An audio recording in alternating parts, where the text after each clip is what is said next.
Let's move ahead right now to some of the other stories we're tracking here on Republic TV.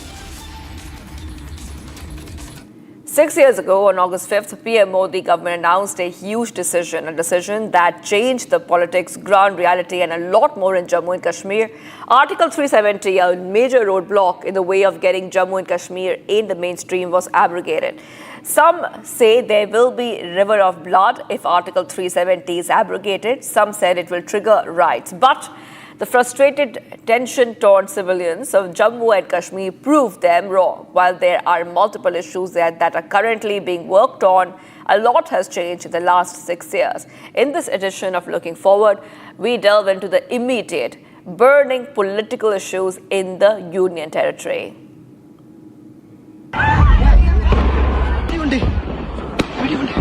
वहाँ पर थी, क्या बोलते, भेलपुरी खाने से मेरा पति साइड में था, एक इंसान आया, उसने उसको गोली मार। मेरे पति का बच्चा लो। हम बचा देगा, कोई बात नहीं भाई, प्लीज भगवान। अरे नहीं हम लोग फौज हैं, हम लोग बैठो हम लोग फौज हैं, बैठो मेरे बच्चे को गोली मार। अरे हम लोग फौज हैं।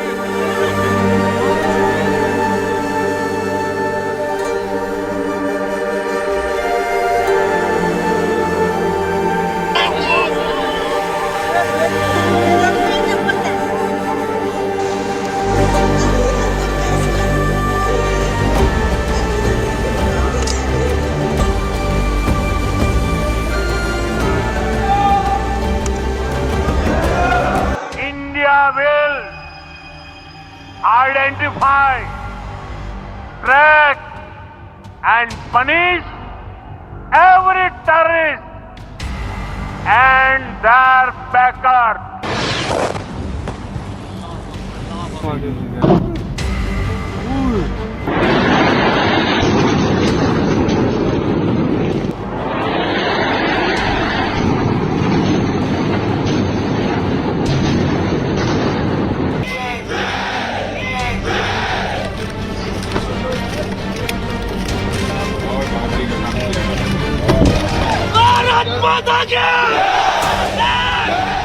Union Territory of Jammu and Kashmir has witnessed some crucial moments in the last few months.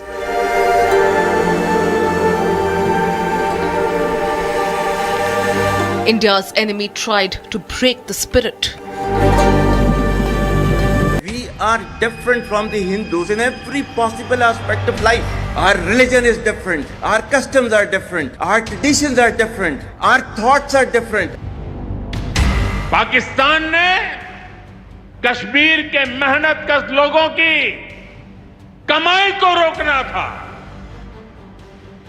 इसलिए पाकिस्तान ने टूरिस्ट पर हमला किया।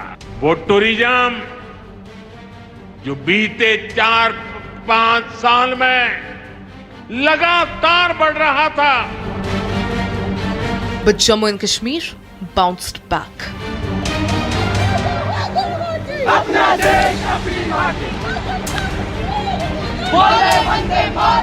This is one of the most famous tourist spots. Tourists who come from within the country and also from across the country. But here you see the Shikara rides are right now functioning. As you can see, people from many states of India have come in and they are relishing this moment. This is their own country, part of their own country, which they want to enjoy. They had booked their tickets and they booked a vacation with their family, and all around us, in fact, we see that there are tourists from many other places. A strong-willed government at the forefront and the spirit of Kashmiris showed that India will not give in to terror blackmail. In his first visit after the Pahalgam attack, Prime Minister inaugurated world's highest railway arc bridge, the Chenab Bridge. On August 5, J&K will mark the 6th anniversary of abrogation of Article 370. Moving aggressively on its way to normalcy, Jammu and Kashmir is staring at multiple issues, terrorism being the primary one.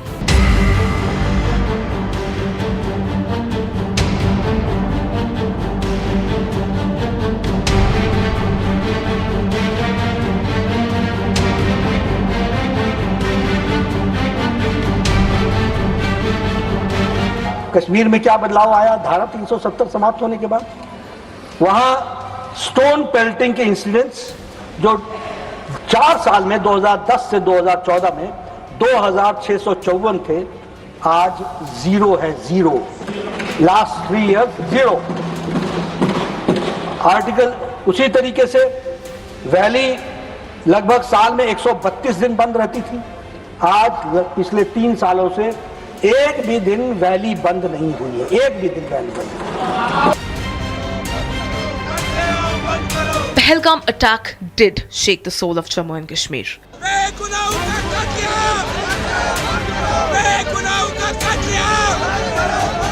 But there has been a relentless movement of joint forces against terrorism. Terrorists and their aides are in a state of panic.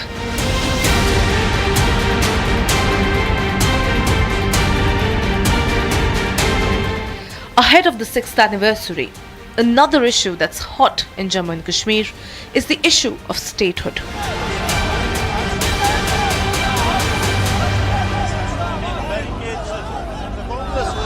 मुझे क्या इन 26 लोगों के मरने की इतनी कम कदर है कि मैं अब मरकज से जाके कहूंगा ना चलो 26 लोग मर गए, अब मुझे स्टेटहुड दे दो। स्टेटहुड की बात हमने पहले भी की, आगे भी करेंगे। National Conference President Farooq Abdullah has announced a hunger strike on August 9th over his demand of statehood. हम लोग लड़ रहे हैं इसके लिए, सब हमने बात बंद की है। उमर जब भी वजीर आजम से मिला, हर वक्त इस मुद्दे को उठाया उनके साथ, वो भी जानते हैं। Congress is also keen on picking up the issue to revive its existence in the Union territory. We want to reinstate the status of statehood of Jammu Kashmir. That is why these people came from Jammu Kashmir, different part of Jammu Kashmir. They came with very great difficulty. Indian National Congress solidly stand with the people of Jammu Kashmir for this cause. Since the abrogation of Article 370, Jammu and Kashmir saw elections taking place, tourism flourishing, new bridges being built, and Tiranga unfurling at Lal Chowk. Statehood might not be a far-fetched goal. South Kashmir हो, north Kashmir हो, जम्मू सूबा के तीनों regions हो, कश्मीर के तीनों reason हो, सब इस बात पर सहमत है कि स्टेट होना ज़रूरी है। और माननीय प्रधानमंत्री जी ने और गृह मंत्री जी ने सदन में ही बताया है कि स्टेटहुड मिलेगी। In the coming week, opposition plans protests over the issue. While CM Omar is hopeful to get an assurance during the ongoing monsoon session, Congress has announced a 3-week campaign in August. J&K Congress President has declared to observe August 5 as a black day and begin a chain hunger strike from August 9th to August 21st.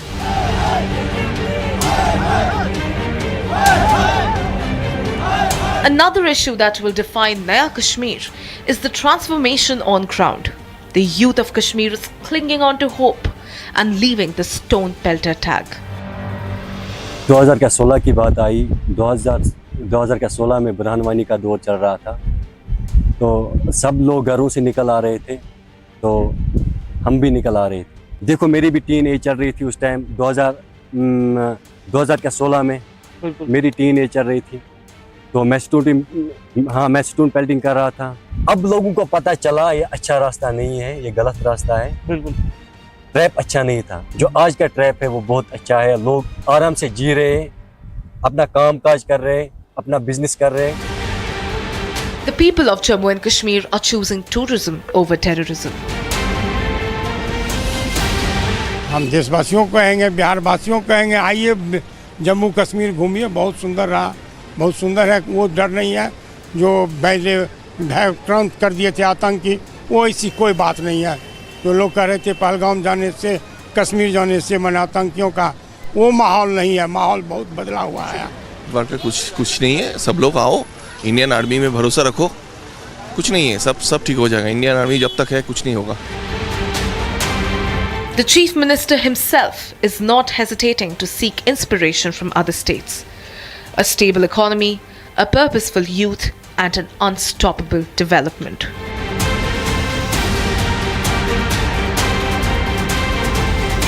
If this is not the path to normalcy, then what is it? The naysayers continue their agenda. Internally आप देखते हैं जम्मू कश्मीर के हालात को। पहलगाम का इतना बड़ा हादसा हो गया जिसमें इतने हमारे मासूम शहरी मारे गए। पिछले 6 साल से यूएपीए हो, पीएसए हो, रोज़ छापे, रोज़ लोगों को बंद करना। जेलों में हमारे हज़ारों के तादाद में लोग बंद हैं, मगर उसके बावजूद भी जम्मू कश्मीर के हालात पहले से बदतर हो गए हैं। Because a political party had an agenda which was to abrogate Article 370 doesn't mean it is correct. Merely because a political party gets a brute majority, what they have done is they have basically destroyed Jammu and Kashmir. And in 6 years, the BJP has been ruling Jammu and Kashmir. They are ruling through a proxy which is called as Lieutenant Governor. नशा दब के यहाँ पे बिक रहा है और रियासत के 2 टुकड़े करना, 2 यूटियाँ बनाना, और जम्मू कश्मीर का अवाम दुखी है क्योंकि यहाँ पे 2 पावर सेंटर होने के कारण जम्मू कश्मीर के अवाम को सुख नहीं मिल रहा। यहाँ के लोगों की दिक्कतें बढ़ रही हैं। जम्मू की अगर बात करें तो टूरिज़्म कोई ऐसा सेंटर नहीं बना कि जो इसके लिए बढ़ पाए और पर्यटक ज़्यादा से ज़्यादा यहाँ पे आ सकें। मिलिटेंसी जिसके आड़ में इन्होंने रियासत के 2 टुकड़े के लिए पहलगाम का हादसा आप लोगों के सामने चुका देने वाला हादसा यहाँ पे है। They doubt the development of Kashmir but are ready to extend a hand to Pakistan. The Aman Ki Asha Brigade wants to play cricket with the terror nation. खेलकूद होना चाहिए। अगर आप चाहते हैं शांति से रहो, अगर आप चाहते हैं कि हम अपना पैसा सारा जंग में खर्च ना करें, बेरोजगारी दूर करें, गरीबी दूर करें, तो आहिस्ता आहिस्ता आपको सिचुएशन को नॉर्मलाइज करना पड़ेगा और खेलकूद उसमें सबसे अच्छी चीज़ है।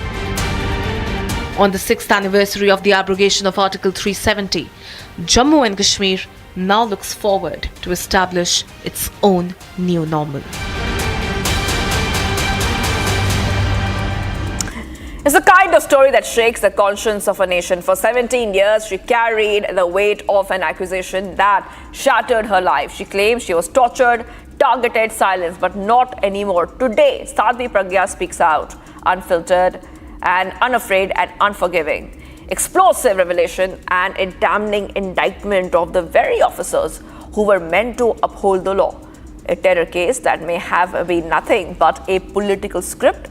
Here's the story. 17 years, endless torture, and finally a fight won. Not just acquitted, Sadhvi Pragya has come out as a survivor of a political witch hunt, and now she's not staying silent anymore. Sadhvi Pragya unleashed a torrent of truth, accusing Parambir Singh of orchestrating a terror hoax to push a saffron terror narrative. She wasn't just arrested, she was hunted, tortured, and tormented. What you're about to hear is horrific to say the least. Listen in. बार बार ये कहा है, बहुत ही निकृष्ट, बहुत ही अदम व्यक्ति है परमबीर सिंह, क्योंकि उसने हर सीमा पार की है, हर कानून को तोड़ा है और कानून से बाहर जाकर के उसने मुझे प्रताड़नाएं दी हैं। अकेले परमबीर सिंह ने नहीं, पूरे एटीएस के अधिकारियों ने प्रताड़ित किया है, पुरुषों ने प्रताड़ित किया है, हर कानून को तोड़ा है उन्होंने। मुझे गैर कानूनी 13 दिन तक रखा और 11 दिन की कस्टडी, इस प्रकार से मैं 24 दिनों तक पुलिस कस्टडी में रही और प्रताड़नाएं झेलती रही एटीएस की। 13 days of illegal detention, no warrant, no charges, just torture. Sadhvi Pragya claims Parambir Singh unleashed brutality to frame her, and she wasn't alone. Colonel Purohit was allegedly beaten, broken, and brutalized.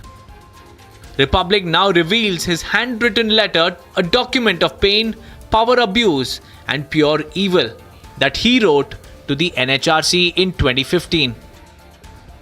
He was punched, kicked, his private parts were twisted. That was Parambir's torture cell. 10 years later, the letter screams the truth they tried to bury, and Parambir Singh continues to maintain a haunting silence. Did you work to serve political agenda? Parambir Singh, did you work to serve political agenda? Why you didn't appear in court? despite several summon. Parambir Singh, here is the Parambir Singh. This is Parambir Singh. Why are you running from Republic question? Parambir Singh, why are you running from the Republic question? What is your answer? What are you trying to hide? Why did you not appear before the court during trial? Did you work to serve political agenda? Did you plant evidence to frame innocent? Mr. Parambir Singh, here is the Mr. Parambir Singh, and he is not responding any answer of my question. You are, here is the Parambir Singh.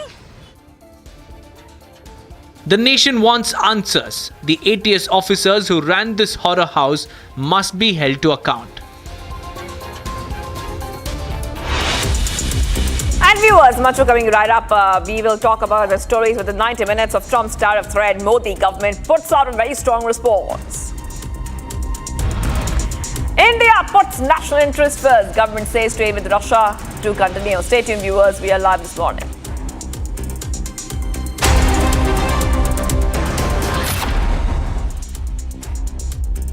In the global employability rankings by Times Higher Education UK, only the following 6 institutions from India are ranked amongst the top 230 in the world for having the most employable graduates. IIT Delhi, IISc Bangalore, IIT Bombay, IIM Ahmedabad, IIT Kharagpur and Amity University. कुछ तो सस्ता लो, सब बढ़िया लो। इसमें क्या खास बात है? थोड़े में ज्यादा स्वाद, यही तो है इसकी खास बात। प्योर मसाला, अब छोलिया हो या लोबिया, सफेद चने या काले चने, सब कुछ मजेदार बने। आर प्योर सूजी पास्ता, उबालो, मिलाओ और खाओ। 8 मिनट में तैयार। क्या टेस्ट है, सबका राजा R pure masala.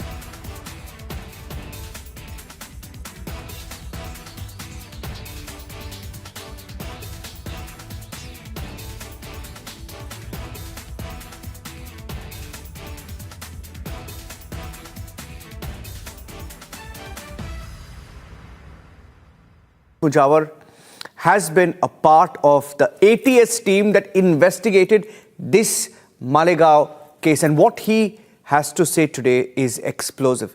He's breaking the silence. Mahmood Mujawar ji, thank you. शुक्रिया हमारे साथ बातचीत करने के लिए. First of all, आपको ये फैसला आज सुन के क्या लगा? Do you think justice has finally been done in the case, Mujawar ji? बहुत अच्छा लगा सर. कहीं तो न्याय हो गया. और ये न्याय मिलाने के लिए जो आपने जद्दोजहद की, जो आपने कोशिश की, वो सही में काम आई सर. खास करके मैं निरंजन स्वामी का बहुत बहुत शुक्रिया अदा करता हूँ, जिन्होंने मेरा कोई तुम्हारे चैनल से कोई संबंध नहीं था, मगर मेरे को ढूंढ के निकाल के आपने अपने स्टूडियो में बुलाया था और बुला के मेरे को पूछ के सही तरीके से मेरा इंटरव्यू लिया था सर. उसका काम हो गया और अच्छा काम हुआ. उसके अंदर सही तरीके से सही जजमेंट, सही एविडेंस और जो चाहिए वो witness.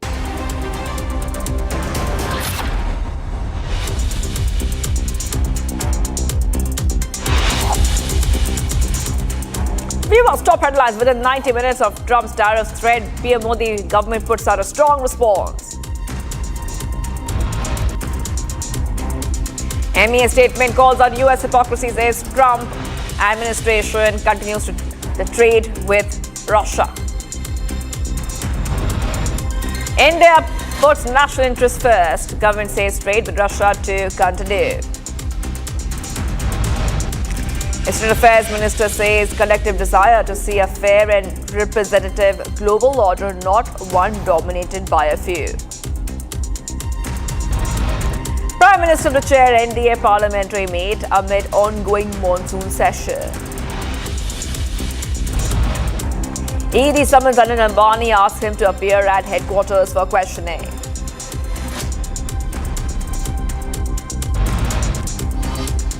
Sixth anniversary of fabrication of Article 370 in Jammu and Kashmir. NC Congress PDP to observe Black Day.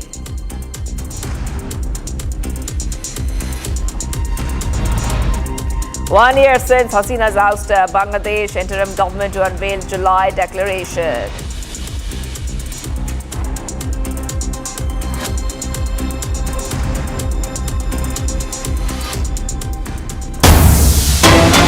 Getting some breaking news coming in right now, viewers on Republic TV, and from Ireland, where another incident of racism has come to light.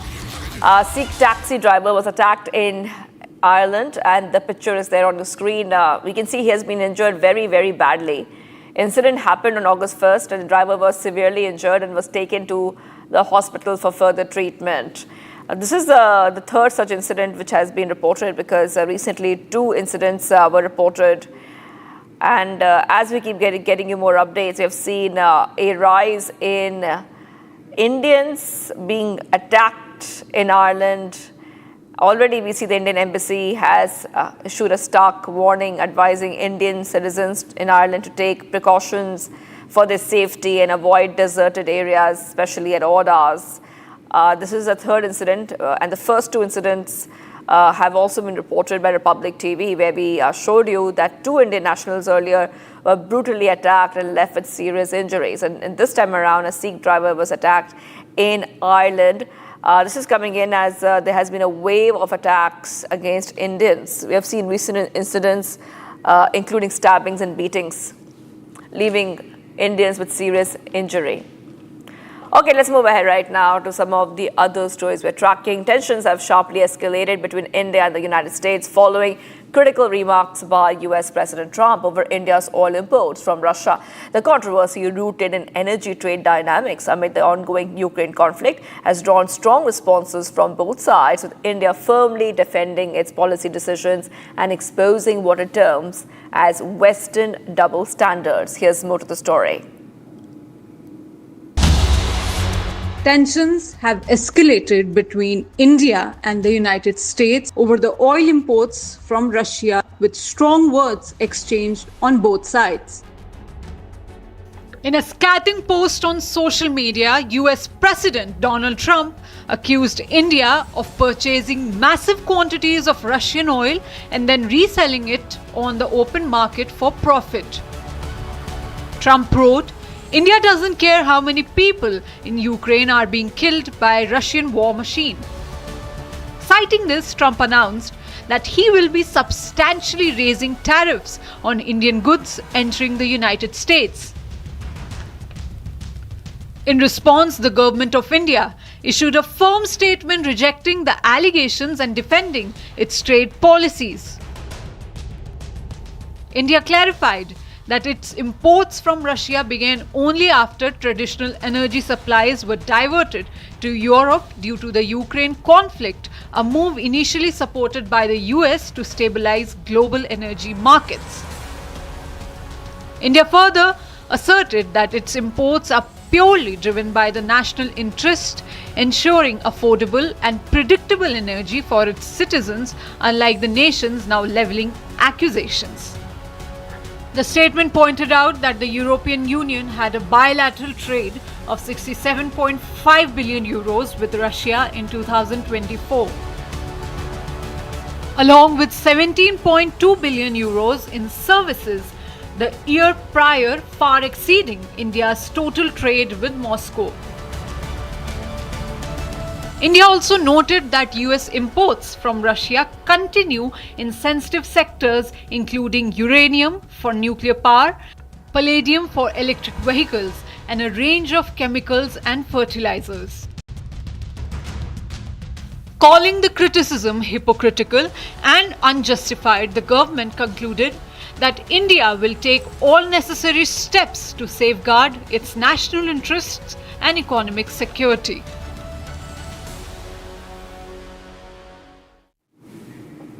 As tensions peak between India and the United States, we are seeing that there has been an entire trade war.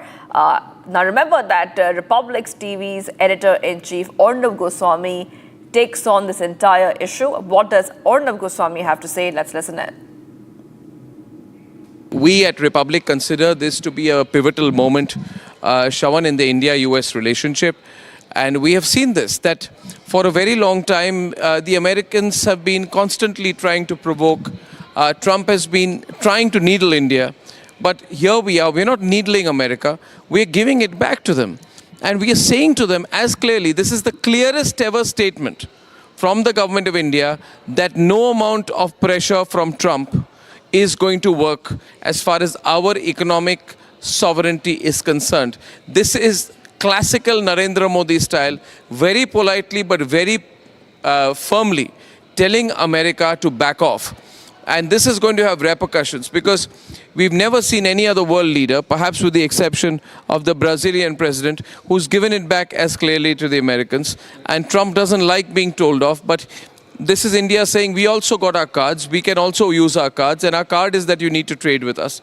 I'm pretty sure that this considered view, which is within 90 minutes of a Trump social media post, would not have happened, Shravan, unless there was a decision from the top.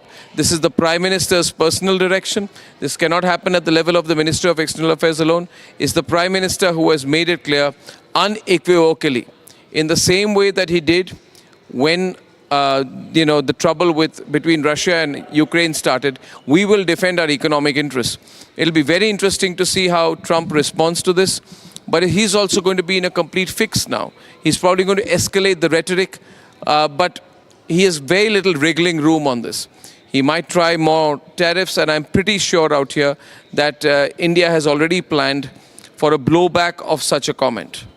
And that is going to be the way things are going to play out. So I think Modi government has assessed that the Americans are welcome to continue the talks, but we are not going to, Russia's oil trade is not on the cards. And there are certain no-go areas which we are not relenting on, obviously. Shawan. Well, in fact, the theatrics of President Trump seems to have now been called out primarily because, one, as far as the negotiation is concerned, all through what we know here is that while speaking to those who have been privy to this entire negotiation, they've been saying that we have stood our ground, particularly in certain sectors where we believe our national interest lies, for instance, dairy products being one such, agriculture being the other. These are some of the areas where we think that there is no interference whatsoever. But that's part of the negotiation. But Shawan, the fact is that on Russia oil, Trump expected that he would make this threat and India would back off. Now, there were also reports, I don't know if it was Reuters or Bloomberg, but it had been reported somewhere, perhaps erroneously, that India's oil companies were no longer importing oil from Russia. Now that again is a wrong assessment because imports of oils are not done on a weekly basis. Neither are they from a single party or single source. Depending on where the price works, we decide where to import from. But on that basis, Trump came to a conclusion. This was 2 days back, where he said, I'm happy to hear, but he added a rider, I don't know it's true yet, I'm happy to hear that India is not importing Russian oil. I think it became predicate and important for the government of India to put its foot down and say that, look here, there is no such decision and there is no change of position. And the government would be conscious of it because otherwise the narrative is going to go, Parliament session is on, the narrative is going to go that we have relented. The Modi government has made it clear, we are not relenting, we will not relent.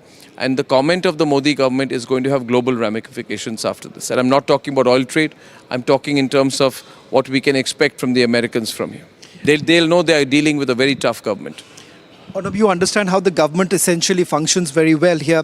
Perhaps with this kind of strongly worded statement coming in, and you're saying that this could not have happened without the Prime Minister's direction. Many, with the Parliament session ongoing, they were egging the Prime Minister to perhaps personally respond. Do you believe that this is by far the most mature response coming in from a mature democracy like us? Yeah, see, India has made its position on whether it will buy Russian oil. India is not responding to Donald Trump. India is not responding to any subjective remarks. The point we felt it necessary to respond to is on buying Russian oil. We are making it clear we are not going to be a linchpin in a Russia versus America strategic fight, and we will not be used either. By doing so, we've also made it clear that our relationship with Russia is historic.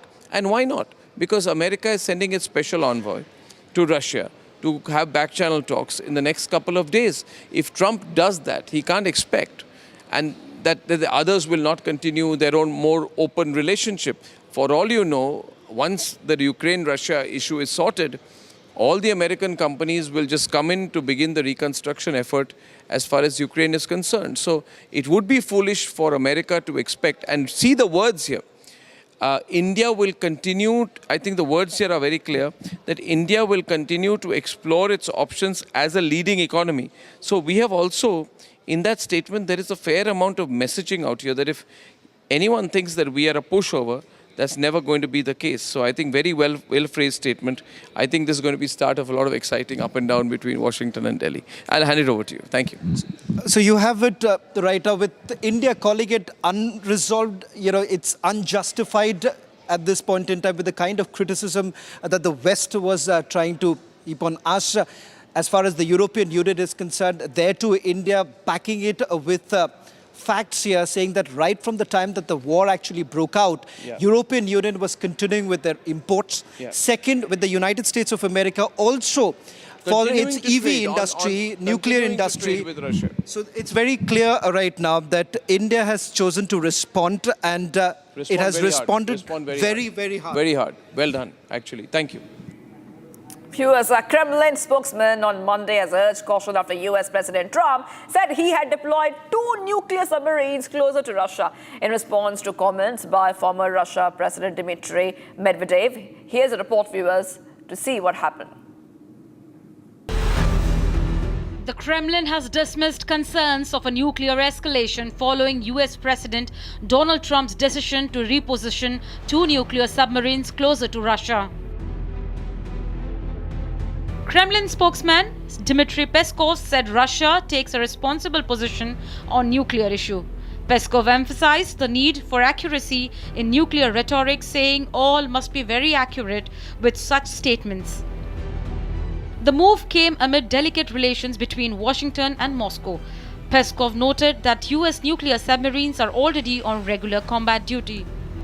В данном случае очевидно, что американские подводные лодки и так находятся на боевом дежурстве. Это постоянный процесс. В целом, конечно, вот в такую полемику не хотелось бы никак втягиваться, и не хотелось бы это никак комментировать. Мы очень аккуратно относимся к любым заявлениям, связанным с ядерной проблематикой. Вы знаете, что Россия занимает ответственную позицию. Позиция президента Путина прекрасно известна. Конечно, мы считаем, что все должны быть весьма и весьма аккуратны с ядерной риторикой. Despite tensions, diplomatic efforts continue to rise. US is mediating between Russia and Ukraine, and the Kremlin is welcoming these efforts to settle conflict through political and diplomatic means. Kremlin believes a meeting between Putin and US envoy Steve Witkoff is possible, adding that such contacts are important, substantive, and very useful. Мы всегда рады видеть господина Виткофа в Москве и всегда рады контактам с господином Виткофом. Мы не исключаем возможность проведения такой встречи. Продолжается диалог. Соединенные Штаты продолжают свои усилия по посредничеству, в поисках пути украинского урегулирования. Эти усилия очень важны, в том числе и в контексте идущего процесса прямых российско-украинских переговоров. Мы сохраняем нашу приверженность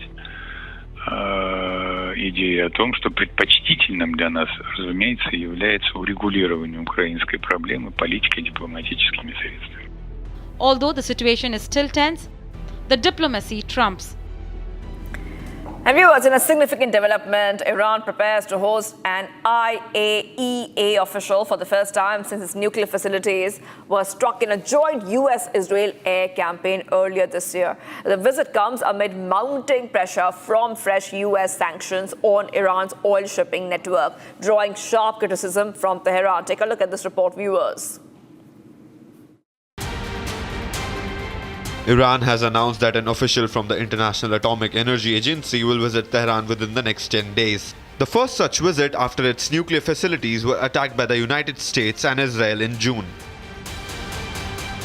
Speaking at a press conference in Tehran, Iranian Foreign Ministry spokesman Ismail Baghei said a visit by an IAEA official to Tehran will occur within less than 10 days. The joint 12-day air campaign by Israel and the US in June caused severe damage to Iran's nuclear infrastructure and resulted in deaths of nearly 1,100 people. including key military leaders and commanders. A ceasefire has been in place since the strikes ended, but IAEA's inspectors had left Iran during the conflict, significantly limiting the UN watchdog's ability to assess the damage or verify the status of Iran's enriched uranium stockpile.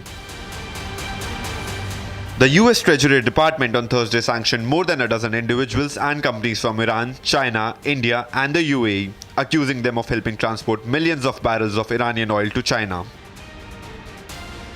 Bagay denounced the sanctions, saying they violated international law and interfered with global free trade. Viewers, a war cry at Gaza sees no end despite multiple attempts by the international community. Multiple explosions over the Gaza skyline show shot of thick smoke rising from the above buildings. 41 people, including aid workers, have been killed in the ongoing war. Gaza is spiraling into a humanitarian crisis and a collapse with no food and essentials.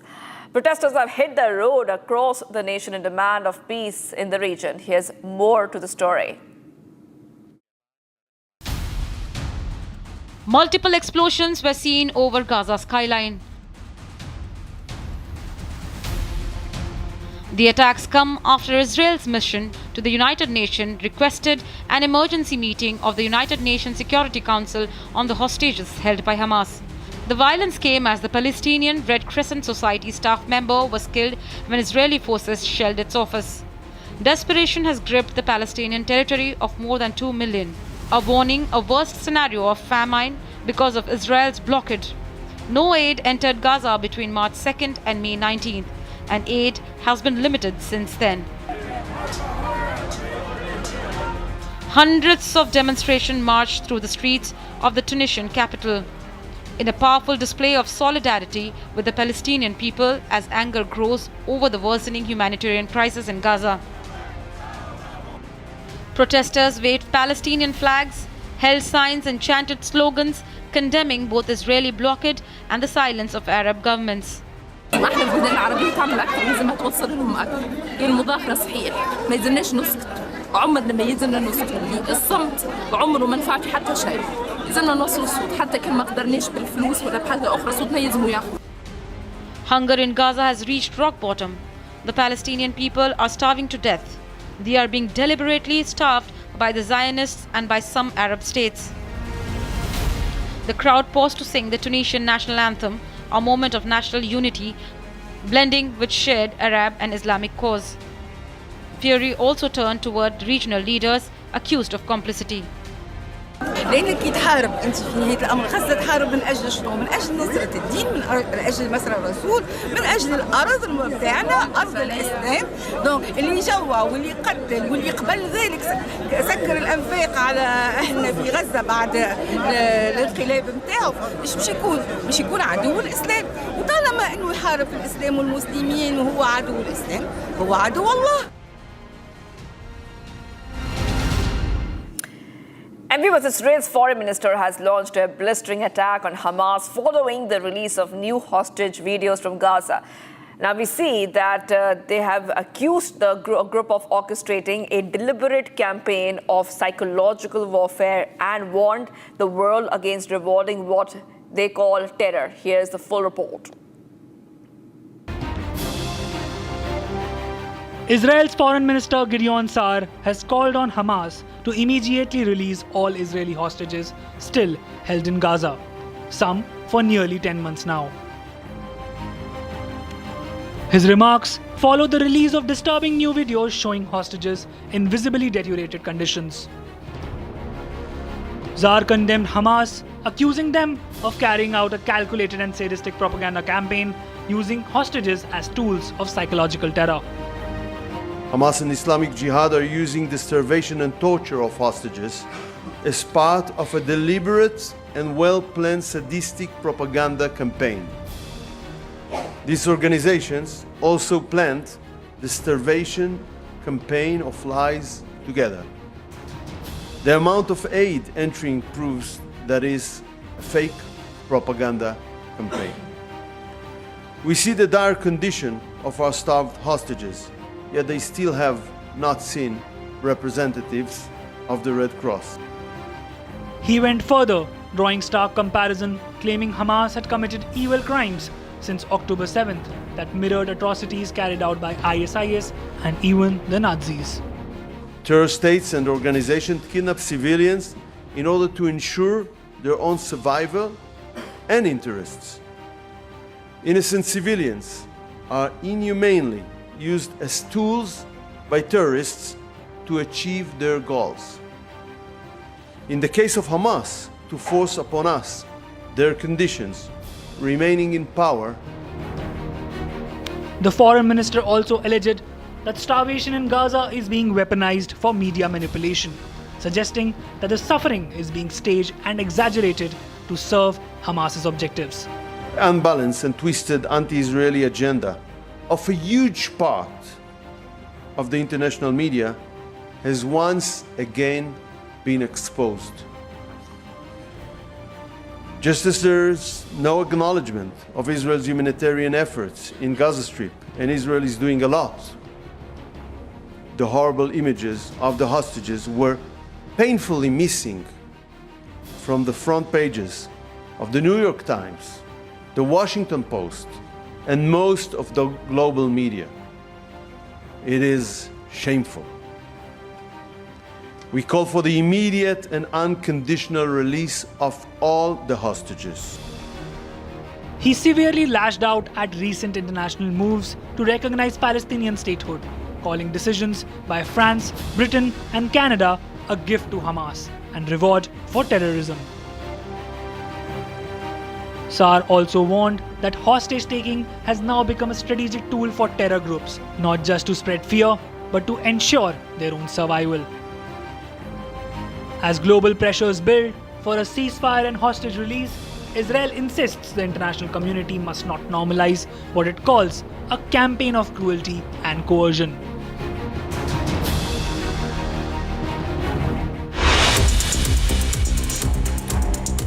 And viewers, much more coming right up. Prime Minister to chair the NDA parliamentary meet amid ongoing monsoon session.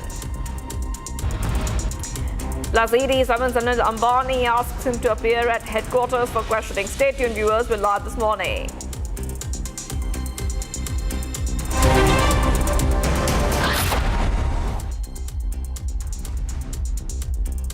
ये है secret recipe MDH का जीरा SIP जल जीरा मसाला। SIP SIP जीरा SIP MDH का जल जीरा सिप MDH का जल जीरा सिप। थोड़े में ज्यादा स्वाद ये हिट तो है इसकी खास बात। वाओ मामा क्या स्वाद है? अरे मेरी राजा। राजा और मसाला। इसको घर पे लगाओगे तो शादी का तो पता नहीं, पर घर पक्का नहीं टूटेगा। रुंगटा नहीं तो घर स्ट्रॉन्ग नहीं। रुंगटा स्टील TMT बार एकदम सॉलिड। पहाड़ों में एक हाइकिंग शिप भी बन सकती है।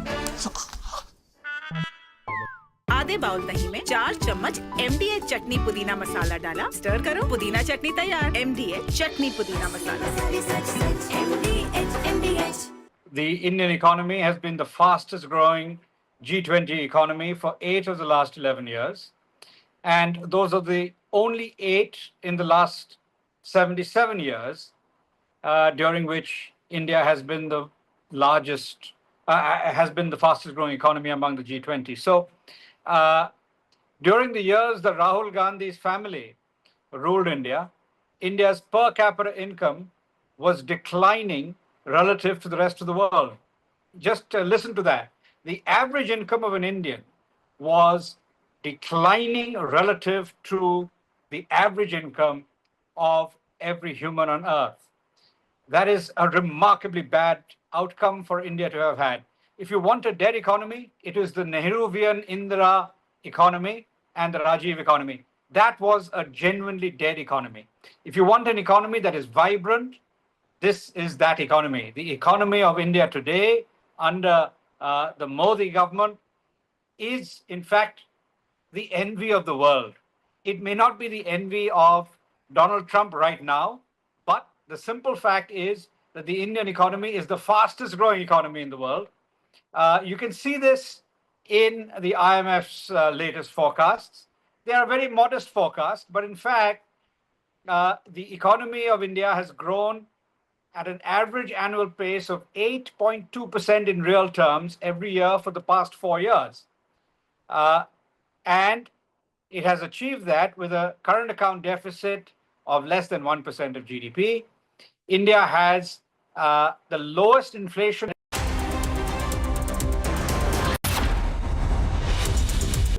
In the global employability rankings by Times Higher Education UK, only the following 6 institutions from India are ranked amongst the top 230 in the world for having the most employable graduates. IIT Delhi, IISc Bangalore, IIT Bombay, IIM Ahmedabad, IIT Kharagpur and Amity University. कुछ तो सस्ता लो, सब बढ़िया लो। इसमें क्या खास बात है? थोड़े में ज्यादा स्वाद, यही तो है इसकी खास बात। मसाला। दादी के हाथों का जादू और खुशबू से महकता घर, माँ की मुस्कुराहट और खाने की सुगंध। MDH गरम मसाला, क्योंकि हर रिश्ता है स्वाद से जुड़ा।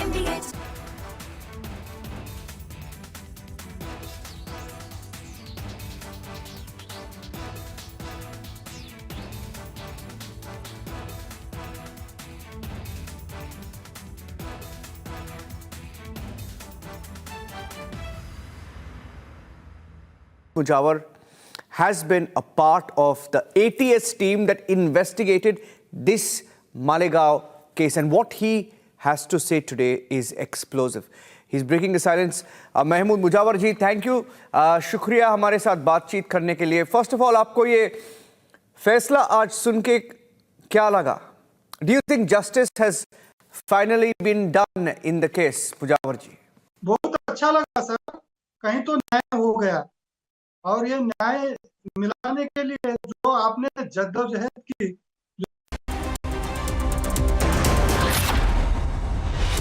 MDH की हल्दी मिर्ची धनिया करे कमाल, ये रंग दे, ये खुशबू दे, ये तीखा, ये कम पड़े, क्या निराला MDH masala. Republic TV and R4 Sports, they are trying to do something big in sports. They are dreaming something big. They are trying to take out all the untold stories from the athletes, from the academies and from other sports stakeholders. And I guess this should be there in the national stage, the R4 Sports and Republic TV. Good luck.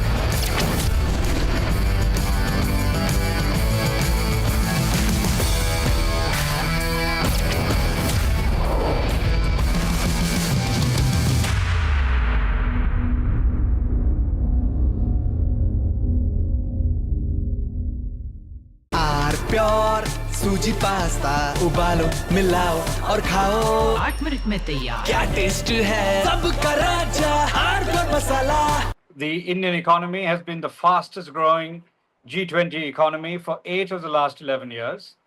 And those are the only 8 in the last 77 years, during which India has been the largest, has been the fastest growing economy among the G20. So, during the years that Rahul Gandhi's family ruled India, India's per capita income was declining relative to the rest of the world. Just listen to that. The average income of an Indian was declining relative to the average income of every human on earth. That is a remarkably bad outcome for India to have had. If you want a dead economy, it is the Nehruvian Indira economy and the Rajiv economy. That was a genuinely dead economy. If you want an economy that is vibrant, this is that economy. The economy of India today under the Modi government is, in fact, the envy of the world.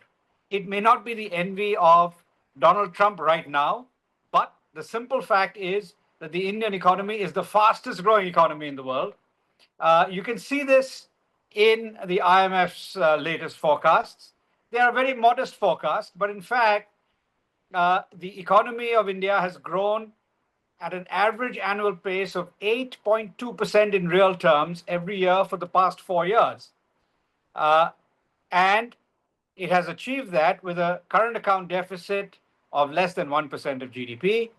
India has the lowest inflation now. From Asia's largest news headquarters, setting the agenda for Bharat.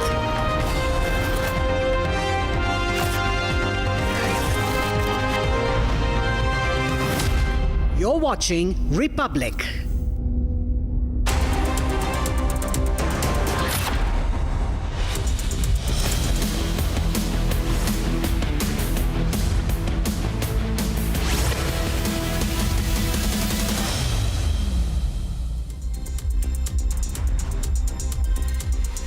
Good morning. You're watching live this morning on Republic TV. I'm Aishwarya Kapoor. The top story that we are tracking is that India is pushing back against US President Donald Trump's threat on imposing tariffs on India due to its imports of Russian oil. And India is calling it unjustified and unreasonable. That is the big story that we are tracking through the day. Let's also take a look at the other stories that we are tracking in the headlines.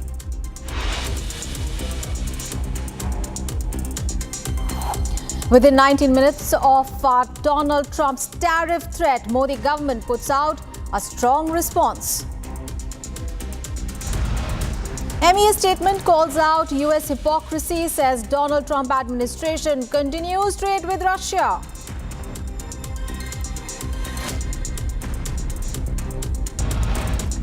India puts national interests first. Government says trade with Russia to continue.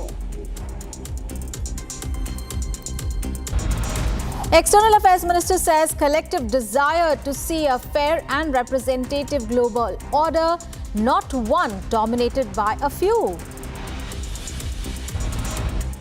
Prime Minister Narendra Modi to chair an NDA parliamentary meet amid the ongoing monsoon session of Parliament. Enforcement Directorate summons Anil Ambani, asks him to appear at ED headquarters for questioning. 6th anniversary of abrogation of Article 370 in Jammu and Kashmir, National Conference, Congress and PDP to observe a Black Day. And 1 year since Hasina's ouster, Bangladesh interim government to unveil July declaration.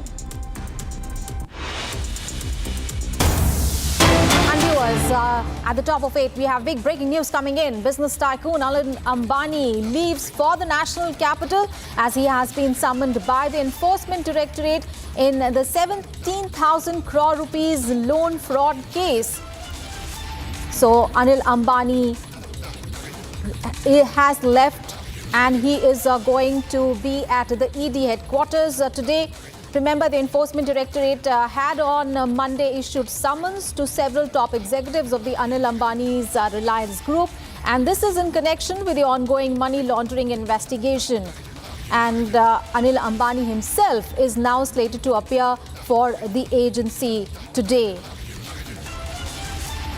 All right, let's get all the updates. Kumar Aditya, our colleague, is now joining us for more details. Aditya, give us more details. Anil Ambani himself is slated to appear before the Enforcement Directorate today. What more updates do you have? Well, there are 3 updates coming in. The first, Anil Ambani to be in the capital today. Second, it is likely to summon at least 7 top executives from the R group. And third, even the bank's top executives of 20 banks who have given or allotted loans to our group are also likely to be summoned in the coming days. So these series of summons will be to 3 categories of people. The first, Anil Ambani himself. Second, at least 7 top executives from the Reliance Group. And third, even top bank executives on how they gave loans, what were the due diligence they applied while giving loans, and when the loans were defaulted, what process they undertook to ensure repayment of the loan. And today, the matter related to 17,000 crore rupees are actually of 20 banks, majorly of Yes Bank, which were given majorly to 3 companies of our group. The first, including 2, RHFL and RCOM. Earlier to this date, there has been certain orders coming from SFIO and SEBI, which actually convicted or found that Anil Ambani did indulge in practices which were non-aligned with the regulation or with the prospect of market alignment by the SEBI. So today's interrogation or today's summons are actually in the line of a broader investigation which are on the ground from last 1 year, including by SFIO, by SEBI, and today by the ED. Right. And Kumar Aditya, now this is how much of a trouble really it is for Anil Ambani, as you're mentioning that the ED has not only called him, but also multiple bank officers have also been called. And this is in regard to the loan sanctions to his companies. Now, the first arrest has been already made in the case in connection with the 3,000 crore rupees loan against Anil Ambani's Reliance Group. So considering that, how much a big of a trouble is it for Anil Ambani today? It's a huge trouble for Anil Ambani and his group in toto, both for him personally and for his group professionally. Because the evidence. Now, what we have seen is ED is not doing the first investigation. The first there was done by SFIU, then SEBI, and now undertaken by the ED. So in this case, what we have is the actual evidence, a credible evidence coming from SEBI investigation, SFIU investigation, and now coming in from the ED's investigation. Now, this is actually a more than just a trouble, actually a huge trouble for Anil Ambani and his group, considering the financial conditions, considering the weather, the seasons of the Reliance Group in the last 2 years. In the series of almost actually a lot of investigation, a lot of financial trouble in IBC, a lot of trouble in NCLT. Now they have actually a real trouble of a criminal stature or a criminal nature coming from ED. All right. Thank you so much, Aditya, for those details. You keep tracking those developments there in the case. We'll keep coming back to you. Thank you so much. All right, let's move on to the other big story that we are tracking through the day today. Tensions have sharply escalated between India and the United States following critical remarks by US President Donald Trump over India's oil imports from Russia.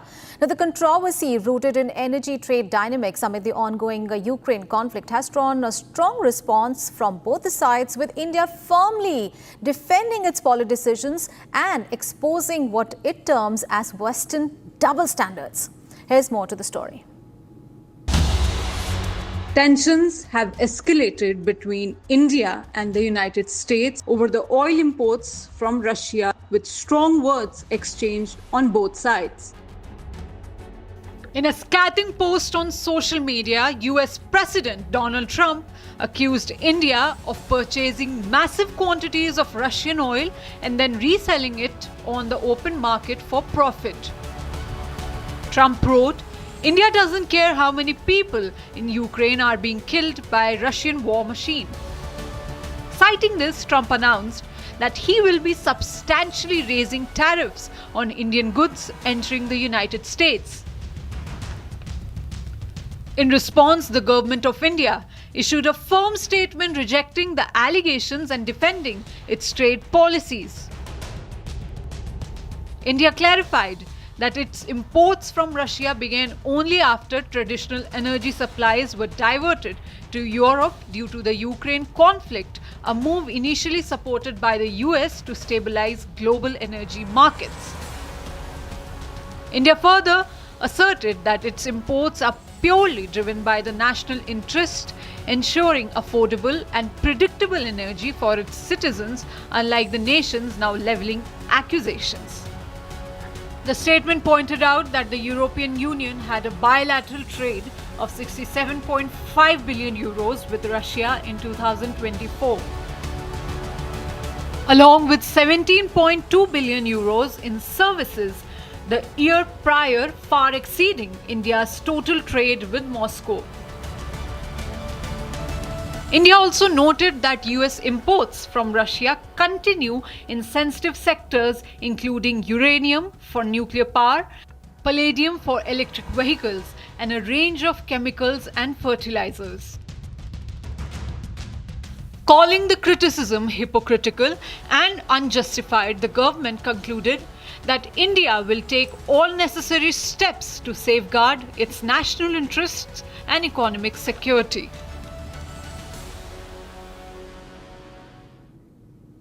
And viewers, in the related development now, Russia has also hit back. Russian Foreign Ministry has slammed the United States and has said that no tariff war or sanctions can halt natural course of history. So this is Russia's Foreign Ministry spokesperson, Maria Zakharova, who responded sharply to the sanctions and the restrictions being imposed by Washington, which have impacted countries across the world, and calling it a neo-colonial agenda. She said that politically motivated economic pressure was being put on those who choose an independent course on international stage. So Zakharova made the remarks responding to media query regarding the tightening of tariffs by the US administration. And when asked how Russia views Washington's policy of increasing tariff barriers against the key foreign policy partners in the global south, Zakharova said, and I quote her now, "Sanctions and restrictions have unfortunately become a defining feature of the current historical period, impacting countries across the globe. Unable to accept the erosion of its dominance in an emerging multipolar international order, Washington continues to pursue a neo-colonial agenda, employing a politically motivated economic pressure against those who choose an independent course on the international stage." So it is not just the India that is hitting back over US tariff threat. Russia's foreign ministry has also slammed the United States and said that no tariff wars or sanctions can halt natural course of history.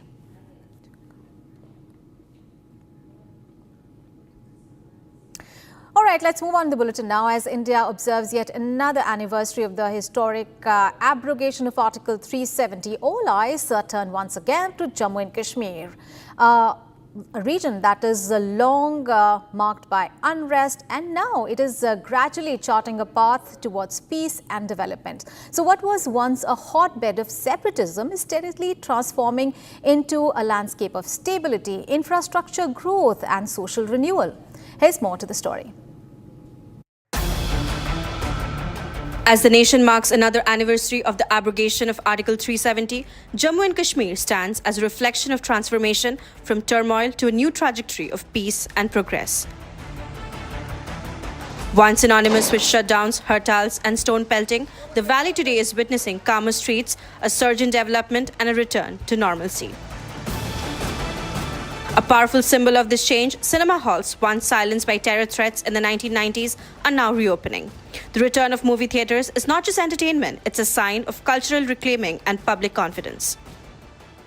Things have changed in the Kashmir Valley after the abrogation of Article 370 and 35A. We have seen in the Kashmir Valley, if we'll talk about the 90s, during the insurgency, we have seen that the cinemas were shut forcefully by the various terror groups across the Kashmir Valley. But after the abrogation of Article 370, we have seen that these cinemas are back in the Kashmir Valley. And you can see here in the visuals, if my Vijay can pan camera to from this very side, and you can see the beautiful structure here in the Central Kashmir, Srinagar. Also, the same kind of structures have been established at the various districts in the Kashmir Valley. This all comes after the abrogation of Article 370 in the Kashmir Valley.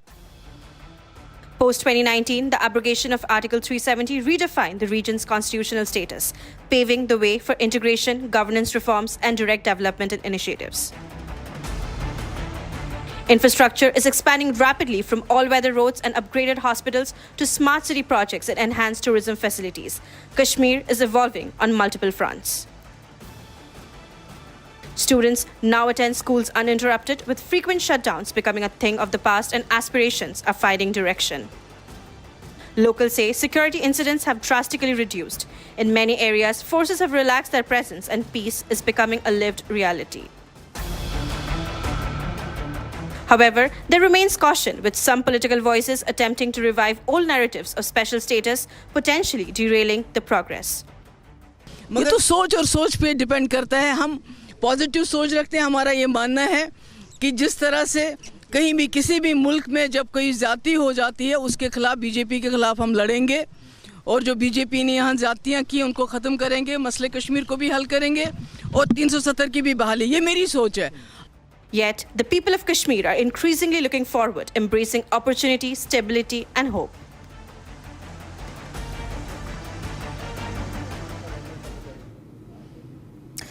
And viewers, we have breaking news coming in from the national capital where 5 Bangladeshi illegal immigrants have been held in the national capital, and this is an information given by the Delhi police. The police said that these arrested people are 5 Bangladeshi illegal immigrants, and they have initiated an investigation. All of them are illegal immigrants. Police have informed and that they were trying to forcibly enter the Red Fort premises. The police said that the age of all of them is around 20 to 25 years. They work as laborers in Delhi, and the police have recovered some documents from them as well, and they are being interrogated. Meanwhile, Gurugram Police on Saturday also detained 10 Bangladeshi nationals who were found to be living illegally in the city, and identification documents recovered from them have confirmed their Bangladeshi identity as well. Now, Sandeep Kumar, PRO of the Gurugram Police, said that 10 illegal Bangladeshi immigrants have been detained. Bangladeshi documents have been recovered from them, and the process to deport them has begun. So, action against illegal immigrants continues in Delhi NCR. In Delhi, these 5 Bangladeshi immigrants were trying to enter the Red Fort premises illegally, and they were later detained by the police. Similarly, in Gurugram, action was taken when 10 Bangladeshi nationals were detained by the police. So let's get all the details. Akhil, my colleague, is now joining us for more details. Akhil, as far as the national capital incident is concerned, 5 Bangladeshi illegal immigrants were trying to enter the Red Fort premises illegally. Any information on what really they were doing trying to enter the Red Fort premises? Well, if you see ahead of the 15th August, which is the Independence Day celebration, what we are seeing that for India, it's a SOP every year to be followed. And in this case, what we have seen, the Delhi police was doing investing. All right, we'll try to connect back with our reporter there. But the information that he has been providing is that these 5 Bangladeshi immigrants or the nationals were detained for trying to enter the Red Fort on Monday, and investigation has begun. Similarly, in Gurugram, 10 illegal Bangladeshi immigrants have been detained by the Gurugram police.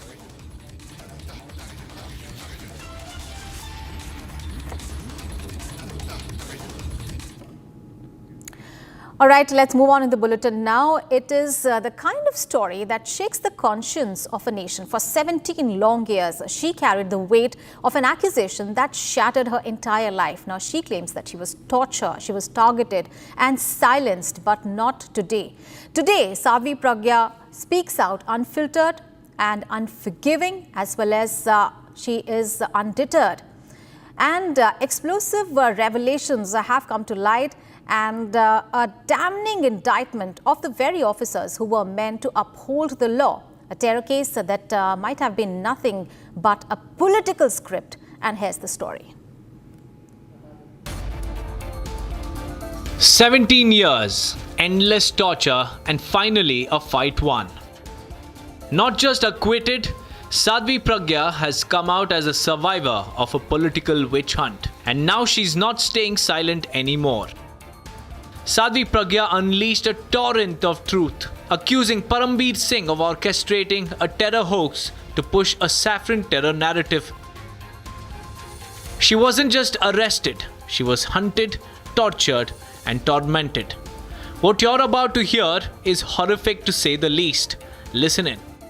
बार बार ये कहा है, बहुत ही निकृष्ट, बहुत ही अदम व्यक्ति है परमबीर सिंह, क्योंकि उसने हर सीमा पार की है, हर कानून को तोड़ा है और कानून से बाहर जाकर के उसने मुझे प्रताड़नाएं दी हैं।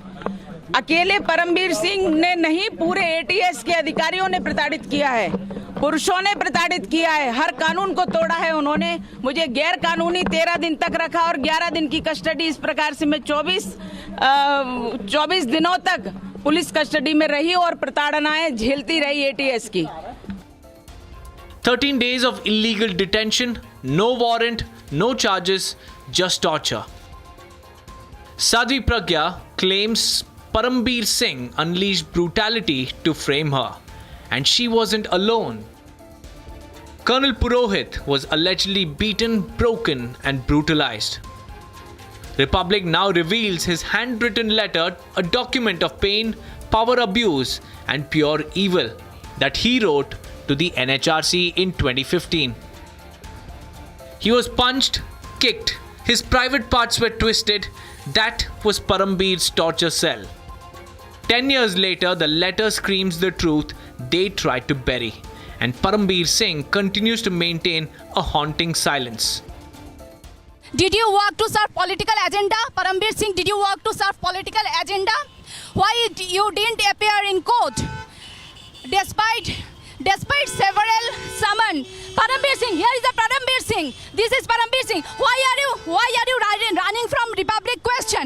Parambir Singh, why are you running from the Republic question? What is your answer? What are you trying to hide? Why did you not appear before the court during trial? Did you work to serve political agenda? Did you plant evidence to frame innocent? Mr. Parambir Singh, here is the Mr. Parambir Singh, and he is not responding any answer of my question. Here is the Parambir Singh. The nation wants answers. The ATS officers who ran this horror house must be held to account.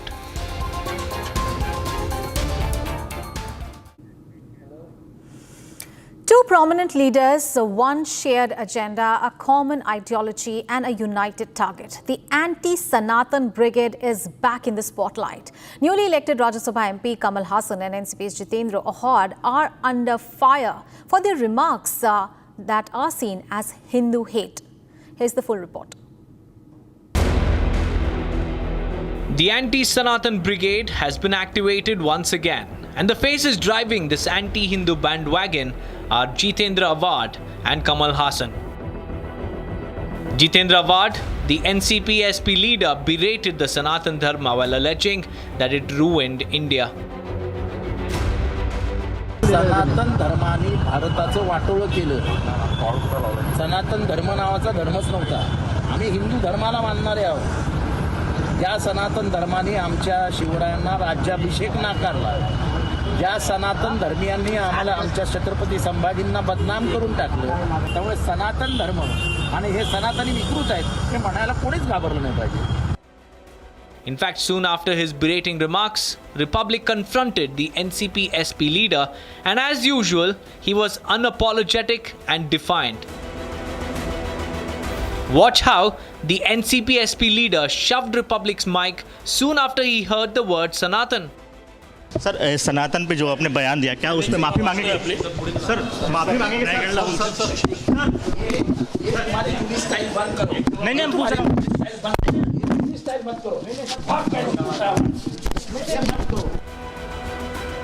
And down south, it was another tall leader who was recently elected to the upper house of the parliament, Kamal Hassan. Addressing an event, Kamal Hassan spewed anti-Sanatan rhetoric. அத்தனை பிள்ளைகளுக்கு கல்வி கிடைக்காமல் செய்து விட்டது இந்த சட்டம். ஆகரம் நினைச்சா ஒண்ணும் விட முடியாது. அந்த சட்டத்தை மாற்றி எழுதக்கூடிய பலத்தை தருவது கல்விதான். அந்த கல்வி இந்த போரில் ஆயுதமின்றி நாட்டையே செதுக்க வல்லது. இது சர்வாதிகார சங்கிலிகளை, சனாதன சங்கிலிகளை எல்லாம் நொறுக்கி தள்ளக்கூடிய ஒரே ஆயுதம் இதுதான். இதை தவிர வேற எதையும் கையில் எடுக்காதீங்க. And quick to back Kamal Hassan was his ideological partner DMK. See, education is the area where every family, irrespective of their caste, become equal. What is happening in today, every community people were educated. Earlier there was no college for the backward, scheduled caste people and backward class. Today everybody gets education. You can see that. You can see in the IT industry where there is no caste difference. Everybody are equal. You can see the medical profession. All are equal. They treat equally. They don't see people by their caste. So that is the outcome of the education. Education has made people all human beings irrespective of their caste and class. That is the strength of education. That is what Kamal Hassan had said also. But the BJP and the AIADMK called out Kamal Hassan for hurting the sentiments of the majority population. In favor of AIADMK and their alliance in the upcoming 2026. It is sure that DMK is going to be shown the door. Knowing that their loss is evident and imminent, they are trying to cook up stories to substantiate their 2026 results. One such story is 6.5 lakh voters trying to sneak in Tamil Nadu and getting an voter ID, blah, blah, blah, which is not substantiated with any concrete evidence. These are all hearsays and assumptions and imaginations of DMK and their camp. First of all, I condemn he is insulting the Sanatan Dharma, and now he is not only an actor, he is a member of parliament. So he should be responsible in conveying his words. He is more loyal to DMK and he is uttering words which all will make DMK chief and the DMK functionaries happy. For that he want to insult the sentiments of the people who are following the Sanatan Dharma. And first he, because of his self-motive, he conveyed some message about the language, and he discriminated the languages and divided the brothers and sisters from different states, and he did that. It is the same Kamal Hassan who wears the Janayu on the screen for movies and for the masses. But off the screen, he's a Sanatan hater who never misses an opportunity to slander, berate and vilify a certain faith.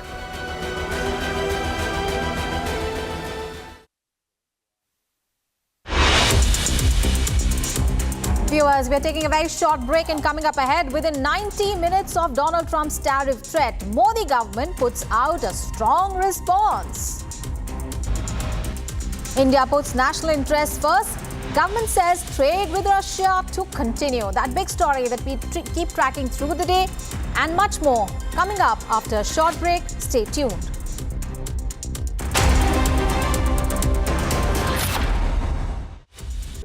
In the global employability rankings by Times Higher Education UK, only the following 6 institutions from India are ranked amongst the top 230 in the world for having the most employable graduates: IIT Delhi, IISc Bangalore, IIT Bombay, IIM Ahmedabad, IIT Kharagpur and Amity University.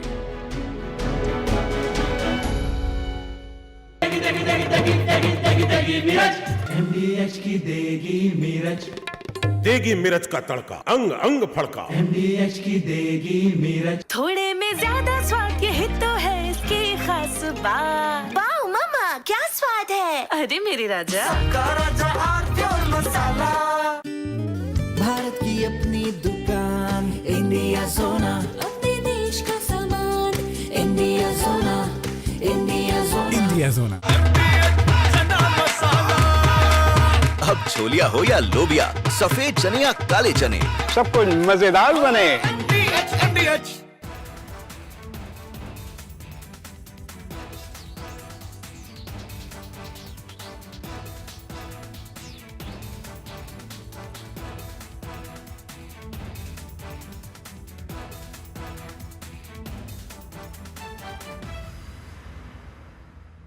Mujawar has been a part of the ATS team that investigated this Malegaon case, and what he has to say today is explosive. He's breaking the silence. Mahmood Mujawar ji, thank you. शुक्रिया हमारे साथ बातचीत करने के लिए. First of all, आपको ये फैसला आज सुन के क्या लगा? Do you think justice has finally been done in the case, Mujawar ji? बहुत अच्छा लगा सर. कहीं तो न्याय हो गया, और ये न्याय मिलाने के लिए जो आपने जद्दोजहद की, जो आपने कोशिश की, वो सही में काम आई सर. खास करके मैं निरंजन स्वामी का बहुत बहुत शुक्रिया अदा करता हूँ, जिन्होंने मेरा कोई तुम्हारे चैनल से कोई संबंध नहीं था, मगर मेरे को ढूंढ के निकाल के आपने अपने स्टूडियो में बुलाया था, और बुला के मेरे को पूछ के सही तरीके से मेरा इंटरव्यू लिया था सर. उसका काम हो गया और अच्छा काम हुआ. उसके अंदर सही तरीके से सही जजमेंट, सही एविडेंस और जो चाहिए वो विटनेसेस मिल गए सर आपको. मुजावर जी, लास्ट टाइम जब आपने बात की थी हमारे साथ, आपने एटीएस के बारे में बात की थी. आपने बोला एटीएस ने एविडेंस को फिक्स किया था. इस पूरा केस एक खोखला केस है। आपने ये भी बोला था कि ये जो विटनेसेस थे उनको मारा गया था। And ladies and gentlemen, Mujawar had met us at Republic in Mumbai 6 years.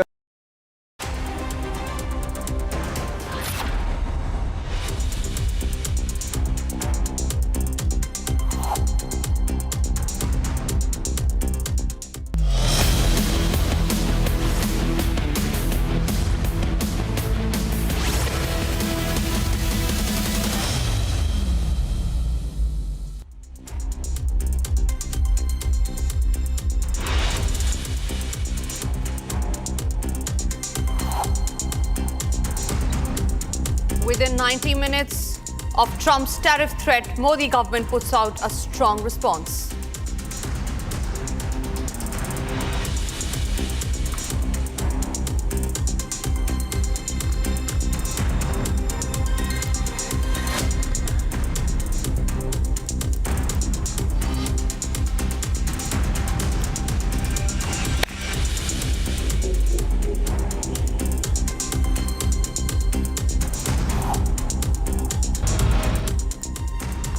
MEA statement calls out United States hypocrisy, says Trump administration continues trade with Russia.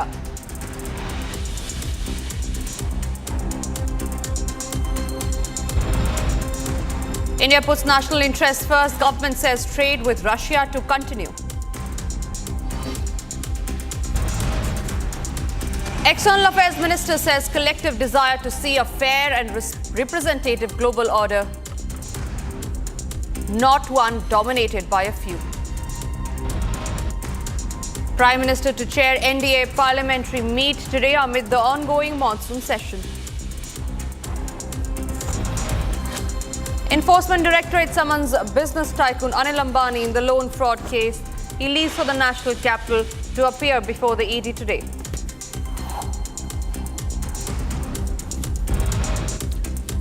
Sixth anniversary of abrogation of Article 370 in Jammu and Kashmir. NC Congress PDP to observe Black Day today. 1 year since Hasina's ouster, Bangladesh interim government to unveil the July declaration.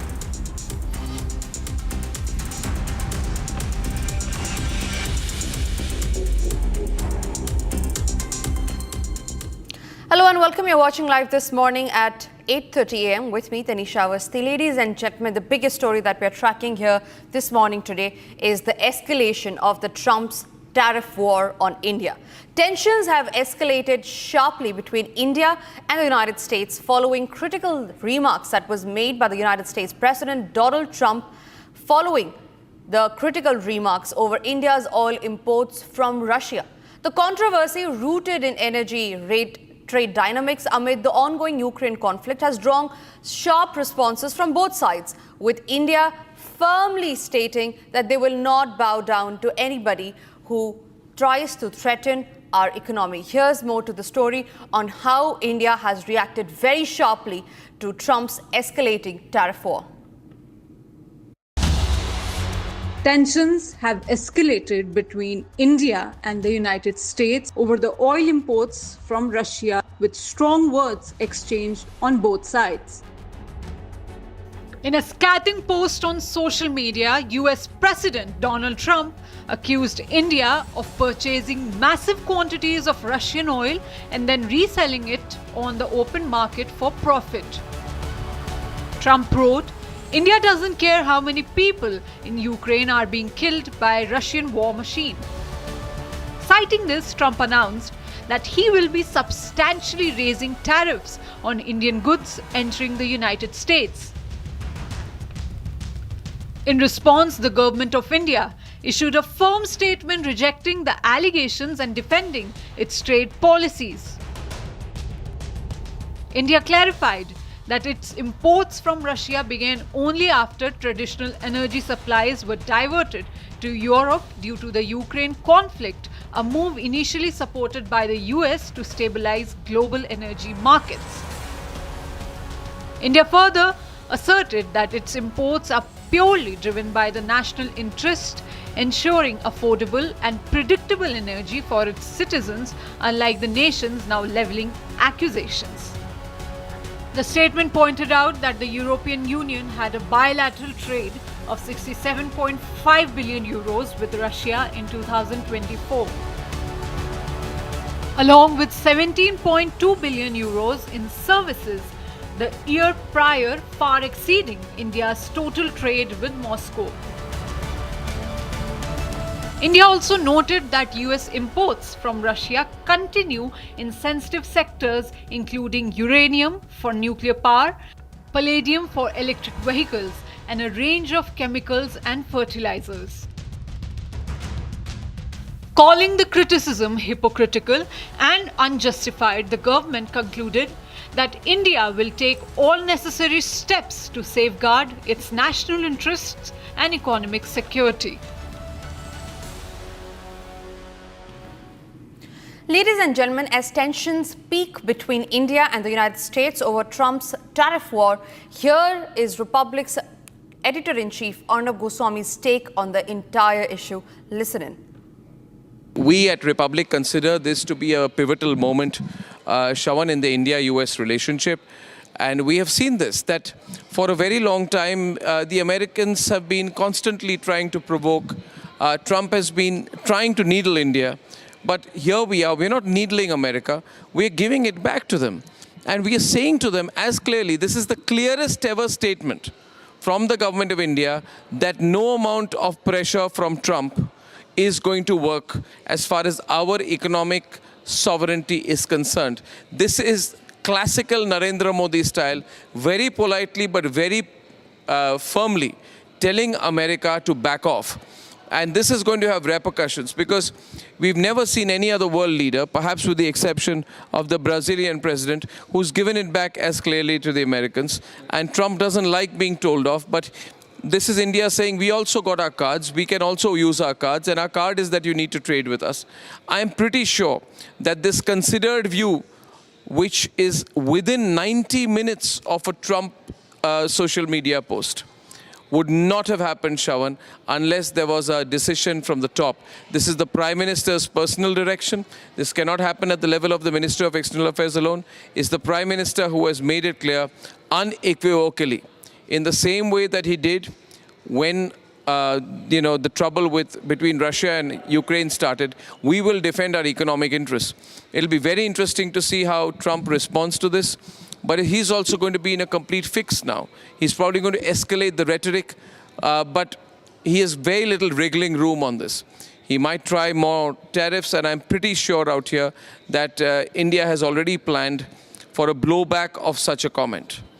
And that is going to be the way things are going to play out. So I think Modi government has assessed that the Americans are welcome to continue the talks, but we are not going to, Russia's oil trade is not on the cards. And there are certain no-go areas which we are not relenting on, obviously.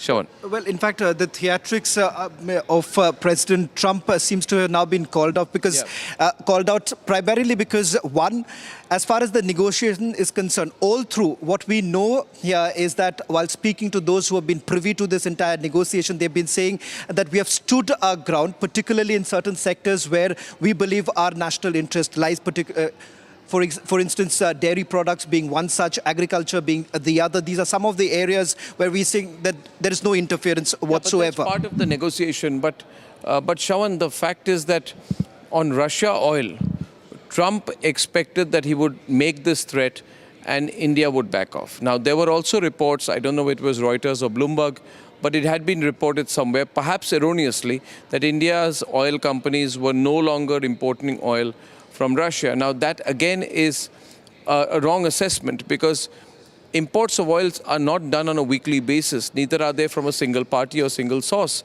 Depending on where the price works, we decide where to import from. But on that basis, Trump came to a conclusion. This was 2 days back, where he said, I'm happy to hear, but he added a rider. I don't know it's true yet. I'm happy to hear that India is not importing Russian oil. I think it became predicate and important for the government of India to put its foot down and say that, look here, there is no such decision and there is no change of position. And the government would be conscious of it because otherwise the narrative is going to go, Parliament session is on, the narrative is going to go that we have relented. The Modi government has made it clear we are not relenting. We will not relent. And the comment of the Modi government is going to have global ramifications after this. And I'm not talking about oil trade. I'm talking in terms of what we can expect from the Americans from here. They'll know they are dealing with a very tough government. Arnab, you understand how the government essentially functions very well here. Perhaps with this kind of strongly worded statement coming in, and you're saying that this could not have happened without the Prime Minister's direction. Many, with the Parliament session ongoing, they were egging the Prime Minister to perhaps personally respond. Do you believe that this is by far the most mature response coming in from a mature democracy like us? Yeah, see, India has made its position on whether it will buy Russian oil. India is not responding to Donald Trump. India is not responding to any subjective remarks. The point we felt it necessary to respond to is on buying Russian oil. We are making it clear we are not going to be a linchpin in a Russia versus America strategic fight, and we will not be used either. By doing so, we've also made it clear that our relationship with Russia is historic. And why not? Because America is sending its special envoy to Russia to have back-channel talks in the next couple of days. If Trump does that, he can't expect and that the others will not continue their own more open relationship. For all you know, once the Ukraine-Russia issue is sorted, all the American companies will just come in to begin the reconstruction effort as far as Ukraine is concerned. So it would be foolish for America to expect, and see the words here, India will continue, I think the words here are very clear, that India will continue to explore its options as a leading economy. So we have also, in that statement, there is a fair amount of messaging out here that if anyone thinks that we are a pushover, that's never going to be the case. So I think very well-phrased statement. I think this is going to be start of a lot of exciting up and down between Washington and Delhi. I'll hand it over to you. Thank you. So you have it right now with India calling it unresolved, it's unjustified at this point in time with the kind of criticism that the West was trying to heap on us.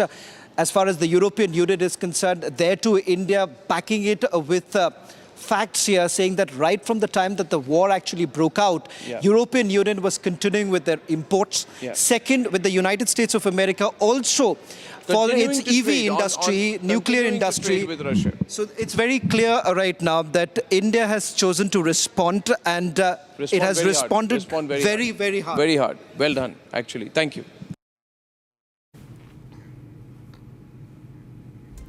Moving on to what's happening in the Israel-Iran war. The war cry at Gaza sees no end despite multiple attempts by the international community.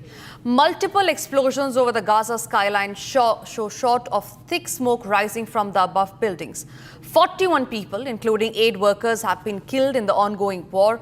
Gaza, ladies and gentlemen, is spiraling into an irreversible humanitarian collapse with no food and essentials. Protests have hit the road across the nation in demand of peace in the region. Here's more to the story. Multiple explosions were seen over Gaza skyline. The attacks come after Israel's mission to the United Nations requested an emergency meeting of the United Nations Security Council on the hostages held by Hamas. The violence came as the Palestinian Red Crescent Society staff member was killed when Israeli forces shelled its office. Desperation has gripped the Palestinian territory of more than 2 million, a warning a worst scenario of famine because of Israel's blockade. No aid entered Gaza between March 2nd and May 19th, and aid has been limited since then. Hundreds of demonstrations marched through the streets of the Tunisian capital in a powerful display of solidarity with the Palestinian people as anger grows over the worsening humanitarian crisis in Gaza. Protesters waved Palestinian flags, held signs and chanted slogans condemning both Israeli blockade and the silence of Arab governments. احنا البلدان العربيه تعمل اكثر، لازم توصل لهم اكثر. هي المظاهره صحيح، ما يلزمناش نسكت، عمرنا ما يلزمنا نسكت، الصمت عمره ما نفع في حتى شيء، يلزمنا نوصل الصوت حتى كان ما قدرناش بالفلوس ولا بحاجه اخرى، صوتنا يلزموا ياخذ. Hunger in Gaza has reached rock bottom. The Palestinian people are starving to death. They are being deliberately starved by the Zionists and by some Arab states. The crowd paused to sing the Tunisian national anthem, a moment of national unity, blending with shared Arab and Islamic cause. Fury also turned toward regional leaders accused of complicity. لكن كي تحارب انت في نهايه الامر خاصها تحارب من اجل شنو؟ من اجل نصره الدين، من اجل مسرى الرسول، من اجل الارض تاعنا، ارض الاسلام. دونك اللي جوا واللي قتل واللي قبل ذلك سكر الانفاق على اهلنا في غزه بعد الانقلاب نتاعو، باش يكون عدو الاسلام. وطالما انه يحارب الاسلام والمسلمين وهو عدو الاسلام، هو عدو الله.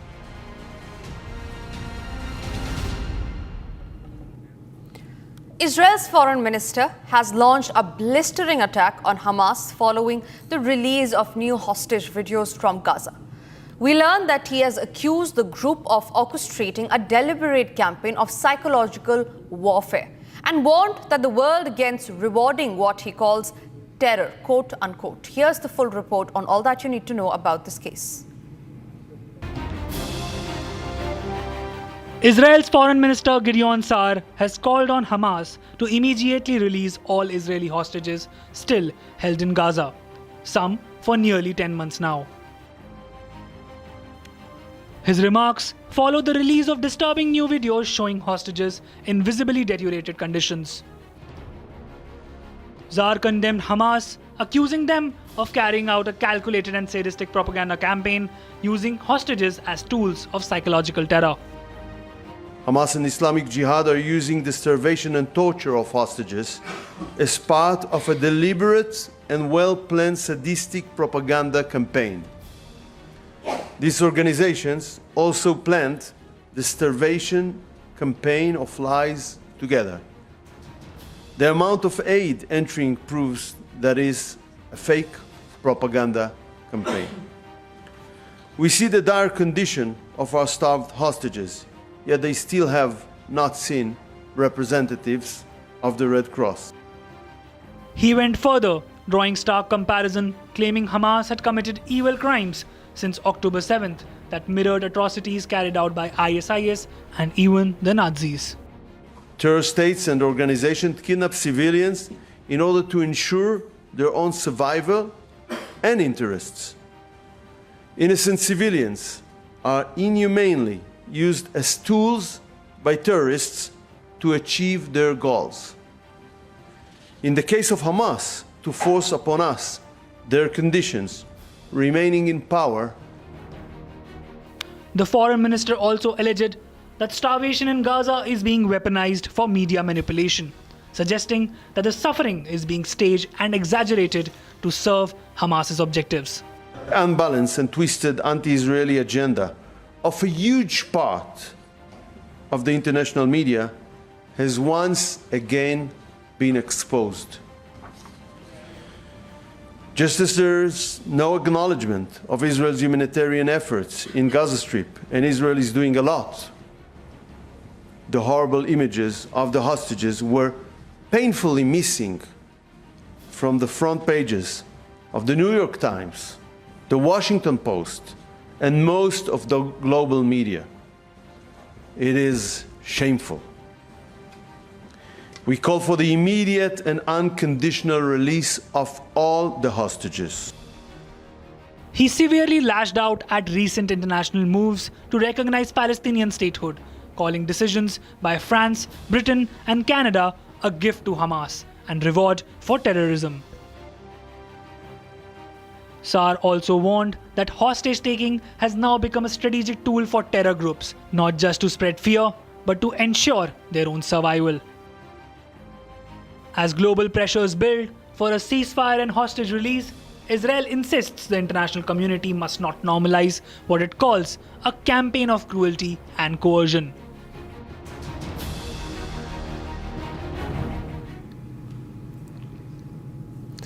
Israel's foreign minister addressed two critical issues in this powerful interview that has been done by Republic's senior editor Abhishek Kapoor. First, he tackles the claim of who is actually supplying weapons to Hamas, providing a detailed rebuttal to accusations against Israel and pointing to the actual sources fueling Hamas's arsenal. Then he confronts what he calls foreign hypocrisy in the international discourse, where some countries label Israel as an aggressor while overlooking acts of terror committed by Hamas. Here's that interview at Republic's ground reportage from Israel. A forum of families for the hostages, and with us Mr. Daniel Sheikh. He's a former ambassador of Israel, and he's someone who's coordinating the efforts of this forum, again informally. Thank you so much, Ambassador, for joining us. Please explain to us this quandary that the war ends if the hostages come back, and the hostages can come back if the war ends. So how many hostages are still there with Hamas, and why this difficulty in getting them back? So yes, that's the formula, and it has been the formula from day one. Only even if a conflict can be, described in very simple terms in a very simple formula, it doesn't mean that it's simple to reach that formula. There are still 50 hostages in Gaza. There were 251 at the beginning. Most of them came back through an agreement. Some came back, unfortunately, in body bags. And among the 50, there are also many, unfortunately, who are not alive. But we consider, and in Jewish tradition, it's very important, anyone as a hostage, regardless of if they are dead or alive. Those who are alive need to come back in order to relive their lives, and those who are no longer alive simply need to be to get a decent burial and enable their families to mourn as they wish. So, as I said, even if from the beginning it was clear that the conflict to a large extent hinges on the issue of the hostages, it's not the only issue. Yeah. But there's an issue of a military balance, of fighting Hamas. But we have the impression that has, done its role, and that we're now, the military operations we're turning in circles, and that it's time to move to the conclusion of this war through an agreement. At the current situation, Hamas doesn't seem to be prepared to release all the hostages, and the Israeli government doesn't seem to be disposed to end the war. So the simple formula remains simple, but its realization is difficult. Their lives are hanging. This is a place which is replete with the memorabilia, with the emotions. We saw those that prayer session taking place. And just to give you an idea of the kind of involvement that's there of the people, and the messaging that's there. So, for example, this is, let's go inside. This is just to give a feel to the people and to make them understand the dire situation that the hostages live as we speak. And this is one example of that, which is that the hostages are being kept inside tunnels, obviously, by Hamas in the Gaza Strip, so that they can evade and avoid security, Israeli defense forces pulling them out. Now, just to get you a feel, so we are getting inside this model of a tunnel that has been created here at Hostage Square. This is almost like an exact replica of what Hamas has created by way of that network of tunnels, in which they are keeping from where they are operating, and in fact also keeping the hostages. Look at these sounds. This is like to give you an idea of what must be going on in the minds of the hostages, that they are here inside and the war is going on outside. They don't know whether some missile or rocket can fall on them, whether the Israeli forces, because they're trying to search them, and in doing so, when they are taking out these tunnels, and there have been some instances where some of the hostages have been taken down, unfortunately, in Israeli operations also. So it's a difficult situation. And in fact, we are told that the actual tunnels of Hamas are even smaller than this, and it's difficult to navigate. We had seen in one of those tunnels Ismail Haniyeh, the Hamas leader, carrying a couple of hostages with him and using them as a shield, a human shield. So that's the situation, and this hostage square has created this tunnel, and everybody, of course, here hopes that someday there would be light at the end of the tunnel for the remaining hostages, 50 hostages that are there in captivity of Hamas.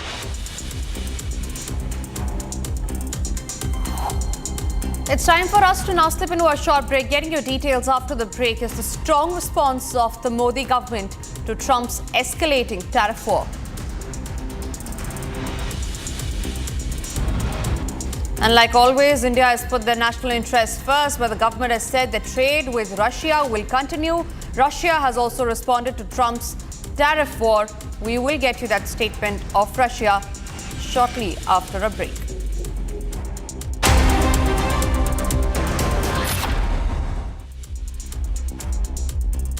ये है secret recipe MDH का जीरा SIP जल जीरा मसाला।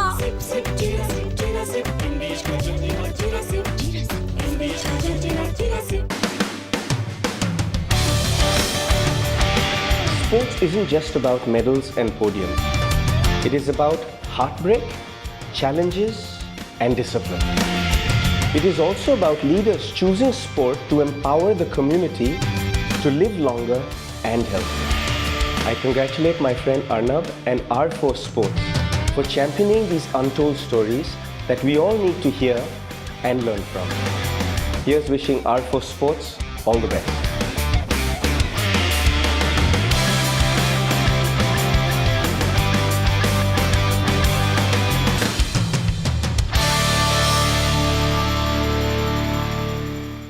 कुछ तो सस्ता लो, सब बढ़िया लो। इसमें क्या खास बात है? थोड़े में ज्यादा स्वाद, यही तो है इसकी खास बात। The Indian economy has been the fastest growing G20 economy for 8 of the last 11.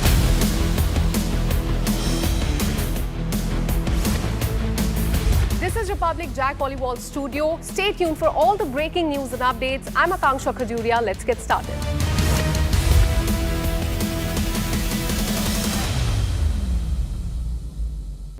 In the global employability rankings by Times Higher Education UK, only the following 6 institutions from India are ranked amongst the top 230 in the world for having the most employable graduates: IIT Delhi, IISc Bangalore, IIT Bombay, IIM Ahmedabad, IIT Kharagpur and Amity University. Pure सूजी pasta उबालो मिलाओ और खाओ 8 minute में तैयार। क्या taste है सबका राजा आर मसाला। आधे बाउल दही में 4 चम्मच MDH चटनी पुदीना मसाला डाला, स्टर करो, पुदीना चटनी तैयार। MDH चटनी पुदीना मसाला। MDH भारत की अपनी दुकान इंडिया सोना, अपने देश का सामान इंडिया सोना, इंडिया सोना, इंडिया सोना। थोड़े में ज्यादा स्वाद, यही तो है इसकी खास बात। वाओ मामा क्या स्वाद है, अरे मेरी राजा। राजा R pure masala.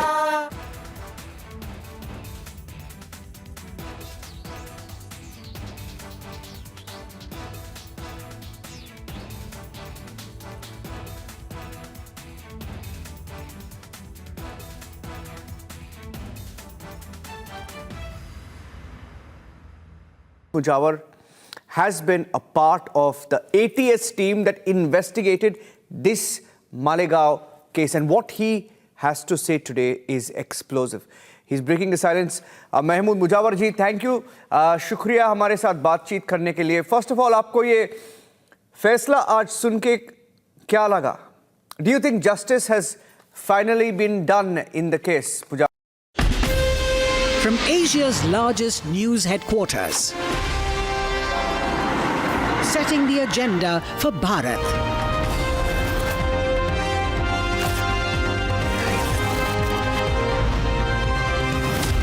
You're watching Republic.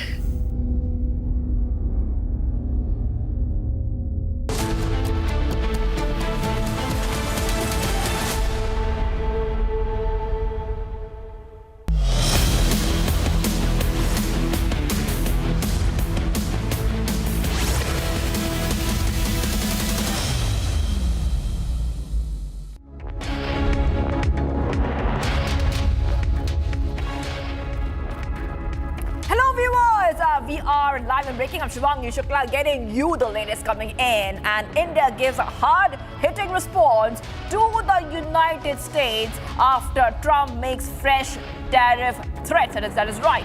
Big update coming in right now. But the headlines first. Let's get started. Within 90 minutes of Trump's tariff threat, Modi government puts out a strong response.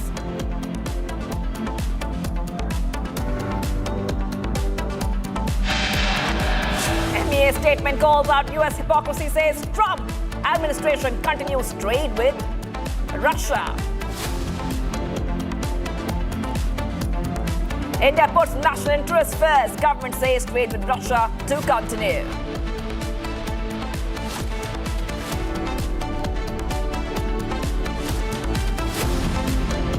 External Affairs Minister says collective desire to see a fair and representative global order, not one dominated by a few.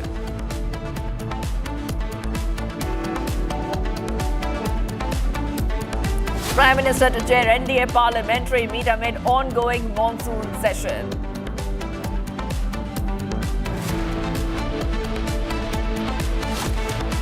ED summons business tycoon Anil Ambani in loan fraud case, leaves for the national capital.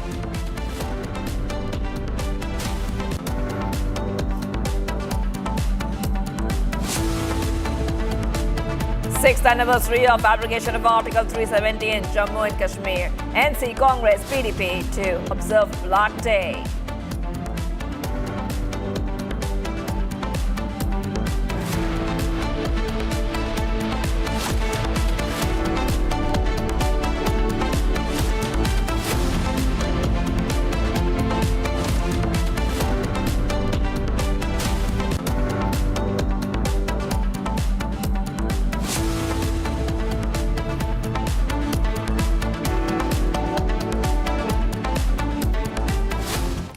A big update coming in right now. The Modi government issued a very strong worded statement on Monday in response to the US President Trump's fresh tariff warning. In a statement issued by the Ministry of External Affairs, the government has stated that it has been targeted by the US and the EU over its purchase of Russian oil. Earlier on Monday, Donald Trump has taken to Truth social media platform and warned of more tariffs on India for its purchase of Russian oil and military products amid the ongoing war in Ukraine. Taking to X, the MEA has issued the following statement.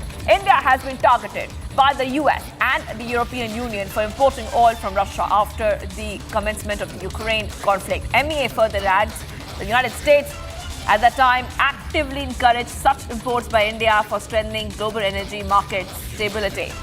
So big update coming in here, viewers, on Republic TV, where we are learning India has given a very hard-hitting response after Trump's fresh tariff threat. MEA has said that India's oil imports are guided by national interest and rejected what it described as an unjustified and unreasonable pressure from the Western powers. So we see Russia is also slamming US sanctions and the tariff war simultaneously, viewers. So these are back-to-back updates coming in here on Republic TV, where we are seeing that Russia has also, I repeat, Russia has also slammed the US over the tariff, I repeat, over the tariff war. If we have a guest, we would like to go to a guest who's joining us live right now in a short while. But India has already called out the EU and the US trade with Russia after Trump threatened steeper, I repeat, steeper tariffs on New Delhi. Simultaneously, Russia has responded to Trump's tariff threat. Russia condemns US's neo-colonial agenda. Well, that is what Russia is calling, I repeat, calling this threat. Okay, let's go straight across to our guest, Mr.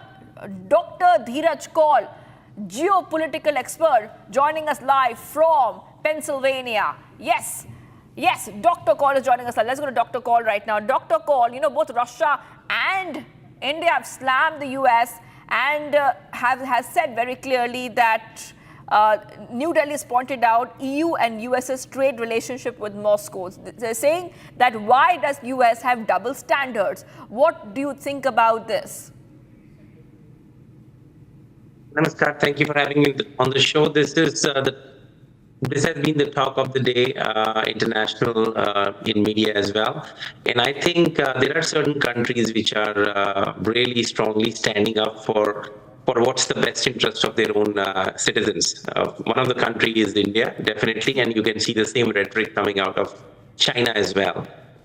It looks like I think you already rightly mentioned, this was an issue in 2022 when the Russia-Ukraine war had started, and India got a green signal from United States to be a major buyer of oil, energy from Russia, so that the international price of a barrel doesn't go all the way up to 130s. So this was very important for geostrategic importance of European Union, because they were massively buying energy from other sources because of the sanctions. So India was like a stabilizing agent at that time. But unfortunately now it's getting penalized for continuing to do what is in the best interest of its own citizens, which any person who has any understanding of financial markets, I work as a consultant in the biotech sector as well. So this is what the government of India is doing. I think is absolutely making sense, and you will see this is a tactic which has been applied by the current government for different for dealing on different issues with different governments, and this is back and forth. But having said that, I think it's very important that India gets cheap energy, because it's the fastest growing economy, which has to be fueled by cheap energy. So I think the focus of the current government is right on money, and I hope and I pray that a good deal is struck with US and India, because both of them are natural partners. This is just a terrible, tough times going on right now. Okay. Dr. Kaul, I really request you to stay on with us, because I want our viewers to have a look into this report, because tensions have escalated between India and the US following critical remarks, viewers, about the US President Trump over India's oil imports from Russia. Now, the controversy rooted in energy trade dynamics amid the ongoing Ukraine conflict has drawn strong responses from both sides, with India firmly defending its policy decisions and exposing what it terms as Western double standards. Here's more to the story. Tensions have escalated between India and the United States over the oil imports from Russia, with strong words exchanged on both sides. In a scathing post on social media, US President Donald Trump accused India of purchasing massive quantities of Russian oil and then reselling it on the open market for profit. Trump wrote, "India doesn't care how many people in Ukraine are being killed by a Russian war machine." Citing this, Trump announced that he will be substantially raising tariffs on Indian goods entering the United States. In response, the government of India issued a firm statement rejecting the allegations and defending its trade policies. India clarified that its imports from Russia began only after traditional energy supplies were diverted to Europe due to the Ukraine conflict, a move initially supported by the US to stabilize global energy markets. India further asserted that its imports are purely driven by the national interest, ensuring affordable and predictable energy for its citizens, unlike the nations now leveling accusations. The statement pointed out that the European Union had a bilateral trade of 67.5 billion euros with Russia in 2024, along with 17.2 billion euros in services the year prior, far exceeding India's total trade with Moscow. India also noted that US imports from Russia continue in sensitive sectors including uranium for nuclear power, palladium for electric vehicles, and a range of chemicals and fertilizers. Calling the criticism hypocritical and unjustified, the government concluded that India will take all necessary steps to safeguard its national interests and economic security.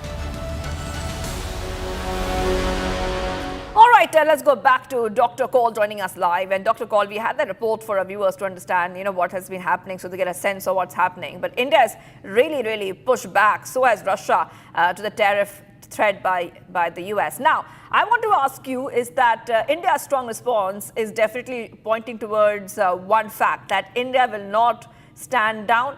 India will not be in any ways pushed by G7 economic dominance. Absolutely. You see, currently the government in India is extremely strong, and India really needs a strong government, which luckily it has, because it has the largest population in the world, one of the youngest population, aspiring population, and most growth in tech-heavy population. And to be honest, like I'm telling you, for a growth story, you really need cheap energy. So India and the leadership is defending the best interest of the nation and the youth and the next generation. And cheap energy is what we need in US too. If you look at the data around here, we had really good run in the stock market, but it started coming down because of the tariffs. And inflation is rising in US because, as you know, the tariff hits the consumer the first. Later on, if you can bring the jobs back, that is a part two of the story, which again is spectacle whether it will happen or not. The other thing is joblessness numbers are going up in US. That's why you were seeing the retraction in the stock market as well. There is a lot of uncertainty and a lot of firing is happening in US. I'm attached as an AI healthcare expert, and in my own industry, there is a lot of firing happening in FANG, in any big companies, Amazon, Google. Yes. Yeah, thank you for joining us, Dr. Kaul. Thank you for joining us. I really have to move ahead right now, getting some more breaking updates coming in. So let's go ahead to the next set of breaking updates for our viewers. Now you will see pictures coming in live. Ceremonial welcome of the President Ferdinand R. Marcos of Philippines at the Rashtrapati Bhavan.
Pictures coming in from Rashtrapati Bhavan, where the President of Philippines has arrived on a 5-day state visit to India, and he is being accompanied by First Lady and a high-level delegation, including several cabinet ministers, other dignitaries and senior officials, in addition to business representatives. What are your expectations from this visit to India? Oh, well, I think it is a reaffirmation of, the alliance and the partnership that we are strengthening. Where we used to refer to the Asia-Pacific region, we now refer to as the Indo-Pacific region, which is I think, a correct evolution of that understanding because of the global nature of all of politics and of all of trade and all of the economy.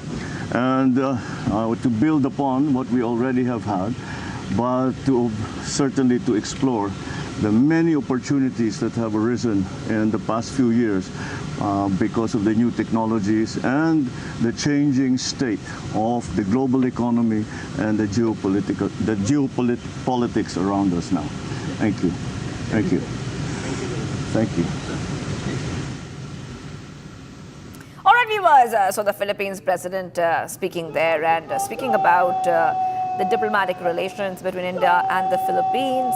Remember, India's relations with the Philippines is an integral part of India's Act East policy, and also the vision of the Indo-Pacific. The state visit of the president coincides with the 75th anniversary of India-Philippines diplomatic relations. And this visit is an opportunity for both the leaders to set the path for future bilateral cooperation and to engage on regional and international issues of mutual interest, viewers. So you can see Prime Minister Modi and President Marcos together, and they're scheduled to hold bilateral discussions. President Marcos will also meet, as you can see, they've already met President Draupadi Murmu. External Affairs Minister Dr. S. Jaishankar will also call on President Marcos during the visit, and President Marcos will also visit Bengaluru before returning to the Philippines. So PM Modi shaking hands with the Philippines president and welcoming him to India for a productive talks that we can expect very soon, for productive bilateral talks which we can expect very soon, viewers. The President of Philippines is here at Rashtrapati Bhavan on a 5-day state visit to India. He's being accompanied by the First Lady, and with him he also has a high-level delegation including several cabinet ministers, other dignitaries and senior officials, in addition to business representatives. So President Murmu and PM Modi welcomed the Philippines president, who is on a visit here to India. Diplomatic relationships between India and the Philippines were established in November 1949. Both countries have since developed a very strong partnership across a wide spectrum of areas, including trade and investment, defense and security, maritime cooperation, agriculture, healthcare, pharmaceuticals, and digital technologies. The two countries also engage closely at a regional level, including through India's comprehensive strategic partnership with the ASEAN. Pictures coming in right now of the Philippines president. And we can expect both the sides, India and Philippines, to deepen maritime cooperation during this visit. So, all right, viewers. Let's move ahead to some of the other stories we're tracking here. Republic TV. Breaking news coming in. Union Home Minister Amit Shah arrives for the key NDA parliamentary meet. That is right, the key NDA parliamentary meet, viewers, and a very, very important meeting which is taking place later on. And this is coming in as we see that Union Home Ministers arrive for that very important meeting.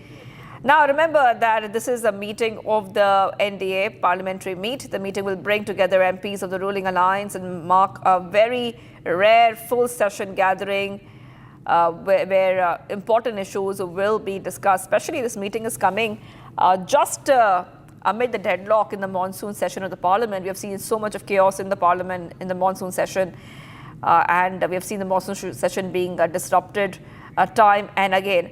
All right, let's go to Ashwarya joining us live from our newsroom. Ashwarya, you know, we have seen the opposition stall a lot of sessions, and now we see a key NDA parliamentary meeting which will begin very soon. Top leaders are arriving. Yes, Ashwarya. Absolutely. This is a very, very significant meeting, because considering the fact that it's the week 3 of the monsoon session of Parliament and not even a single bill has been passed in this entire session. And as far as yesterday is concerned, we saw the upper house did convene for a while. There were tributes that were paid as JMM leader Shibu Soren passed away yesterday, and there were tributes that were paid in the House. And after that, however, no legislative agenda was carried out, even after the Lok Sabha resumed at 2 p.m. After that also, the protests as far as the opposition's protest on SIR exercise in Bihar continued through the entire time.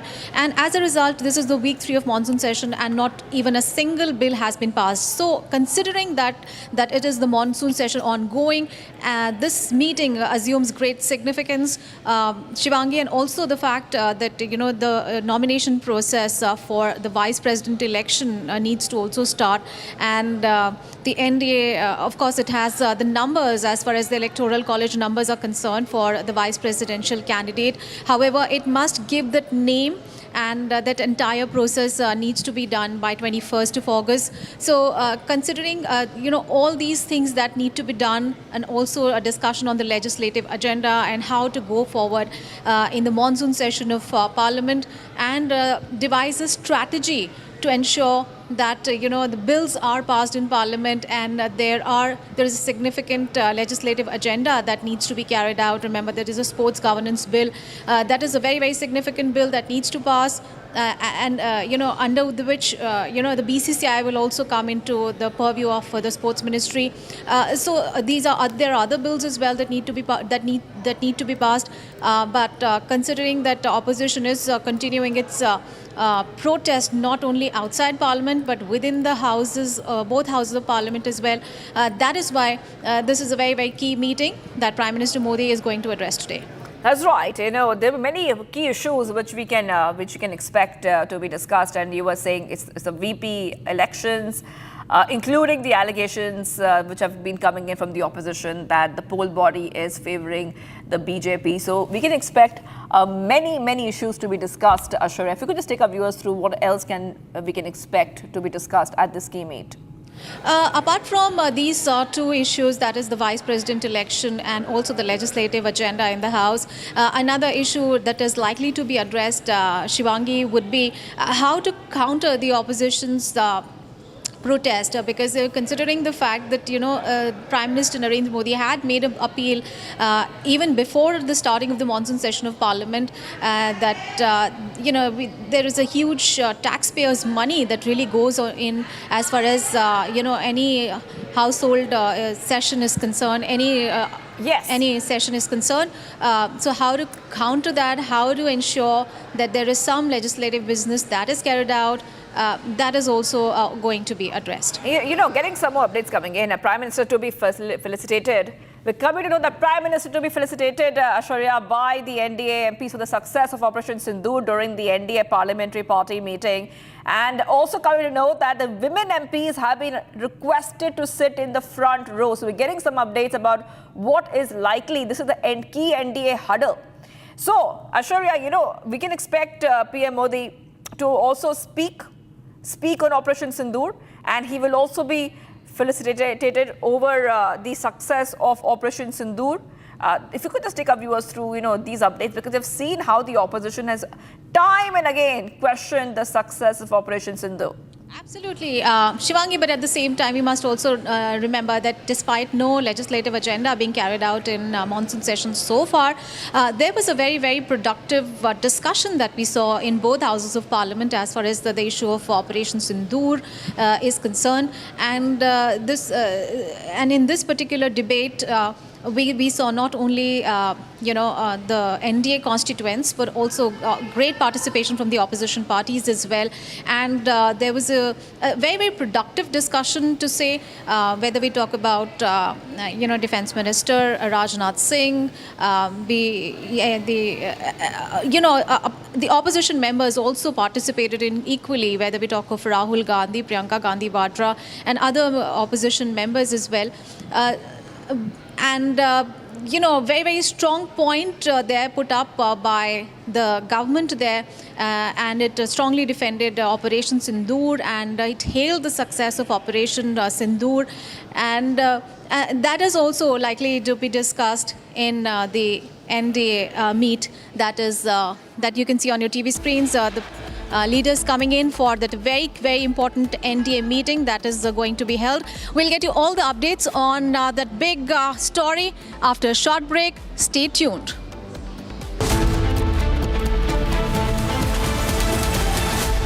इसको घर पे लगाओगे तो शादी का तो पता नहीं, पर घर पक्का नहीं टूटेगा। रुंगटा नहीं तो घर स्ट्रॉन्ग नहीं। रुंगटा स्टील TMT बार एकदम सॉलिड। पहाड़ों में एक हाइकिंग शिप भी बन सकती है। कुछ तो सस्ता लो, सब बढ़िया लो। इसमें क्या खास बात है? थोड़े में ज्यादा स्वाद, यही तो है इसकी खास बात। मसाला, भारत की अपनी दुकान, इंडिया सोना, अपने देश का सामान, इंडिया सोना, इंडिया सोना, इंडिया सोना। केसरिया से मन जोगी हुआ रे, दिल झूमे देखो।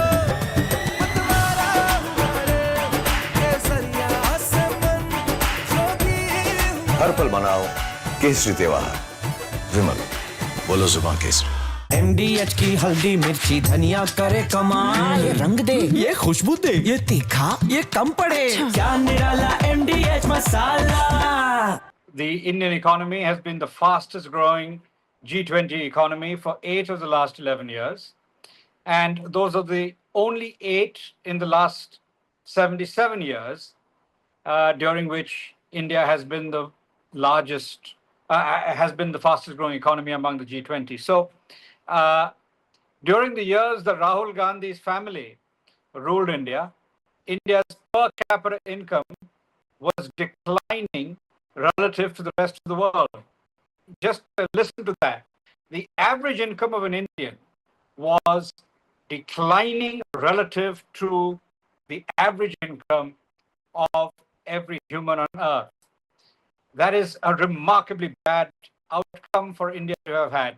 If you want a dead economy, it is the Nehruvian Indira economy and the Rajiv economy. That was a genuinely dead economy. If you want an economy that is vibrant, this is that economy. The economy of India today under the Modi government is, in fact, the envy of the world. It may not be the envy of Donald Trump right now, but the simple fact is that the Indian economy is the fastest growing economy in the world. You can see this in the IMF's latest forecasts. They are very modest forecasts, but in fact, the economy of India has grown at an average annual pace of 8.2% in real terms every year for the past 4 years.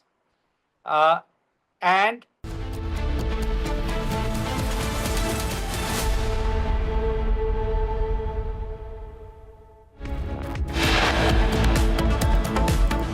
Top headlines at 9:30 a.m. Within 90 minutes of Trump's tariff threat, Modi government puts out a strong response. MEA statement calls out United States hypocrisy, says Trump administration continues trade with Russia. India pulls national interest first. Government says trade with Russia to continue.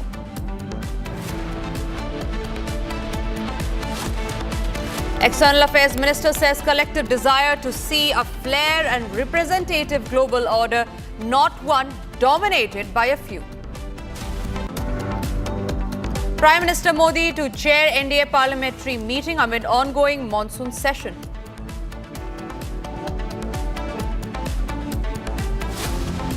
Enforcement Directorate summons business tycoon Anil Ambani in loan fraud case, leaves for the national capital. 6 years of abrogation of Article 370 in Jammu and Kashmir, but National Conference, Congress and the PDP to observe Black Day today.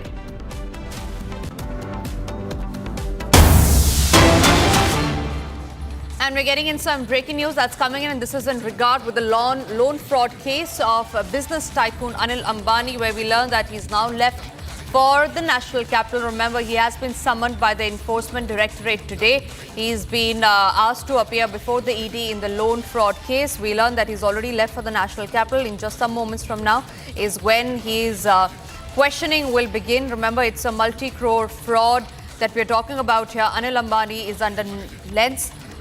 It is over rupees 14,000 crore loan fraud by Reliance Communications Limited. Reliance Communications, Anil Ambani, has been classified as fraudulent. SBI had reported to RBI preparing to file a complaint with the CBI. The Canara Bank cheated of more than rupees 1,050 crores. Foreign bank accounts and foreign assets are also to be probed. Aditya, my colleague, is tracking that story. He joins me live from the national capital on that. Aditya, talk to us about what is expected as far as the Enforcement Directorate headquarters are concerned, and what time is Anil Ambani supposed to reach there? There are three major updates coming in from the ED. The first, Anil Ambani is set to be in the ED interrogation today. Second, the ED is likely to also summon at least seven top executives from the Reliance Group. And third, even the top executive of the banks who gave loan and who failed to get the loan back will also be questioned by the ED on the part of their due diligence.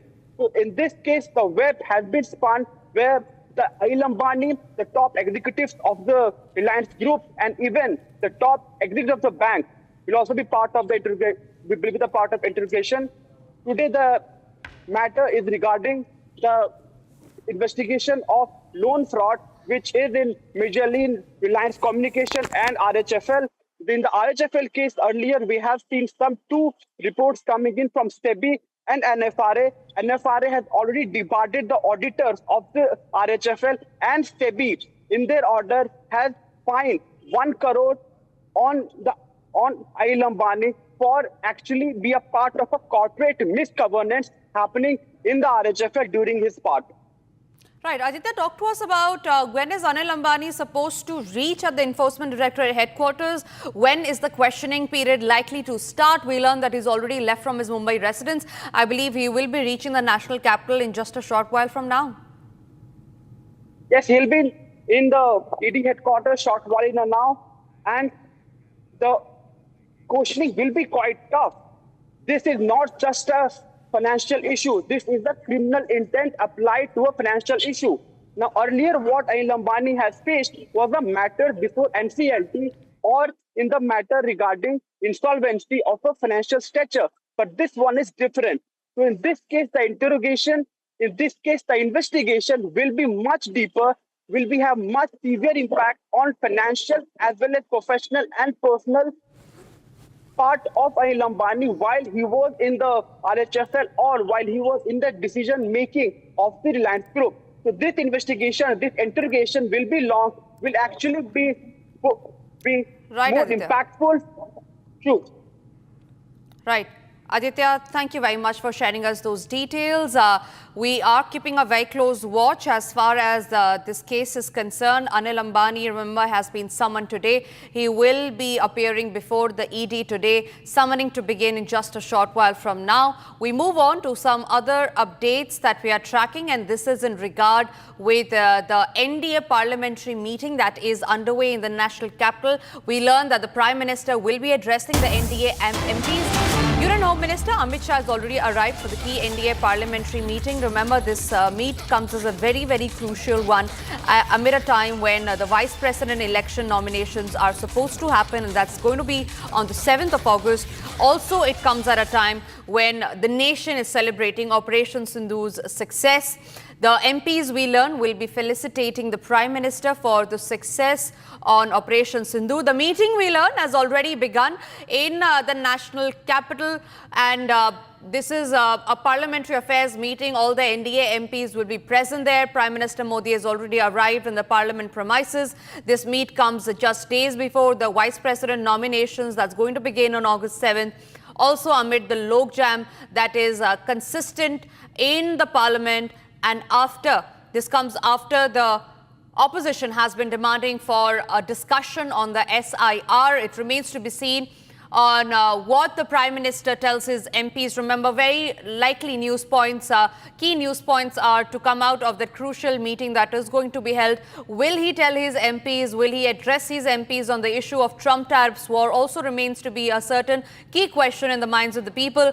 Aishwarya, my colleague, is joining me live from the newsroom on that. Aishwarya, this crucial NDA parliamentary meeting comes at a time when there are 2-3 issues that are taking the nation by a firestorm. Number one, of course, being the Vice President elections. The nominations are going to begin from the 7th of August. It also comes at a time when there is logjam in the parliament, and at a time when Trump has escalated tariff war in India. What are you learning? What could the meeting be all about? And the Prime Minister's address is obviously going to be one that the nation will be looking forward to. Absolutely, Tanisha. So there are, as you mentioned, there are 3 or 4 main issues that are likely to be discussed during this NDA parliamentary meeting. So this is an NDA meeting, which means that all the constituents of the NDA would be here. And as we understand, the meeting is still on. So the key issues that are likely to be discussed is, of course, since the monsoon session is ongoing, it is week 3 of the monsoon session. And except for a debate that we saw on the Pahalgam terror attack and Operation Sindoor, no legislative agenda really has been done. Yesterday, we were hoping for some agenda to be carried out, but again, the opposition protest on the Bihar SIR exercise continued, both outside the parliament and inside the parliament as well. So that is, of course, one issue that is going to take the center stage on how to ensure that the parliament runs smoothly, how to ensure that there is some legislative agenda that is carried out in both houses of parliament, because, you know, this is something that Prime Minister Modi had also given a message even before the monsoon session began, that there's a huge taxpayers' money that goes into each session of parliament, and it is very important to carry out the legislative agenda. So that is one issue, of course, that is going to be taken up. And as you mentioned earlier as well, that, you know, the sources are telling us that there is likely to be felicitation of the Prime Minister on a very, very significant Operation Sindoor. And you remember, this debate was also seen in both houses of parliament. 2-day debate was seen where the government, took a very, very strong stand against terror, and how Operation Sindoor was carried out, and how did India reach out to its allies, and gave a message of how terror has been emanating from a foreign soil, and India won't tolerate that. So Operation Sindoor, that is also, of course, one of the issues. And since it is an NDA meeting, Tanisha, which means that Prime Minister Modi is also likely to send a message of how to reach the voters, how to encourage them, and how Absolutely. to, yeah. Yes. Aishwarya, stay with me. I'm also being joined by Harsha. Harsha, this meeting comes ahead of very, very crucial times. Just yesterday, it was Donald Trump trying to arm twist India by hiking tariff against India. The Ministry of External Affairs, in fact, yesterday had put out a very, very strong statement. And of course, this is via the Prime Minister, where where India had made it clear that we will not tolerate anybody who tries to threaten our economic sovereignty. Do you think the Prime Minister is going to address Trump's tariff threat as well? Because this is a key issue that is going to be raised in the Parliament by the opposition as well. No, Tanisha, that's not going to be the issue, because I'll tell you, because the NDA meeting works very differently. We have to understand the process. And also, most of our viewers don't know this, but every parliament session, PM Modi and the ruling party, the NDA government especially calls for this NDA party meeting, because the ruling party, NDA, has always kept its MPs on toes. And we very well know there's a Bihar election later this year. And it's very much important that not only Bihar, but message goes across each and every state that how Operation Sindoor was conducted and how on each and every zone, Prime Minister Narendra Modi has stated that it was conducted well. There was 100% strike rate. And the message not only went from the parliament, but it has to be said that confidence has to be inducted in the parliamentarians as well, the NDA allies as well. Therefore, message has to go not only from Delhi, but from their respective constituencies as well. In this meeting, Prime Minister Narendra Modi will speak about Operation Sindoor, and Prime Minister Narendra Modi will also be felicitated by the Member of Parliament on the success of Operation Sindoor, because after Operation Sindoor, this is the first Parliament monsoon session which is happening in between. After Operation Sindoor, there was no Parliament session. So MPs will be congratulating and felicitating Prime Minister Narendra Modi. They will also be highlighting how was the success of Operation Sindoor, what different delegations and the party leaders of opposition parties also mentioned.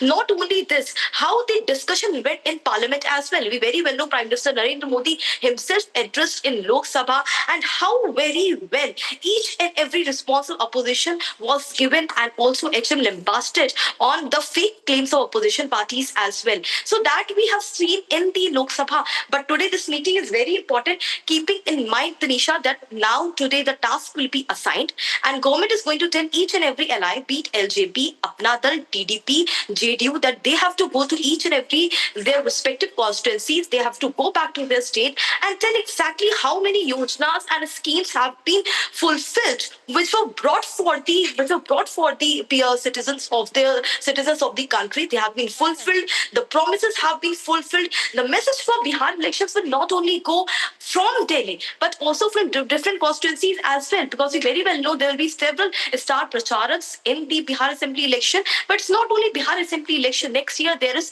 Tamil Nadu and West Bengal as well. And Tanisha, we know the working style of BJP party. They work 24/7. They work 365 days in a year. There's no stoppage to the work and how they keep themselves on the toes. And that is all. And that is going to be the mantra which Prime Minister Narendra Modi is going to deliver while addressing all the Member of Parliament. The meeting has already begun. It will go on for 45 minutes to 1 hour. We're expecting it to conclude at around 10:30 a.m. Back to you. Right, Harsha, one last question before I let you go. Are we also expecting some statements from the Prime Minister where he is likely to address the NDA MPs?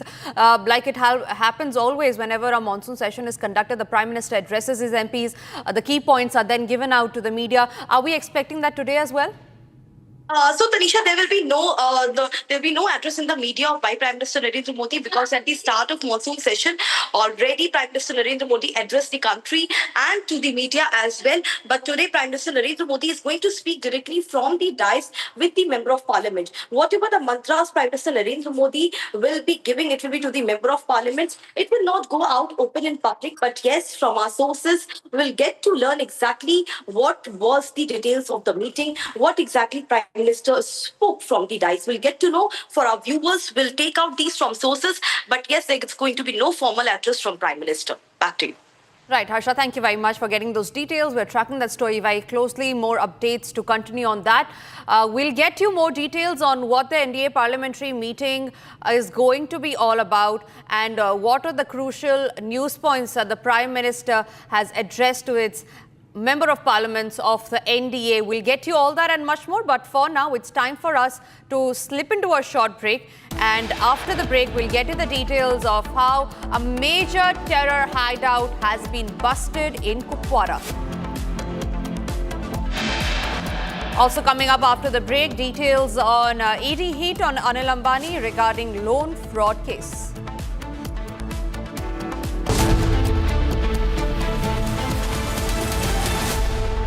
In the global employability rankings by Times Higher Education UK, only the following 6 institutions from India are ranked amongst the top 230 in the world for having the most employable graduates. IIT Delhi, IISc Bangalore, IIT Bombay, IIM Ahmedabad, IIT Kharagpur and Amity University. पैसा लगाना है तो century ply club prime पे लगाओ, डूबेगा नहीं, जलेगा भी नहीं, कोई खा नहीं जाएगा, धोखा नहीं देगा, ऊपर नीचे भी नहीं होगा, सेफ रहेगा, सिक्योर्ड मिनिमम 30 साल का रिटर्न देगा। अब इससे बेटर इन्वेस्टमेंट है तो बताओ। सेंचुरी प्लाई क्लब प्राइम, रहो बेफिक्र। दादी के हाथों का जादू और खुशबू से महकता घर, माँ की मुस्कुराहट और खाने की सुगंध। MDH गरम मसाला, क्योंकि हर रिश्ता है स्वाद से जुड़ा। केसरिया से मन जोगी हुआ रे, दिल झूमे देखो मतवारा हुआ रे। केसरिया से मन जोगी हुआ। हर पल मनाओ केसरी त्योहार। विमल, बोलो जुबान केसरी। आर प्योर सूजी पास्ता, उबालो मिलाओ और खाओ, 8 मिनट में तैयार। क्या टेस्ट है सबका राजा R pure masala.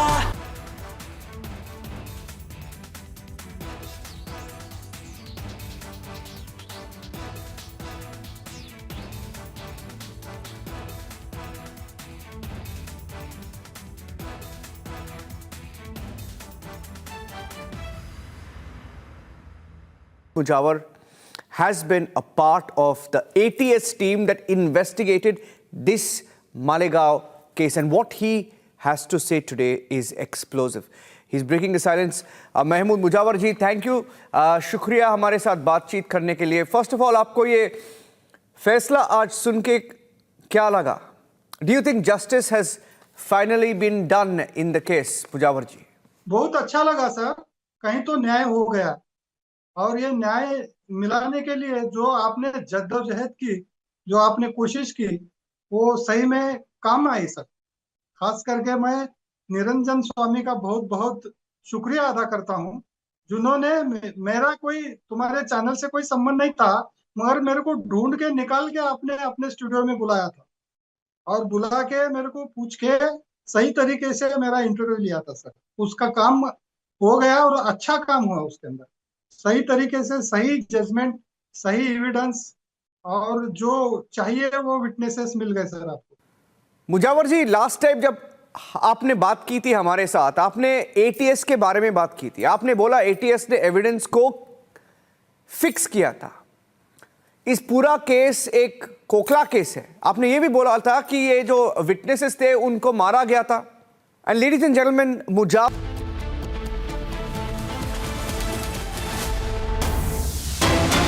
to some live visuals that we're getting from inside the NDA parliamentary meet. That is all that's begun already. Prime Minister there with Defence Minister Rajnath Singh. All the NDA MPs there being seated. I can also see Union Home Minister Amit Shah, JP Nadda, Rajnath Singh, the Defence Minister, Prime Minister Narendra Modi, along with other NDA Member of Parliaments who are there present inside the meeting. We can see if we can hear some live visuals and naps of the meeting that was being conducted inside the parliamentary premises. There are a round of applause that are being given. We learned that the Prime Minister will be felicitated by the NDA MPs on the success of Operation Sindoor. Remember, this is a very crucial meeting that is being held inside the Parliament complex. On your screens, our Defence Minister Rajnath Singh. Beside him is Prime Minister Narendra Modi. On Prime Minister Modi's left-hand side is JP Nadda, and beside JP Nadda is Union Home Minister Amit Shah, who's seated there. Round of applause is being given. Prahlad Joshi, Gajendra Singh Shekhawat. Let's also listen into what's happening inside the meeting.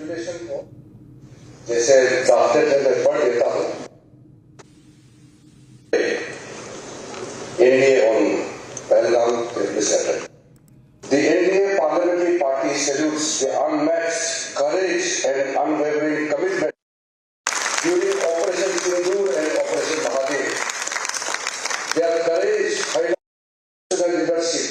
displayed by Prime Minister Sri Narendra Modi during this time. His unwavering resolve ignited a renewed spirit of unity and pride in the hearts of all Indians.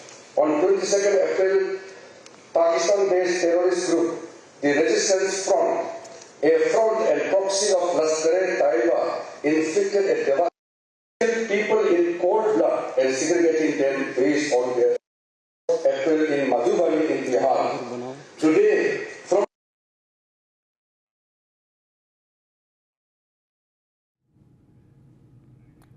All right, I believe that was Kiran Rijiju, Union Minister, who was addressing the key NDA parliamentary meeting. He starts with applauding the Prime Minister for the success of Operation Sindoor, recalling how our armed forces fought very, very bravely against Pakistan's invasion of our territory and how we gave a befitting reply to Pakistan.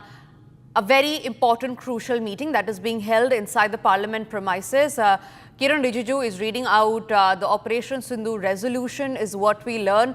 This crucial meeting is being held. He is addressing the Prime Minister along with other NDA MPs. This is the first NDA parliamentary meeting since Operation Sindoor has begun, and that's why it's of highly significant.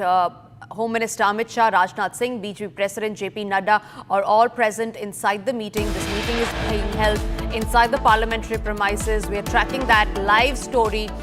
But for now, it's time for us to slip into our break. Getting you details after the break are the inside details of the key NDA parliamentary meeting.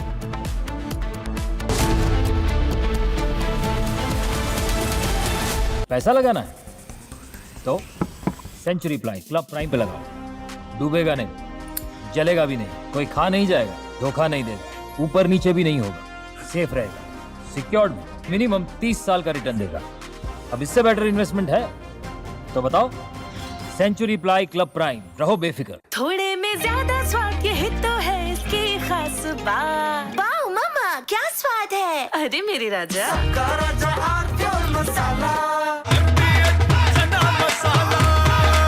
अब छोलिया हो या लोबिया, सफेद चने या काले चने, सब कुछ मजेदार बने। भारत की अपनी दुकान इंडिया सोना, अपने देश का सामान इंडिया सोना, इंडिया सोना, इंडिया सोना। कुछ तो सस्ता लो, सब बढ़िया लो। इसमें क्या खास बात है। थोड़े में ज्यादा स्वाद ये तो है इसकी खास बात। The Indian economy has been the fastest growing G20 economy for 8 of the last 11 years. And those are the only 8 in the last 77 years, during which India has been the largest, has been the fastest growing economy among the G20. So,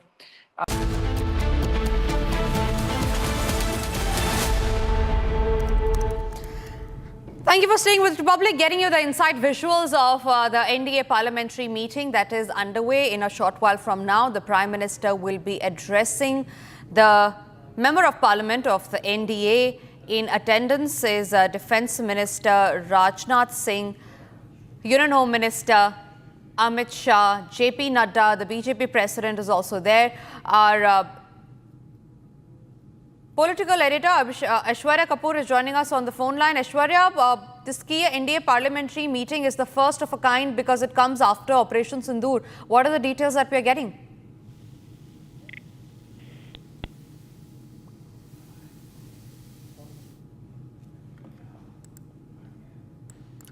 All right, we seem to have lost that line with Aishwarya Kapoor, getting you the details of what's happening inside the NDA parliamentary meeting. All the women NDA MPs have given bouquets to the Prime Minister, and sloganeering also took place for the success of Operation Sindoor. JP Nadda has now started with the address. We learn that just before JP Nadda, it was Kiran Rijiju who was reading out the resolution on Operation Sindoor. This key parliamentary meeting of the NDA, remember, comes in the backdrop of the success of Operation Sindoor. And we're getting you the details on that, but time for us to now slip into a short break.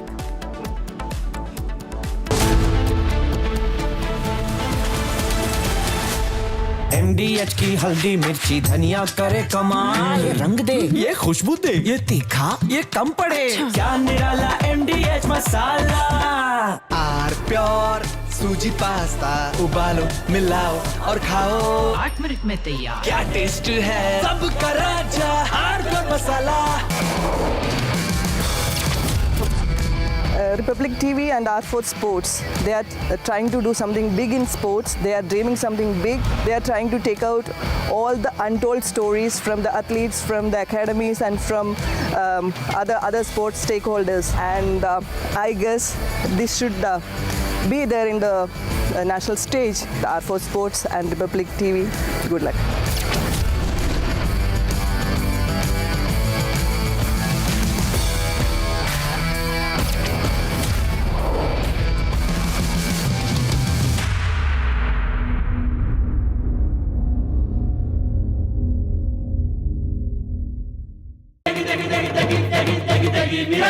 MDH की देगी मिर्च, देगी मिर्च का तड़का, अंग अंग फड़का। MDH की देगी मिर्च।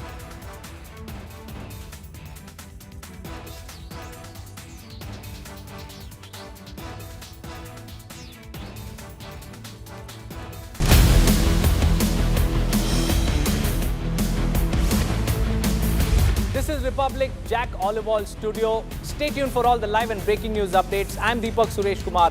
Let's get started.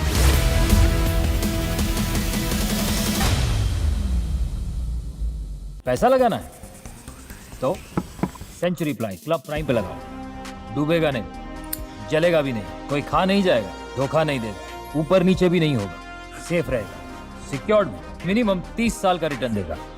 अब इससे बेटर इन्वेस्टमेंट है तो बताओ। सेंचुरी प्लाई क्लब प्राइम, रहो बेफिक्र। थोड़े में ज्यादा स्वाद, यही तो है इसकी खास बात। वाओ मामा, क्या स्वाद है। अरे मेरी राजा, मसाला। भारत की अपनी दुकान, इंडिया सोना, अपने देश का सामान, इंडिया सोना, इंडिया सोना, इंडिया सोना। ये है सीक्रेट रेसिपी, MDH का जीरा सिप जल जीरा मसाला। सिप सिप जीरा सिप, जीरा सिप, MDH का जल जीरा सिप, जीरा सिप, MDH का जल जीरा SIP. The Indian economy has been the fastest growing G20 economy for 8 of the last 11 years. And those are the only 8 in the last 77 years during which India has been the largest, has been the fastest growing economy among the G20. So during the years that Rahul Gandhi's family ruled India, India's per capita income was declining relative to the rest of the world. Just listen to that. The average income of an Indian was declining relative to the average income of every human on earth. That is a remarkably bad outcome for India to have had. If you want a dead economy, it is the Nehruvian Indira economy and the Rajiv economy. That was a genuinely dead economy. If you want an economy that is vibrant, this is that economy. The economy of India today under the Modi government is, in fact, the envy of the world. It may not be the envy of Donald Trump right now, but the simple fact is that the Indian economy is the fastest growing economy in the world. You can see this in the IMF's latest forecasts. They are very modest forecasts, but in fact, the economy of India has grown at an average annual pace of 8.2% in real terms every year for the past 4 years.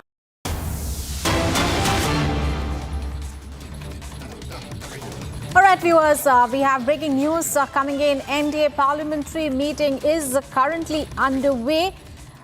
Remember, as the session starts at 11 a.m., prior to that, we have this very, very significant meeting. These are the visuals that we are getting. Prime Minister Narendra Modi has been felicitated at the NDA parliamentary meeting. And remember, this is a huge gathering. This is the first such gathering during the ongoing monsoon session of Parliament.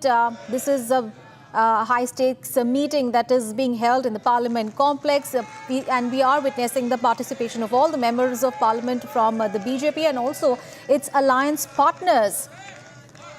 And Prime Minister Modi has also been felicitated at this very, very important meeting. So this parliamentary party meeting comes at a very, very crucial juncture. Shivangi, my colleague, is now joining us live from the newsroom for more.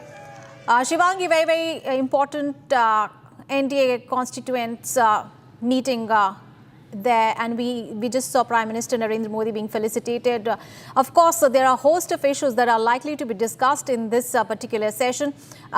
What can we expect? Of course, the ongoing monsoon session of Parliament, is there the vice presidential election, and what are the other significant issues that are likely to be discussed in this meeting? Right, let's put those pictures out right now, Shaurya, which we see on our screens, where you see that the Prime Minister Modi is being garlanded by the top NDA leaders, and this is coming ahead as a key NDA huddle is going to take place. And very important to note that PM Modi will be felicitated for Operation Sindoor. He is being garlanded, and he is being congratulated for the success of Operation Sindoor.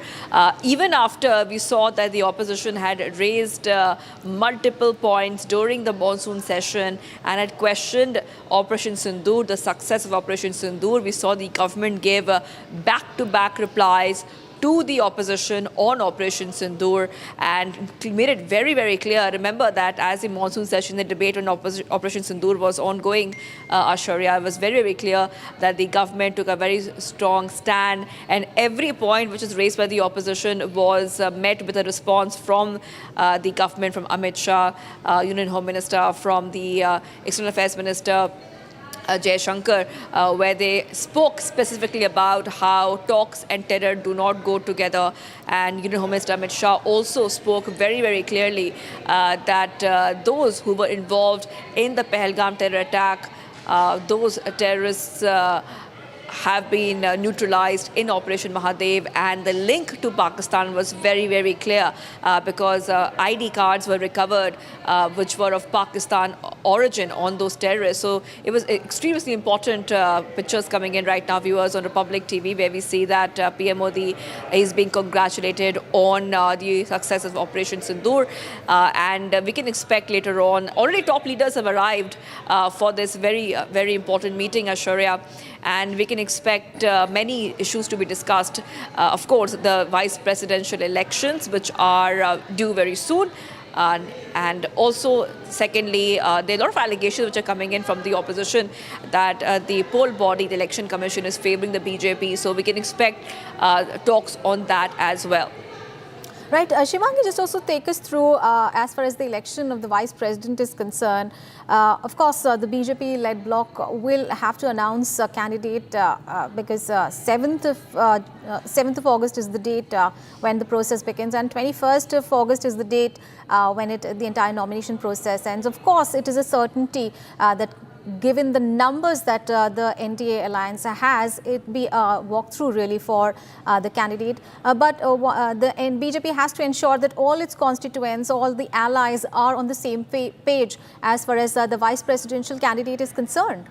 That's right. So VP polls are on 9 September. So we already saw the dates have already come out for the vice presidential polls. And remember that the VP elections are very important because as per the premises in the constitution, it's very important to fill the post of the vice president if a vacancy has happened midterm. So given the fact that this NDA key huddle is happening just before the VP elections is going to definitely be very important. Remember, the Electoral College for the VP polls include MPs of the Lok Sabha and the Rajya Sabha.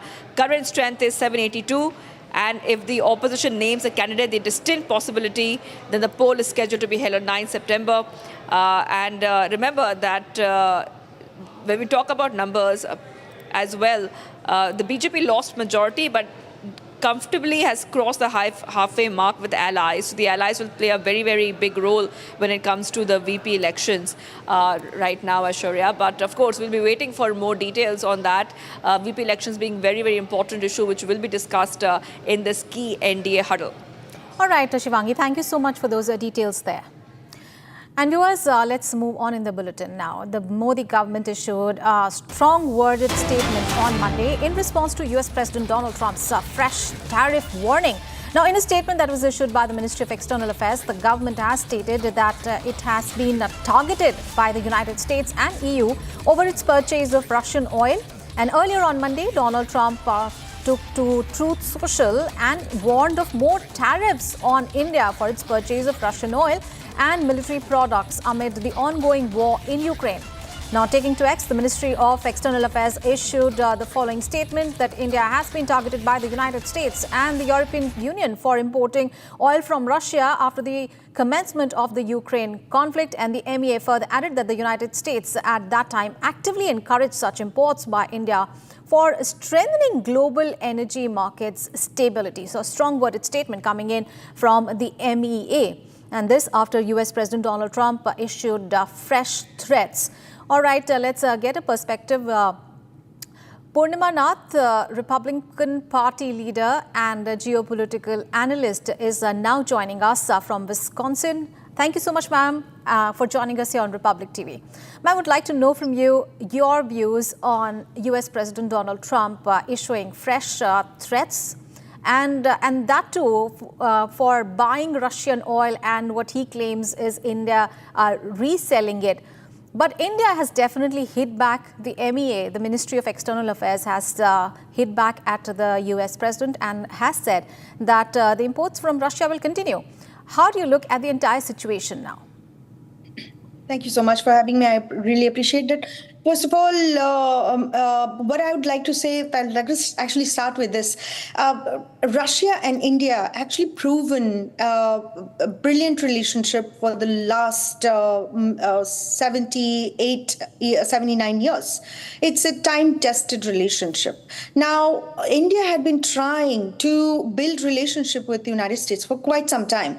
Modi, arguably, the brilliant prime minister that India has today, had been most pro-American prime minister of India, and balancing the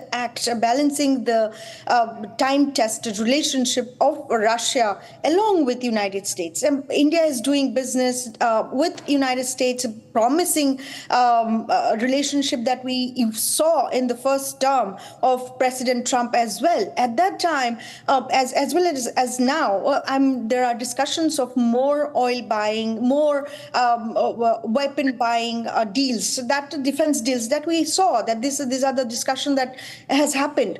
But suddenly, have you ever seen Russian politicians ever throwing tantrums publicly, bullying and pressurizing, coercing PM Modi for his relationship with President Trump or United States of America?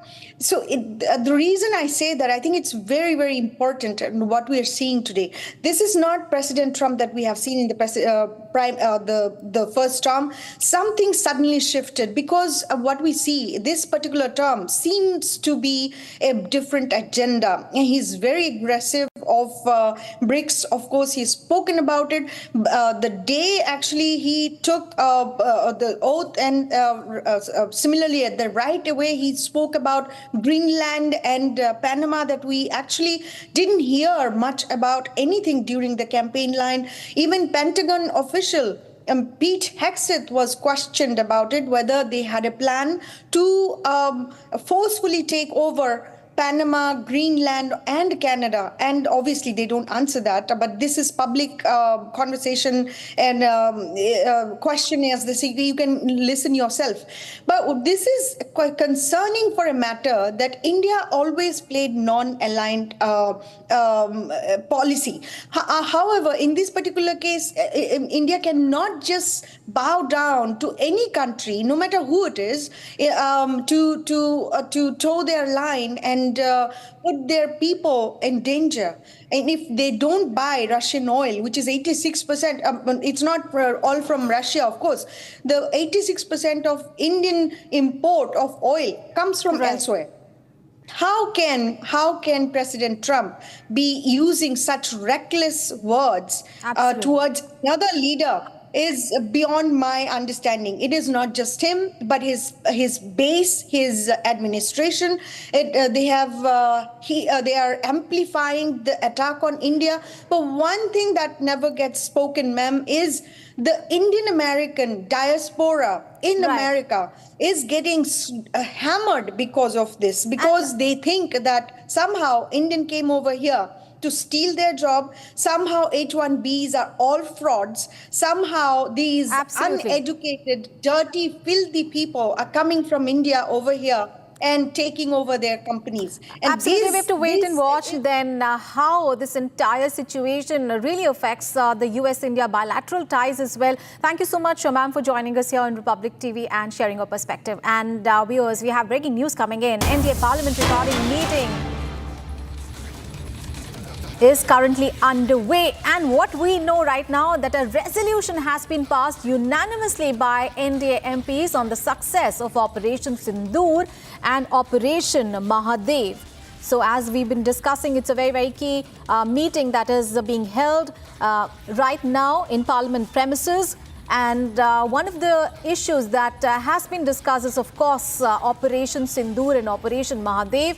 And a resolution has been passed by the NDA MPs on the success of Operation Sindoor. Shivangi, my colleague, is now joining us from the newsroom. Shivangi, we saw those visuals there, Prime Minister Narendra Modi being felicitated there at the NDA parliamentary meeting there on the success of Operation Sindoor. And now we understand that a resolution has also passed by the NDA constituents there on the success of Operation Sindoor. Right, we're getting these back-to-back updates coming in right now on Republic TV, where we are learning that the resolution has been passed. And very important to note here that that the opposition has been going ahead and asking very tough questions from the centre on Operation Sindoor and Operation Mahadev. They have even gone ahead and questioned the role that the Indian Army has played. And even though we know that a lot from the opposition were part of the delegation, which went from all over the world, they were speaking about the success of Operation Sindoor, and still the opposition MPs had asked the centre about the success of Operation Sindoor in the Parliament monsoon session. So after that, we have seen how the centre and the government had given very strong replies to the opposition on Operation Sindoor. Now a resolution has been passed on the same. So these are back-to-back updates coming in right now on Republic TV. And also taking our viewers through exactly what is happening in terms of the NDA key huddle, where we see that Prime Minister Modi is being felicitated and he was garlanded by the NDA allies and the NDA for the success of Operation Sindoor.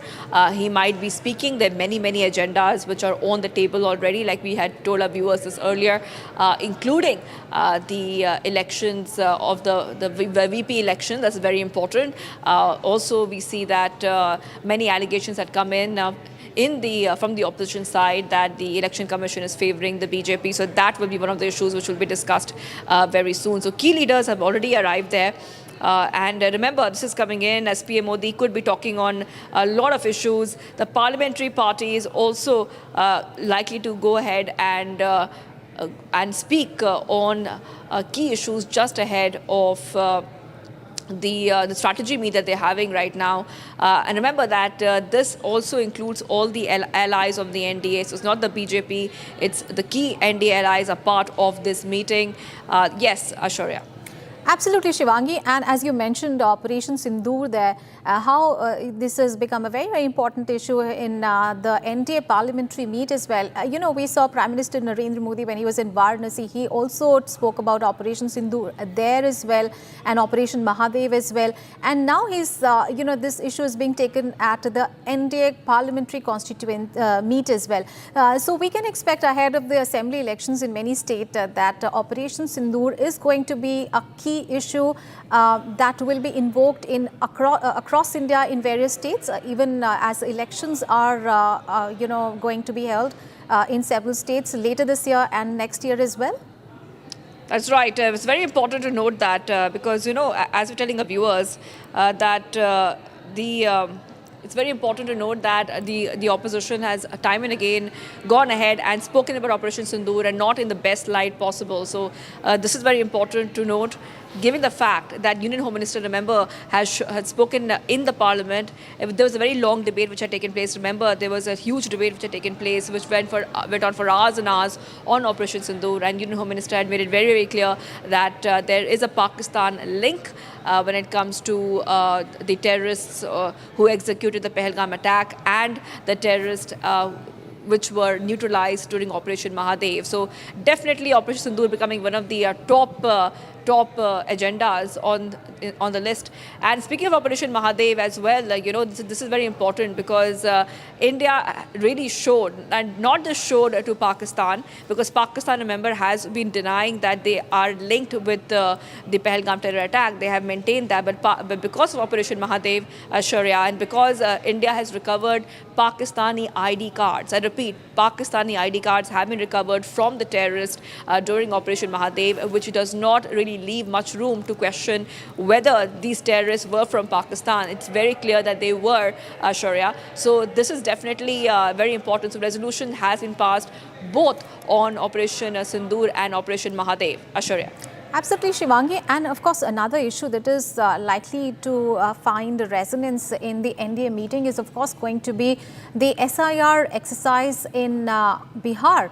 Considering the fact, that the opposition has been hitting out at not only the Election Commission of India, but also the government of being in cahoots with the election body and manipulating the voter data there. And we have seen how, yesterday we saw Home Minister Amit Shah also, giving some more facts about the allegations that have been leveled against the Election Commission as well. So that is also one of the issues that is going to be discussed in this meeting, likely, right? Right now we don't have much information about that because from what we understand, it is going to be more on yes, I mean, in a way that could be it, because remember that the opposition has been alleging that the Election Commission is favouring the BJP and the ruling party. So that is definitely something that will be coming up. Remember, the EC has already flagged, I repeat, the EC has already flagged that the current electoral voter list in Bihar has a lot of discrepancies.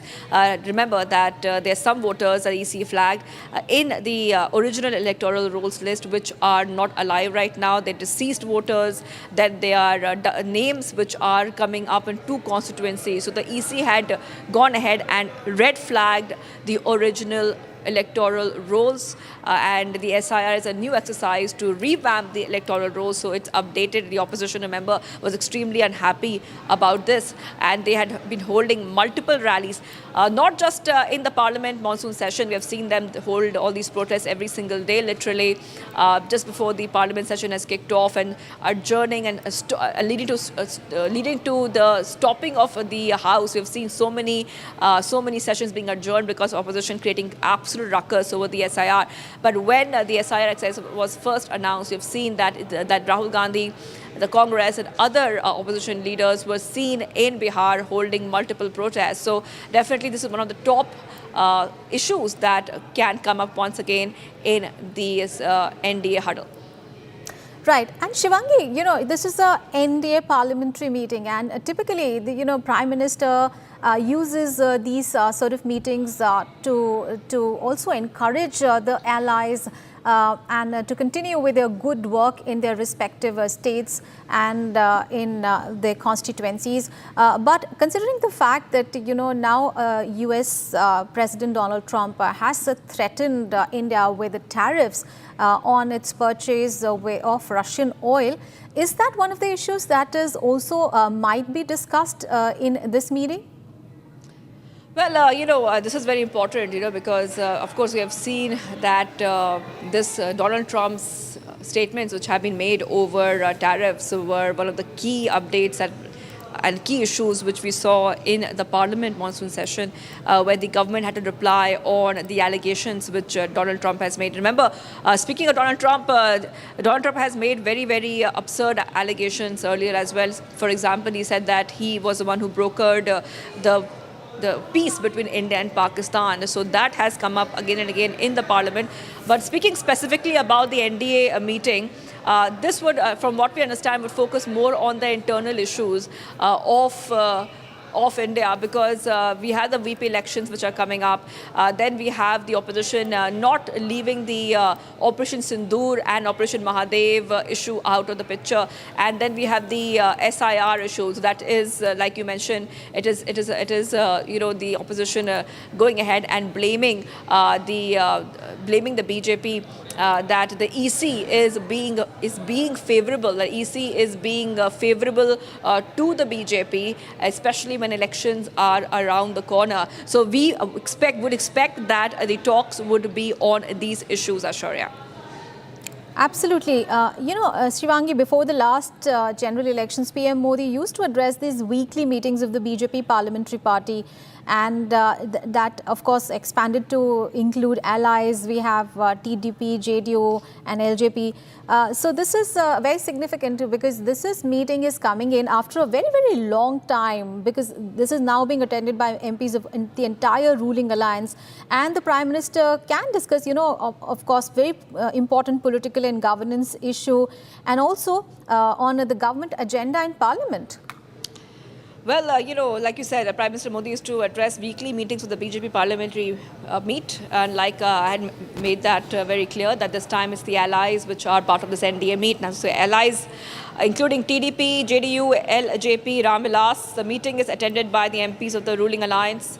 And before the last general elections, we see that, like you said, PM Modi held the BJP weekly meetings of the BJP parliamentary party. So this is the NDA meeting. That means all the allies of the BJP are part of this meeting, and they are present there when they congratulated PM Modi on the success of Operation Sindoor and the way that the centre took a strong stand, especially, and not just against Pakistan, but also a strong stand against the opposition, who has raised a lot of fingers at, and a lot of, in fact, even asked very, very important details about what really happened in Operation Sindoor, and they have even doubted the kind of success that India has got in sending a strong message to Pakistan. So meeting is attended by the MPs of the ruling alliance, and in these meetings we can expect them to discuss political and governance issues, sometimes touching on the government agenda in the parliament. And it's very important, because there are a lot of issues which are being raised right now. And also there would be many questions on what's next when it comes to the VP election. That is right. It comes at a time when Parliament's monsoon session has mostly remained stalled. Opposition has disrupted many proceedings, who will be the VP nominee? That is also something very important, because we see the meet could bring together allies and plan a common strategy to nominate the VP candidate. So we see that Kiran Rijiju, the Parliamentary Affairs Minister, and the BJP National Secretary is expected to work with the NDA allies to finalize the name of the VP nominee. So this is going to be very important. And we see that top NDA allies, TDP, JDU, LJP, all of them are part of this meeting. And we're still getting more updates coming in right now, Aishwarya, because what is very important, that the NDA allies should ensure unity, especially when it comes to the VP election nomination. Absolutely. So viewers, will keep getting you all the updates on that big story that we are tracking, and that is the NDA parliamentary meeting that is ongoing right now. Prime Minister Narendra Modi has been felicitated in that meeting for the success of Operation Sindoor, and there are several key issues that are going to be discussed in that meeting. We'll keep getting you updates on that big story. But right now, we'll take a short break, and coming up ahead, the BSF busted a major terror hideout in North Kashmir's Kupwara. 12 Chinese grenades, Chinese pistol with ammunition have been recovered. Also, Enforcement Directorate summons Anil Ambani, asks him to appear at the ED headquarters for questioning. The details on those big stories and much more coming up after a short break. Stay tuned, viewers.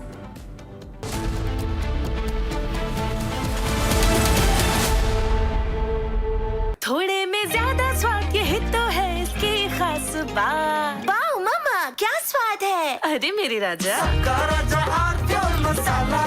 आधे bowl दही में 4 चम्मच MDH चटनी पुदीना मसाला डाला, stir करो, पुदीना चटनी तैयार। MDH चटनी पुदीना मसाला। इसको घर पे लगाओगे तो शादी का तो पता नहीं, पर घर पक्का नहीं टूटेगा। रुंगटा नहीं तो घर स्ट्रॉन्ग नहीं। रुंगटा स्टील TMT बार एकदम सॉलिड। पहाड़ों में एक हाइकिंग स्टिक भी बन सकती है। कुछ तो सस्ता लो, सब बढ़िया लो। इसमें क्या खास बात है? थोड़े में ज्यादा स्वाद, यही तो है इसकी खास बात। मसाला।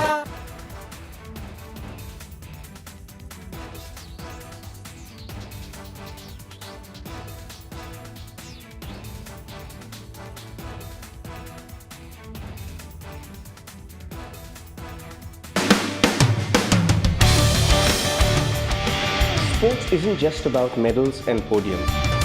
It is about heartbreak, challenges, and discipline. It is also about leaders choosing sport to empower the community to live longer and healthier. I congratulate my friend Arnab and R4 Sports for championing these untold stories that we all need to hear and learn from. Here's wishing R4 Sports all the best.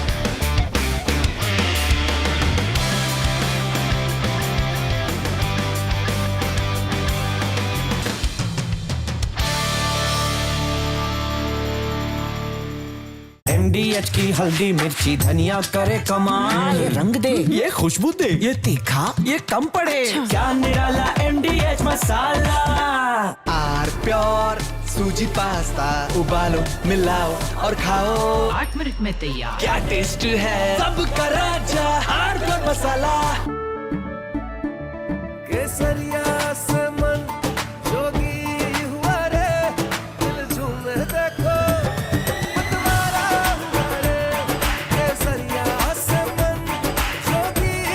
हर पल मनाओ केसरी त्योहार। विमल, बोलो जुबान केसरी। दादी के हाथों का जादू और खुशबू से महकता घर, माँ की मुस्कुराहट और खाने की सुगंध। MDH गरम मसाला, क्योंकि हर रिश्ता है स्वाद से जुड़ा। The Indian economy has been the fastest growing G20 economy for 8 of the last 11 years. And those are the only 8 in the last 77 years during which India has been the largest, has been the fastest growing economy among the G20. So during the years that Rahul Gandhi's family ruled India, India's per capita income was declining relative to the rest of the world. Just listen to that. The average income of an Indian was declining relative to the average income of every human on earth. That is a remarkably bad outcome for India to have had. If you want a dead economy, it is the Nehruvian Indira economy and the Rajiv economy. That was a genuinely dead economy. If you want an economy that is vibrant, this is that economy. The economy of India today under the Modi government is in fact the envy of the world. It may not be the envy of Donald Trump right now, but the simple fact is that the Indian economy is the fastest growing economy in the world. You can see this in the IMF's latest forecasts. They are very modest forecasts, but in fact, the economy of India has grown at an average annual. Republic Nation First. Talent, निर्माण का real hero.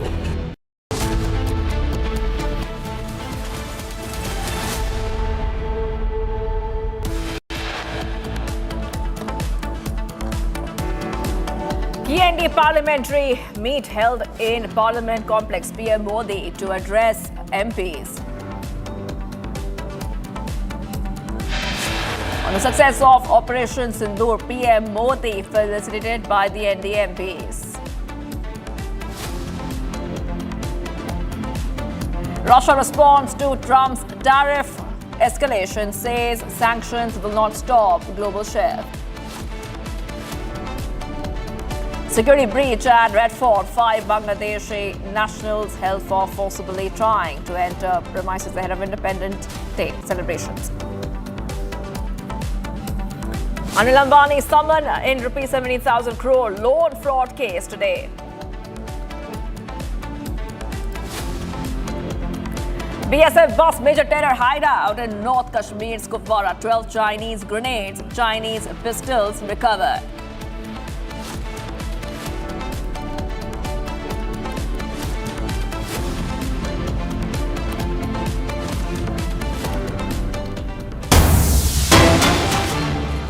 Next updates coming in right now, viewers. Key NDA parliamentary meeting has now concluded, and this is coming in as we keep getting you top updates. PM Modi has been appreciated for the great success of Operation Sindoor. We see a resolution being passed on Operation Mahadev and Operation Sindoor in this meeting. And this is coming in as leaders of the ND bloc are also planning to stage a protest. So PM Modi will be going ahead and hopefully addressing this parliamentary meet which has just concluded. It's a get-together of ruling alliances MPs, which is being held after a considerable gap. The meeting comes in the middle of the parliament session, which has been all but a washout so far, except for a two-day discussion on the Pahalgam attack and Operation Sindoor. So, viewers, remember that the parliament is not being able to function at all because the opposition parties are disrupting the Lok Sabha over demands of discussion on SIR. And Rajya Sabha was adjourned as a mark of respect as well for member Shibu Soren, who passed away, and because there has hardly been any kind of progress, we can expect that this will be one of the key discussions which has taken place in the parliament complex. As PM Modi was welcomed and he got a thunderous applause amid chants of Har Har Mahadev after success of Operation Sindoor and Operation Mahadev at the NDA parliamentary party meeting. So back to what is coming in right now, viewers, on Republic TV, where we see that ND MPs have gone ahead and congratulated PM Modi for the success of Operation Sindoor. And this is coming in as we see that PM Modi was, when he entered, he was garlanded and there was a lot of, congratulatory messages for him. Har Har Mahadev could be heard being chanted by the ND MPs. For the response of the government to the recent Pahalgam terror attack and the successful execution of Operation Sindoor. A gesture took place during this parliamentary NDA meeting where we saw other allies of the NDA present as well. We'll of course get our viewers more updates as to what exactly happened inside that parliamentary meeting, but it was definitely what we saw from the looks of it. It is the success of Operation Sindoor, which PM Modi was being congratulated for at that parliament meeting. Chants of Jai Shri Ram, Har Har Mahadev, the MPs offered the Prime Minister a garland and congratulated him on the success of Operation Sindoor. Resolution by the NDA MPs lauding the success of both Operation Sindoor and Operation Mahadev. The Prime Minister was then again appreciated by the alliance on the successful execution of the cross-border strike. The meeting also observed a moment of condolence for the victims of the Pahalgam terror attack as well. And newly elected MPs would also be introduced to PM Modi. Remember that this is the BJP-led parliamentary meeting. It's a gathering of the ruling alliance's MPs that is being held after a long time. This is the second such meeting since 2024 Lok Sabha elections, after the first on July 2nd and the first during ongoing monsoon session. The NDA meeting comes just days before the nomination process for the vice presidential election begins on August 7th, and with a clear majority in the Electoral College comprising of 782 members from the Lok Sabha and Rajya Sabha, the NDA's nominee is expected to win comfortably. So there will also be expected talks on the nominee of the NDA when it comes to the vice president. Remember, the last date for filing for VP is August 21st, which also marks the end of the current session. Let's go straight across to Harsha, who's joining us right now. Harsha, the NDA meeting is a key hurdle is just concluded a short while back. If you could just go ahead and take our viewers through what exactly happened inside the meeting, which points were discussed. Yes, yes, the opposition, so the NDA party meeting has right now concluded. All the MPs are now entering in the House of the Parliament. But yes, there was the Matwa regarding Operation Sindoor resolution was passed on the success of Operation Sindoor. Not only this, the women MP themselves spoke to Prime Minister Narendra everything. But yes, still right now in the parliament, if we talk about the protests have just now started by the opposition party, where Priyanka Gandhi and all of the opposition party are at the Maktar door and are staging protest on the SIR issue. This is something which is not ending in any of the parliament session. So on the first day of the parliament monsoon session, what we see here are the placards by the opposition party leaders. We see Priyanka Gandhi in between and Sonia Gandhi also along with Priyanka Gandhi, all these senior leaders of opposition party, be it RJD, be it Congress Party, be it DMK, be it CPI, and other parties, all of them are here protesting, staging protests at the Makar Dwar because the SIR issue is not taking, there is no stop to the SIR issue from the side of the opposition party. The opposition party has been stating that there should be debate and discussion on the SIR issue, while we very well know that how Union Parliamentary Affairs Minister had already stated that there would be no discussion on the SIR issue. First, it's very important to pass the bills in the Parliament, and NDA meeting has already concluded. So, back to back, there's a movement in the Parliament.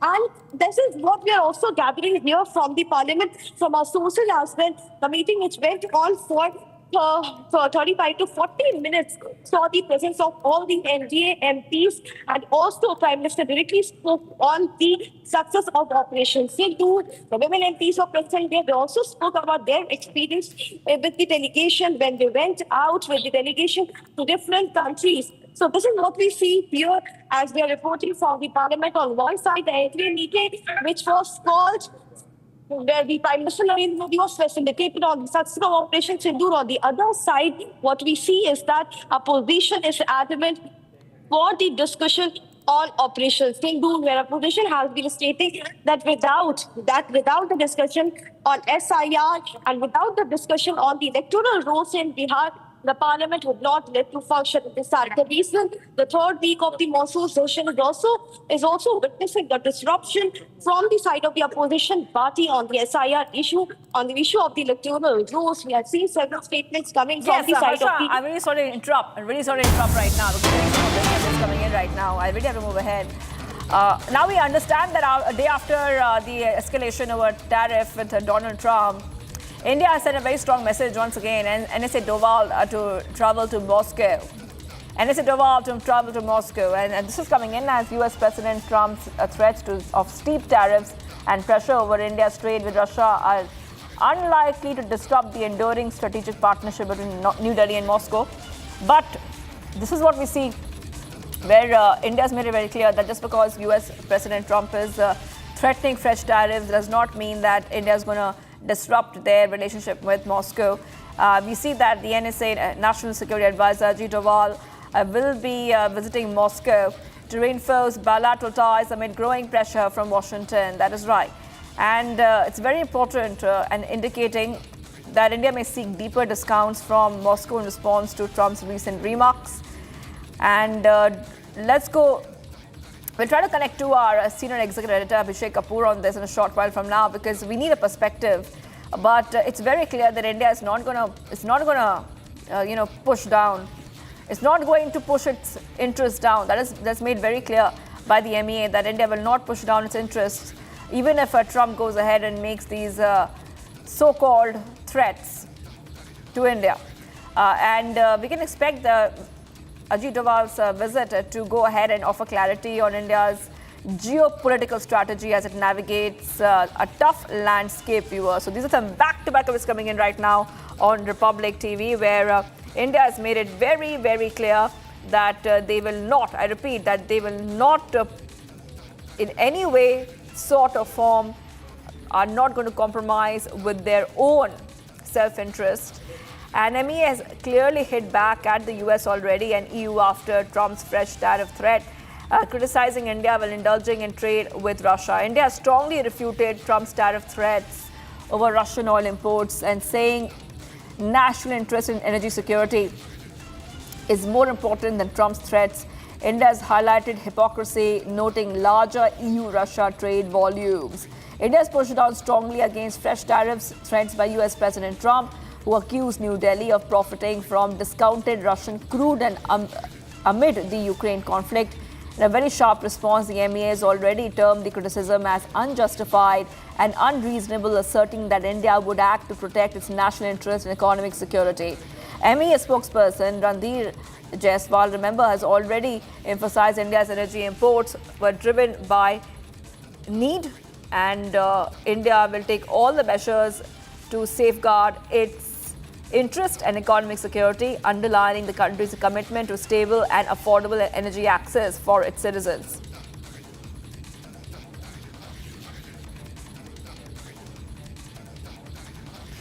All right, back to where it's coming in right now, viewers on Republic TV. And India has already called out, I repeat, India has already called out Europe's trade with Russia. India has pointed out the continued trade ties between Russia and Western nations, including those criticizing New Delhi. In 2024, the European Union, remember, recorded 65.5 billion euros in goods trade and more in services with Russia.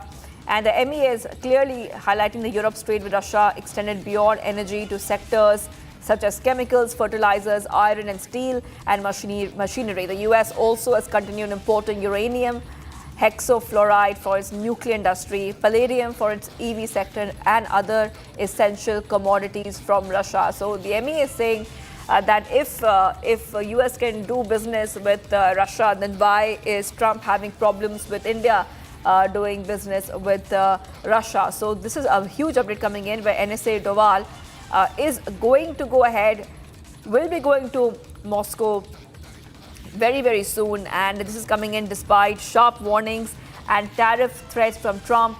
India is determined to go ahead and maintain its strong strategic partnership with Russia. National Security Advisor Ajit Doval's visit to Moscow aims to reinforce ties amid rising pressure from Washington.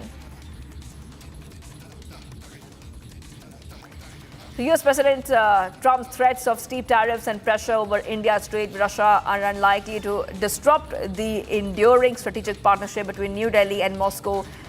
We see that the NSA will be scheduled to go ahead and be in Moscow to reinforce bilateral ties amid growing pressure from Washington. Even though, like we said, that Trump is going ahead and putting pressure on India, India is making it very clear that they will not, I repeat, that they will not put their national interest aside. It's coming in after Trump announced a sharp increase in tariffs on Indian goods, citing India's continued import of Russian oil. In a post on social media, Trump says India is not only buying massive amounts of Russian oil, they are then, for much of the oil purchase, selling it on the open market for a big profit. They don't care how many people in Ukraine are being killed by the Russian war machine. Asserting that India must pay for its ties with Russia, Trump said, because of this, I will be substantially raising the tariff paid by India to the US. Last week, the Trump administration imposed a blanket 25% duty on all Indian goods. Okay, let's go straight across to Abhishek Kapoor, a senior executive editor, who's joining us.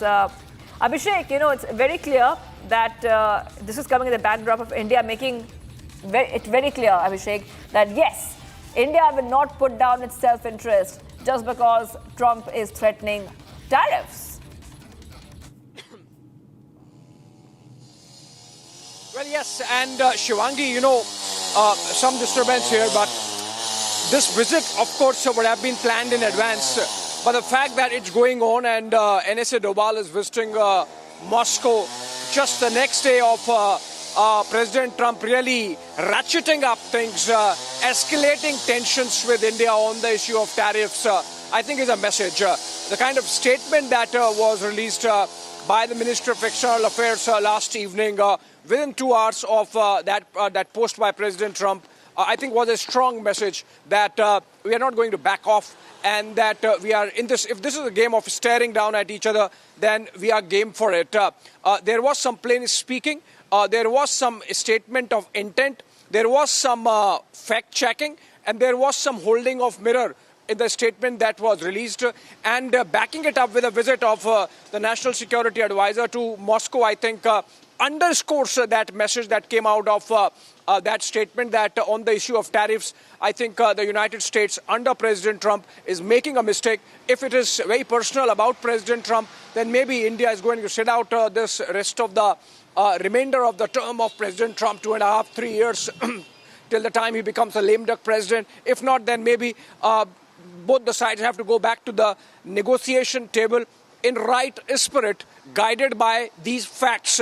And I think in that sense, this is double messaging there, underscoring of the message, in fact, not double messaging, but underscoring of the message of the statement by this visit of NSA Doval to Moscow, where we are told that he's going to continue to build up on the existing ties. And of course, this is also a message to Russia. This is also a message to China that we are in this world of, in this multipolar world, essentially, on our own terms. And we are, in fact, one of the poles. So I think in that sense, this is a tremendous messaging coming in 24 hours and 12 hours of President Trump's post on tariffs, where he's seen to be escalating the tariff war with India, Shivangi.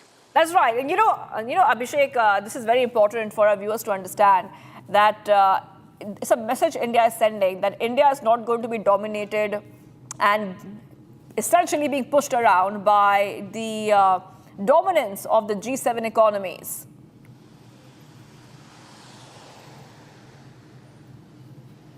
Yeah, absolutely. And the fact that MEA's statement mentioned that we are a growing economy, we are a confident economy, we are a rising economy. And I think that was a clear jibe at President Trump for having called us a dead economy.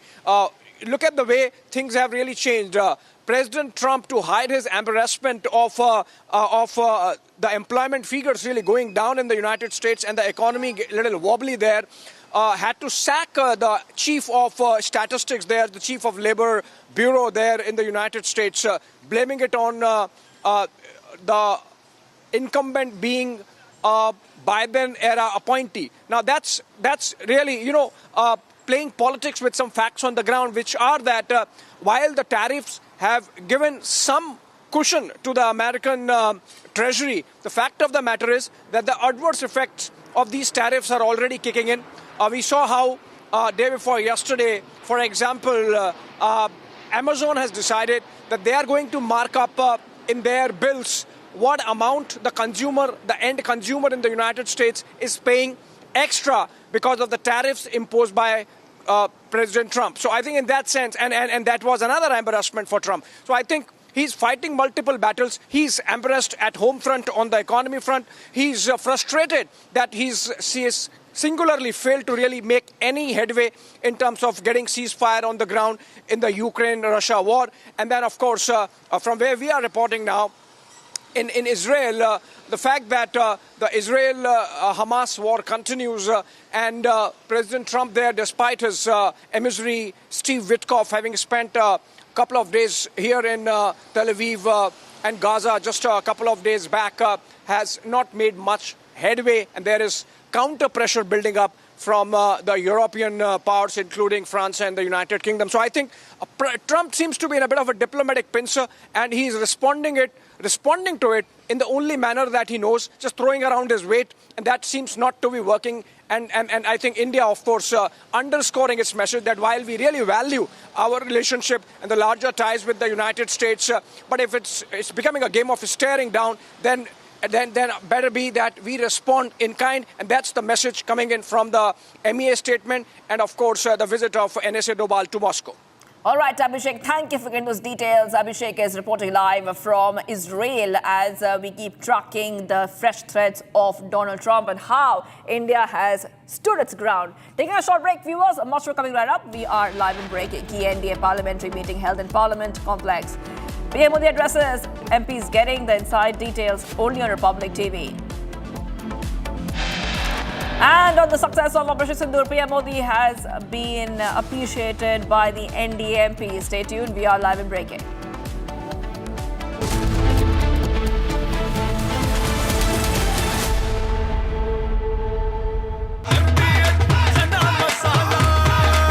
अब छोलिया हो या लोबिया, सफेद चने या काले चने, सब कुछ मजेदार बने।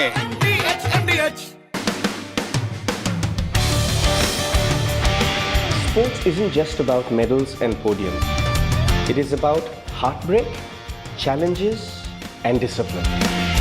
It is also about leaders choosing sport to empower the community to live longer and healthier. I congratulate my friend Arnab and R4 Sports for championing these untold stories that we all need to hear and learn from. Here's wishing R4 Sports all the best.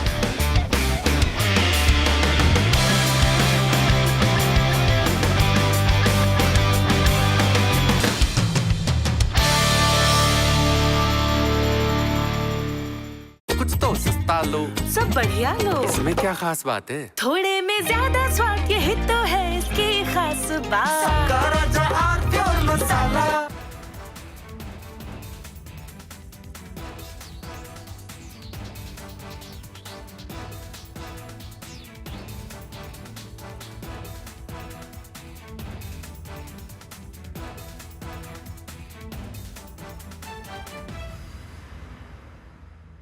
Pujawar has been a part of the ATS team that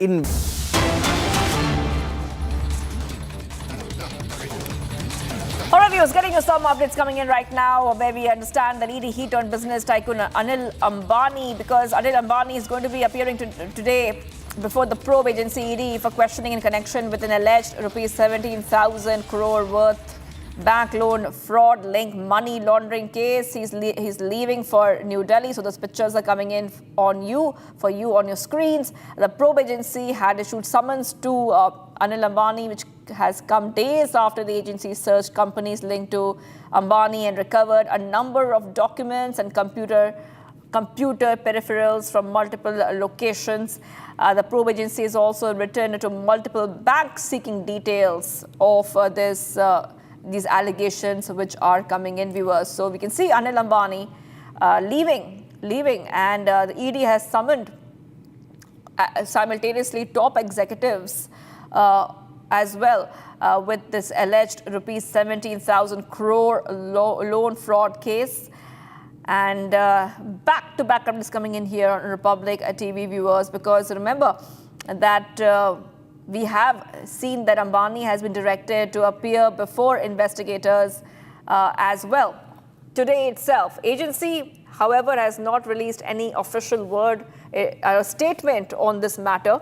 Okay, let's go straight across to my colleague who's joining us. Aditya is joining us. Aditya, okay, we have startling revelations coming in. Anil Ambani leaving for Delhi. If you could just take our viewers through what we can expect next, when will Anil Ambani appear before the ED? Well, there are updates coming in from the ED office that Anil Ambani has left from the airport, will be in the headquarters in a short while. Today, what we can expect is, see, in this case, there has been arrest being made already last week. The arrest has been made of Biswal for forging a bank guarantee statement. So today, what we can expect is, ED is likely to confront Biswal with Anil Ambani on verifying the fact which he presented before the ED. In the matter, he has already been extended the custody from Saturday to next day, which is Tuesday. So today, he was set to confront Anil Ambani within the ED office to verify the fact which ED would like to have, because in this matter, the only startling fact is that there has not been a corroborating evidence. What we need is actually a fact to be verified by both the parties on which the statement has been issued by the company. They allege that they have been frauded by issuing of a forged bank guarantee statement. But this need to be verified, to which the ED is likely to confront or bring them face-to-face today in the office to verify the facts relating to the forged bank statement of 68 crores, in which they allege around 5 crores have been bribed to bank guarantee statement had been received by the group. All right, Aditya, thank you for joining us on those details. ED has raised multiple red flags in this case and also found questionable documents, including missing credit assessments and suspicious fund transfers between group entities. We will be coming back to the story very soon, but let's go ahead right now, viewers, because Delhi police has said that they have arrested 5 Bangladeshi illegal immigrants and launched an investigation. All of them are illegal immigrants, the police said, adding that they had tried to forcibly enter the Red Fort premises. That is right. Now, The age of all these illegal immigrants is between 20 to 25 years of age, and they work as laborers in Delhi.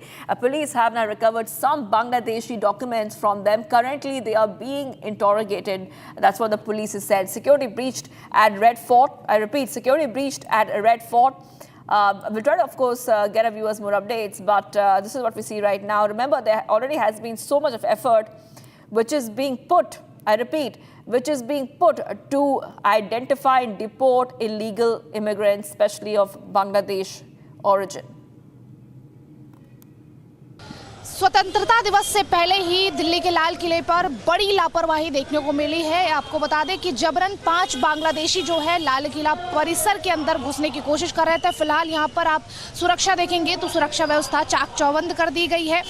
स्वतंत्रता दिवस से ठीक पहले लाल किले की सुरक्षा में बड़ी लापरवाही सामने आई है। दिल्ली पुलिस की स्पेशल सेल की टीम एक डमी बम लेकर लाल किले में शनिवार को प्रवेश कर गई। स्पेशल सेल का मकसद लाल किले की सुरक्षा को चेक करना था। इस दौरान लाल किले की सुरक्षा में कई सिक्योरिटी लेयर्स में चूक हुई है। इस लापरवाही को गंभीर मानते हुए डीसीपी नॉर्थ दिल्ली राजा भाटिया ने तत्काल कार्रवाई करते हुए ड्यूटी पर तैनात 7 पुलिसकर्मियों को निलंबित कर दिया है। इनमें दिल्ली पुलिस वे जवान शामिल हैं जो उस समय लाल किले की सुरक्षा के लिए नियुक्त किए गए थे। इसके साथ ही डीसीपी नॉर्थ दिल्ली राजा भाटिया ने सुरक्षा व्यवस्था को तत्काल समीक्षा को सख्त करने का निर्देश दिया है। फिलहाल यहां पर आप देखेंगे सुरक्षा व्यवस्था बढ़ा दी गई है क्योंकि 5 बांग्लादेशी जो पकड़े गए हैं वो अवैध तरीके से यहां पर रह रहे थे, यहां पर मजदूरी करते थे। 24 से 25 साल की उम्र के ये 5 लड़के हैं। इनके पास से कई ऐसे डॉक्यूमेंट्स बरामद हुए हैं जो साफ तौर पर ये दिखाता है कि ये पूरे तरीके से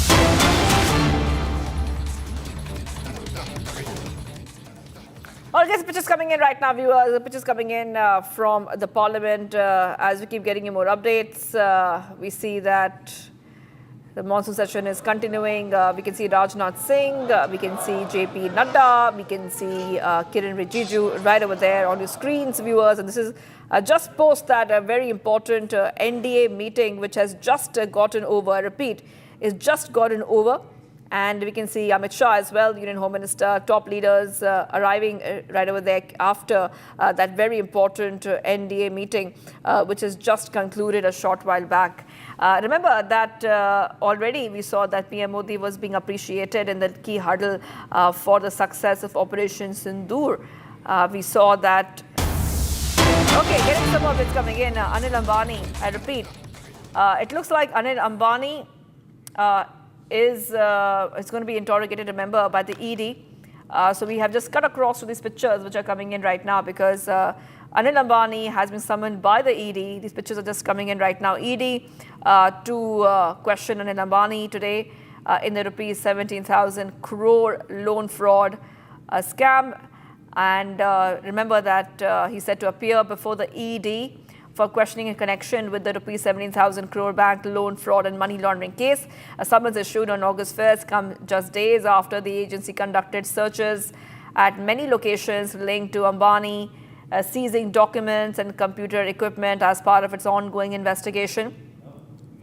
Already we see that one arrest has already been made in this case. Raids are happening at 35 locations, 50 firms are under the scanner. Then there's also one more angle being investigated, that is the Yes Bank loan diversion and evergreening strategy, which is being investigated right now. The ED's actions are supported by FIRs filed by the CBI and alerts from SEBI, Bank of Baroda, National Housing Bank, amongst others.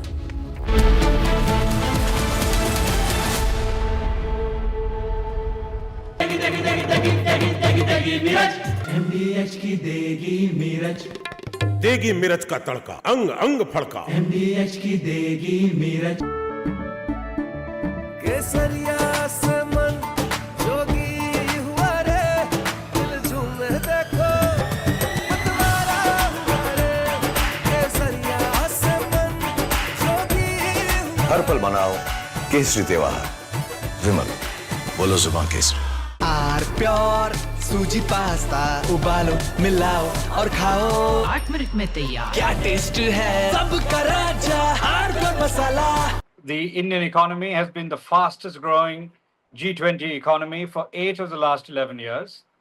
And those are the only 8 in the last 77 years, during which India has been the largest, has been the fastest growing economy among the G20. So during the years that Rahul Gandhi's family ruled India, India's per capita income was declining relative to the rest of the world. Just listen to that. The average income of an Indian was declining relative to the average income of every human on earth. That is a remarkably bad outcome for India to have had. If you want a dead economy, it is the Nehruvian Indira economy and the Rajiv economy. That was a genuinely dead economy. If you want an economy that is vibrant, this is that economy. The economy of India today under the Modi government is, in fact, the envy of the world. It may not be the envy of Donald Trump right now, but the simple fact is that the Indian economy is the fastest growing economy in the world. You can see this in the IMF's latest forecasts. They are very modest forecasts, but in fact... From Asia's largest news headquarters, setting the agenda for Bharat.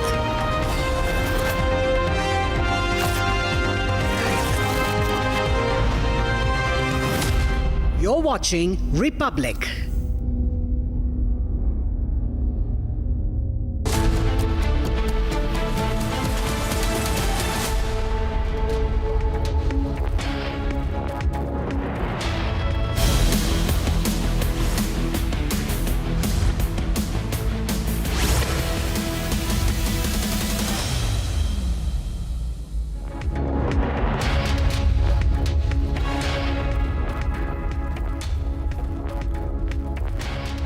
A very good morning, viewers. It's 11 a.m. and you're watching Republic TV. I'm Deepak Suresh Kumar. Donald Trump has escalated the tariff war because he has cited India-Russia oil trade to substantially increase the tariffs paid by India to the United States. And this is a pressure tactics that he's resorting to before his team arrives in India for the next round of talks. We'll get you all that and much more after a quick check on the headlines.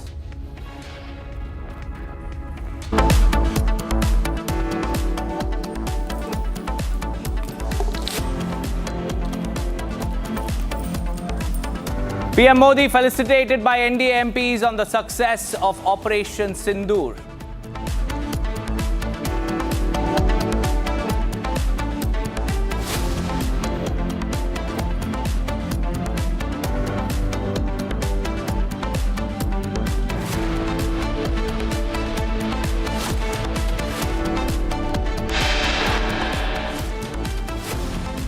Day after Donald Trump escalates tariff war with India, NSA Doval heads to Moscow.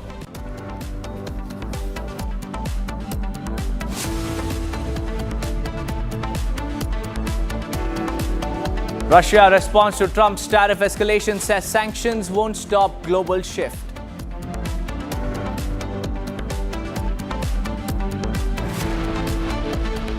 Major security breach at Red Fort. 5 Bangladeshi nationals held for forcibly trying to enter the premises ahead of Independence Day celebrations.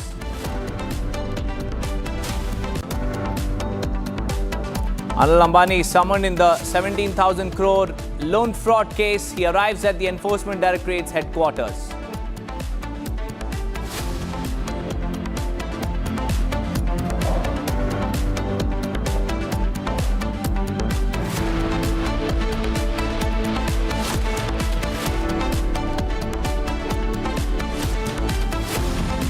BSF busts major terror hideout in North Kashmir's Kupwara. 12 Chinese grenades, Chinese pistols have been recovered.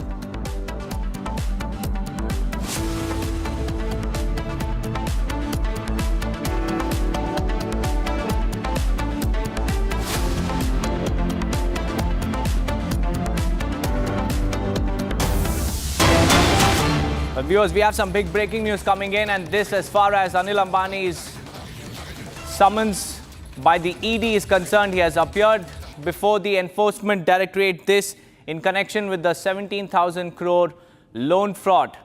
The Enforcement Directorate's officials are probing an alleged 17,000 crore bank loan fraud involving multiple companies under Anil Ambani. And the core of the investigation, viewers, concerns massive loan defaults and disputed practices spanning financial year 2017 to 2021, including allegations of fund diversions, fake guarantees, and also evergreening of loans and bribery. We have Aditya joining us live. Aditya, tell us what's happening. Anil Ambani is appearing before the Enforcement Directorate. What is the ED looking into? Aditya. Well, the first, Anil Ambani has reached the ED office.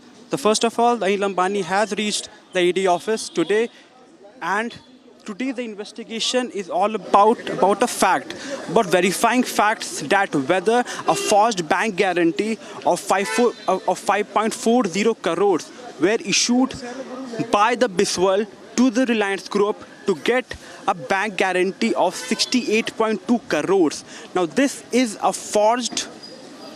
a bribe for forged bank guarantee statement to allot a tender of SECI.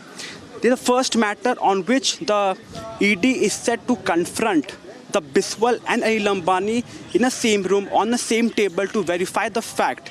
In this case, the Biswal was arrested on August 1. Last Saturday, the matter was before the special court, in which the special court extended the custody of Biswal to the ED till tomorrow. Now today, Anil Ambani was called for hearing in ED headquarters. So today, this will be a confrontation, a face-to-face between Anil Ambani and Biswal on whether the fact presented by the Biswal before the ED has some evidentiary or credible value. And the second is the bribe to loan. The bribe to loan case is about Yes Bank, in which earlier findings by the ED has found out that a certain amount or a bribe was paid to the Yes Bank before assigning or approval of loans up to 3,000 crores. So there are two bribe cases here. The first about forged bank guarantee, and second about issuance of loan by the Yes Bank. And the third, the matter is also being assigned or being supervised by the SEBI and the NFRA. Last year, SEBI has found for the case of RHFL that Anil Ambani was the mastermind of diverting around 6,000 crores rupee on a GPCL which led to an NPA of RHFL money. And second, about NFRA findings on the auditors. Now, in this case, the auditors who were there in the RHFL for 2018 and 19 were debarred from the market before PwC was allotted and assigned, and then PwC resigned and asked the government to investigate what's actually happening with the financial of RHFL. So in this case, the major updates are the first about the bribes, that the group has given bribe to forge a bank guarantee statement to ensure a SECI tender. And second, bank issued money or bribe as an act of quid pro quo to advance loan from the Yes Bank just prior to the approval of loans. Also, Aditya, is there a larger pattern of such, fake guarantees in Anil Ambani's tenders, or was this the first such, fake guarantee that was signed by them? This fake guarantee scheme actually is a quite curious case, because the company alleges here that they have been defrauded by issuance of a fake bank guarantee. In their statement, they allege that a fake bank guarantee was issued, which actually defrauds the company, and the company alleges that they have filed a FIR in Delhi regarding the matter. So in this case, the point is that now EDI need to confront both Biswal and Anil Ambani to ensure what is the credible fact here. The first, whether they both were in cohorts together, or second, Biswal actually defrauded Anil Ambani to issue a forged bank guarantee to get or allot a SECI tender. Now this is a big, and that's why on last Saturday, ED actually extended the custody for the Biswal till Tuesday. So today they can actually confront both on the same room, on the same table, and get the facts straight that whether both were in cohorts together or actually did Biswal defrauded Anil Ambani by issuing a forged bank guarantee on which the ED alleged that around 5 crores right, Aditya, were paid. and today, like you said, Anil Ambani could be confronted by Biswal, who was picked up on August 1st by the Enforcement Directorate. And whether this is the only guarantee or whether there is a larger pattern of such fake guarantees, that is something that the Enforcement Directorate will be probing. And we are also picking up details on the NDA Parliamentary Party meeting. We'll also get you the details of what exactly is happening in this particular key meeting chaired by the Prime Minister, who also addressed the MPs and also brought up the SC questioning Rahul Gandhi on his comments on Galwan clash. The Prime Minister has said that Rahul gives such childish statements on issues and that the top court has reprimanded him. This is the Prime Minister's statement coming in. This while addressing his MPs. He has called out Rahul Gandhi's childish statements and also how the Supreme Court completely disapproved Rahul Gandhi's remarks on the Galwan Valley clash. Remember, Rahul Gandhi had put out a social media post claiming that 2,000 square kilometers of land was ceded to the Chinese, and he has also made such statements in his consequent posts as well, completely mocking our armed forces and also demoralizing them. Yesterday, the Supreme Court had disapproved it, saying that any Indian wouldn't make such statements against national interest. We have Aishwarya joining us on the phone line. Aishwarya, the Prime Minister has made some strong remarks calling out Rahul Gandhi's childish remarks on the Galwan Valley clash. Well, as far as the BJP is concerned and the Prime Minister himself, they have been taking on the opposition. And then Rahul Gandhi seems to be giving more and more opportunity to them. Today in the NDA all-party meeting and the NDA parliamentary party meeting, beg your pardon, the Prime Minister raised the issue of the recent Pahalgam terror attack and also Operation Sindoor. And in that regard, then he referred that the opposition leaders, how they have been reacting and specifically commented on Rahul Gandhi's comment. So what is happening is that Rahul Gandhi keeps on making these silly and not silly but stupid comments without any facts. If Rahul Gandhi really wants to rake up this issue, he should rake up not just by random statements but with facts. And that is where the BJP gets a hand up and they take down Rahul Gandhi. And this time around, Prime Minister hitting back at the LOP, taking his name, categorically saying that these kind of absurd and stupid comments are made deliberately. And we have already seen BJP making a point that how Congress is deliberately making anti-India and anti-Indian armed forces comments. So this is in the same view. But if politically speaking, the only opposition party which basically seems to be moving a very smart way is the Samajwadi Party, where they are keeping a safe distance from Congress as well while taking on the BJP. Back to you. That's right, Aishwarya. Also help us understand the other key details of this particular meeting, Aishwarya. What is happening? The Prime Minister, JP Nadda, HM Shah, all of them were present in this key meeting. Tell us about what really transpired behind closed doors. Well, it was very clear as far as the BJP and the NDA parliamentary party meeting is concerned. It was that the Prime Minister raised the issue of Operation Sindoor, and it was the first NDA parliamentary party meeting after Operation Sindoor. Prime Minister was congratulated for taking such a strong decision in this regard. We have those visuals as well, if we could play them, where we can see BJP National President, the Home Minister, and Raksha Mantri congratulating the Prime Minister and the complete NDA parliamentary party meeting, giving its consent to it.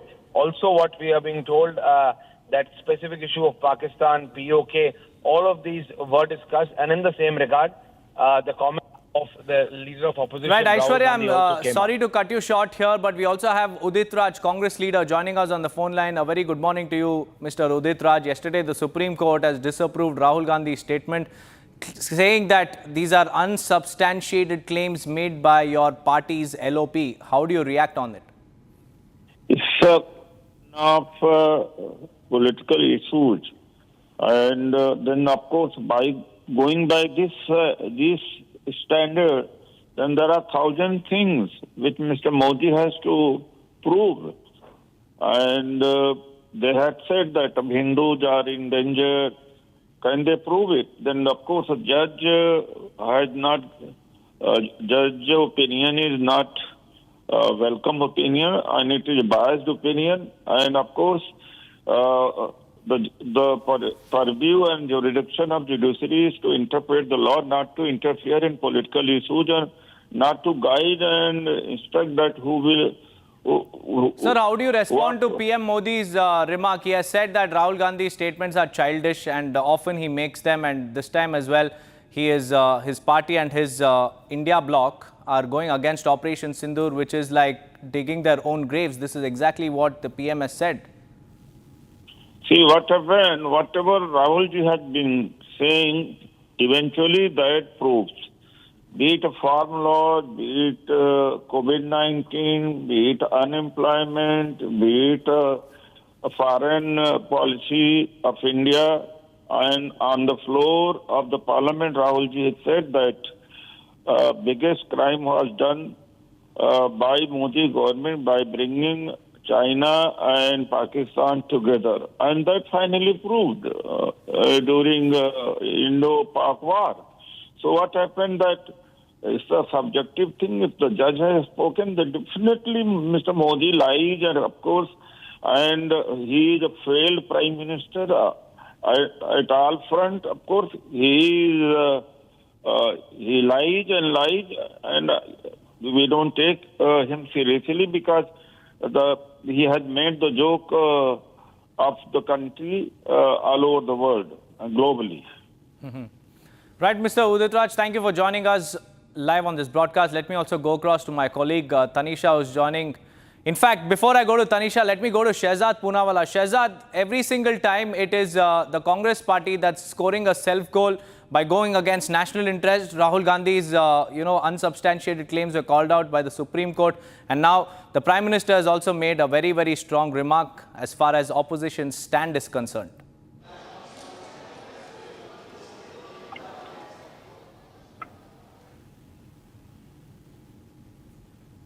Shehzad, if you could hear me. Yeah, I didn't know that was addressed to me. Anyway, the question is कि राहुल गांधी आज supreme court की टिप्पणी के बाद किस मुंह से LOP के पद पर बैठे हुए हैं? जब सुप्रीम कोर्ट स्वयं कहता है कि क्या प्रमाण है आपके पास 2000 किलोमीटर पर अतिक्रमण चाइना ने किया है, जब सुप्रीम कोर्ट खुद कहता है कि कोई भी भारतीय ऐसी बात नहीं करता, तो राहुल गांधी की नैतिक जिम्मेदारी है कि वो इस्तीफा दे। पर दुख की बात यह है कि राहुल गांधी जो है वो हमेशा एलओपी मतलब लीडर ऑफ प्रोपेगेंडा की तरह बात करते हैं, लेकर चाइना का चंदा साइन करके एमओयू वाला एजेंडा करते हैं। ये चाइना के साथ धंधा यही बन चुका है राहुल गांधी का पूरा प्रोपेगेंडा। तो इसीलिए आज राहुल गांधी को इस्तीफा देना चाहिए एलओपी पद से और अपनी नैतिक जिम्मेदारी अपनानी चाहिए।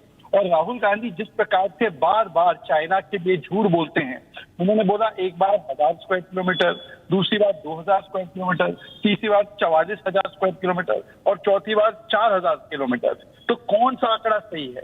अभी तक राहुल गांधी बता नहीं पाए। आज मेरा आपसे रिक्वेस्ट है कि कांग्रेस के नेताओं से पूछिए कि क्या उनको एम्बैरसमेंट होती है कि नहीं कि कांग्रेस पार्टी के नेता इतना झूठ बोलते हैं और ये एलओपी बने बैठे हैं। केवल इस मामले में महाराष्ट्र के चुनाव के वैसे में भी इलेक्शन कमीशन पर झूठ, आपको याद होगा कि रफाल को लेकर झूठ बोला, सुप्रीम कोर्ट ने फटकार लगाई, सावरकर को लेकर झूठ बोला, सुप्रीम कोर्ट ने फटकार लगाई।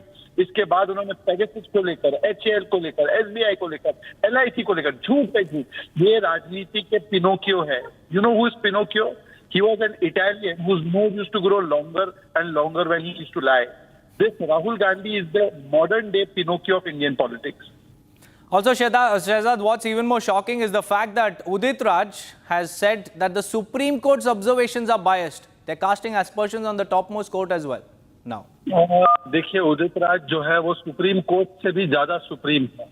He is most supreme court. तो इसीलिए Udit Raj can have the liberty of commenting even on the constitutional body like Supreme Court. Look, there is a pattern now. They abuse the Supreme Court. They abuse the Election Commission. The same Udit Raj and Congress ecosystem, they were dancing on the Supreme Court's verdict on electoral bond. They were dancing when the Supreme Court gave the verdict in Chandigarh case. They were dancing when Supreme Court made some comment on Nishikant Dubey. But today they are saying Supreme Court kya hai? Supreme Court kaun hai? These people, and forget everything else. Recently the lie made by Rahul Gandhi on Arun Jaitley ji, for which even Rohan Jaitley has come out and said that my father had passed away, and you are saying that he has come and given you dhamki on farm laws. And it is such a shameful act that even on a person who is now no more with us, and a gentleman of the highest order who never threatened even his worst enemies, you are saying this kind of things.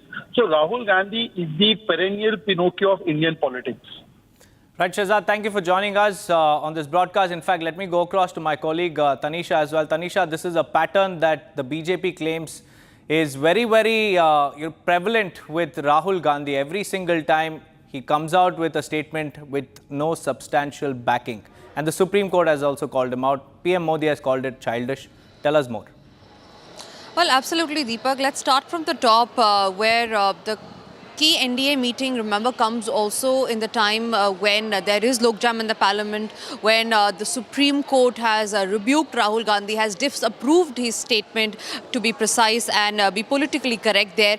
Now, there are 5 key points that the Prime Minister had made while addressing the Member of Parliaments of the NDA. The first one, of course, being 6 years of the abrogation of Article 370. Other one being on the completion of Ram Mandir, on ending Naxalism. And again, like you said, it was on the success of Operation Sindoor, on how India will time and again give a befitting reply to Pakistan if they try to act anything like they have done in the past as well. And then he also spoke about the Supreme Court disapproving Rahul Gandhi's statement on the Galwan clash. Now, what's the main news point here, Deepak, like you were saying as well, is about the Supreme Court, who has pulled up and reprimanded Rahul Gandhi yesterday for speaking words that are against the armed forces. Priyanka Gandhi, meanwhile, has come out in support of her brother. That was very expected. What we also learn now is the Prime Minister has also taken up the matter. He's addressed the Member of Parliament regarding this. He said that by doing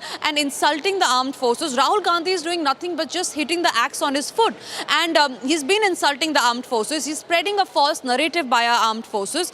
And this is a sentiment that has been echoed not just by the Prime Minister, Deepak, that has been echoed by the nation as well, that at a point in time when India is fighting bravely with our armed forces, be it in the Galwan clashes, be it with Pakistan, how is it that the Member of Parliament, from supposedly to be one of the biggest opposition party, is coming out doubting our own forces, demanding proof every now and then? That is one of the biggest news point that we have from the NDA meeting. The other big news point is also NDA's resolution of Pahalgam. Remember, in the NDA meeting, the members of the NDA have taken a resolution in support of the Pahalgam attack, in support of Operation Sindoor, and in support of Operation Mahadev. Several key points that are also coming out of that is Prime Minister has said that India will never differentiate between the ones sponsoring terror and those are the masterminds of terror. He's also said to the NDA MPs that no matter what comes,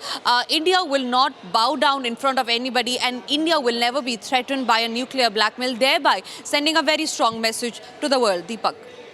Right, Tanisha, thank you for joining me. Let's now move on, viewers, because the Kashmir Valley is experiencing a cultural revival, and this after the abrogation of Article 370. After almost 6 years, here's how the situation is in the valley.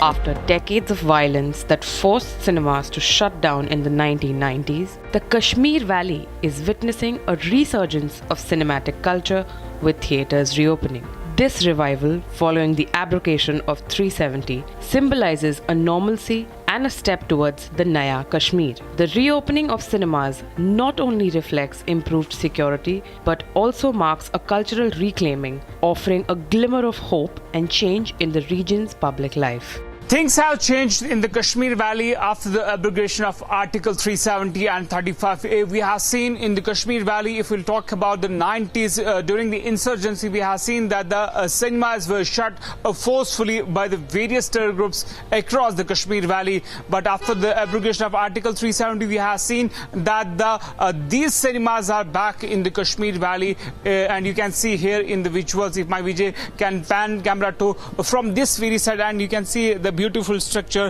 here in the Central Kashmir, Srinagar. Also, the same kind of structures have been established at the various districts in the Kashmir Valley. This all comes after the abrogation of Article 370 in the Kashmir Valley, where you can see the people from the various walks are coming to here to watch the movies. In fact, if we'll talk about the insurgency during the 90s, we have seen these cinemas were shut forcefully by the various terror groups, but we have seen change in the Kashmir Valley. There is also improvement in the Kashmir Valley. There is no stone pelting, there is no hartals, and there is no other unrest in the Kashmir Valley. In fact, the change is visible in the Kashmir Valley. The same kind of cinemas are also have been established at the various locations in the Kashmir Valley, where the people are enjoying the cinema life once again. We have already seen during the 90s that the cinemas were shut at that time, but this time we have seen that the people are enjoying the peaceful lives in the Kashmir Valley. With video journalist Goswami, this is Irawat Behraj from Ground Zero, Srinagar, Kashmir. With that, viewers, it's time for a quick break. On the other side, we'll get you all the details of the NDA's parliamentary meeting, first parliamentary meeting after Operation Sindoor. Stay tuned.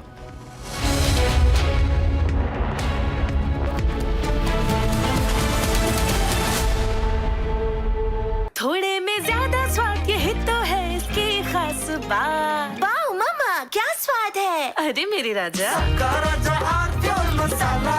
ये है secret recipe MDH का जीरा SIP जल जीरा मसाला। SIP SIP जीरा SIP MDH का जल जीरा सिप MDH का जल जीरा सिप। कुछ तो सस्ता लो, सब बढ़िया लो। इसमें क्या खास बात है? थोड़े में ज्यादा स्वाद ये तो है इसकी खास बात। राजा मसाला।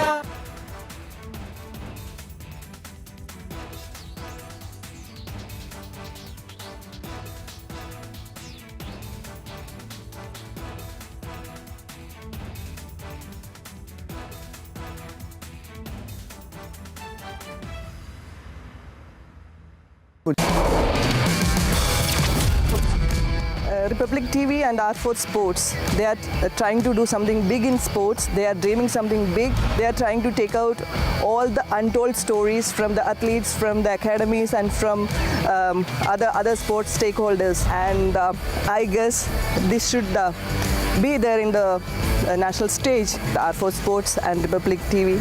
Good luck.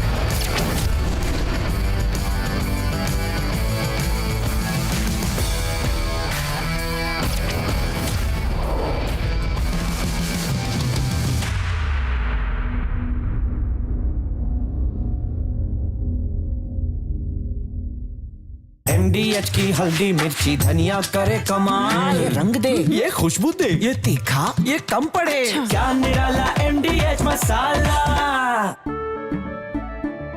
केसरिया से मन जोगी हुआ रे, दिल झूमे देखो मतवारा हुआ रे। केसरिया से मन जोगी हुआ। हर पल मनाओ केसरी त्योहार। विमल, बोलो जुबान केसरी। आर प्योर सूजी पास्ता उबालो मिलाओ और खाओ 8 मिनट में तैयार। क्या टेस्ट है सबका राजा आर प्योर मसाला। आधे बाउल दही में 4 चम्मच MDH चटनी पुदीना मसाला डाला, स्टर करो, पुदीना चटनी तैयार। MDH चटनी पुदीना मसाला। The Indian economy has been the fastest growing G20 economy for 8 of the last 11 years. And those are the only 8 in the last 77 years, during which India has been the largest, has been the fastest growing economy among the G20. So during the years that Rahul Gandhi's family ruled India, India's per capita income was declining relative to the rest of the world. Just listen to that. The average income of an Indian was declining relative to the average income of every human on earth. That is a remarkably bad outcome for India to have had. If you want a dead economy, it is the Nehruvian Indira economy and the Rajiv economy. That was a genuinely dead economy. If you want an economy that is vibrant, this is that economy. The economy of India today under the Modi government is, in fact, the envy of the world. It may not be the envy of Donald Trump right now, but the simple fact is that the Indian economy is the fastest growing economy in the world. You can see this in the IMF's latest forecasts. They are very modest forecasts, but in fact,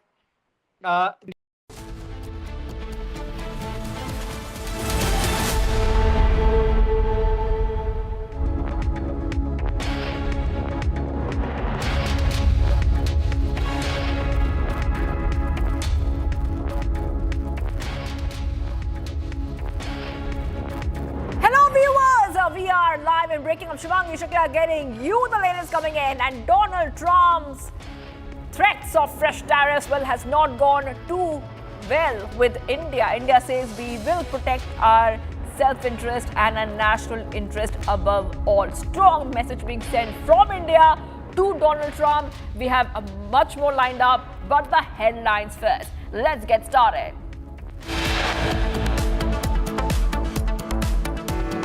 The success of Operation Sindoor, PM Modi is being felicitated by the NDA MPs.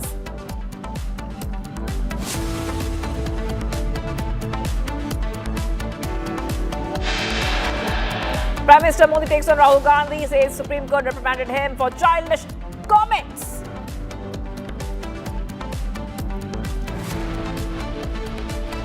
Russia response to Trump's tariffs escalation, says sanctions will not stop global shift.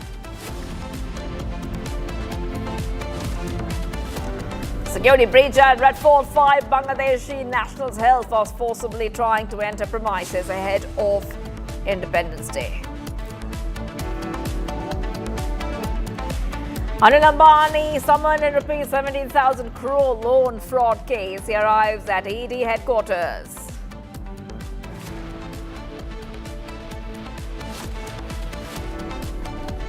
BSF busts major terror hideout in North Kashmir since Kupwara. 12 Chinese grenades and Chinese pistols have been recovered.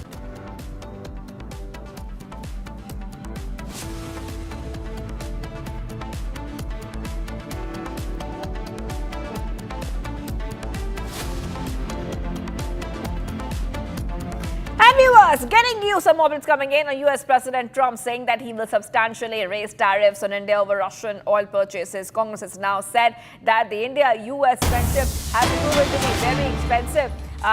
This is coming in as we see that the Congress is making some comments on the India-US friendship, saying that it's proved to be very, very expensive. And what happened to Trump and Modi's bond? The party has claimed that the India-US relationship has likely worsened. That is right, viewers. India responds very strongly already to Trump's tariff escalation. But the Congress is making these comments as India has shown the US that India will not compromise with its national interest. Let's go ahead, viewers, and play out exactly what the Congress has to say. प्रधानमंत्री का विशेष रिश्ता है राष्ट्रपति Trump के साथ, पुराने मित्र है, my friend Donald, my friend Narendra Modi, ये सब दावे किए जाते थे ना, और उसका नतीजा देखिए, धमकियां दी जा रही हैं, 25% से ऊपर टैरिफ लगाया जा रहा है, हमें धमकी दी जा रही है कि रूस से आप तेल मत खरीदिए। ये दोस्ती बहुत कीमती निकली ना, प्रधानमंत्री को जवाब देना चाहिए। बिल्कुल साफ हो गया है कि हमारे रिश्ते जो अमेरिका के साथ बहुत बिगड़े गए हैं। Now, viewers, remember that PM Modi has given a very strong worded statement in response to US President Trump's fresh tariff warning. In a statement issued by the Ministry of External Affairs, the government has stated that it has been targeted by the US and EU over its purchase of Russian oil. Early on Monday, Donald Trump took to Truth Social, his social media platform, and warned of more tariffs on India for its purchase of Russian oil and military products amid the ongoing war in Ukraine. And viewers, let's go ahead and see what Jaishankar had to say about this. Right, they charge us 52%. You have to. We live in complicated and uncertain times. Our collective desire is to see a fair and representative global order, not one dominated by a few. That quest is often articulated as political or economic rebalance.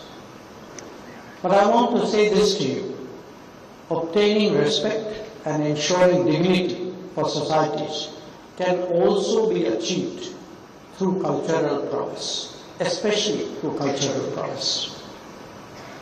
In that context, traditions are of particular value because ultimately they define identity. We must be assured about what we are if we want to be confident about shaping the future. For nations like us, traditions are truly a great source of strength. So let me, in conclusion, thank ICCR and thank Team MEA for organizing this event. On your behalf, I would like to thank all the participants, the performers who have come from all the BIMSTEC countries. And once again, I wish you all a very, very enjoyable day. All right, being joined right now by Ambassador Suresh Goel, a former diplomat joining us here at Republic TV. Thank you for joining us, Mr. Goel. You know, I just want to ask you and your perspective on what India is telling the US, indirectly, of course, that India will not be bullied, India will not be pushed around, India will not be dominated by nations like US, the G7 nations like the United States. Yes. Look, India has never been put under pressure by these kind of threats, not now, not in the past, and I don't think there is any question of India compromising on its national interests under pressure from any country, whether it is the USA or your European Union, you name any country, or China, whoever it is. We don't act under pressure. We basically act to defend and to protect and to promote our national interest. Therefore, yesterday what the Prime Minister said and then what the EM Jaishankar said at the BIMSTEC program inauguration. I was there at the ICCR at that time, this opening, and he's absolutely correct in saying what he is, because the USA is buying stuff from Russia. They are buying uranium, they are buying palladium. European Union is buying energy from Russia, and if they were buying petroleum products from India, they were buying basically because India had the excess refining capacity, and therefore they were buying all that oil, the petroleum, etc. from India. Nobody does trade only because it's politically motivated. Trade is a simple matter of economic interest, where you find the best price, what you need, what you don't need. It is simply that, really. And nobody can change that. I have just one suggestion to make, if I can. I know that I'm on a TV channel. Diplomacy is normally conducted in the quieter areas of the meeting rooms. Because the problem is that when you actually let the other side know your mind and what you are aware of and what you can do and what you can't do, you're compromising on your negotiating tactics, not on the position, not the bottom line. We know that. But negotiations is often the art of really coming to the bottom line and achieve the maximum. And number two, with a person like Trump, who already is so volatile, and ultimately we have to negotiate with his team. So there's no point really creating those hard lines openly. I would say that let the media fight that position in open, let them do it, and let our political leadership do it in the meeting rooms. But yes, the position is safe, we have our interest, and certainly if we need oil from Russia, there is nothing that can stop us from buying oil or doing trade with Russia for all that anything. And lastly, the history has proved that Russia actually is a more durable and sustainable friend than USA has been. We can never be sure about the USA positions. There was a small period when Bush and Biden were there, and we could be sure about what they were saying, or Clinton. But with Trump, certainly not. Yes. Yes. Yes. And, Mr. Goel, before I let you go, I also want you to comment a little bit more on exactly what India has said. India is saying that EU and US are playing a double game, double standards. They said that EU and US are themselves having a trade relationship with Moscow, with Russia. So What makes them so confident to tell India what to do? They should not. They should not be saying it. That's the point I was making, that European Union is buying energy from Russia. Today, if Germany could not buy gas from Russia, their industry would be doomed. Today, if USA were to stop buying uranium from Russia,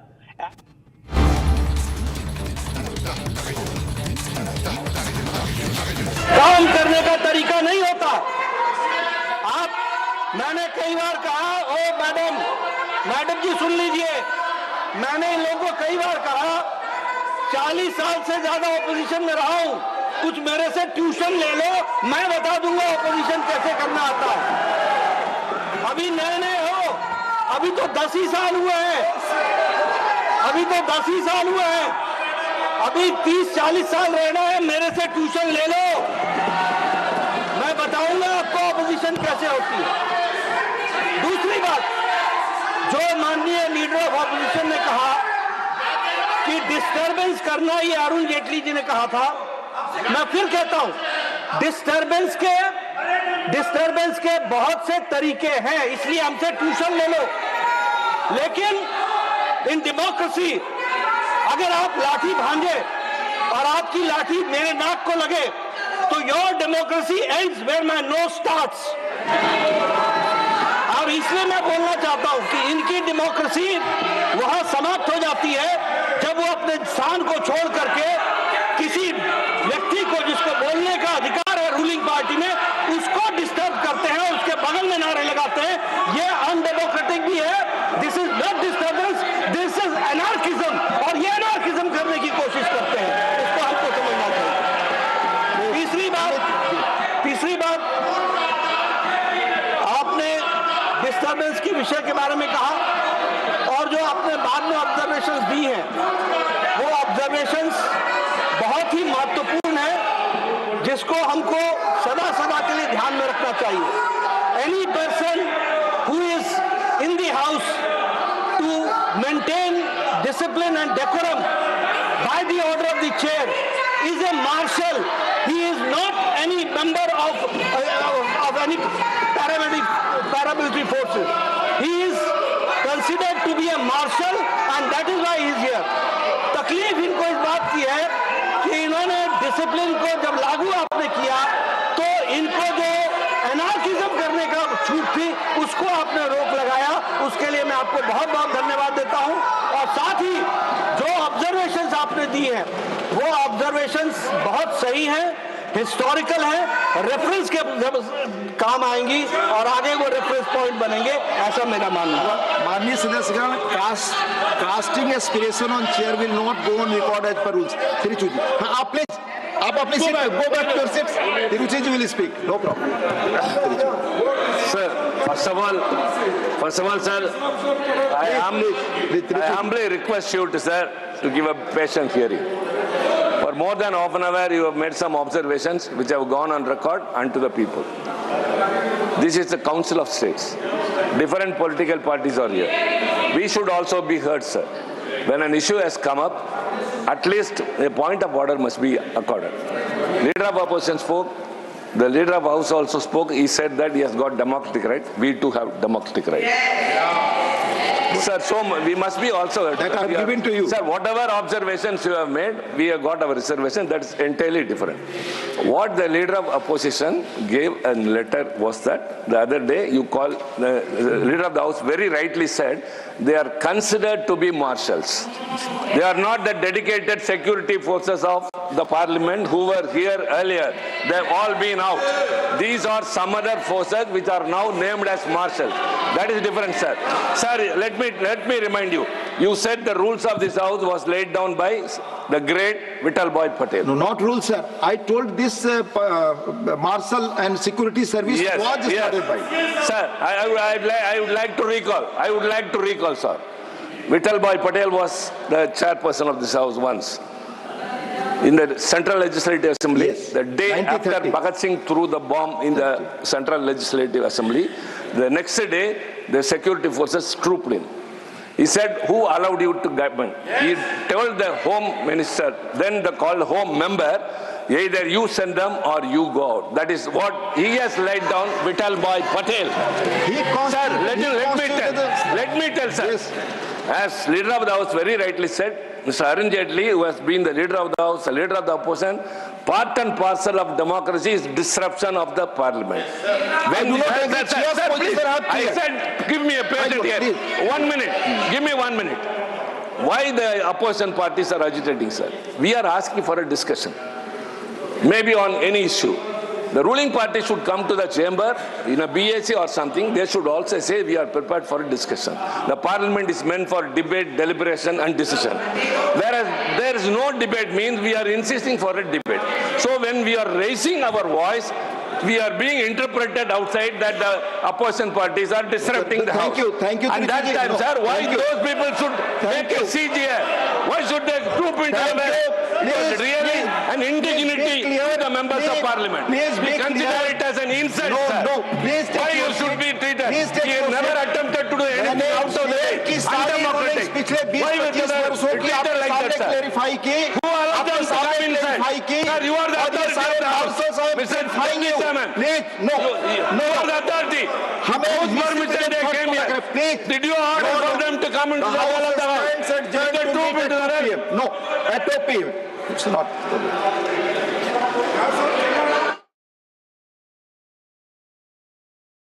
All right, viewers. So week 3 of the Parliament monsoon session, a huge showdown once again that we can see there, and we see that disruptions have once again led to adjournments once again. And remember that a short while back we saw a lot of debate over Mallikarjun Kharge's statement where he had objected to the presence of security personnel in the well of the house, and he had been charging. He was charging that the opposition MPs were being prevented from raising the issue. So we just heard top leaders there, JP Nadda there, speak on that issue. The Lok Sabha has been adjourned till 2 p.m. already, and Rajya Sabha has also been adjourned as well, viewers. So there are some back-to-back updates coming in here on Republic TV, where we see once again a big spar in the upper house over Congress's CISF personnel and Rajya Sabha claim. Let's move ahead, viewers, to some of the other stories we're tracking here on Republic TV.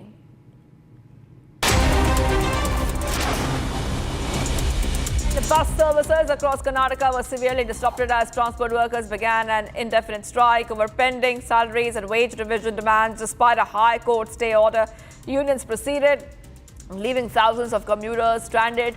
The state invoked ESMA, deployed private buses and urged IT firms to allow work from home. In a push for providing skill to empower girl students in a joint collaboration of administration and we see a free residential courses being now conducted at the Livelihood College in Dashpur at Chhattisgarh. It will be providing skill training in the field of software programming, graphic design, finance, business management and education to the girl students who have passed 12th. The horrific incident due to intense rainfall in Jhansi, a 2-story building it has collapsed. A total of 4 workers trapped and the condition of 2 workers is critical.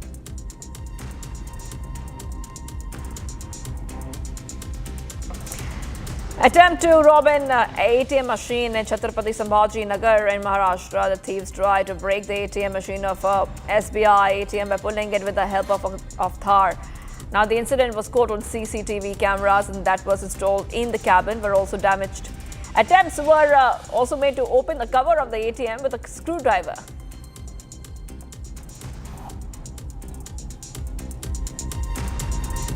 After a landslide occurred, 4 workers were trapped under the debris. Now, the rescue operations were launched by the PMRDA Fire Brigade and the NDRF. 3 workers have been rescued, but 1 worker succumbed to injuries.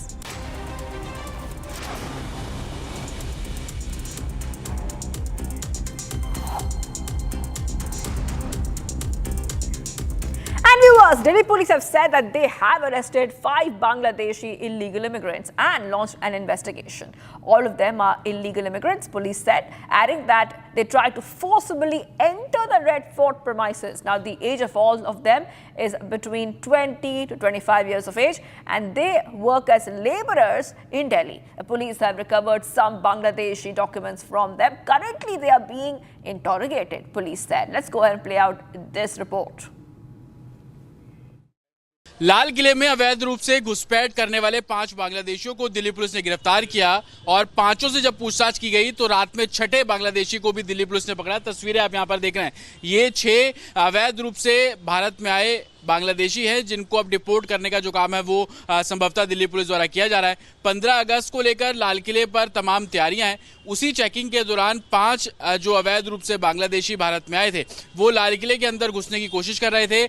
Checking उनकी की गई, जब जांच पड़ताल की गई क्योंकि संदिग्ध ये पुलिस कर्मियों को वहां पर दिखे, और जब जांच की गई तो पता लगा पूछताछ में इनके पास से कुछ ऐसे दस्तावेज मिले जो कि बांग्लादेश से थे, और जिसके बाद इन सभी 5 को गिरफ्तार किया गया, पकड़ा गया। और उसके बाद जब इनसे पूछताछ की गई तो इनके एक और साथी के बारे में भी जानकारी मिली। हालांकि अब एफआरओ के जरिए इनको डिपोर्ट करने का जो काम है वो किया जा रहा है, लेकिन इसी बीच लाल किले की सिक्योरिटी को लेकर भी कई सवाल खड़े हो रहे हैं। दिल्ली पुलिस का साफ तौर पर कहना है कि मल्टीपल लेयर सिक्योरिटी 15 अगस्त को देखते हुए लाल किले पर है, लेकिन दिल्ली में अवैध रूप से बांग्लादेशी और उनकी मूवमेंट लाल किले के पास होना कहीं ना कहीं जांच का दायरा और भी ज्यादा बढ़ा रही है। और यही कारण है कि मल्टीपल इन्वेस्टिगेशन, इंटेरोगेशन इन 6 लोगों की जा रही है। ना सिर्फ दिल्ली पुलिस बल्कि सेंट्रल एजेंसीज भी इनसे पूछताछ कर रही है ताकि असल मकसद क्या था ये भी जानकारी मिल रही है कि तकरीबन 3 महीने पहले ये दिल्ली आए, लेबर का काम करते हैं, लेकिन इनके पास से बांग्लादेशी के डॉक्यूमेंट्स मिलना और सेंट्रल एजेंसीज भी इनसे पूछताछ कर रही है ताकि कहानी क्या है इसके बारे में जानकारी जुटाई जा सके। Much coming up, viewers. Anil Ambani summoned in rupees 17,000 crore loan fraud case. He arrives at ED headquarters.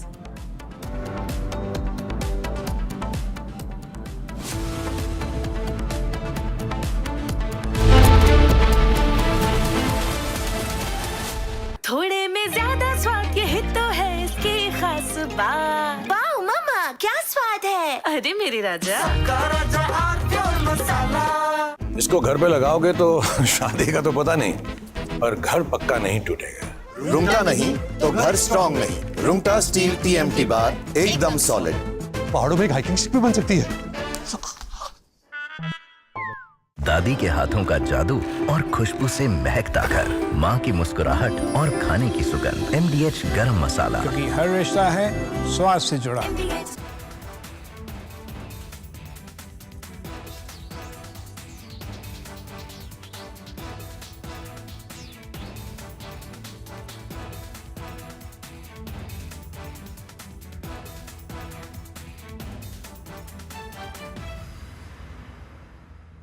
कुछ आवाज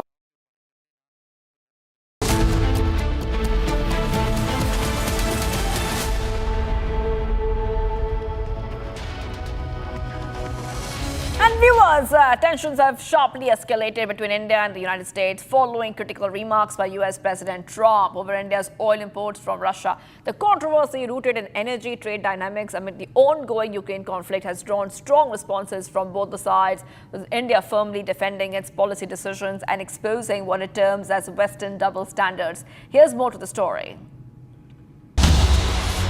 Tensions have escalated between India and the United States over the oil imports from Russia, with strong words exchanged on both sides.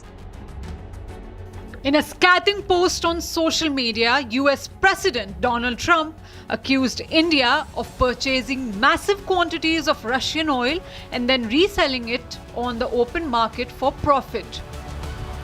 Trump wrote, "India doesn't care how many people in Ukraine are being killed by Russian war machine."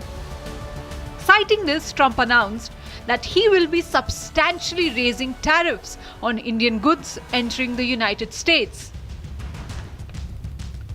In response, the government of India issued a firm statement rejecting the allegations and defending its trade policies. India clarified that its imports from Russia began only after traditional energy supplies were diverted to Europe due to the Ukraine conflict, a move initially supported by the US to stabilize global energy markets. India further asserted that its imports are purely driven by the national interest, ensuring affordable and predictable energy for its citizens, unlike the nations now levelling accusations. The statement pointed out that the European Union had a bilateral trade of 67.5 billion euros with Russia in 2024, along with 17.2 billion euros in services the year prior, far exceeding India's total trade with Moscow. India also noted that US imports from Russia continue in sensitive sectors including uranium for nuclear power, palladium for electric vehicles, and a range of chemicals and fertilizers. Calling the criticism hypocritical and unjustified, the government concluded that India will take all necessary steps to safeguard its national interests and economic security. News a day after US and Donald Trump threatened to substantially raise tariffs on goods from India over its purchase of Russian oil. Russia has now hit back in a fiery statement. The Kremlin has accused Washington of trying to rewrite global rules through brute economic force. Take a look.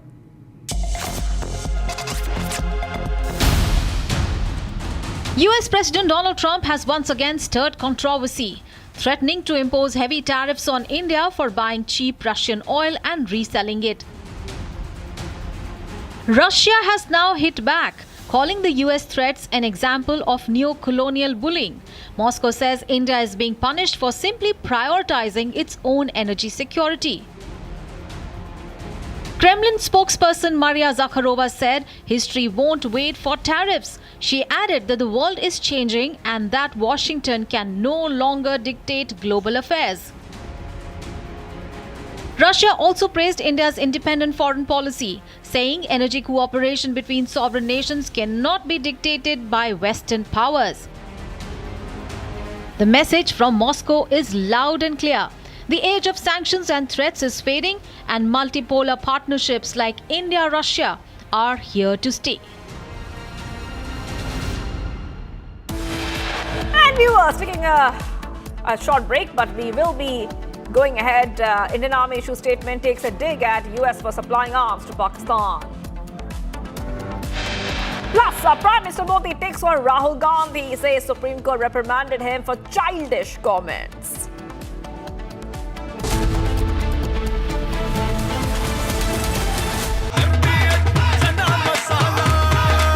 अब छोलिया हो या लोबिया, सफेद चने या काले चने, सब कुछ मजेदार बने। केसरिया से मन जोगी हुआ रे, दिल झूमे देखो मतवारा हुआ रे। केसरिया से मन जोगी हर पल मनाओ केसरी त्योहार। विमल, बोलो जुबान केसरी। कुछ तो सस्ता लो, सब बढ़िया लो। इसमें क्या खास बात है? थोड़े में ज्यादा स्वाद, यही तो है इसकी खास बात। The Indian economy has been the fastest growing G20 economy for 8 of the last 11 years. And those are the only 8 in the last 77 years, during which India has been the largest, has been the fastest growing economy among the G20. So, during the years that Rahul Gandhi's family ruled India, India's per capita income was declining relative to the rest of the world. Just listen to that. The average income of an Indian was declining relative to the average income of every human on earth. That is a remarkably bad outcome for India to have had. If you want a dead economy, it is the Nehruvian Indira economy and the Rajiv economy. That was a genuinely dead economy. If you want an economy that is vibrant, this is that economy. The economy of India today under the Modi government is, in fact, the envy of the world. It may not be the envy of Donald Trump right now, but the simple fact is that the Indian economy is the fastest growing economy in the world. You can see this in the IMF's latest forecasts. They are very modest forecasts, but in fact, the economy of India has grown at an average annual pace of 8.2% in real terms every year for the past 4 years. From Asia's largest news headquarters, setting the agenda for Bharat.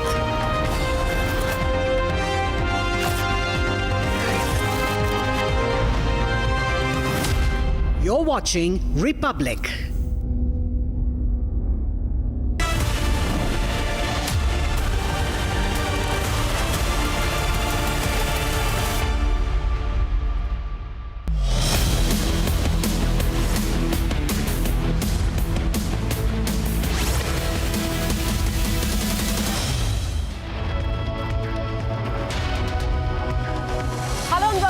Republic TV with me, Akanksha Khajuria. Top of the hour, we'll get you details about the NDA meeting and a resolution that was passed on Operation Sindoor. And other than that, Rahul Gandhi was also mentioned for his childish remarks on the Galwan clash and the statement that he also gave. We'll get you more updates on this. First up, the headlines.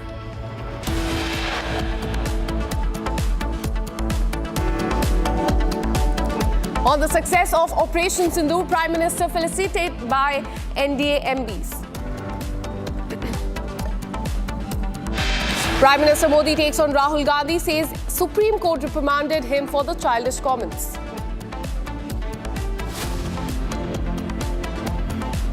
Russia responds to Donald Trump's tariff escalation, says sanctions will not stop the global shift. Security breach at Red Fort. 5 Bangladeshi nationals held for forcibly trying to enter premises ahead of the Independence Day celebration. Anil Ambani summoned in 17,000 crore loan fraud case. He has arrived at the Enforcement Directorate headquarters here in the national capital. BSF busts major terror hideout in North Kashmir, Kupwara. 12 Chinese grenades, Chinese pistols have also been recovered.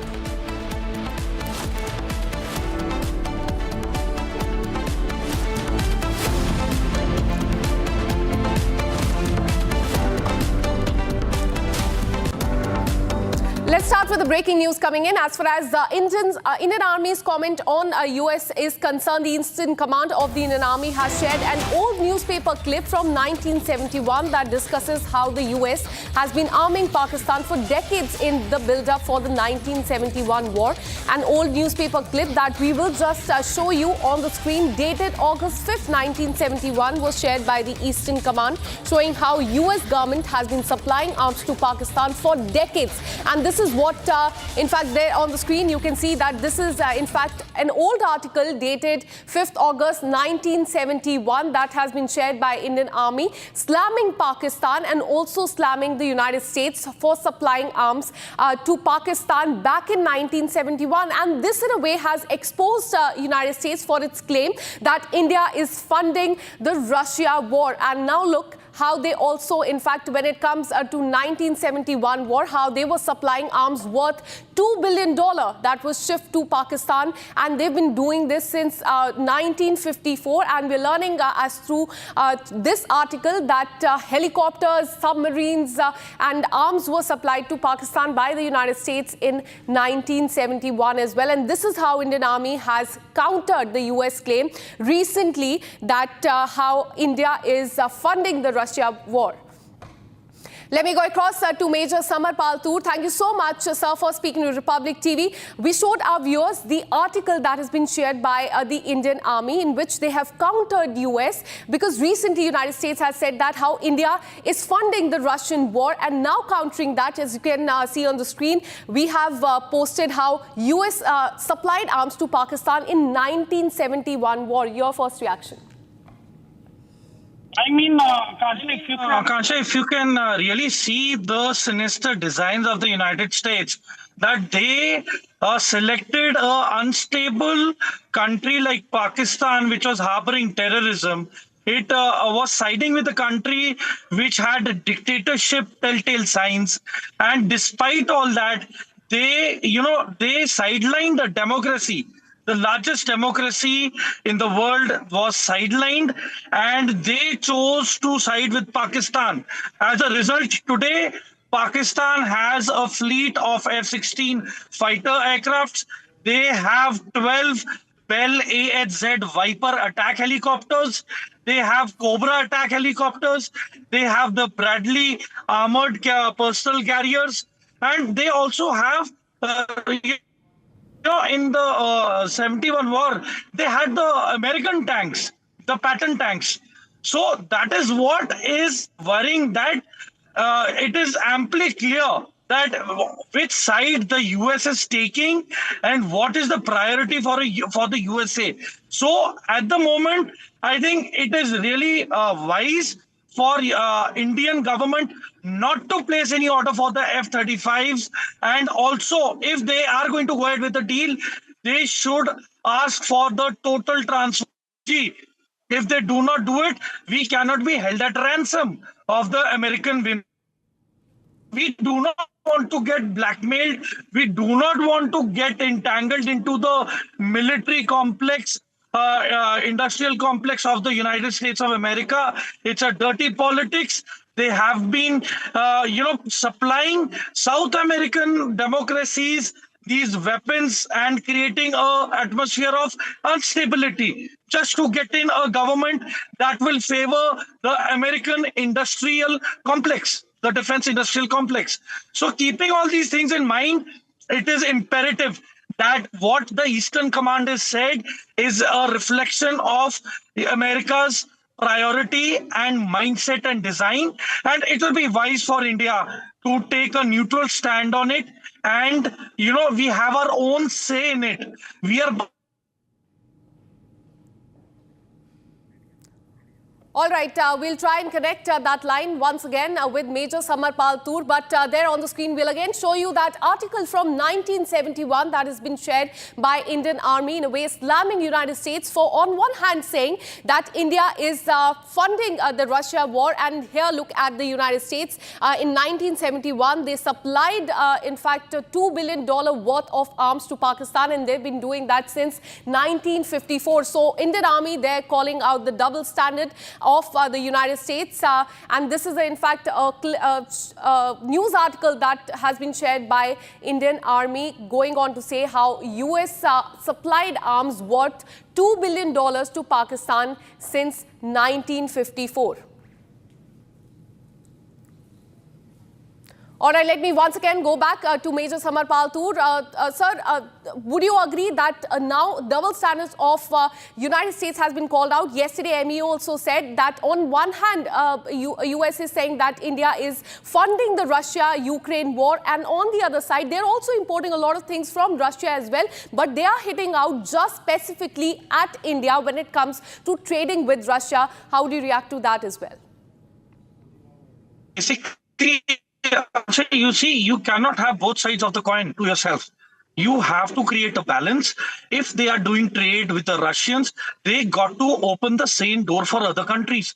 Why are the Indians only being discriminated? Why is India the only country, the largest democracy in the world, which is being put under pressure by the Americans that you will not do trade with the Russians? As far as yesterday's the government statement is concerned, the government is made it amply clear and called out the hypocrisy of the Americans by giving a proper statistical data in terms of the American trade with the Russians and the European trade with the Russians. So when it comes to India, they are very insecure because of our economy doing very well at the time of crisis. And I think the need of the hour, what Prime Minister Modi has been stressing upon, is make in India. We have to be self-reliant, self-sufficient. That is one of the major reasons why Iran today is able to counter US narrative and is able to secure its own borders and land against the Americans. So it is high time that the world takes a notice of it And another factor which is fueling this attitude in US is the de-dollarization. The de-dollarization by BRICS. Because you see, the Indian economy, the fourth largest economy in the world, but since 2013, the rupee is becoming weaker against the dollar. It is 83 rupees to $1. And we are also a growing economy. So I really fail to understand how come the dollar remains at a dominating position and strong despite our economy being the fourth largest in the world.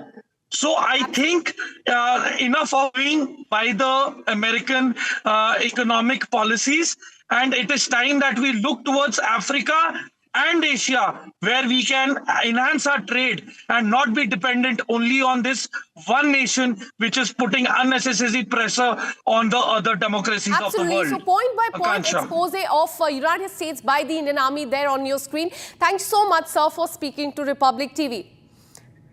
But let me get you more details as far as this expose of United States is concerned. In fact, Indian Army has shown mirror to the United States, calling them out for first of all claiming how India is funding the Russia-Ukraine war. And on the other side, look at this article from 5th August 1971. Indian Army has exposed United States, going on to say that they were supplying arms to Pakistan since 1954. And this is the article on your screen from 1971, 5th of August, in which now Indian Army has slammed United States. They have taken to social media to share this clip from 1971, showing mirror to United States how they were in fact funding the war when it comes to 1971 war. And there on the screen, you can see that is the article from 5th of August 1971, how US arms worth $2 billion was supplied to Pakistan since 1954.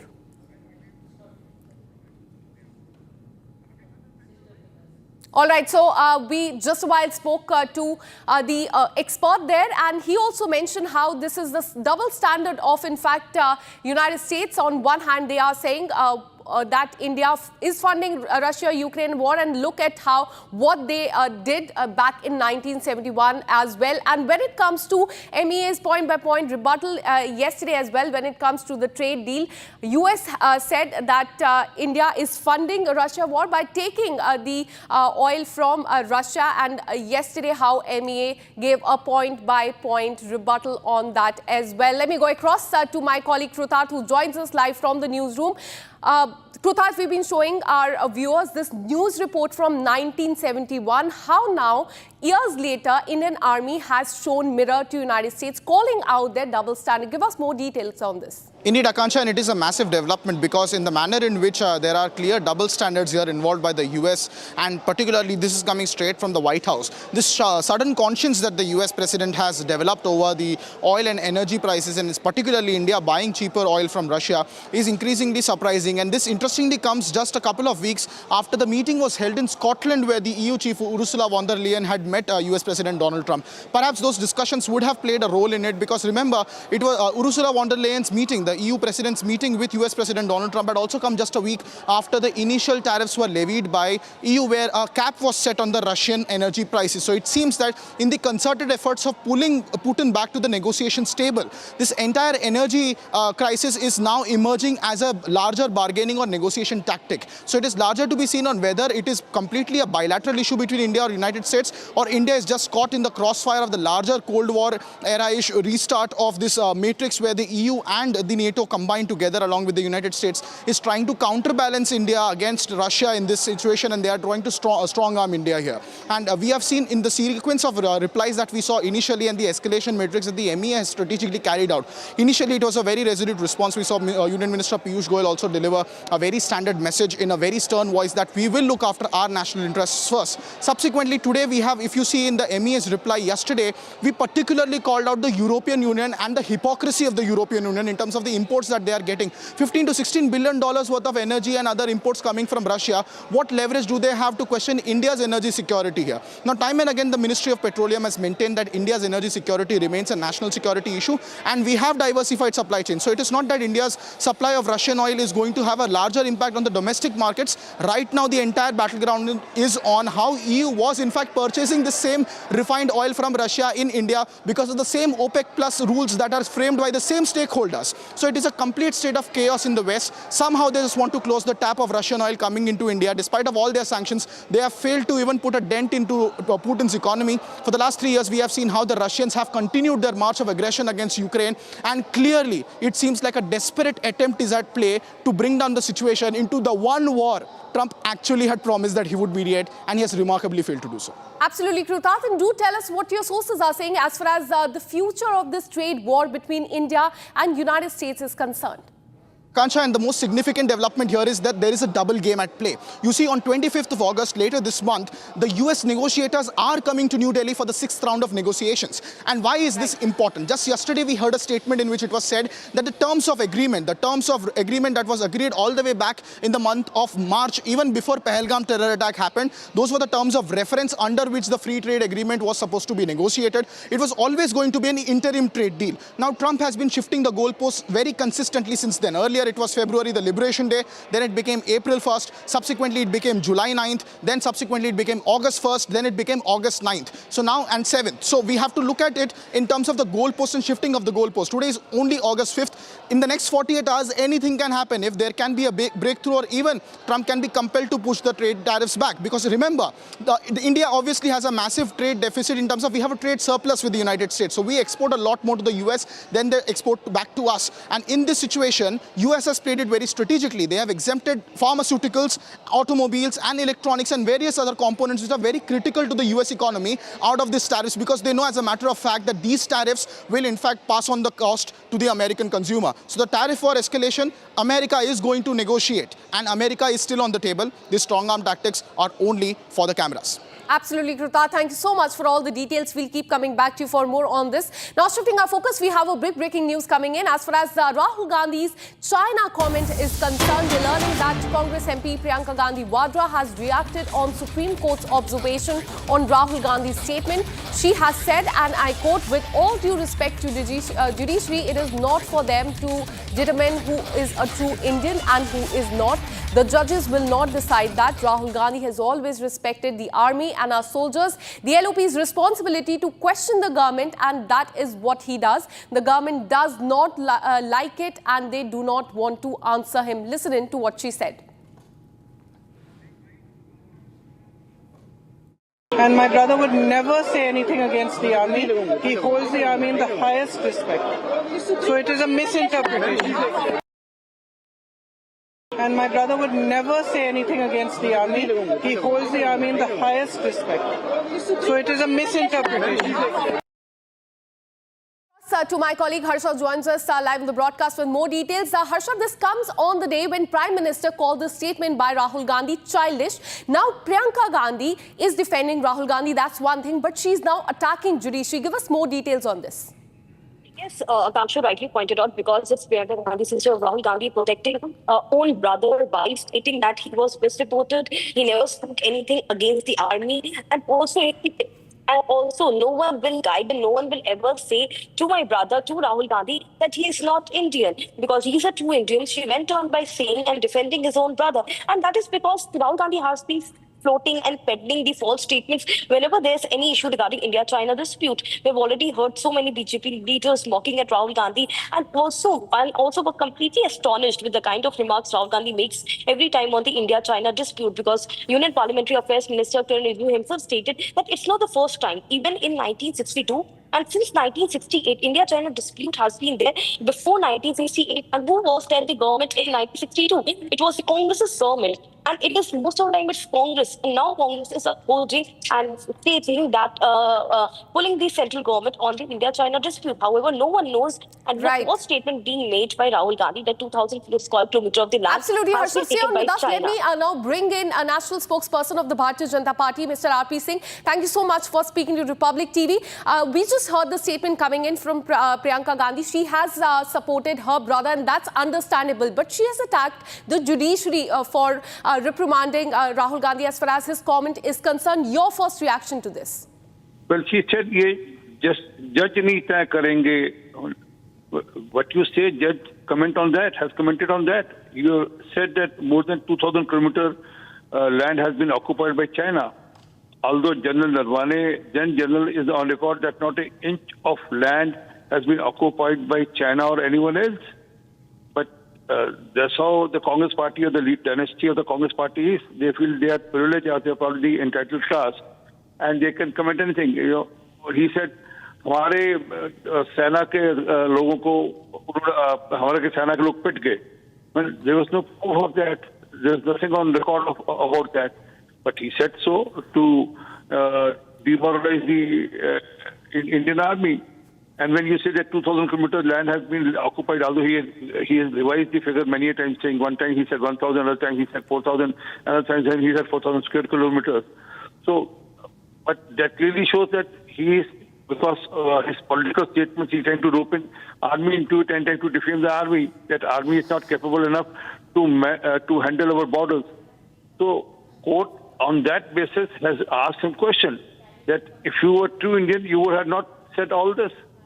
So he should rather refrain from, or Priyanka Wada should tell her brother to refrain from making all such loose comments about the Indian Army or the valor of the Indian Army. Thanks so much, Mr. R.P. Singh, for speaking to Republic TV. We'll continue to track this story very closely. Now, shifting our focus, remember how Election Commission of India had issued a notice to RJD leader Tejasvi Yadav for firstly claiming that his name is missing from the voter list, and secondly, that his EPIC number is invalid. Now, RJD leader Tejasvi Yadav, speaking on the EC notice to him over the two EPICs matter, has said a response will be given. What is the big deal? Election Commission should tell us about several voters who have been left out. Names of at least 50 people from the same household have been added.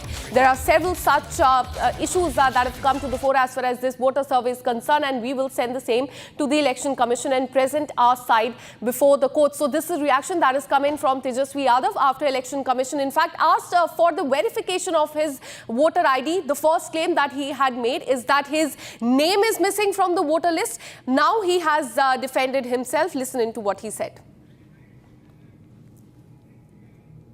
Notification जारी किया है election commission ने आपको sir कि दो voter ID card को लेकर इसका जवाब दिया जाएगा ना, जो है तो जवाब देगा, उसमें कौन सी बड़ी बात है। चुनाव आयोग को तो बताना चाहिए ना कि भाई बूथ वाइज जो हम लोगों की डिमांड है, कई ऐसे लोग हैं जिनका छूटा हुआ, IAS ब्यास जी का खुद आप लोगों ने देखा होगा छूटा है, कई एक घर में ही जो है उसमें 50 लोगों को जो है नाम डाल दिया गया। तो कई ऐसी गड़बड़ियाँ चुनाव आयोग की है जो हमारे पास है, वो भी गड़बड़ियाँ जो हम चुनाव आयोग को भेजेंगे और कोर्ट में भी अपने पक्ष को रखेंगे।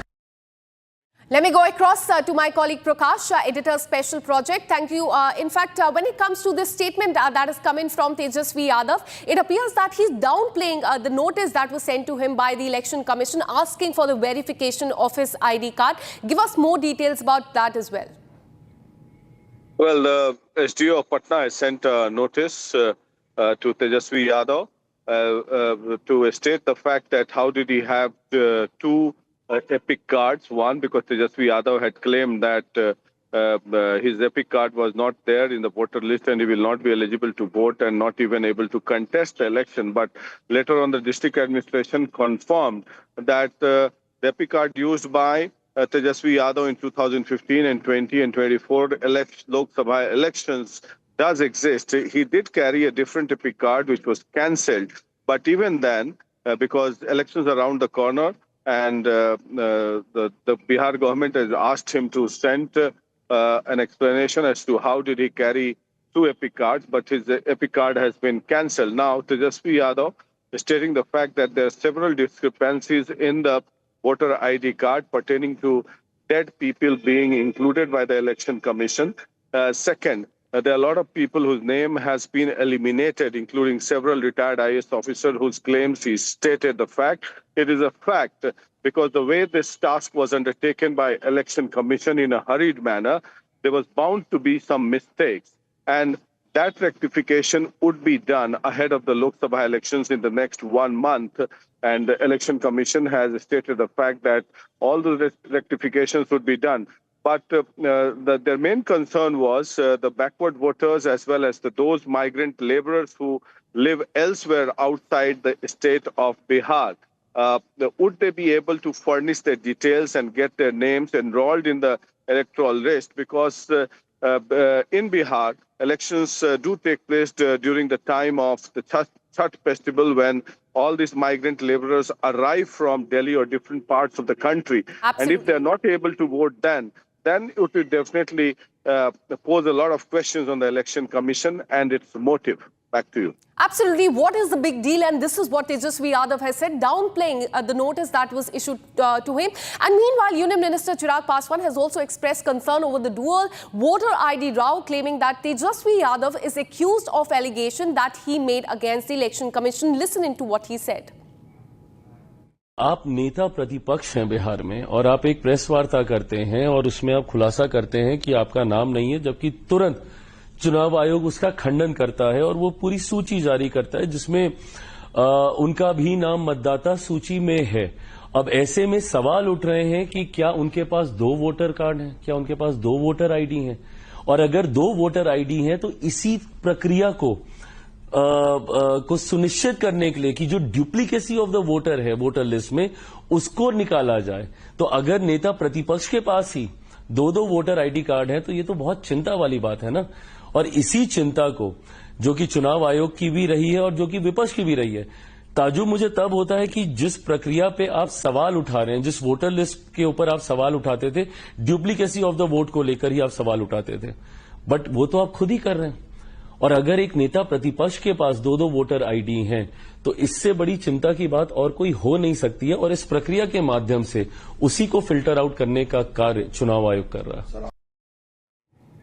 Now, as the nation marks 6 years of abrogation of Article 370, security has been beefed up across Jammu and Kashmir Valley, especially in Kashmir Valley. Our colleague Arnab Mehraj brings you this report from Jammu and Kashmir at a time when it marks 6 years of abrogation of Article 370.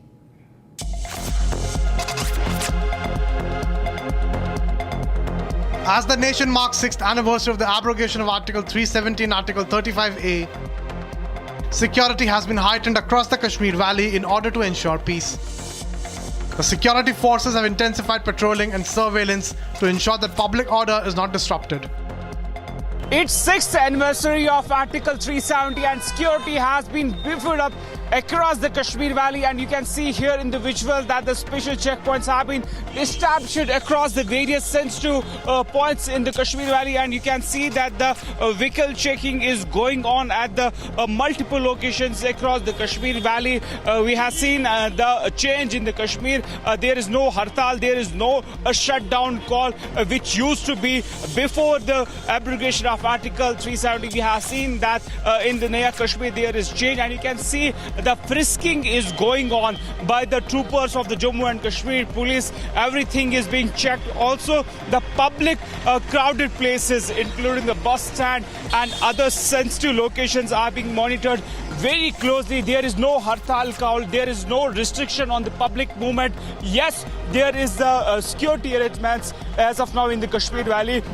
And we have seen from the yesterday late night, the troopers have been deployed from the Jammu and Kashmir Police, CRPF and other security personnel. And you can see these kind of checkpoints have been established at the various locations to monitor the public movement. But we have seen that the transportation is going on and the people are moving from one place to another place freely. There is no restriction today. But yes, there are some rumors that some big decision will come today. But all eyes will be on that.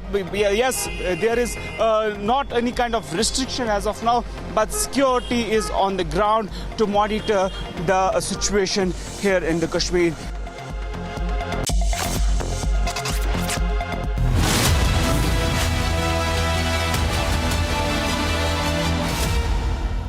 In the global employability rankings by Times Higher Education UK, only the following 6 institutions from India are ranked amongst the top 230 in the world for having the most employable graduates. IIT Delhi, IISc Bangalore, IIT Bombay, IIM Ahmedabad, IIT Kharagpur and Amity University. कुछ तो सस्ता लो, सब बढ़िया लो। इसमें क्या खास बात है? थोड़े में ज्यादा स्वाद, यही तो है इसकी खास बात। मसाला केसरिया से मन जोगी हुआ रे दिल झूमे देखो मतवारा हुआ रे केसरिया से मन जोगी हर पल मनाओ केसरी त्योहार। विमल, बोलो जुबान केसरी। अब छोलिया हो या लोबिया, सफेद चने या काले चने, सब कुछ मजेदार बने।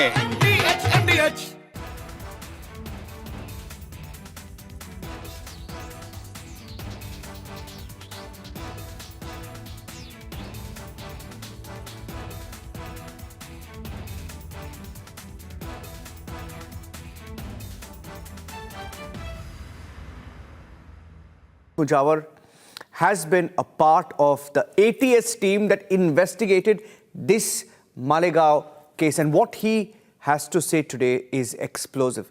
He's breaking the silence. Mahmood Mujawar ji, thank you. शुक्रिया हमारे साथ बातचीत करने के लिए. First of all, आपको ये फैसला आज सुन के क्या लगा? Do you think justice has finally been done in the case, Mujawar ji? बहुत अच्छा लगा सर, कहीं तो न्याय हो गया और ये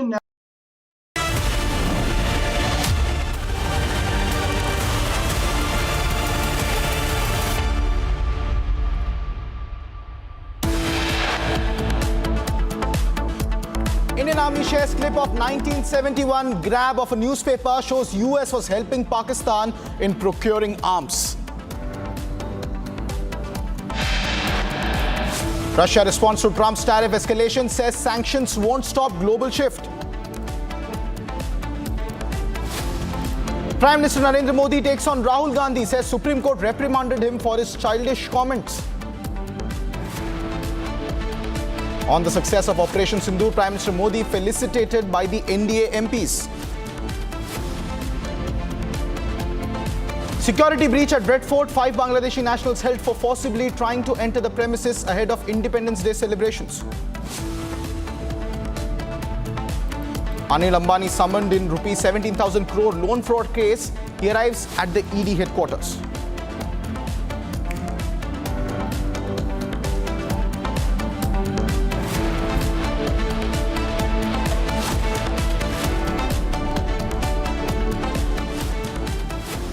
Welcome back, ladies and gentlemen. You're watching Live and Breaking with me, Krutat Patnaik, at 12:30 p.m. this Tuesday afternoon. Our top story continues to remain the MAGA Trump tariff wars. Now, on the US President Trump's statement saying that he will substantially raise the tariffs on India over its Russian oil purchases, Congress has now said that the United States and India friendship has proven to be very expensive. The party has now claimed that the India-US relationship is likely to deteriorate further. This is another sequence of comments made by the Congress party trying to capitalize the entire situation of a trade tariff standoff situation between India and United States. After the dead economy jive of the Rahul Gandhi-led Congress, now it is almost celebrating that the India and US friendship is now deteriorating, saying that it has proven to be very expensive. What can be the indications of trying to downride India's political and diplomatic outreach to the United States in the middle of a tariff standoff remains to be seen. But ladies and gentlemen, those are the latest updates. Let's listen into what the Congress has to say in its recent series of attacks on India's trade relationship with the United States. Yes, Jairam Ramesh.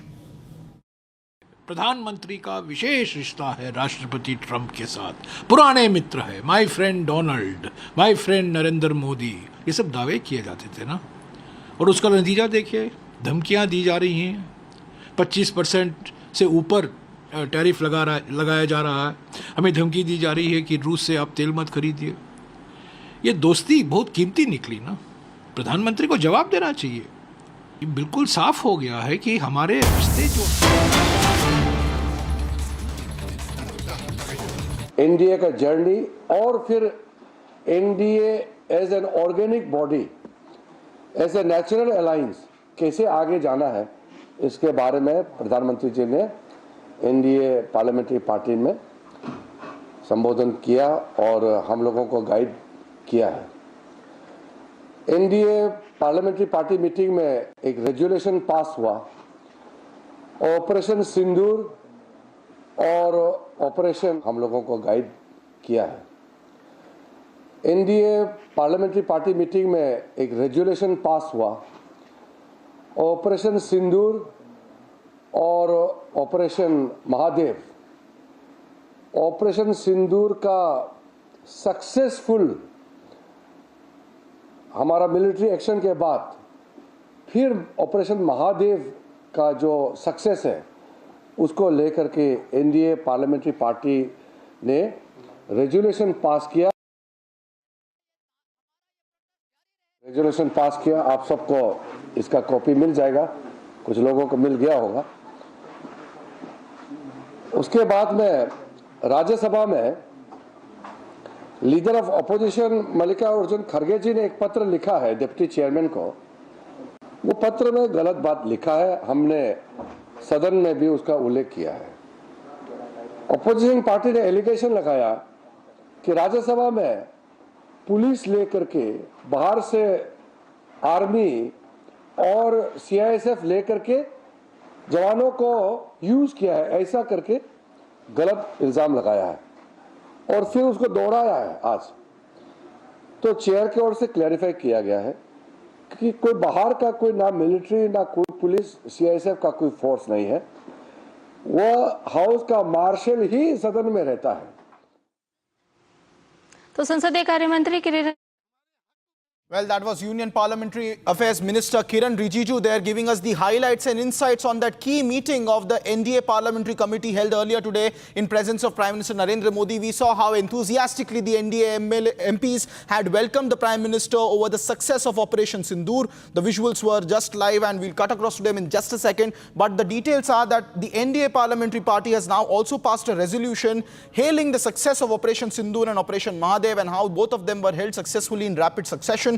At the same time, there was the Parliamentary Affairs Minister raising concerns over some very serious allegations made by Congress President and Leader of the Opposition in the Rajya Sabha, Mallikarjun Kharge, where he said that marshals from outside or CISF Jawans were in fact called into the well of the Rajya Sabha. Now directly countering all those allegations in the letter that Kharge had written to the Rajya Sabha Deputy Chairman Shri Harivansh, Kiran Rijiju was clarifying that there was no such case and Congress should not make such repeated false allegations that they have repeated once again today. So some clarifications coming on from Union Parliamentary Affairs Minister. On the first day of the third week of the monsoon session of Parliament, ladies and gentlemen, Lok Sabha is adjourned up till 2 p.m. in the afternoon and Rajya Sabha also stands adjourned at the moment. But those are the latest visuals and breaking news that we are carrying on the insights on the NDA Parliamentary Committee meeting. We also saw today Prime Minister Narendra Modi also said a lot of things about the recent happenings, including how the opposition has completely fumbled the Operation Sindoor debate. Along with that, he also opined briefly on the irresponsible comments and childish comments made by Rahul Gandhi. Let's listen into one more time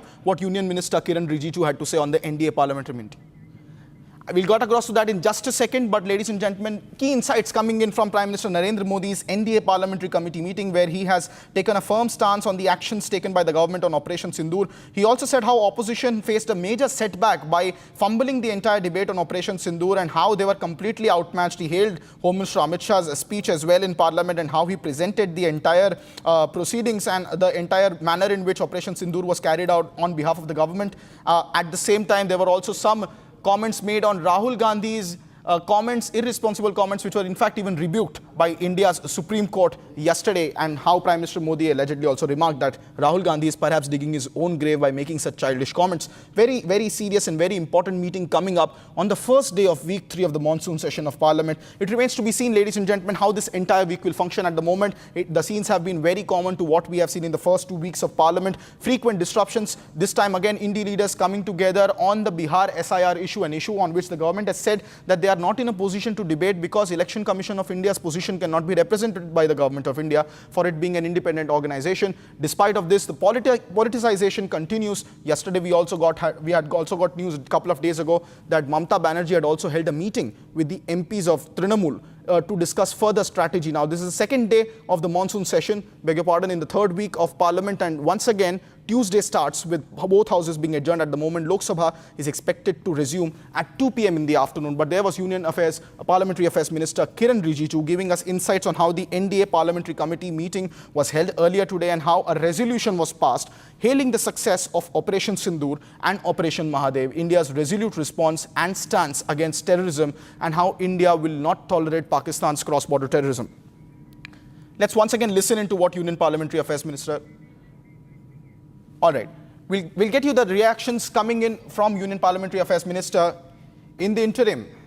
More breaking news updates coming in, ladies and gentlemen. The Modi government has now issued a very strong worded statement in response to the United States President Donald Trump's fresh tariff warning. In a statement issued by the Ministry of External Affairs, the government has stated that it has been targeted by the United States and European Union over its purchases of Russian oil. Earlier on Monday, US President Donald Trump had took to Truth Social, his own social media platform, and warned that more tariffs on India would follow if it continues to purchase Russian oil and military products amid the ongoing Ukraine war. That's the big escalation now taking place in the US-India trade tariff standoff, with Donald Trump promising more escalation in terms of more tariffs coming in on India if it continues its Russian oil purchases. It was not so long ago that the United States itself had defended the position of India, balancing out the entire global supply chain of oil by purchasing oil from Russia, and now there is a very different situation. Let's listen in to what External Affairs Minister Dr. S. Jaishankar had to say on this entire situation. Friends, we live in complicated and uncertain times. Our collective desire is to see a fair and representative global order, not one dominated by a few. That quest is often articulated as political or economic rebalance. But I want to say this to you: obtaining respect and ensuring dignity for societies can also be achieved through cultural progress, especially through cultural progress. In that context, traditions are of particular value because ultimately they define identity. We must be assured about what we are if we want to be confident about shaping the future. For nations like us, traditions are truly a great source of strength. So let me, in conclusion, thank ICCR and thank Team MEA for organizing this event. On your behalf, I would like to thank all the participants, the performers who have come from all the BIMSTEC countries. And once again, I wish you all a very, very enjoyable day. Well, that's the latest from the US-India tariff standoff. Meanwhile, ladies and gentlemen, in the world of business, it's also heating up a lot this morning. Business tycoon Anil Ambani has reached the ED office in the national capital of Delhi, where he is said to be quizzed in connection with an alleged loan fraud linked money laundering case. Now, the money laundering case linked is to an alleged bank loan fraud worth crores of rupees against his group of companies, that is Anil Ambani's group of companies. And he has reached today at the Enforcement Directorate offices in the national capital of Delhi, where he has been summoned by the Enforcement Directorate in regard to this case. Earlier, we had seen that statement was made that he is no longer... All right. An organic body as a natural alliance कैसे आगे जाना है, इसके बारे में प्रधानमंत्री जी ने NDA parliamentary party में संबोधन किया और हम लोगों को गाइड किया है। एनडीए पार्लियामेंट्री पार्टी मीटिंग में एक रेजोल्यूशन पास हुआ, ऑपरेशन सिंदूर और ऑपरेशन महादेव। ऑपरेशन सिंदूर का सक्सेसफुल हमारा मिलिट्री एक्शन के बाद फिर ऑपरेशन महादेव का जो सक्सेस है, उसको लेकर के एनडीए पार्लियामेंट्री पार्टी ने रेजोल्यूशन पास किया और भारत के सेना को, आर्म फोर्सेस को हमने श्रद्धांजलि दिया, अभिनंदन किया और सराहना करते हुए देश के ओर से हम हमेशा सेना के साथ खड़ा रहेंगे। रेजोल्यूशन पास किया, आप सबको इसका कॉपी मिल जाएगा, कुछ लोगों को मिल गया होगा। मल्लिकार्जुन खड़गे जी ने एक पत्र लिखा है डिप्टी चेयरमैन को, वो पत्र में गलत बात लिखा है, हमने सदन में भी उसका उल्लेख किया है। ऑपोजिशन पार्टी ने एलिगेशन लगाया कि राज्यसभा में पुलिस लेकर के बाहर से आर्मी और सीआईएसएफ लेकर के जवानों को यूज किया है, ऐसा करके गलत इल्जाम लगाया है और फिर उसको दोहराया है आज। तो चेयर की ओर से क्लैरिफाई किया गया है कि कोई बाहर का कोई ना मिलिट्री ना कोई पुलिस सीआईएसएफ का कोई फोर्स नहीं है। वो हाउस का मार्शल ही सदन में रहता है और एज पर रूल मार्शल ही पार्लियामेंट हाउस के अंदर में एंटर कर सकता है। मार्शल के बिना कोई दूसरा एंटर नहीं कर सकता। सिर्फ मेंबर्स और स्टाफ होते हैं और मार्शल का इजाज़त हो सकता है, बाकी कोई आ ही नहीं सकता है। तो अपोजिशन पार्टी ने मीडिया के माध्यम से जो गलत बात फैलाया कि सीआईएसएफ और पुलिस को लेकर आया, आज तो लीडर ऑफ अपोजिशन ने फिर कहा कि आर्मी को लेकर आया अंदर में। तो ऐसे बात करके पूरा सदन का गरिमा को गिराने का काम किया है और देश को गुमराह करने का काम किया है। तो इसका भी हमने खंडन किया है। और आज ये तीसरे सप्ताह का शुरुआत है, 3rd वीक। तो 3 सप्ताह हमारा हाउस का अभी हो गया है, चल रहा है। हम पूरा एक बिल पारित नहीं कर पाया। एक शिपिंग वाला बिल हमने राज्यसभा में पास किया, वो लोकसभा में आए हैं। और लोकसभा में मणिपुर में जो प्रेसिडेंट रूल हुआ है उसका एक स्टैट्यूटरी रेजुलेशन है, वो पास किया है, वो राज्यसभा में अभी गया है। आज राज्यसभा में उसको पारित करेंगे। तो हमने निर्णय किया है और अपोजिशन को भी हमने अनुरोध किया है कि आज हम बिल पारित करेंगे। लोकसभा में scheduled tribe reservation in the Goa assembly, tribals को गोवा असेंबली में रिजर्वेशन देने का जो बिल है हो चुकी थी। तो आज थोड़ा सा जो बचा हुआ टाइम है उसको औपचारिक करके हम उसको पारित करेंगे। और राज्यसभा में स्टैट्यूटरी रेजुलेशन है उसको पारित करेंगे, क्योंकि वो संवैधानिक व्यवस्था है, टाइम बाउंड है, उसको हमको पारित करना है। फिर हम बाकी बिल्स लेके आएंगे। और इससे पहले हम अपोजिशन पार्टी को अनुरोध कर रहा हूँ, हम बार बार कर रहे हैं कि बिल्स और बाकी संसद में कामकाज को चलाने में बाधित ना करें। देश के जनता ने हम सबको पार्लियामेंट में इसलिए भेजा कि देश के लिए काम करें, और संसद का समय बर्बाद करके, करोड़ों पैसा बर्बाद करके, हंगामा करके बहुत नुकसान होता है। तो हमारा तरफ से फिर से हम अपील कर रहे हैं कि हम बिल पारित करने के लिए आज से सरकार बिल्कुल तैयार है और इसको बाधित करने का विपक्ष की तरफ से कोई कोशिश ना करें। मिल के हम पारित करेंगे। सब सुझाव दें, सब अपना बात करें, डिबेट डिस्कशन में सबका योगदान चाहिए, यही मेरा अपील है। सर, पीएम ने राहुल गांधी को लेकर के सुप्रीम कोर्ट ने जो टिप्पणी की थी उसको लेकर के भी कुछ मीटिंग में कहा गया कि श्रीमान राहुल गांधी जी जो अनाप शनाप बातें हमारा सिक्योरिटी और टेरिटरी को लेकर के जो गलत बयान देते हैं, उसको सुप्रीम कोर्ट ने कड़ी टिप्पणी जो की है, इसके बारे में हम लोगों को बताया कि गलत बात बोलने से न्यायालय, हमारा सर्वोच्च न्यायालय, हमारा जुडिशरी जो है वो भी चुपचाप नहीं बैठेंगे। ये सबके लिए एक सबक है कि आप रिस्पॉन्सिबल एक नागरिक है और अनाप शनाप कुछ भी बात करके आप बच जाएंगे, ये सोचना गलत है। और सुप्रीम कोर्ट ने राहुल गांधी जी को जो टिप्पणी के साथ साथ एक हिदायत दी है, मैं मानता हूं कि इससे सिर्फ राहुल गांधी ही नहीं, सबके लिए एक सबक है कि एक भारतीय होने के नाते भारत के खिलाफ बयान नहीं देना चाहिए। ये एक बहुत साफ मैसेज है सुप्रीम कोर्ट को। पार्टी इस तरह से जुडिशरी को जो चैलेंज करता है वो तो कोई नई बात नहीं है। पहले भी कांग्रेस पार्टी ने जुडिशरी को चैलेंज किया और आज भी कांग्रेस पार्टी जुडिशरी को मानते ही नहीं है। लेकिन हम लोग तो नियम मानने लोग हैं, हम नियम मानते हैं, हम संवैधानिक जिम्मेदारी को हम समझते हैं, संविधान के प्रावधान को हम मानते हैं। कांग्रेस पार्टी संविधान को हाथ में पकड़ने के नाटक करता है और संविधान को ही नहीं मानता है, जुडिशरी की टिप्पणी को भी नहीं मानता है और चैलेंज करता है, संसद को नहीं मानते हैं।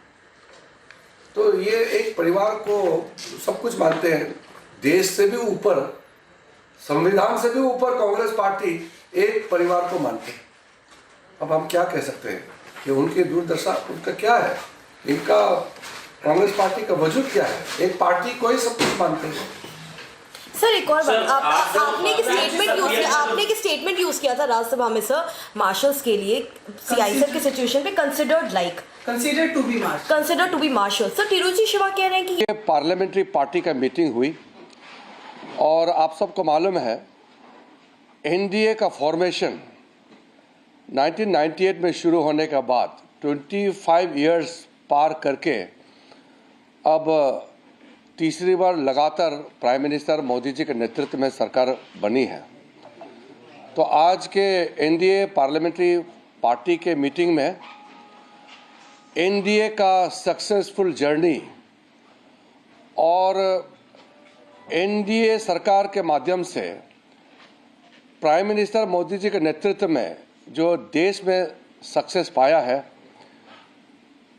उसका भी एक तरीके से सेलिब्रेशन है।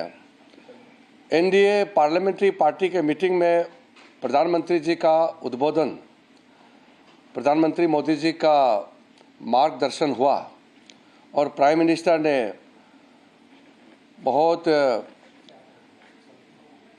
अच्छी तरह से उनका एक्सपीरियंस शेयर किया, एनडीए का जर्नी और फिर NDA as an organic body, as a natural alliance कैसे आगे जाना है इसके बारे में प्रधानमंत्री जी ने एनडीए पार्लियामेंट्री पार्टी में संबोधन किया और हम लोगों को गाइड किया है। एनडीए पार्लियामेंट्री पार्टी मीटिंग में एक रेजुलेशन पास हुआ, ऑपरेशन सिंदूर और ऑपरेशन महादेव। ऑपरेशन सिंदूर का सक्सेसफुल हमारा मिलिट्री एक्शन के बाद फिर ऑपरेशन महादेव का जो सक्सेस है उसको लेकर के एनडीए पार्लियामेंट्री पार्टी ने रेजुलेशन पास किया और भारत के सेना को, आर्म फोर्सेस को हमने श्रद्धांजलि दिया, अभिनंदन किया और सराहना करते हुए देश के ओर से हम हमेशा सेना के साथ खड़ा रहेंगे। रेजुलेशन पास किया, आप सबको इसका कॉपी मिल जाएगा, कुछ लोगों को मिल गया होगा।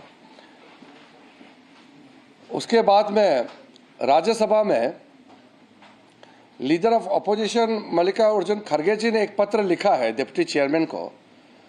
वो पत्र में गलत बात लिखा है, हमने सदन में भी उसका उल्लेख किया है। अपोजिशन पार्टी ने एलिगेशन लगाया कि राज्यसभा में पुलिस लेकर के बाहर से आर्मी और सीआईएसएफ लेकर के जवानों को यूज किया है, ऐसा करके गलत इल्ज़ाम लगाया है और फिर उसको दोहराया है आज। तो चेयर की ओर से क्लैरिफाई किया गया है कि कोई बाहर का कोई ना मिलिट्री ना कोई पुलिस सीआईएसएफ का कोई फोर्स नहीं है, वो हाउस का मार्शल ही सदन में रहता है और एज पर रूल मार्शल ही पार्लियामेंट हाउस के अंदर में एंटर कर सकता है।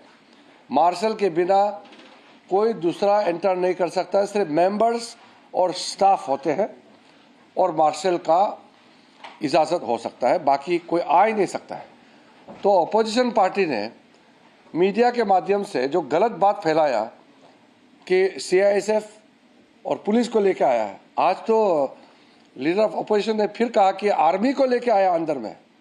तो ऐसे बात करके पूरा सदन का गरिमा को गिराने का काम किया है और देश को गुमराह करने का काम किया है, तो इसका भी हमने खंडन किया है। और आज ये तीसरे सप्ताह का शुरुआत है, थर्ड वीक, तो 3 सप्ताह हमारा हाउस का अभी हो गया है, चल रहा है।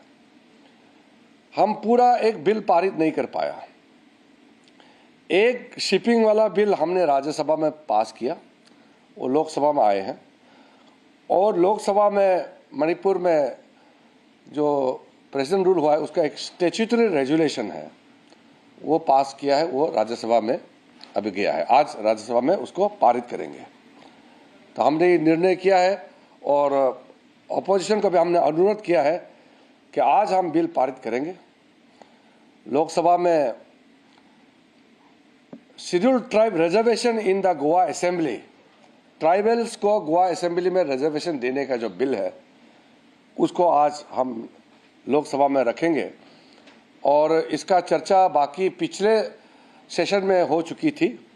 तो आज थोड़ा सा जो बचा हुआ टाइम है उसको औपचारिक करके हम उसको पारित करेंगे और राज्यसभा में स्टैट्यूटरी रेजुलेशन है उसको पारित करेंगे क्योंकि वह संवैधानिक व्यवस्था है, टाइम बाउंड है, उसको हमको पारित करना है। फिर हम बाकी बिल्स लेके आएंगे और इससे पहले हम अपोजिशन पार्टी को अनुरोध कर रहा हूं, हम बार बार कर रहे हैं कि बिल्स और बाकी संसद में कामकाज को चलाने में बाधित ना करें।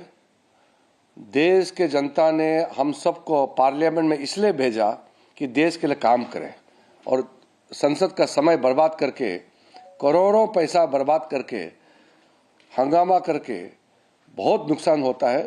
तो हमारा तरफ से फिर से हम अपील कर रहे हैं कि हम बिल पारित करने के लिए आज से सरकार बिल्कुल तैयार है और इसको बाधित करने का विपक्ष की तरफ से कोई कोशिश ना करे। मिल के हम पारित करेंगे, सब सुझाव दे, सब अपना बात करें, डिबेट डिस्कशन में सबका योगदान चाहिए, यही मेरा अपील है। सर, पीएम ने राहुल गांधी को लेकर के सुप्रीम कोर्ट ने जो टिप्पणी की थी उसको लेकर के कुछ मीटिंग में कहा गया।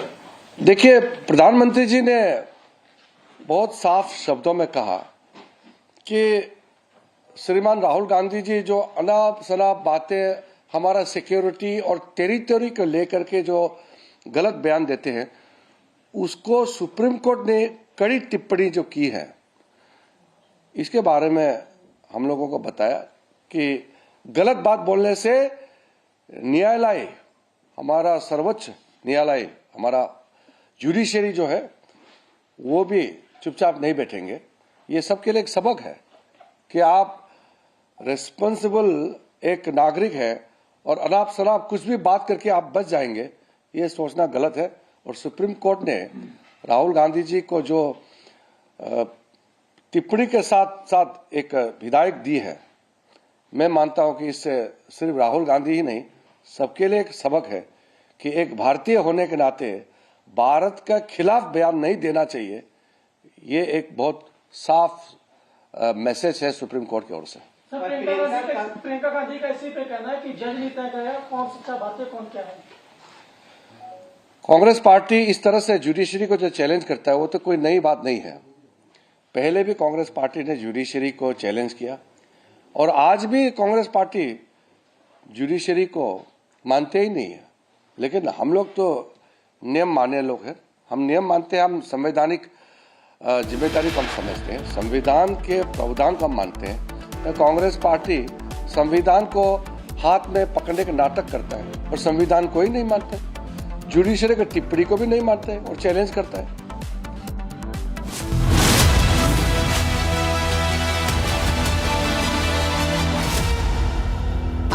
प्योर सूजी पास्ता उबालो, मिलाओ और खाओ, 8 मिनट में तैयार। क्या टेस्ट है, सबका राजा हार्डकोर मसाला।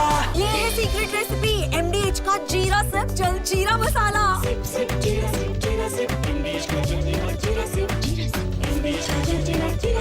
इसको घर पे लगाओगे तो शादी का तो पता नहीं, पर घर पक्का नहीं टूटेगा। रुंगटा नहीं तो घर स्ट्रॉन्ग नहीं। रुंगटा स्टील TMT बार एकदम सॉलिड। पहाड़ों में एक हाइकिंग स्टिक भी बन सकती है। थोड़े में ज्यादा स्वाद, यही तो है इसकी खास बात। वाओ मामा, क्या स्वाद है, अरे मेरे राजा। The Indian economy has been the fastest growing G20 economy for 8 of the last 11 years. And those are the only 8 in the last 77 years, during which India has been the largest, has been the fastest growing economy among the G20. So during the years that Rahul Gandhi's family ruled India, India's per capita income was declining relative to the rest of the world. Just listen to that.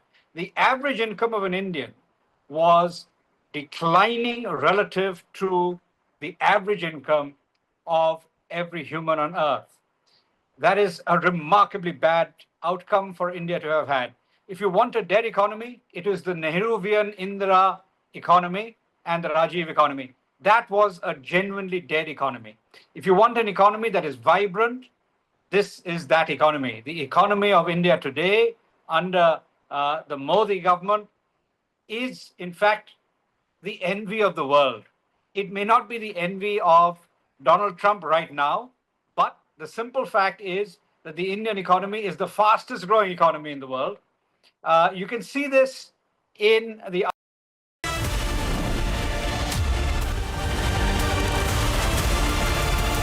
In the global employability rankings by Times Higher Education UK, only the following 6 institutions from India are ranked amongst the top 230 in the world for having the most employable graduates. IIT Delhi, IISc Bangalore, IIT Bombay, IIM Ahmedabad, IIT Kharagpur and Amity University.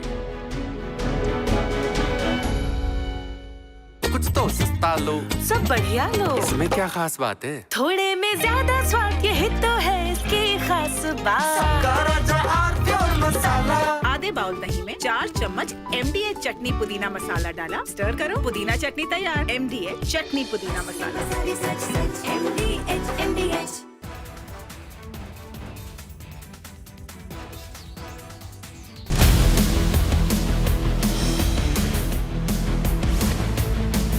This is Republic Jack Volleyball Studio. Stay tuned for all the breaking news and updates. I'm Akanksha Khajuria. Let's get started.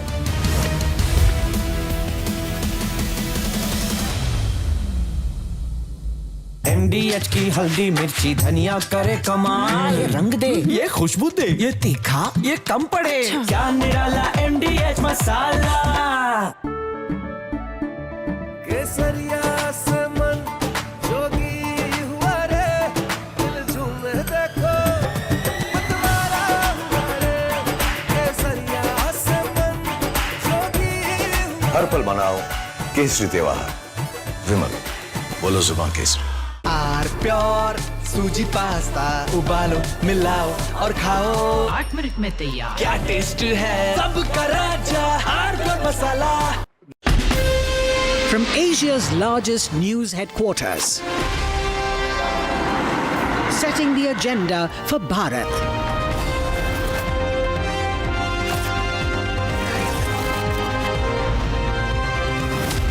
You're watching Republic.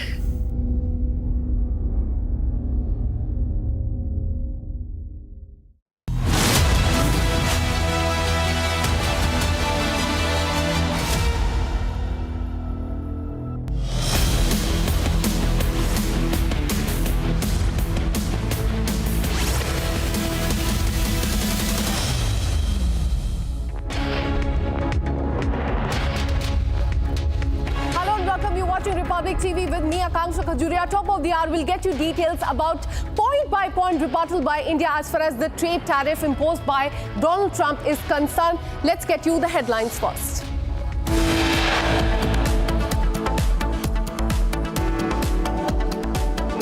Indian Army shares clip from 1971 shows how US was helping Pakistan in procuring the arms.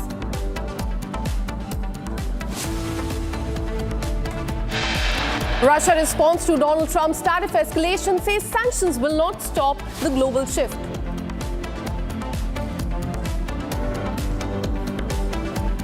Prime Minister Narendra Modi takes on Rahul Gandhi, says SC reprimanded him for the childish comments.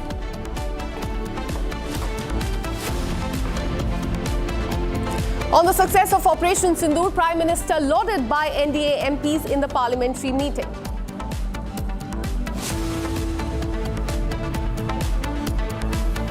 And my brother would never say anything against the army. He holds the army in the highest respect. So it is a misinterpretation. Priyanka Gandhi Vadra defends Rahul Gandhi, says judges cannot decide who's the real Indian.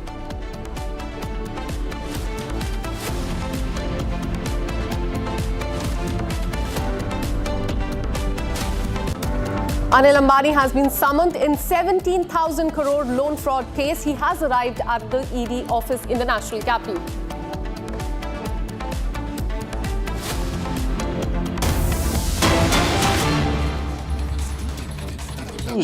By the Congress leaders and some of the opposition leaders That means majority of the members, majority of the MPs are in tune with government's government's desire to run the House. We are in same page. There's no difference. It is only the Congress leadership and some of the opposition leaders who are hell-bent on disrupting the House and not allowing any business to be transacted. So I feel that some of the MPs should come together and put pressure on the Congress leadership not to create this kind of ruckus in the House. Thank you.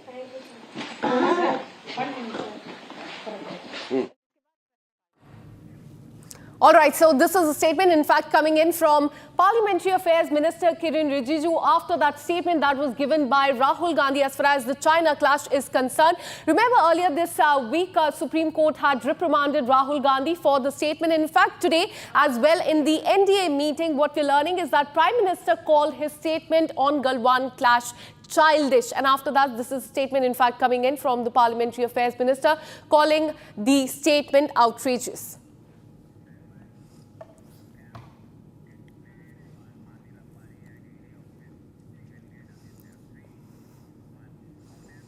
Now shifting our focus, businessman Anil Ambani has reached the Enforcement Directorate office in the national capital and is to be quizzed in connection with the alleged loan fraud case linked to money laundering.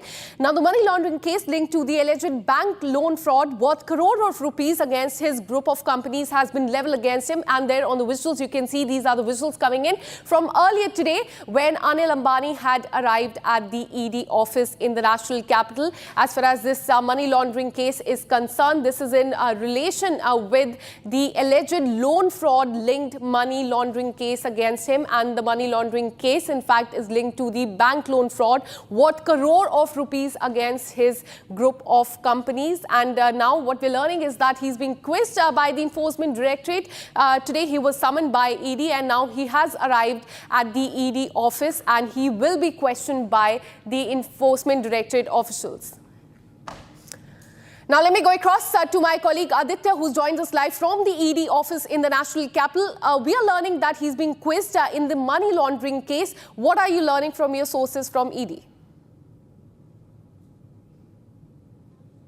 Well, there are three major updates which we have came up through. The first is the relationship with the BTPL. Now, in this case, the ED is actually trying to learn out whether there was any relationship between BTPL in forging a bank guarantee of rupees 68.2 crores along with a forged SBI endorsement to attain a SECI tender.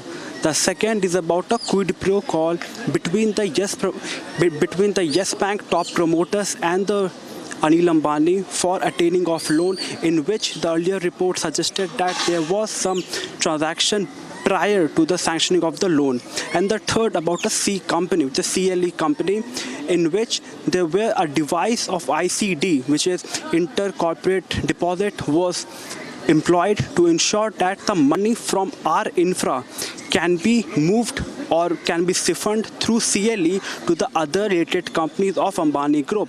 In which case what happened was there was an undisclosed RTP between the Reliance Group and the CLE, which was not disclosed to the regulators, under which money was siphoned from the CLE of our infra, which is a listed company, to other companies of Reliance Group. So these three are the major quizzes on which the ED is trying to get on Anil Ambani to get what actually happened.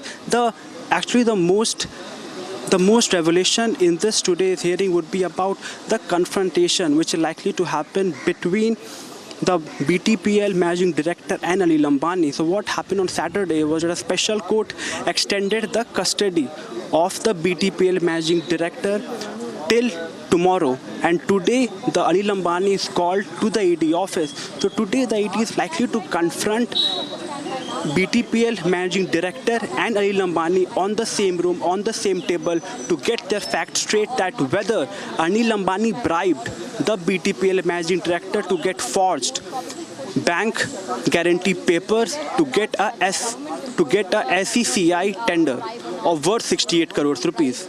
Absolutely. All of this will be looked into, and even as we speak, we are learning that Anil Ambani is being questioned in a rupees 17,000 crore loan fraud case. Now, shifting our focus, the Modi government issued a strong worded statement in response to the US President Donald Trump's fresh tariff warning.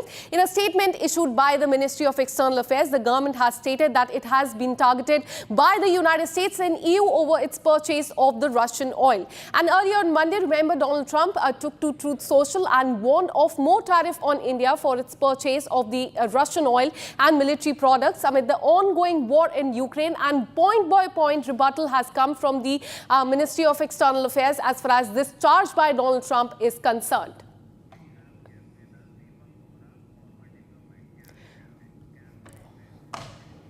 Let me go across to former diplomat Deepak Vora. Thank you so much for speaking to Republic TV. Yesterday, right after the statement of Donald Trump, we saw the rebuttal that has come in from Ministry of External Affairs. Your first reaction to that? Can you hear me, ma'am? Yes, sir, you're audible. Please go on. Thank you very much. First of all, thank you very much for giving me this opportunity. I'm not in the nation's capital. I'm far away. But where I am, and I was looking at the Ministry of External Affairs statement, I've been in diplomacy 52 years and counting. We were not angry in the statement. We were firm without being vituperative. That is the strength of Indian diplomacy. We've conveyed our point of view. If anybody gets offended, that is up to him. The strongest term that we used was hypocrisy, which it is, I don't know of any other word. So we've said that the United States and the European Union, which are messing around with Russia, buying all kinds of things, when it comes to us, they get very excited. And if Shri McDonald, whatever his name is, Trump and his fellows get very upset saying, oh, it's astonishing that India is buying oil from Russia. We've been buying it for 3 years. Were you sleeping all this while? The Americans should have known. And they themselves, ma'am, please remember this. Initially, the previous regime has said you can go ahead and buy from Russia because that will help to stabilize international oil prices. Otherwise, if India is in the market and Russia turns off the oil tap, international prices will shoot up and a lot of the Europeans and others will suffer. So that was something that they did, but now they've changed their opinion because the challenge before Mr. Donald Trump is, I want to tell India that I'm the king of the universe and you have to listen to what I do. Unfortunately for him, India doesn't listen to any king, not even to the king of the universe. Absolutely, sir. And one more question before I let you go. Today, Indian Army, in fact, has exposed United States. They have quoted one article from 1971, reminding US how they, in fact, were funding Pakistan in 1971. And now they're coming in. They are saying that India, by purchasing oil from Russia, is funding the Russia-Ukraine war and supporting Russia, in a way showing mirror to the United States and calling out their double standards as well. Your reaction to that as well? Well, I'll tell you, ma'am, you've heard of a country called Syria, and there was a character called Al-Jolani. Till about 6 months ago, he was a wretched terrorist with several $1 million on his head. Then suddenly Donald Trump meets him and said, darling, sweetheart, change your jihadi dress for a suit made in Savile Row, and now you become such a handsome young man, you are my sweetheart. What about that? The money that he has given to Syria, whatever, $100 million, several $100 million, it's now being used to create mayhem in the Middle East. You know, there's one thing about the Americans, ma'am, and I say this without criticism, but only as an observation. Wherever they've gone, they've left a trail of blood. If this guy thinks he's going to prospect for oil in Balochistan, he doesn't know the Baloch at all. He doesn't know them as well as I do. He's going to get the lesson of his life if he tries messing around there. So therefore, Mr. Trump, if you're listening to this, your best friend in these circumstances, in a world which is in turmoil, is India. We are not anti-Western. We are simply non-Western. As soon as you... All right, thank you so much.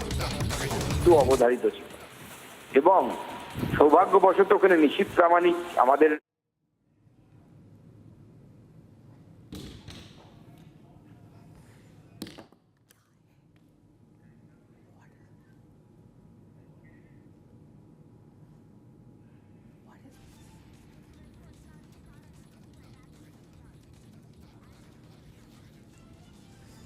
All right, we have breaking news coming in. There has been an attack on Suvendu Adhikari's car, is what we are learning. And in fact, he has said that Bangladeshi infiltrators have tried to kill me. These are in fact the visuals that are coming in, where you can see that this is after there was an attack on Suvendu Adhikari's car, and he has said that there was an attempt to kill him, to murder him by the Bangladeshi infiltrators as far as West Bengal is concerned. And these are the visuals of the ruckus on your screen right after that attack on the car of Suvendu Adhikari right there. And he has claimed that this was an attempt to murder him.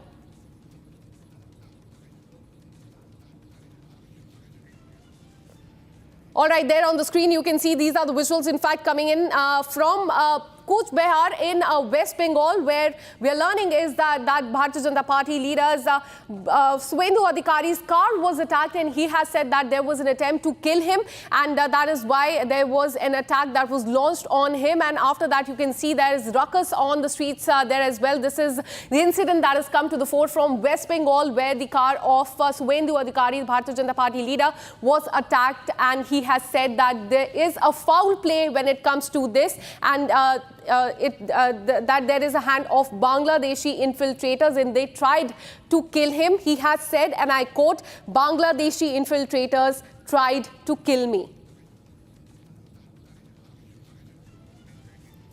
All right, we'll continue to show you these visuals that are coming in from West Bengal, where we are learning that just a while back there was an attack on the car of Suvendu Adhikari. And he has said that, in fact, there was a bid to kill him.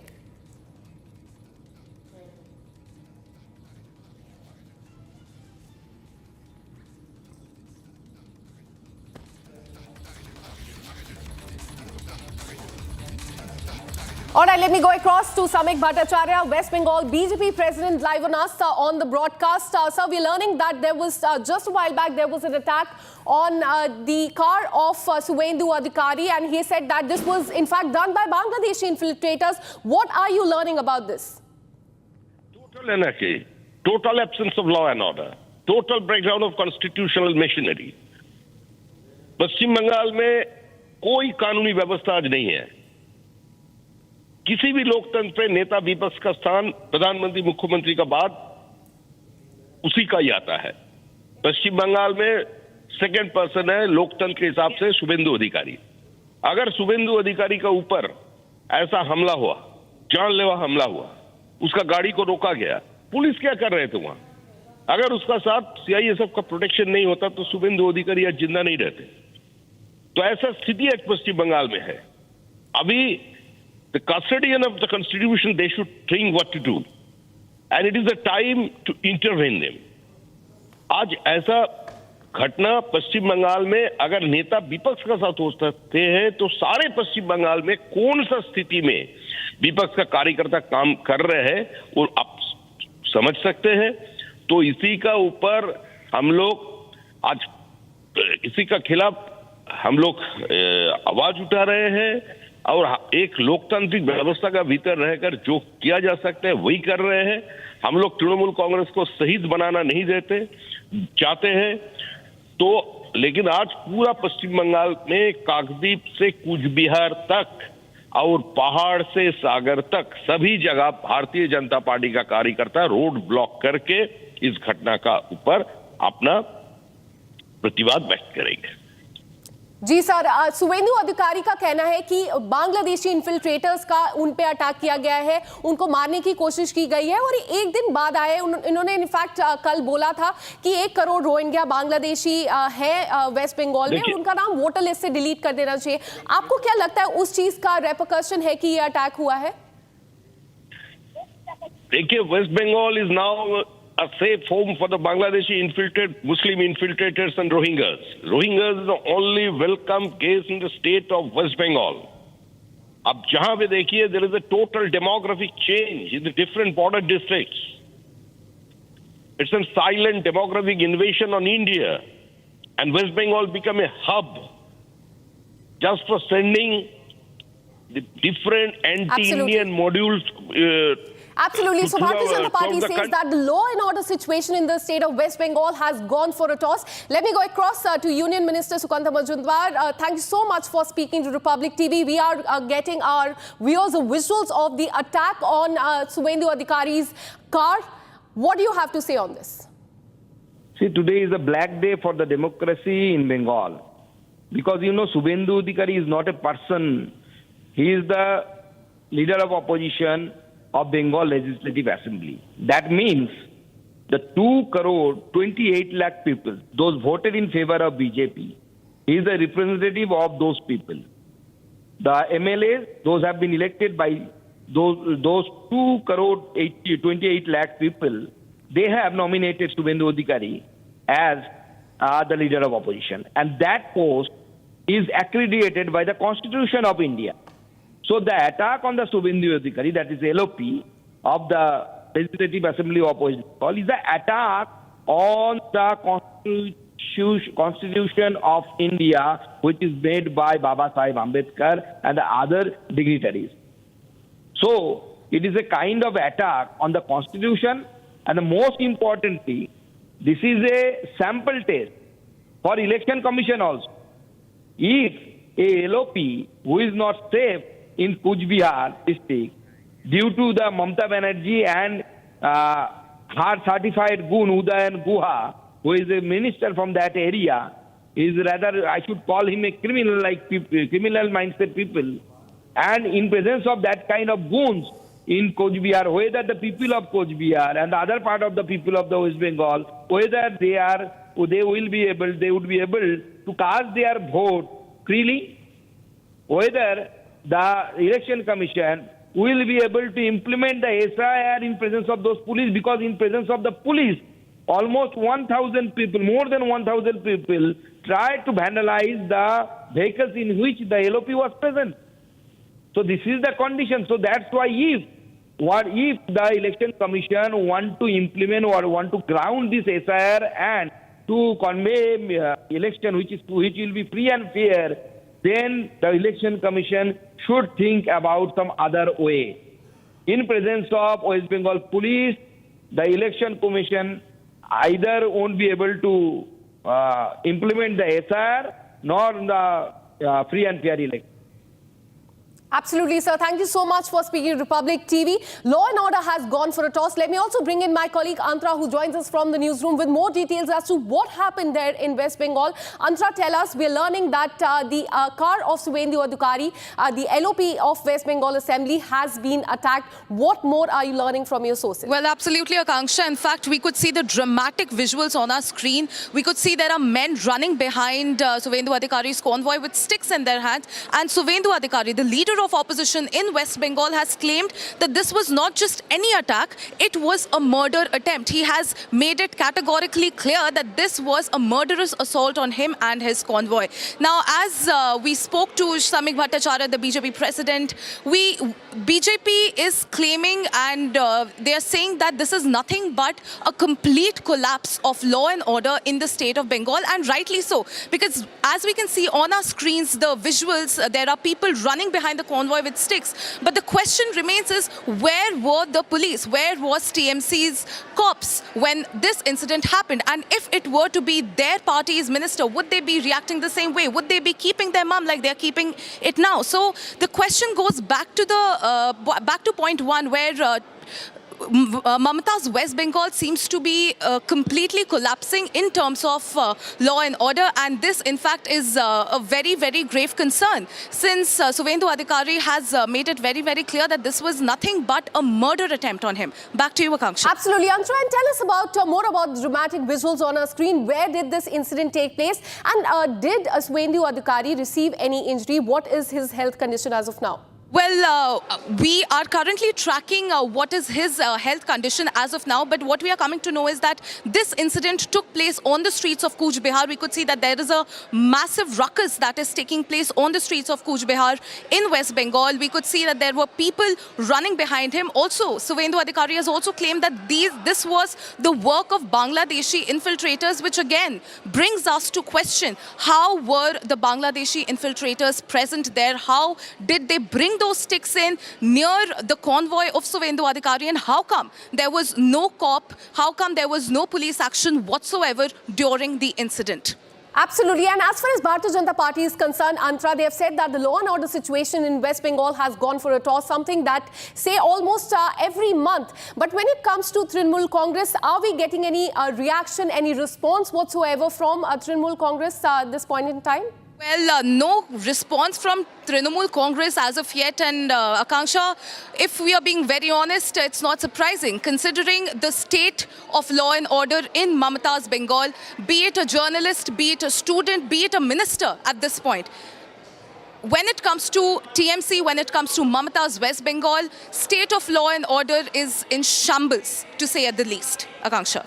Absolutely. So there on your screens, you can see the visuals of the dramatic, dramatic visuals coming in from West Bengal, where you can see how the convoy, there are people around the convoy of Shubhendu Adhikari, and they are holding Tiranga as well. And so there are a few people running after his car, the white car that you can see on the screen. Now, the Bharatiya Janata Party is saying that the law and order situation in the state of West Bengal has gone for a toss. And a statement has also come in from Shubhendu Adhikari. He said that Bangladeshi infiltrators tried to kill me. So clearly saying that there's a foul play, and in fact there was an attempt to murder him as far as this incident is concerned. Let me once again go back to my colleague Antara, who's been tracking this story very closely. Antara, what more is Shubhendu Adhikari saying? He's the LOP of West Bengal Assembly, a very important person there, and time and again he has raised question on the law and order situation. And in fact, yesterday he spoke about how there are Rohingyas and Bangladeshi infiltrators in West Bengal, and they are 1 crore in number. They must be deleted from the voter list.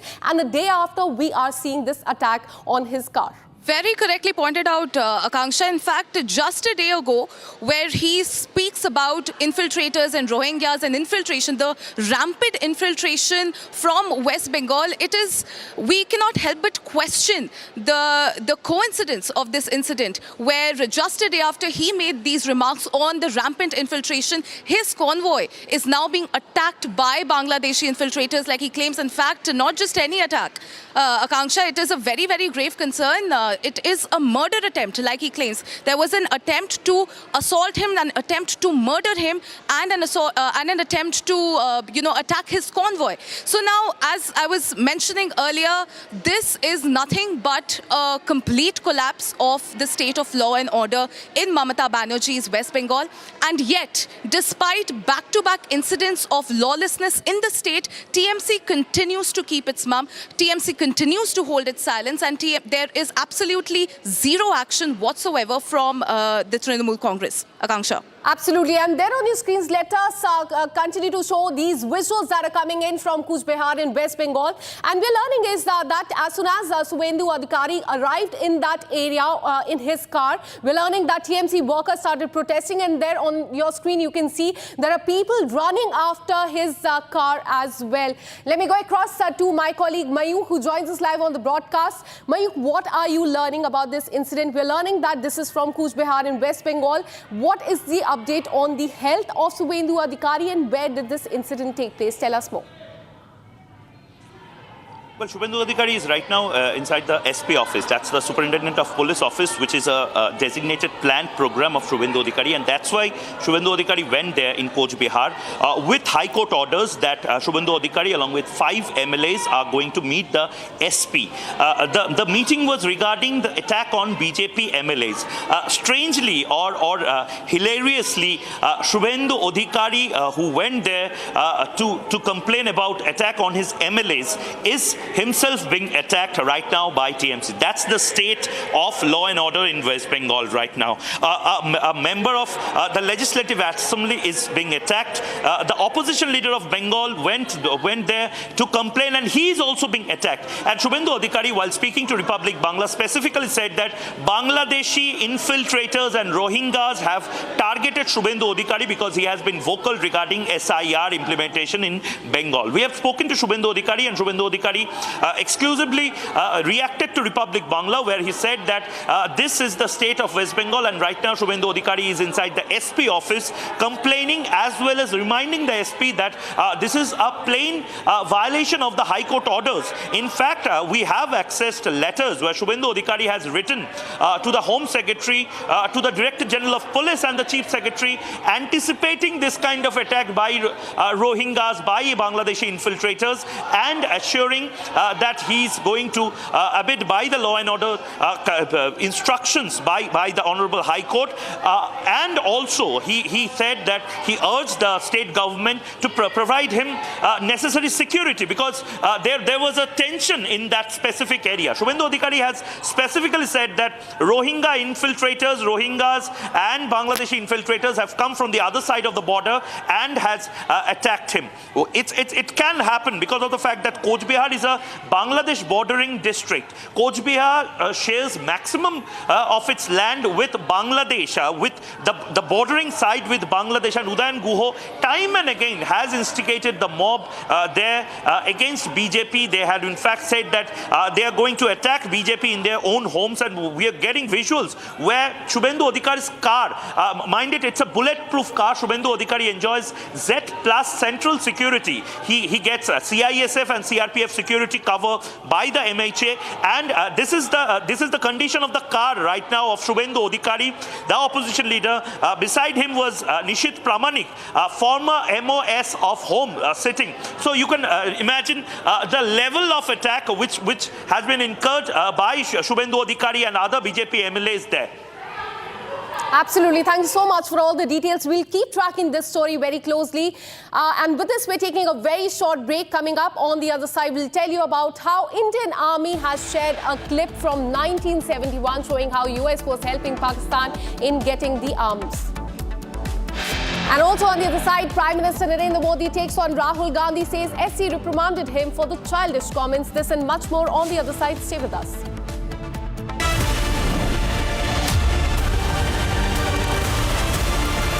In the global employability rankings by Times Higher Education UK, only the following 6 institutions from India are ranked amongst the top 230 in the world for having the most employable graduates: IIT Delhi, IISc Bangalore, IIT Bombay, IIM Ahmedabad, IIT Kharagpur and Amity University.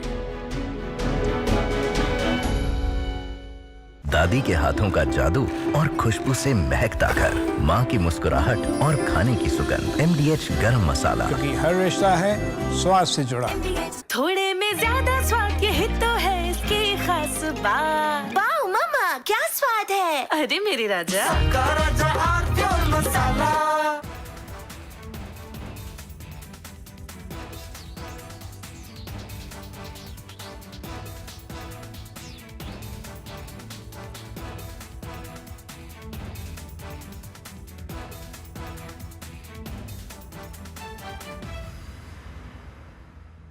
Mujawar has been a part of the ATS team that investigated this Malegaon case, and what he has to say today is explosive. He's breaking the silence. Mahmood Mujawar ji, thank you. शुक्रिया हमारे साथ बातचीत करने के लिए. First of all, आपको ये फैसला आज सुन के क्या लगा? Do you think justice has finally been done in the case, Mujawar ji? बहुत अच्छा लगा सर. कहीं तो न्याय हो गया. और ये न्याय मिलाने के लिए जो आपने जद्दोजहद की, जो आपने कोशिश की, वो सही में काम आई सर. खास करके मैं निरंजन स्वामी का बहुत बहुत शुक्रिया अदा करता हूँ, जिन्होंने मेरा कोई तुम्हारे चैनल से कोई संबंध नहीं था, मगर मेरे को ढूंढ के निकाल के आपने अपने स्टूडियो में बुलाया था और बुला के मेरे को पूछ के सही तरीके से मेरा इंटरव्यू लिया था सर. उसका काम हो गया और अच्छा काम हुआ. उसके अंदर सही तरीके से सही जजमेंट, सही एविडेंस और जो चाहिए वो विटनेसेस मिल गए सर आपको. मुजावर जी, लास्ट टाइम जब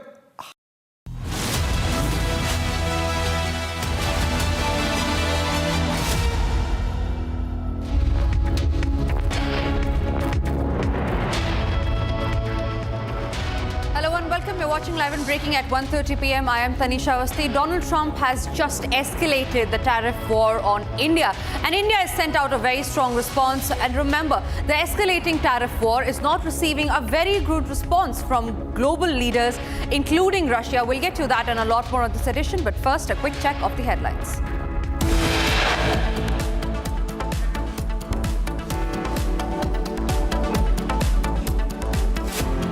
Indian Army shares a clip from 1971, shows how the United States was helping Pakistan in procuring arms. Russia responds to Trump's tariff escalation, says sanctions won't stop a global shift. वैसे न्यायालय हमारा सर्वोच्च न्यायालय हमारा judiciary जो है वो भी चुपचाप नहीं बैठेंगे। ये सबके लिए एक सबक है कि आप रिस्पॉन्सिबल एक नागरिक है और अनाप शनाप कुछ भी बात करके आप बच जाएंगे। BJP takes on Rahul Gandhi, says the Supreme Court reprimanded him for his childish comments on the Galwan clash. Operation Sindoor का सक्सेसफुल हमारा मिलिट्री एक्शन के बाद फिर ऑपरेशन महादेव का जो सक्सेस है उसको लेकर के एनडीए पार्लियामेंट्री पार्टी ने रेजोल्यूशन पास किया. And on the success of Operation Sindoor, Prime Minister Modi was lauded by the NDA MPs in the parliamentary meeting.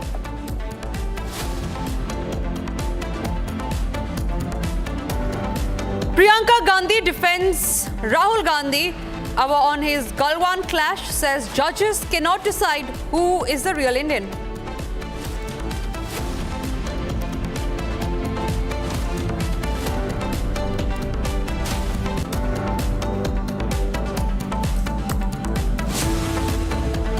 Anil Ambani summoned in rupees 17,000 crore loan fraud case. He arrives at the ED headquarters. Questioning is currently underway.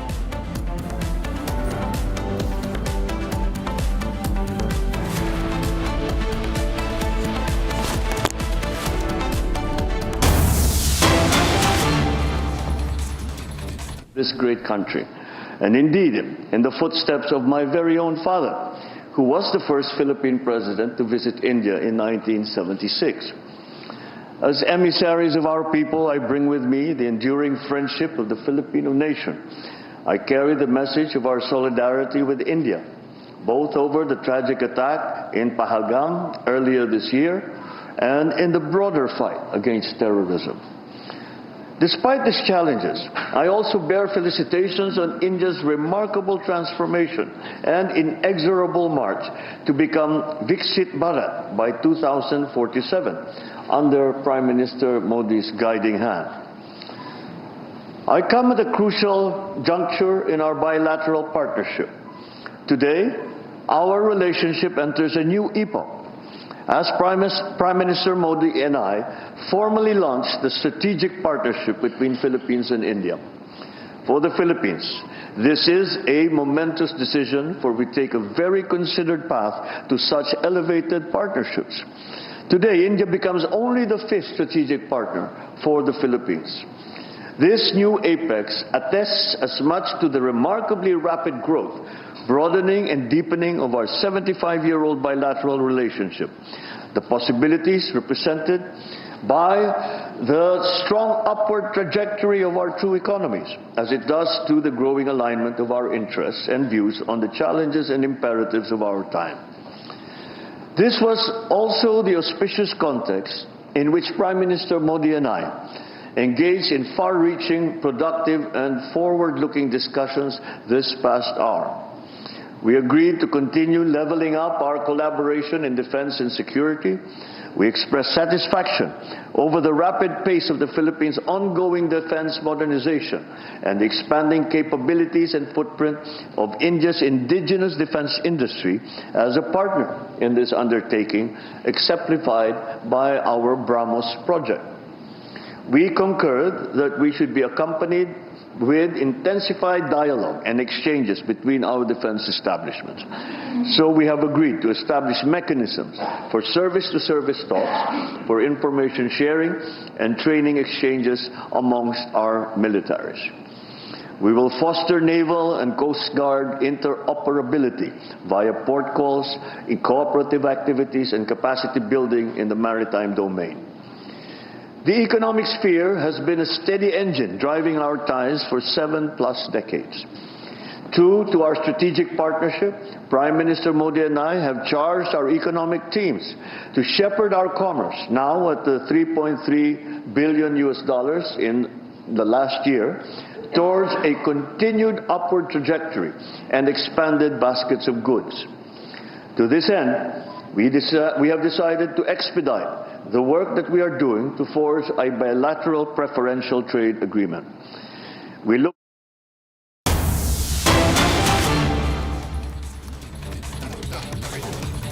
All right, breaking news just coming in from West Bengal. This is from Kuch Bihar, where we learned that Suvendu Adhikari's convoy has been attacked in West Bengal's Kuch Bihar. These are the visuals of the attack that took place. Suvendu Adhikari claims that these were Bangladeshi infiltrators who had attacked his car while he was out on a rally. Suvendu Adhikari, the leader of opposition in West Bengal, claims that he was attacked while he was leading a protest rally in Kuch Bihar. These are the visuals of the convoy of the BJP leader Suvendu Adhikari, which is said to be allegedly have been attacked with some men throwing stones at the vehicles. Suvendu Adhikari is the leader in West Bengal from the BJP. He says that some members of the ruling Trinamool Congress had also planned a counter-protest in the area. He also goes on to say that there were other party legislators who were on the way to the office of Kuch Bihar District Superintendent to submit a deputation on the reports of attack on party leaders in the recent past.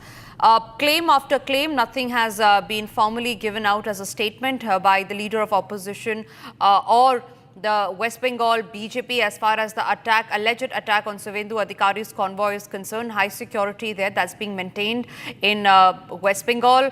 These are the visuals of Suvendu Adhikari's rally that he was leading, a protest rally that he was leading in Kuch Bihar in West Bengal, soon after which few men came and threw stones. We learned that a police vehicle has also been damaged. Visuals of the screen, same are on your screen right now. Antara, my colleague, is joining me live from the newsroom on that. Antara, it seems like not only was Suvendu Adhikari's convoy damaged and was attacked, but it seems like police vehicles were also damaged.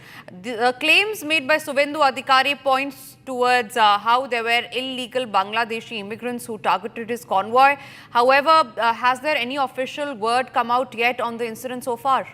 Well, absolutely, Tanisha. While there hasn't been any official word that has come out on this very incident, BJP is claiming that the whole incident happened with the backing of TMC cops. In fact, if you can see the visuals on our screens, it's a very, very dramatic visual. We could see miscreants following Suvendu Adhikari's convoy with sticks in their hands, hitting the convoy. And in fact, Suvendu Adhikari has made it categorically clear that this is not just any attack, but this was a murder attempt on him. In fact, it also turns out that Suvendu Adhikari had predicted this. In fact, he had written just a couple of days ago to the CSDG regarding the very, very same concern. And now we are coming to see just a day after he made the remarks on the Rohingya infiltration and the Bangladeshi infiltration that is very, very rampant on the borders of West Bengal. We could see this incident unfurling on the streets of Kuch Bihar. We could see miscreants following his convoy, hitting it with the sticks. And he has made it very clear that this was nothing but a murder attempt. And now, like we spoke to the BJP presidents, they have also made it very clear that the state of law and order in Mamata's West Bengal is in complete shambles. It's a collapse of the state of law and order, and TMC continues to remain mum. In fact, there hasn't been any official word whatsoever from the TMC's end. But Tanisha, I don't think this is surprising, at the least considering the fact that there are back-to-back incidents in the state of West Bengal, be it a journalist, be it a student, and this time it's a minister who has been attacked. And as always, TMC continues to keep its mum. Tanisha, back to you.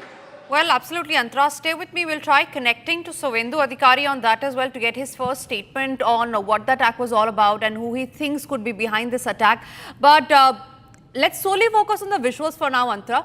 Three things that can be come out of this visual is number one, of course, that there are black flag protests that are being held, and this is against Subhendu Adhikari. Subhendu Adhikari, we learned, was leading a protest march in Cooch Behar in West Bengal, and at that very moment he claims that his convoy was attacked with not just stones but sticks as well. He claims that there are infiltrators, Bangladeshi infiltrators behind him. As always, he has gone ahead to blame the TMC for orchestrating the violence. Antra, I will come to you on that, but I'm also being joined by Kishale from the Bangla newsroom to get us a better perspective on what actually happened. Kishale, you've been reporting from West Bengal, and this has happened in Cooch Behar. We learned that Subhendu was leading a protest. What was the protest march all about? What is the claim and the counterclaim that's now coming to fore?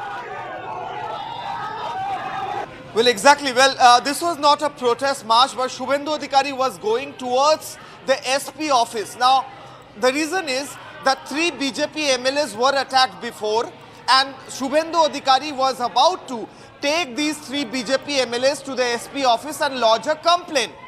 Now, while his convoy was passing through this particular area of Cooch Behar, there was a huge mob. And most of these people, according to BJP, according to Subhendu Adhikari, are from TMC. They also, some of them had TMC flags and some of them had black flags. Now, these people suddenly came in front of the convoy and started attacking the convoy with rods and with sticks. One of the person from this crowd came and directly smashed the backside glass of Subhendu Adhikari's car. So his car was in fact attacked, and the window glass was completely destroyed and shattered. Moreover, there were multiple other cars within Subhendu Adhikari's convoy that was attacked, and and glasses of these cars were also broken. Vehicles were attacked. Now, Subhendu Adhikari is saying, he spoke to Republic Bangla a while back, and he is directly alleging that it was an attempt to murder him. The Trinamool Congress was trying to murder him. This is what Subhendu Adhikari is saying. He is saying that they tried to kill me, they tried to attack me. This is the condition of West Bengal's law and order, that the leader of opposition himself has been attacked so dangerously and violently, and his car has been shattered, broken. And after that, now Subhendu Adhikari is marching towards the SP office. With him also there are these 3 BJP MLAs who were attacked before, and then there will be a complaint lodged. On the other hand, Subhendu Adhikari has also shown us a mail that he sent before visiting Cooch Behar. He already sent a mail to DG of West Bengal and to the Chief Secretary saying that he feels that his life is under threat. There are threats that are looming around him, so additional security measures should be taken. But that was clearly not taken, and his convoy was attacked, his car was shattered, his vehicle was broken, and now he is in the SP office. He is saying that BJP across the state will lodge protests, and Subhendu Adhikari's allegation is that this attack was completely planned by Udayan Guho, TMC leader and Minister Udayan Guho, and under Udayan Guho's leadership this attack happened, and most of these attackers are Bangladeshi infiltrators who attacked Subhendu's convoy. So serious allegations coming in, very violent and dramatic pictures where those windows are being broken by allegedly TMC supporters, and now BJP will be lodging a protest across the state of West Bengal. Right, all right, Kishale, stay with me because we're also getting in a breaking news that's coming in. Subhendu has now written to DG and the Bengal Chief Secretary apprising them of the situation. Subhendu has expressed threat to life as far as the incident is concerned, and like Kishale, we're just pointing out how he was marching towards the SP office. All right, Kishale, before I come to you, Soumitra Khan, the Bengal BJP MP, is with us. Soumitra, thank you very much for speaking to Republic. This is a huge allegation that Subhendu Adhikari has made. He is alleging TMC hand behind his convoy being attacked, and it's just not any other attack. It seems like a very serious attack on the convoy, keeping in mind the visuals, the kind of visuals that have now surfaced. There are stones being pelted, there are sticks being hurled on the convoy, and Subhendu has now gone ahead to allege that this was all done on the behest of the TMC, and that the TMC had orchestrated the violence. What is your take on that? TMC goons with Bangladeshi Rohingyas. ये पश्चिम बंगाल में आप कोई भी vote आने का time आप देखिएगा तो एक Z+ कैटेगरी हमारा विरोधी दल नेता शुभेंदु अधिकारी पर बुलेट प्रूफ गाड़ी का ऊपर अटैक हुआ और एसपी खड़ा होके किया है। जो सुपरिटेंडेंट ऑफ पुलिस है उन्होंने निर्देश दिया है इसको अटैक करना है। तो पश्चिम बंगाल में वोट नहीं होता है, पश्चिम बंगाल में वोट करना चाहिए इलेक्शन कमिश्नर को, तो अभी से 355 और 356 चाहिए, नहीं तो पश्चिम बंगाल में डेमोक्रेसी कुछ नहीं रहेगा। विरोधी दल नेता के ऊपर आज आक्रमण हो रहा है, तो सांसद के ऊपर आक्रमण होता है, विधायक के ऊपर आक्रमण होता है, तो इलेक्शन कमीशन क्या कहाँ पे रहेंगे? अभी इलेक्शन जब घोषणा होगा उस टाइम किसी को वोट भी नहीं देंगे करने के लिए। तो मेरा राष्ट्रपति से मांग है कितना अटैक करना चाहिए विरोधी दल नेता के ऊपर, विरोधी पार्टी का ऊपर, तब आप राष्ट्रपति शासन लगाएंगे? कितने अटैक होना चाहिए? सबसे मुद्दा ही है भारत वर्ष का अंदर पश्चिम बंगाल है क्या नहीं है? क्या ममता बंदोपाध्याय आप प्राइम मिनिस्टर है बंगाल का? तो ऐसे चलेगा तो मुश्किल है, कोई भी पार्टी कर नहीं पाएंगे। बांग्लादेशी रोहिंग्या आके आज शुभेंदु अधिकारी के ऊपर अटैक हो रहा है, इमीडिएट 356 होना चाहिए पश्चिम बंगाल पे। जी बिल्कुल जी जी जी, क्योंकि सबसे बड़ी बात है डिस्ट्रिक्ट कलेक्टर और district superintendent of police IPS जो बोलता है इंडियन कैडर होता है, ये लोग कर रहे हैं, फिर भी कोई सुनने वाला कोई है नहीं। हम लोग लोकसभा में आवाज उठा के बोलता हूँ भाई पश्चिम बंगाल में डेमोक्रेसी खत्म हो गया, फिर भी कोई नहीं ध्यान नहीं देते, तो भाई कौन कहाँ पे जाएगा? हम लोग कहाँ पे जाएंगे? क्योंकि सुपरिटेंडेंट ऑफ पुलिस SP करते हैं लोग। जी बिल्कुल। तो सौमित्र जी, आपको क्यों लगता है ये अटैक क्यों हुआ होगा? Allegations are there. The BJP is making allegations that this attack happened and it was orchestrated by the TMC and that they were in tandem, in coordination with the Bangladeshi infiltrators. लेकिन क्यों हुआ ये attack is the big question. क्योंकि आप जितने सारे border area में आप देखेंगे, क्योंकि बांग्लादेशी रोहिंग्या और बांग्लादेशी मुस्लिम आके पूरा पश्चिम बंगाल ग्रीम में कर लिया और उसका तृणमूल कांग्रेस उसका सपोर्ट कर रहा है जितने, इसलिए हम लोग का कोई ब्लेम नहीं। आप लोग तो देख रहे हैं बुलेट प्रूफ गाड़ी का ऊपर आक्रमण हो रहा है, बुलेट प्रूफ गाड़ी के ऊपर तोड़फोड़ दे रहे हैं, पुलिस की गाड़ी पर तोड़फोड़ दे रहे हैं, क्योंकि पश्चिम बंगाल को हड़प कर लिया है। और कुछ दिन के बाद पश्चिम बंगाल का नाम रहेगा लेकिन पश्चिम बंगाल का पब्लिक नहीं रहेगा, जो आधी पब्लिक है जो वो नहीं रहेगा। जी इमीडिएट राष्ट्रपति मैडम को कुछ करना चाहिए, इसमें हम लोग कितना लड़ेंगे? ये भारत सरकार को भी कुछ करना चाहिए, हम लोग कितना लड़ेंगे? लड़ने का भी हम लोग का इतना हक होता है, क्योंकि IPS IAS होके ये लोग खड़ा करके ये सब कर रहे हैं। जी बिल्कुल बिल्कुल सौमित्र जी, बहुत बहुत धन्यवाद आपका हमारे साथ सारी जानकारी शेयर करने के लिए। We are still awaiting Suvendu Adhikari's first statement here on Republic or what he has to say on the attack that happened on him. Kishale continues to join me on the broadcast. Kishale, what are the kind of injuries, if any, that Suvendu has received?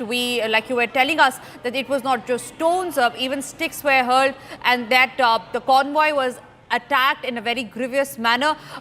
Do we have any details on the kind of injuries that Suvendu Adhikari has received, and where is he at this point in time? Well, personally, whether Shubhendu Adhikari, the leader of opposition, has received any injury or not is not yet confirmed. But while speaking to Republic Bangla, he has pointed out that many people who were in his convoy were in fact injured, and some of them also had blood on their bodies, in different parts of their bodies, because they had injuries from the broken glasses. So the glasses were broken, the windows were shattered, and some of those glasses inflicted injuries on supporters or people who were security who were in the convoy. That is what Shubhendu Adhikari told us primarily. Whether he himself got any injuries or not is not yet confirmed. But that was really a grievous attack. We saw how completely the bulletproof glass has been shattered down. So it's not easy to shatter and break a bulletproof glass. Therefore, it is a very clear indication that the attack was very serious, it was grievous, and the attackers were coming with sticks and stones. And sticks and stones were not only hurled, but those glasses were intentionally broken. On the other hand, Shubhendu Adhikari is right now at the SP office. With him, there are 3 other MLAs who were attacked before. In fact, that was the primary reason that Shubhendu Adhikari was visiting Coach Bihar today. He had this whole, he went to High Court to get the permission to visit the SP office along with his 3 MLAs of BJP, and they were supposed to write complaints about what had happened. But before he could visit the SP office, this attack happened. His car was attacked, vehicle was attacked, the glasses were broken, sticks and stones were hurled, and many of the people and security guards who were there within that convoy, inside that convoy, was attacked, and they got some injuries, is what preliminary we are getting to know. Absolutely, Kishle. This also gives us the importance of how implementation of NRC is extremely crucial, especially in a state of West Bengal, which is a very porous border, which is very prone to infiltration. Back-to-back attempts have been raised earlier in the past as well. There have been attempts of infiltration. So the threat of infiltration is not something that we can completely ignore. And keeping in mind the BJP's allegation here that they have been saying that this is an attack that's been carried out by the Bangladeshi infiltrators, which happened on the behest of the Trinamool Congress party, does raise certain eyebrows. Kishale, keeping in mind that I believe just last week, in fact on July 28th, if I'm not wrong, it was West Bengal Chief Minister Mamata Banerjee that had launched a protest vowing to not allow NRC in the state of West Bengal. Kishale, I will come to you on that, but I'm also being joined by Jagannath Sarkar. He's a Bengal BJP MP. Jagannath ji, very huge claim that the BJP is making here, that this attack that has been carried out on Shubhendu Adhikari is being done on the behest of the Trinamool Congress, is being orchestrated by the Trinamool Congress. What evidence is there that the Trinamool Congress has carried out this attack? Because the TMC seems to have stayed completely mute on the incident. देखिए, वो TMC का leader Mamata Banerjee CM का नेतृत्व में बंगाल आज anti nationalist को एक अखाड़ा बन गया, क्योंकि खुद उनका मदद से, पुलिस का मदद से ऐसा हो रहा है। खुद सीएम ने धमकी दे रहा है बीएलओ को, एक भी वोटर काटेंगे तो आपका देख लूंगा। यहाँ जो है बाद में चुनाव कमीशन का चुनाव मिटने के बाद हमारा अंडर में आना होगा, अभी भी मेरा अंडर में हो, इसलिए एक वोटर को नहीं काटिए। तो इसलिए ये मदद से जितने एंटी नेशनलिस्ट हो, बांग्लादेशी जो क्रिमिनल है, वो यहाँ आकर आज आराम से टीएमसी के साथ बैठ के वो साजिश कर रहा है। वो विरोधी दलों नेता शुभेंदु का कार को इतना जानबूझ के हमला किया, वो वहाँ का जो उदयन गुह, वो एक समय एंटी नेशनलिस्ट वो भी कम्युनिस्ट वाला का घर से आया। आज कम्युनिस्ट वाला और टीएमसी मिलकर जिसके कम्युनिस्ट के खिलाफ ममता ने लड़ाई करके बंगाल में आज सीएम बना, आज वही उनका सबसे मदददाता है। तो इसलिए उनका नेतृत्व इतना जानबूझ के हमला हुआ। ये कोई कानून अभी नहीं है, संविधान का कानून वहाँ लगते नहीं। ममता अपना मर्जी से देश चला रहा है, बंगाल चला रहा है, इसलिए तो देश विरोधी के खिलाफ बांग्लादेशी नारा भी लगाता है, वो जय बांग्ला नारा लगाता है। और उनका भतीजा बोल रहा है चुनाव के बाद धमकी दे रहा है जनता को, जो भाजपा है उनका भी जय बांग्ला कह लेंगे। तो बना रहा है पुलिस के मदद से, इसलिए यहाँ 356 चाहिए, तब चुनाव अच्छा हो सकते हो, एफआईआर लागू हो सकते, लगाना भी जरूरी है। जी बिल्कुल। जगन्नाथ जी, बहुत बहुत धन्यवाद आपका हमारे साथ सारी जानकारी शेयर करने के लिए। It's time for us to now slip into a short break, but after the break we'll keep you updated on that top story that we are tracking from West Bengal, where Shubhendu Adhikari's convoy has been allegedly attacked by the TMC goons, is what the BJP claims.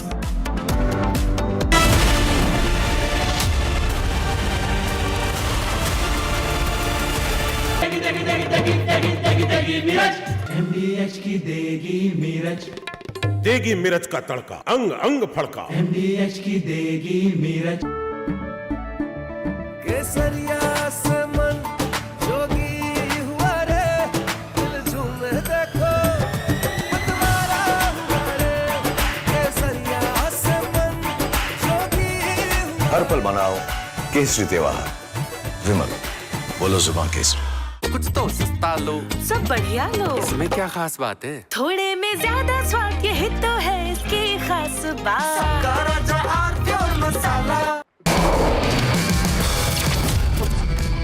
Republic TV and R4 Sports, they are trying to do something big in sports. They are dreaming something big. They are trying to take out all the untold stories from the athletes, from the academies, and from other sports stakeholders. And I guess this should be there in the national stage. The R4 Sports and Republic TV. Good luck.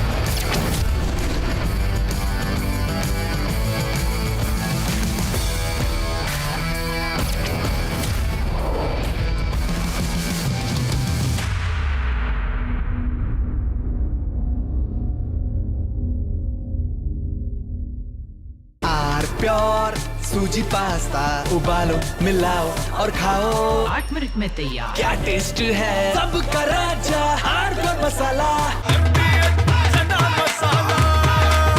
अब छोलिया हो या लोबिया, सफेद चने या काले चने, सब कुछ मजेदार बने।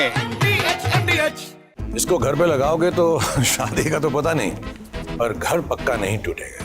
रुंगटा नहीं तो घर स्ट्रॉन्ग नहीं। रुंगटा स्टील TMT बार एकदम सॉलिड। पहाड़ों में एक हाइकिंग शिप भी बन सकती है। थोड़े में ज्यादा स्वाद, यही तो है इसकी खास बात। वाओ मामा क्या स्वाद है। अरे मेरे राजा।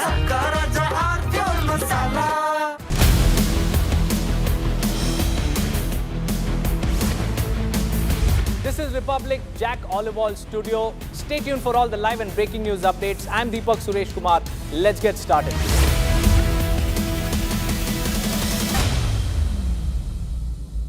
कुछ तो सस्ता लो, सब बढ़िया लो। इसमें क्या खास बात है? थोड़े में ज्यादा स्वाद, यही तो है इसकी खास बात। केसरिया से मन जोगी हुआ रे, दिल झूमे देखो मतवारा हुआ रे। केसरिया से मन जोगी हुआ। हर पल मनाओ केसरी त्योहार विमल बोलो जुबान केसरी। ये है सीक्रेट रेसिपी MDH का जीरा सिप जल जीरा मसाला।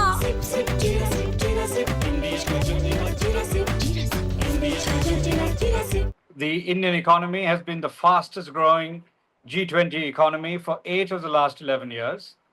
And those are the only 8 in the last 77 years, during which India has been the largest, has been the fastest growing economy among the G20. So, during the years that Rahul Gandhi's family ruled India, India's per capita income was declining relative to the rest of the world. Just listen to that. The average income of an Indian was declining relative to the average income of every human on earth. That is a remarkably bad outcome for India to have had. If you want a dead economy, it is the Nehruvian Indira economy and the Rajiv economy. That was a genuinely dead economy. If you want an economy that is vibrant, this is that economy. The economy of India today under the Modi government is, in fact, the envy of the world. It may not be the envy of Donald Trump right now, but the simple fact is that the Indian economy is the fastest growing economy in the world. You can see this in the IMF's latest forecasts. They are very modest forecasts, but in fact, the economy of India has grown at an average annual pace of 8.2% in real terms every year for the past 4 years. From Asia's largest news headquarters, setting the agenda for Bharat.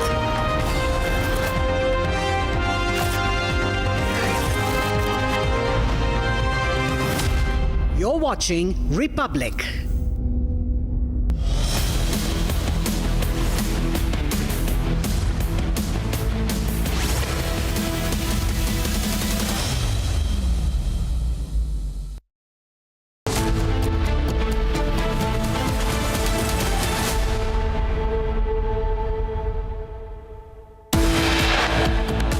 Goswami shares clip from 1971 shows how the US was helping Pakistan in procuring arms.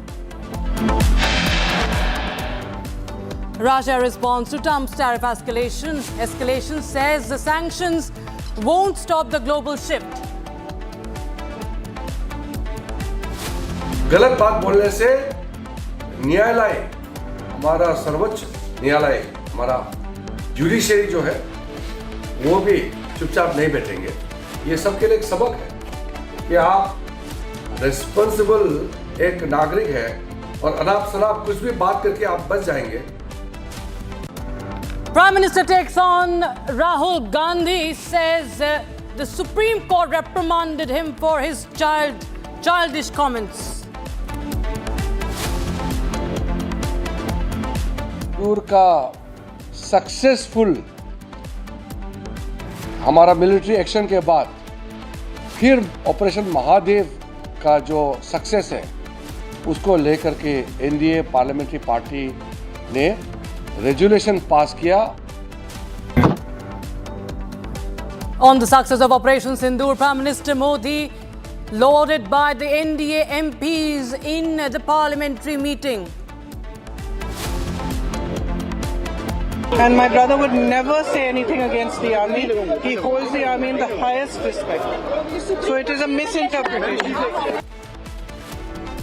Priyanka Gandhi defends brother Rahul Gandhi, says judges cannot decide who is a real Indian.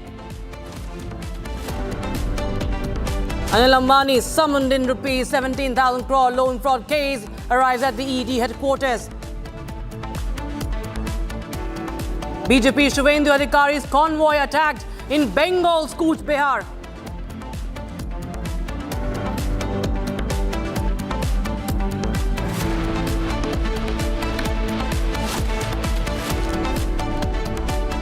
Very good afternoon, viewers. You're watching Live and Breaking, and I'm Rakshita Mishra with you. We start with the story coming in on the Navy, who is all set to place mega orders for BrahMos supersonic cruise missiles. This is after the IAF had placed the order post-Operation Sindoor.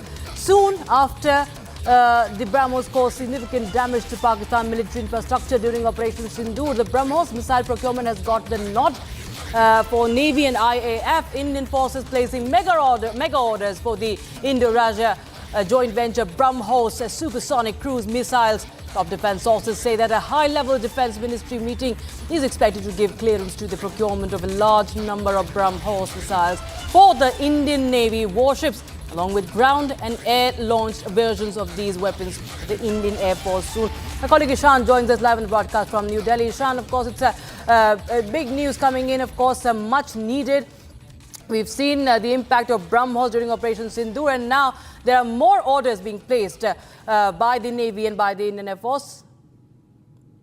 The Indian Air Force had already placed air-launched missiles, orders for air-launched BrahMos missiles. However, the Navy has started inducting coastal missile batteries and has started inducting BrahMos missiles on its various warships. 6 new warships that are under construction at the Cochin shipyard are being equipped with the new BrahMos missiles, and they are also being equipped further with the BrahMos, being prepared to be equipped with the BrahMos NG missiles, which is to be inducted at a later date. BrahMos missiles proved extremely successful during the Operation Sindoor and is currently the best cruise missile in the world. It has proven its mettle over multiple tests and now in operational situation as well. The BrahMos missile is one of the best missiles currently available in the Indian arsenal and across the globe. All right, Ishan, thanks so much for joining us with those details coming in the story. Viewers, we have some breaking news coming in right now. This is regarding an encounter reported from Punjab.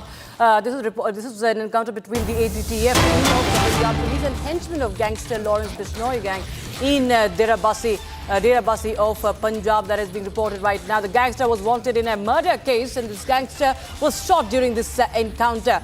It took place in a joint operation of an anti-gangster task force and Mohali police. Gangster Sumit Bishnoi was wanted in the murder of Mahavir Sehag of Hanumangarh of Rajasthan. Murder committed on the direction of Arzu Bishnoi of Lawrence Bishnoi gang. That's the breaking news we have right now. Bishnoi gang member has been shot dead, and this is the This is the breaking news we have from the state of Punjab. Of course, we've seen that there has been a crackdown on the gangsters that we are witnessing because the gang wars have been on the rise, and this was an active gangster who's been shot dead. Bishnoi gang, remember, this is the Lawrence Bishnoi gang member that has been shot dead in this encounter in Punjab. I believe my colleague Lalit will be getting us more details on that story. But this is the site of the encounter. I believe the shots that are being played on your screens. Henchman of the Bishnoi gang has been shot dead. The much dreaded Bishnoi gang, Lawrence Bishnoi gang, who have been a part of this rise in murders in the state of Punjab. So Bishnoi gang member has been shot dead. You can see the dead body. That's the blurred image, of course, and that's the gangster Lawrence Bishnoi. Remember, Lawrence Bishnoi is right now incarcerated. His incarceration is behind the bars, but his gang members have been active, and one of his henchmen have now been shot in this encounter. That's the breaking news we have right now. We'll try and get you more details later on. Now we shift our focus to the mass. All right, this is about it's 5th of August today, 6 years of abrogation of Article 370 and 35A completing, and political parties in Jammu and Kashmir will observe this day as Black Day. PDP Chief Mehbooba Mufti called for a Kashmir-wide blackout at 9 p.m. today. Here's a report.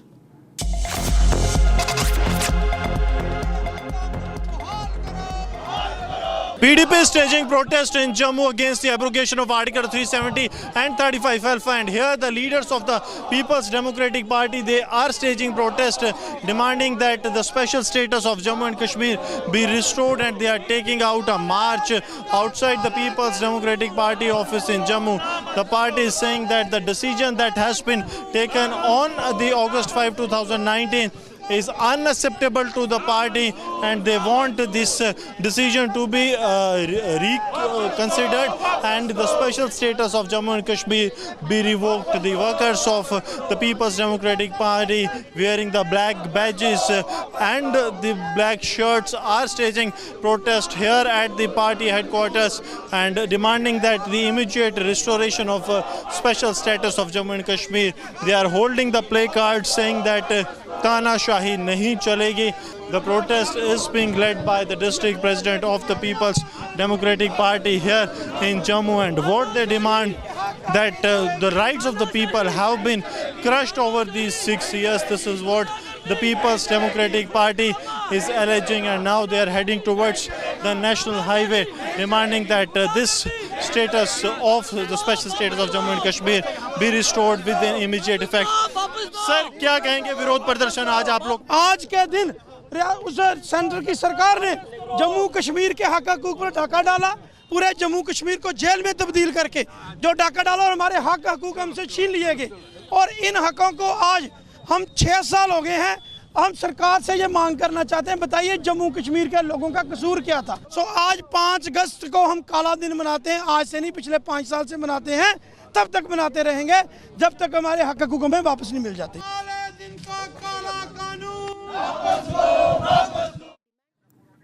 And the Modi government issued a strong worded statement in response to US President Donald Trump's fresh tariff warning. In a statement issued by the Ministry of External Affairs, the government said that it has been targeted by the United States and European Union over its purchase of Russian oil, while it continues with its trade ties with Russia. Early on Monday, Donald Trump took to Truth Social and warned of more tariffs on India for its purchase of Russian oil and military products amid the ongoing war in Ukraine. So viewers, the important point here is that how India was quick to respond. It will not be cowing down. It will not be pressurized by Donald Trump's tariff tactics, its tariff threats. That has been made very clear by the External Affairs Ministry. And not just that, it also called out the duplicity of the European Union and especially the United States, that it continues to import minerals, import several items from Russia, but it cannot stop others from doing the same. You know, this is what India has made very clear. In fact, let's take a listen to what External Affairs Minister Dr. Jaishankar has to say. Friends, we live in complicated and uncertain times. Our collective desire is to see a fair and representative global order, not one dominated by a few. That quest is often articulated as political or economic rebalance. But I want to say this to you: obtaining respect and ensuring dignity for societies can also be achieved through cultural prowess, especially through cultural prowess. In that context, traditions are of particular value because ultimately they define identity. We must be assured about what we are if we want to be confident about shaping the future. For nations like us, traditions are truly a great source of strength. So let me, in conclusion, thank ICCR and thank Team MEA for organizing this event. On your behalf, I would like to thank all the participants, the performers who have come from all the BIMSTEC countries.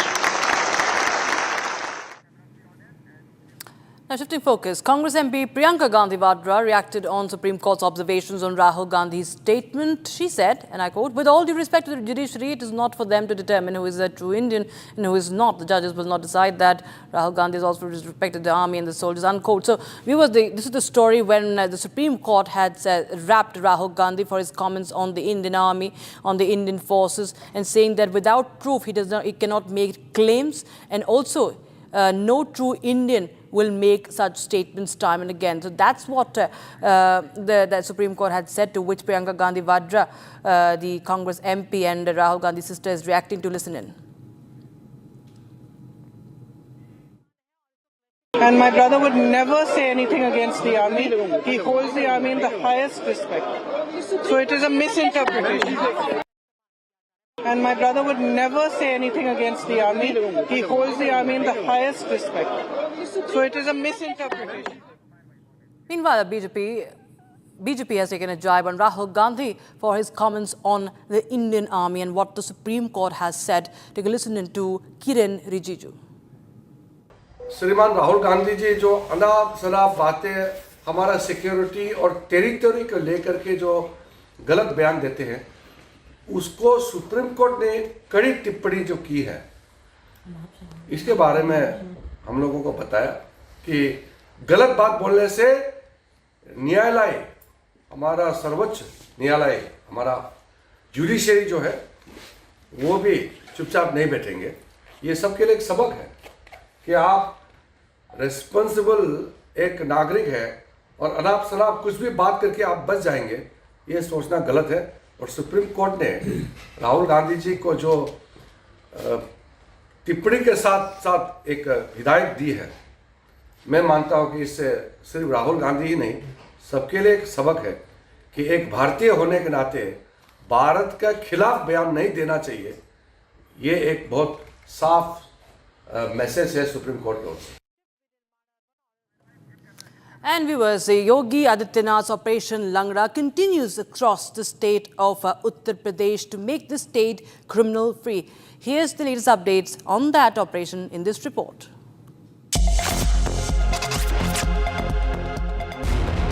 Yogi government's Operation Langra is in full swing across the state of Uttar Pradesh to tighten the noose on the hardened criminals and maintain law and order.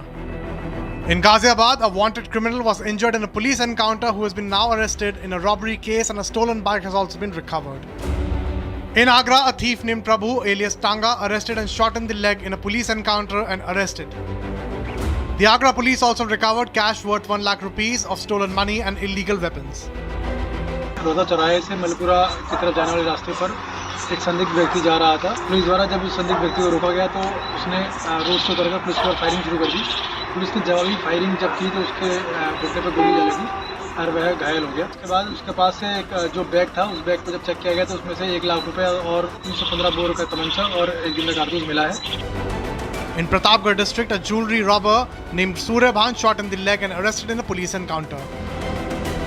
The police recovered looted gold and silver jewelry along with some cash. Karnataka viewers, exhumation of the Dharmasthala burial site continues at point number 11, and the SRT continues the exhumation work. We will get you more details. Initial digging was carried out manually by the workers. Now the preparations are underway to use a machine for deeper excavation. So we'll try and get more details from ground zero. In fact, we have breaking news from Uttarkashi where a cloud burst is being reported. This is the nature's fury that has been unleashed in several parts of the country. Viewers, visuals on your screens, you can see this, this terrifying visuals of the cloud burst causing massive flooding, the flash floods that have been triggered after the cloud burst in Uttarkashi. We've seen several parts of North India's mountainous regions that are reeling from landslides, reeling under flash floods. And this is a dramatic visual of the cloud burst caught on camera in Uttarkashi. Breaking news coming in right now. We can see the havoc it's wreaking in Uttarkashi of Uttarakhand. And that's, of course, you can see the middle image, you can see. And the roads have been collapsed, roads collapsing. Near the Yamunotri highway has also been closed, viewers, because of this flood. The villages have been swallowed in by the flood in Kheer Ganga. And Kheer Ganga, of course, the important river, you can see what is happening, the furious flow of water that is right now visual. You can see from a distance that has been captured. In fact, Uttarkashi had witnessed landslide last month as well. It was a deadly cloud burst, and when the Char Dham Yatra was suspended, yet again we see after a month a cloud burst in Uttarkashi. And it's wreaking havoc.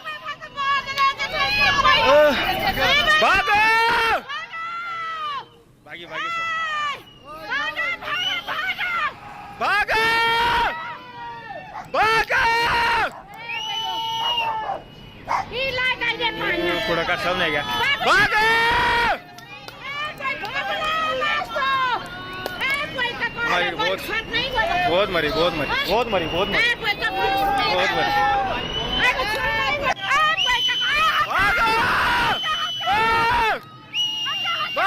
That is, you can see the terrifying visuals. People, of course, terrified.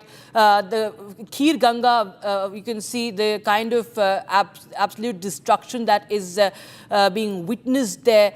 Very unfortunate, of course. We do not know yet about the level of destruction, if there are any casualties.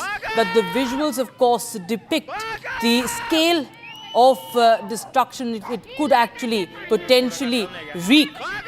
We've seen several hotels in Uttarkashi because it's one of the important tourist spots as well. So there are many hotels also where that have been flooded in this cloud burst, and the floods triggered by the cloud burst. And that's the breaking news we have right now. On your screens are the visuals from Uttarkashi. And that's, of course, the flood and floods wreaking havoc. The flash floods triggered by cloud burst in Uttarakhand's Uttarkashi. Akanksha joins us on the broadcast for more. Akanksha, this is one of the initial videos emerging from the Uttarkashi cloud burst. Well, absolutely, Rakshita. We're getting in these dramatic visuals from Uttarkashi in Uttarakhand, where now we are learning that there was a cloud burst that has triggered a massive landslide and flood in the key tourist hub. This area is quite close to Mussoorie, very close to the Tehri Dam as well. And this is especially the area where a lot of people go to during the weekend as well. And what we're learning is that just 1 month back as well, there was a landslide in this area. 2 people had died at that time as well. 7 were missing, and there was a massive rescue operation that was carried out. And now a month later, again, similar visuals coming in from Uttarkashi, not too far from Mussoorie, where you can see massive landslide there on one of the mountain there. Now remains to be seen how many people were there on that mountain when this landslide occurred. But as we can see, there are a few houses just adjacent to the area where this landslide has happened, and this is right in the middle of the city. A lot of people come to this area. This is a tourist hub, and that is why it has raised a lot of alarm. People go to this area specifically and this is quite known for the tourism as well. And look at the visuals, the dramatic visuals coming in of water just coming in this, in fact, the main area of Uttarkashi. Very dramatic visuals. Now it remains to be seen how many people were there when this landslide hit, when this flood-like situation hit this area. The rescue operation is currently underway, is what we are learning. It has started after this cloud burst. As I was telling Rakshita, last month as well, there was a similar situation in this area. 2 people lost their life and 7 were missing after there was a cloud burst that had hit this specific area from where the visuals are coming in a month later as well. 9 laborers had gone missing that time, and the rescue operation was carried out to bring out the bodies as well. And now similar visuals there on the screen from Uttarkashi, not too far from the main area, Mussoorie as well. But as far as Uttarkashi is also concerned, a lot of people come to this area, and this is known as a very well-known tourist hub as well, Rakshita.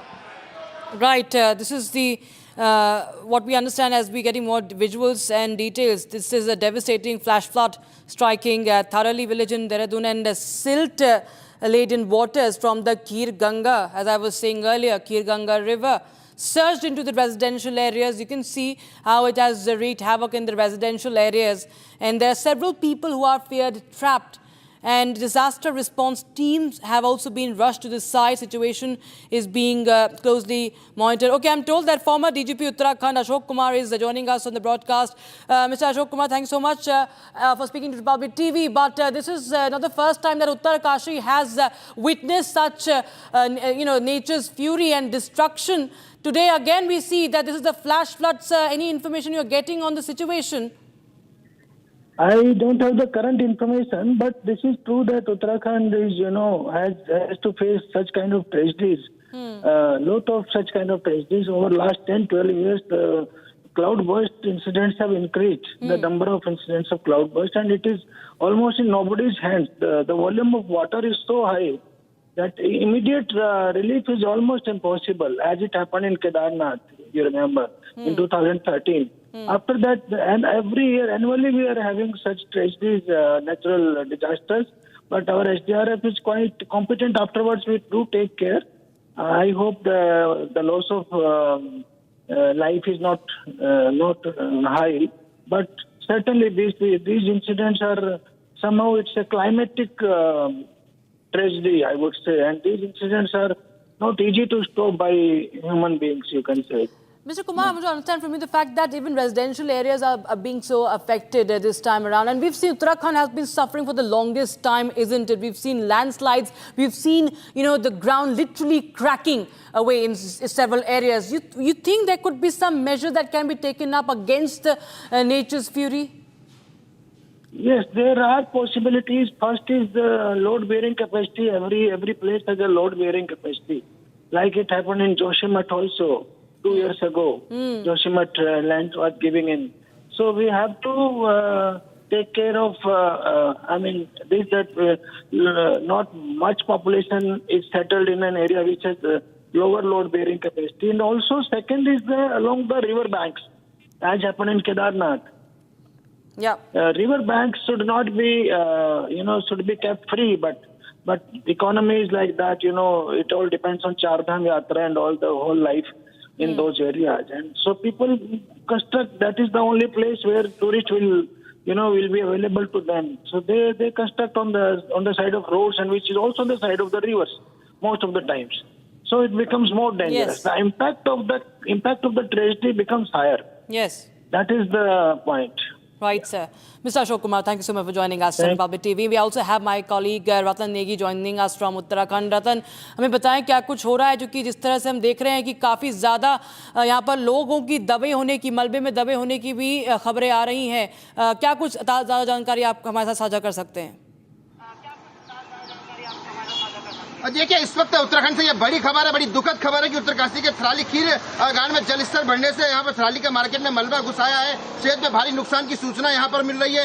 Harsil police जो SBI भटवाली की team है उसको वहाँ पर रवाना कर दिया गया है। मुख्यमंत्री प्रदेश में नहीं है, लेकिन इस घटना पर पूरी अपडेट लगातार वो नजर आला अधिकारियों से बनाए हुए। बारिश के कारण क्षेत्र में भारी नुकसान होने की जो जानकारी है वो हमारे पास इस वक्त आ रही है। और जो जानकारी हमारी है, हमारे जो तमाम जो लोग हैं, दर्शक, उन्होंने बताना चाहेंगे कि खीर गंगा में उफान मचाया है। और जिस तरह की तस्वीरें लगातार हमारे दर्शक देख रहे हैं, ये काफी दुखद और भयानक तस्वीर है। और यहाँ पर जो जानकारी हमारे पास मिली है, कई लोगों की बहने की सूचना यहाँ पर अब तक हमारे पास आ रही है। और जो तबाही का मंजर है, ये अपने आप में बड़ा खौफनाक है। और एक बार इस तबाही ने एक बार फिर से 16-17 जून साल 2013 की भीषण वो याद दिला दी है। इससे पहले हमने देखा था कि जो इससे पहले अगर हम जम्मू कश्मीर में बात की जाए तो वहां पर भी इस तरह का एक बवंडर मचा था, एक आफत आई थी, भयानक तबाही आई थी। तो इस वक्त की अगर बात की जाए तो स्थिति काफी भयानक है। जो प्रशासन है वो मौके पर है। मुख्यमंत्री धामी प्रदेश से बाहर है इस वक्त, वो लगातार आला अधिकारियों से लगातार नजर बनाए हुए हैं। राहत बचाव कार्य लगातार यहाँ पर किया जा रहा है। इसके साथ ही एसडीआरएफ और एनडीआरएफ टीम जो है वो मौके पर लगातार मौजूद है। जी, जो हमको जो बहुत ही भयावह तस्वीरें सामने आ रही हैं, हम देख रहे हैं कि उसमें तमाम जो मकान हैं वो बह गए हैं। महज कुछ चंद सेकंड में हम देख रहे हैं कि वो सब बहा दिए जाते हैं इस पूरी बाढ़ में। यहाँ पर काफ़ी जान माल का नुकसान जो है उसके बारे में भी जानकारी आ रही है। तकरीबन कितने घरों की तबाही देखी जा चुकी है, कितने लोग इससे अफेक्टेड हैं, इसके बारे में कुछ आप जानकारी दे सकते हैं? और कितनी टीम्स वहां पर मौजूद हैं, या उनको भी कोई चैलेंज है वहां तक पहुंचने में?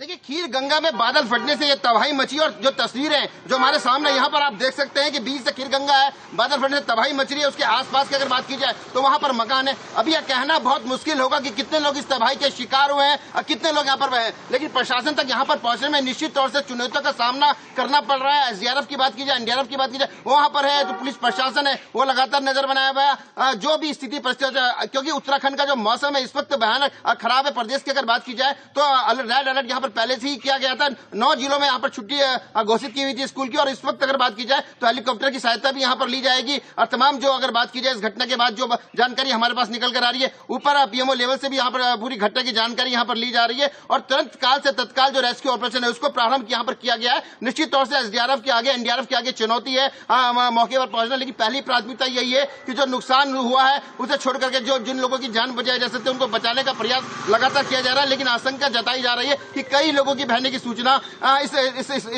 इसकी अगर बात की जाए तो खीर गंगा में जो बादल फटा, इससे कई लोगों के बहने की जानकारी इस वक्त हमारे पास लगातार आ रही है। जी बिल्कुल। और रतन जी, ये भी बताएं कि पिछले महीने भी हमने देखा था किस तरह से ये क्लाउड बादल फटने की वजह से कम से कम 2 लोगों की मौत हुई थी, कई लोग लापता भी हुए थे। उस वक्त भी बादल फटा था और इस तरह की तबाही भी देखी गई थी। क्या कुछ प्रशासन इसको लेकर किसी भी तरह से मुस्तैदगी नहीं दिखा रही? कोई अरेंजमेंट, कोई भी मेजर्स, कोई भी कदम क्या नहीं उठाए गए हैं कि इस तरह की आपदा से कुछ जो नुकसान हो वो कम हो सके या उसको रोका जा सके? बात की जाए तो कल ही प्रदेश के मुख्यमंत्री पुष्कर सिंह धामी ने वीडियो कॉन्फ्रेंस के माध्यम से प्रदेश के 13 जिलों के आलाधिकारियों से बातचीत की थी। उनसे पूरा फीडबैक लिया था। उन्होंने कहा था कि आप अलर्ट रहिए। मौसम विभाग की बात की जाए, आपदा सचिव है सुमन कुमार, उन्होंने कॉन्फ्रेंस के माध्यम से सभी को अलर्ट रहने की हिदायत दी थी और कहा था कि आप अलर्ट रहिए। उसी अलर्ट के चलते आशंका जब मौसम विभाग ने चेताया था, उसी अलर्ट के जरिए उत्तराखंड के 9 पर्वतीय जिलों की अगर बात की जाए, मैदानी क्षेत्रों को लेकर के वहां पर स्कूलों की छुट्टी कर दी गई थी। लेकिन जिस तरह से खीर गंगा में बादल फटा और भारी तबाही की तस्वीरें तमाम दर्शक लगातार देख रहे, भयानक ये नजारा इस वक्त देखने को मिल रहा है। दुखदायी ये तस्वीर देखने को मिल रही है और कई लोगों के बहने की सूचना है। एसडीआरएफ, एनडीआरएफ लगातार मौके पर यहाँ पर पहुंचने का प्रयास यहाँ पर शुरू कर चुकी है। रेस्क्यू ऑपरेशन लगातार जारी है। इसके बाद की जो लगातार जो अपडेट है, मुख्यमंत्री पुष्कर सिंह धामी प्रदेश में नहीं है, लेकिन वो लगातार इस पर नजर बनाए हुए और ऐसा लगता है कि शाम तक वो वापस देहरादून लौट आएंगे, क्योंकि शाम को वो दिल्ली लौटना था। लेकिन सीधे जो जानकारी हमारे पास मिल रही है वो सीधे उत्तराखंड वापस लौट रहे हैं। प्रशासन के नजर में वो है, मुख्य सचिव से लगातार बातचीत जारी है उनकी और इसके साथ ही जिले के जिलाधिकारी उससे बातचीत चल रही है। फिलहाल प्राथमिकता यही है कि जो लोग बह गए हैं हैं जिनका उनका तत्काल से रेस्क्यू किया जाए। और रेस्क्यू के लिए ही इस वक्त एसडीआरएफ एनडीआरएफ की टीम लगातार रेस्क्यू ऑपरेशन पर जुटी हुई है। प्रशासन से कई लोगों से संपर्क नहीं हो पा रहा है, लेकिन संपर्क करने का प्रयास हम भी कर रहे हैं। जी, that's the big breaking news we have right now, viewers. Those are the visuals of that massive cloud burst, the destructive cloud burst that has in fact washed away at least 30 to 40 houses there in Uttarkashi. And many of the villages, of course, are still under the debris. What we know so far, rescue teams are en route this side. SDRF, NDRF is what we know. The cloud burst, of course, triggering the flash floods and washing away houses in the Tharali village. The Kir Ganga river, of course, in its all fury, washing away after the cloud burst, washing away those residential areas, those residences. You can see the houses. It's wreaking havoc, and how dramatic visuals coming in. And there are several people who are still reported missing, as what we know so far. So that's the breaking news we're getting right now, and try and get you more details from ground zero. More and more visuals. In fact, this is another visual. You can see from another angle the way water has in fact just flown in. You can see the furious flow of river. That's extremely dangerous, and how it disrupted the calm in that residential area. You can see washing away all those houses there. As you can see, is another visual. There are several videos that we are getting right now, and we are playing them out on your screens. 50 to 60 people, in fact, what we understand as per reports, are reportedly missing. And these are the latest visuals that we have now gathered. It has been caught on camera. These are the 4 visuals on your screens of that cloud burst in Uttarakhand, Uttarkashi, viewers. There are many people, including laborers, who have also been reported missing. And we've seen that rescue teams are also coming in. And they have been rushed to the site. I think my colleague Ratan is still with us. Ratan is still with us. Is Ratan still with us?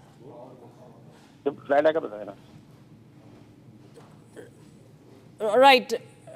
रतन, हमें बताइए कि कुछ जानकारी सामने आ रही है क्या, कितने लोग इससे प्रभावित हुए हैं, क्योंकि ये काफ़ी भयावह नज़ारा है जो हमें देखने को मिल रहा है, कैमरा में जो कैद हो चुका है। लेकिन कुछ भी जानकारी है इस एरिया में कितने लोग रहते थे और कितने लोग पर इसका असर पड़ा है? देखिए, खीर गंगा में बादल फटने से थराली का जो बाजार है वो मवदे में तब्दील यहाँ पर होता हुआ दिखाई दे रहा है। थराली का जो बाजार है वो मवदे में तब्दील यहाँ पर होता हुआ दिखाई दे रहा है। काफी कुछ लोगों की बहनों की यहाँ पर सूचना मिल रही है। इनकी तादाद दर्जन भर से अधिक हो सकती है। इसके साथ ही बात की जाए, पूरा क्षेत्र जो है वो लगातार आपदा के चपेट में आ गया है और इस वक्त कहना मुश्किल होगा कि कितने लोग इस हादसे का शिकार हुए, कितने लोग बह गए। लेकिन प्रशासन अब मौके पर पहुंचने का प्रयास कर रहा है और मौके पर मौजूद है। और जो नेटवर्क के जो कनेक्शन है वहां से उनसे संपर्क नहीं हो पा रहा है। संपर्क साधने का लगातार प्रयास किया जा रहा है। इसके साथ ही मुख्यमंत्री पुष्कर सिंह धामी प्रदेश से बाहर है, वो उत्तराखंड में लौट रहा है। आंध्र प्रदेश की यात्रा पर वो गए थे। वो लगातार मुख्य सचिव से वो फीडबैक ले रहे हैं। एसडीआरएफ, एनडीआरएफ और जिले का जो प्रशासन है वो इस वक्त त्वरित राहत देने का काम करने का प्रयास यहां पर कर रहा है। लेकिन स्थितियां काफी चुनौतीपूर्ण है। जिस तरह से हम तस्वीर अपने दर्शकों को दिखा रहे हैं, आप देख सकते हैं जिस तरह खीर गंगा से बादल फटता है और नदिया बीच से निकल कर आती है, उसके आस और पास दोनों तरफ मकान यहां पर दिखते हैं। तो उम्मीद जताई जाती है कई मकान जमीजोद यहां पर हो गए और कई लोग इसमें बह गए। लेकिन एग्जैक्टली जो आंकड़ा है कुछ समय बाद इसका फिगर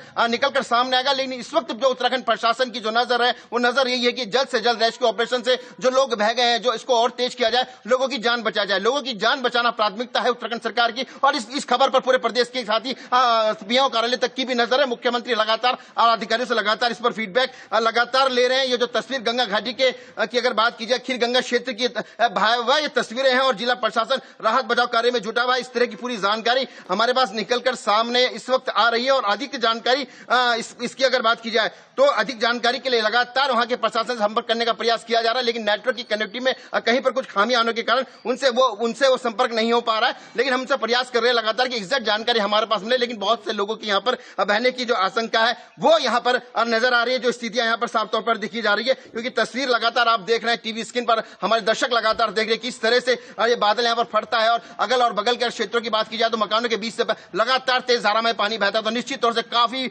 नुकसान होने की संभावना यहां पर जताई जा रही है। इससे पहले की अगर बात की जाए तो प्रदेश के मुख्यमंत्री पुष्कर सिंह धामी ने कल वीडियो कॉन्फ्रेंस में प्रदेश के तमाम जिलाधिकारियों से फीडबैक लिया था, उनसे बातचीत की थी, उन्हें अलर्ट रहने के निर्देश दिए गए थे। मौसम विभाग पहले ही कह चुका था कि प्रदेश के अंदर भारी बरसात हो सकती है। उसको देखते राज्य के लगभग 10 जिलों में आज छुट्टी का ऐलान यहां पर किया गया था। और उस वक्त आज की हम बात करें तो उत्तरकाशी की भयानक तस्वीरें, इस वक्त प्रशासन का सिर्फ और सिर्फ मकसद यही है कि जल्द से जल्द लोगों को बचाया जाए, जल्द से जल्द लोगों को बचाया जाए, रेस्क्यू ऑपरेशन में तेजी लाई जाए। जी बिल्कुल। Uttarakashi, we were getting more details. Uttarakashi DM Prashant Arya has said that a major cloudburst has occurred. Okay, we'll still get some more updates from that. It's a very templated statement that we're getting in from the DM right now. There are more visuals, of course, on your screens. My colleague Antara also joins us from the studio. Antara, well, this is a massive devastation that is being witnessed. Even years ago in 2013 also there was nature's fury that had wreaked havoc, and it was mass destruction that was witnessed. And now we are just seeing glimpses of that. And these are 4 videos at least that we have that show the massive destruction, how these villages are swallowed by the cloudburst triggered flash floods. Well, absolutely, Rakshita. If you could see the visuals on your screen, the waves are menacing to say at the least. In fact, we have these 4 videos of this on our screen. The first video is of the cloudburst in Uttarkashi, the moment of the cloudburst, and then we can see the swelling river swallowing the houses away. We can see in the second video 30 to 40 houses, ladies and gentlemen, has been washed away. Vast swathes of lands have been flattened. We can see how the gurgling stream swallows the houses and the buildings in its way, completely washing out the houses and the villages. It in fact is a very, very dramatic visual, Rakshita. In fact, we also have the third video on our screens. We can see the level of devastation, the scale of devastation in Uttarkashi after this cloudburst, which is cataclysmic to say at the least. We can also see how dramatic the visuals are. Completely, the lands and the houses are completely swallowed by the swelling river. And of course, we are also coming to know that there are many people who are believed to be trapped in the cloudburst. On our screens is the video 4 of the massive destruction that has been caught on camera.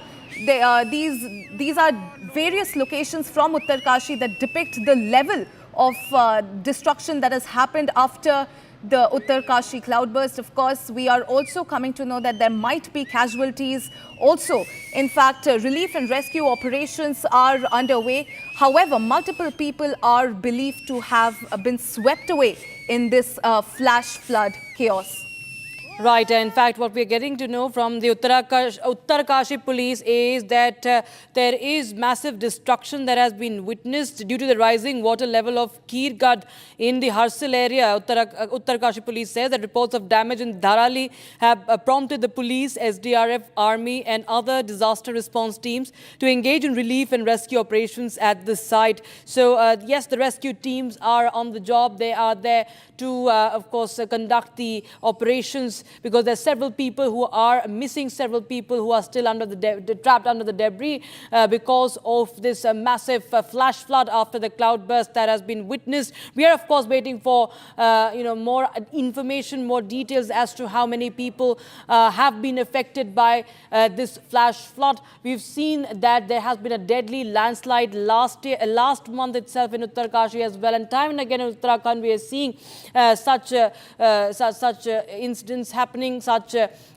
disasters happening. But of course, we get the question as to what measures have been taken as far as these residential areas who time and again are trapped in such in situations that keep happening all the time. Many villages have been washed away. There are many people who are trapped under the debris, is what we know so far.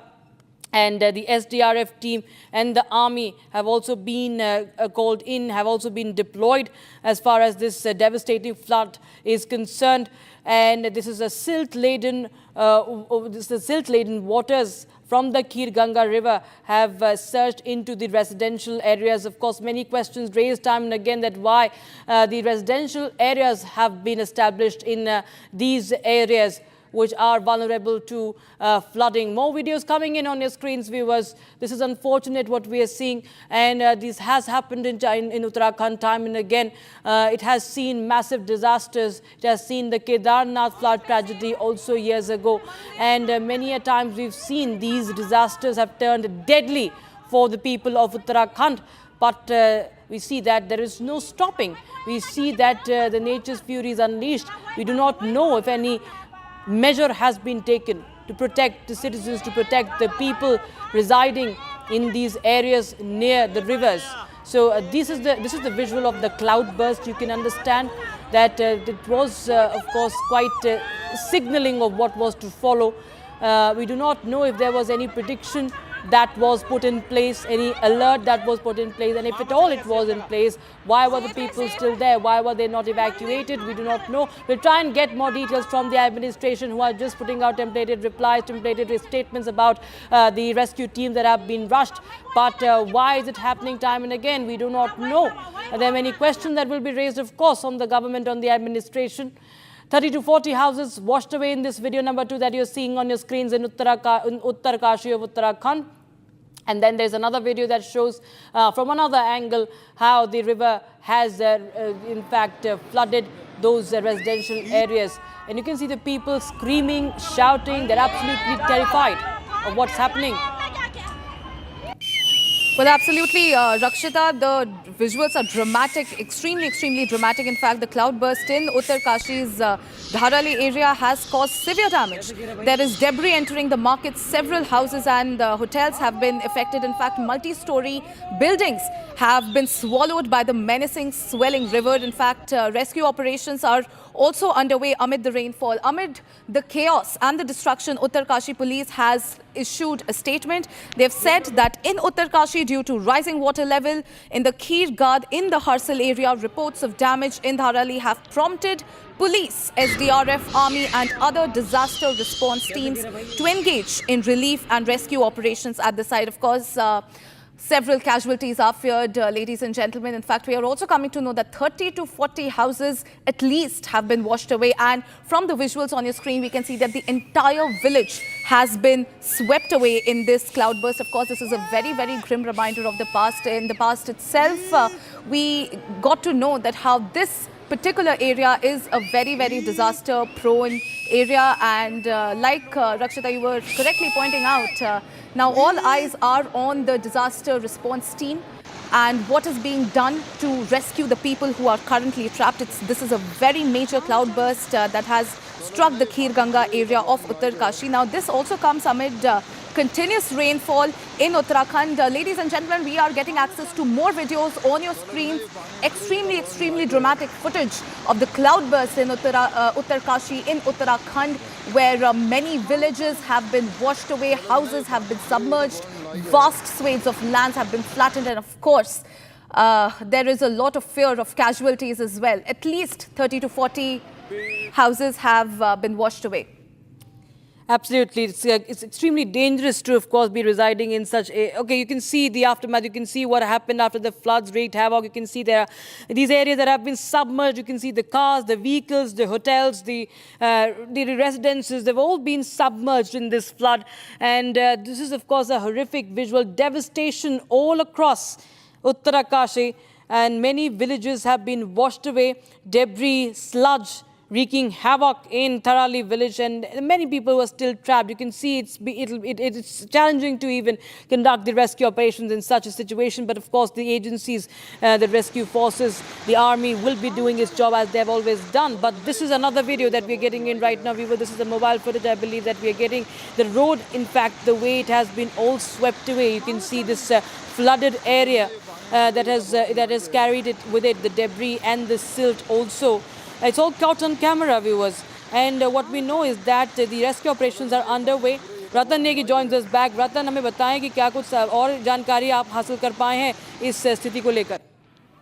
देखिए, लगातार प्रशासन मौके पर पहुंचने का लगातार प्रयास कर रहा है। जो जानकारी हमारे पास है कि एक भीषण ये तबाही है बादल फटने से, जिस तरह का ये हादसा, भयानक दर्दनाक हादसा है। मुख्यमंत्री लगातार मुख्य सचिव के टच में है। एसडीआरएफ और एनडीआरएफ को ऐसा रवाना कर दिया गया है। देहरादून सज्जर हेलीपैड की अगर बात की जाए तो वहां से भी जो एनडीआरएफ की टीम है, एसडीआरएफ की टीम, उन्हें यहाँ से रवाना किया गया है और मौके पर रेस्क्यू ऑपरेशन जारी है। पहली प्राथमिकता यही है कि लोगों को बचाया जाए।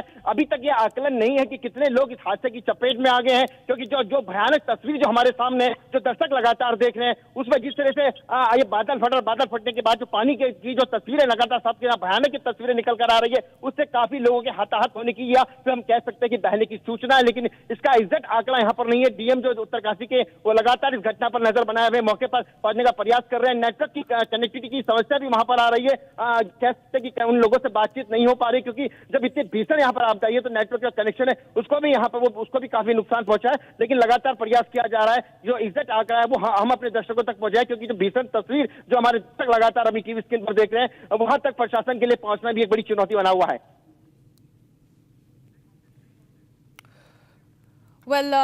शुक्रिया रतन जी हमें ये जानकारी देने के लिए। Ladies and gentlemen, the Dharali market in Uttarkashi has in fact been hit hard as debris and strong current swept through the area, leaving behind scenes of widespread destruction. Pushkar Singh Dhami has, ladies and gentlemen, has issued a statement. He has stated, and I quote, "The news of heavy damage caused by cloudburst in the Dharali Uttarkashi region is extremely sad and distressing. SDRF, NDRF, district administration and other related teams are engaged in relief and rescue operations on a war footing," he says. In this regard, I am in constant contact with senior officials and the situation is being closely monitored. I pray to God for everyone's safety. Of course, this is the statement that is coming in from Pushkar Singh Dhami. The situation is extremely grim, ladies and gentlemen. This is a massive cloudburst in Uttarakhand's Uttarkashi area. Villages have been washed away. People are believed to be trapped. And of course, there's a lot of debris and strong current that has swept through the area. In a fresh update that we are getting in, ladies and gentlemen, about 12 workers are reported to be buried due to the cloudburst in Uttarkashi. The situation has worsened due to the sudden floods. In fact, District Magistrate Prashant Arya has also left for the spot. This is the recent update that we are getting. 12 workers, ladies and gentlemen, have been trapped due to the cloudburst in Uttarakhand. Right, that's a big breaking news. At least 12 workers, these are laborers who are reportedly buried under the debris due to the cloudburst. We've seen similar situation that was happening last month as well. The laborers were trapped under the debris. 2 of them had died last month in Uttarakashi due to landslide. Once again, we see there are 12 under the debris who have been trapped. This is what the update is right now. Situation is only worsening with the flash floods triggered by this cloud burst, and the administration, of course, is alert and it's saying that it is working towards the situation. It is rushing to this spot. But why does this keep happening again and again is the biggest question we are asking right now to the administration, to the government. And we have some more breaking news coming in. We have another video that is coming in. You can see we are. बात यहाँ पर ये कहा गया है कि सेना को भी बुलाया यहाँ पर जा रहा है। मुख्यमंत्री ने खुद ये बात कही। तो क्या ये मान लिया जाए कि जो त्रासदी है साल 2013 से की याद दिलाने वाली है? सुनवाते हैं आपको।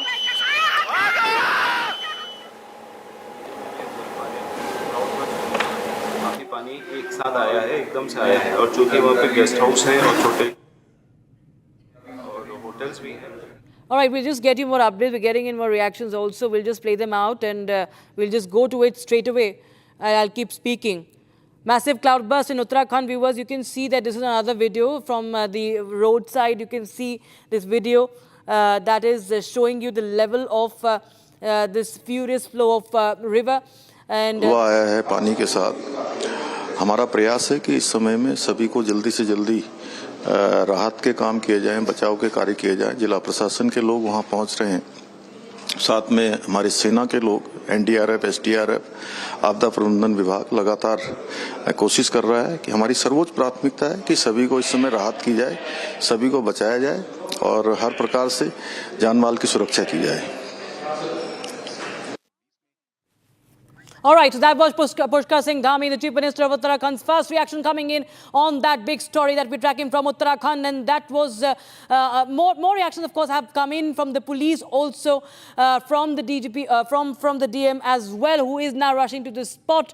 The SDRF, the army have all been deployed. And कि अभी सूचना आई है और बहुत तेज गति से मलबा आया है पानी के साथ।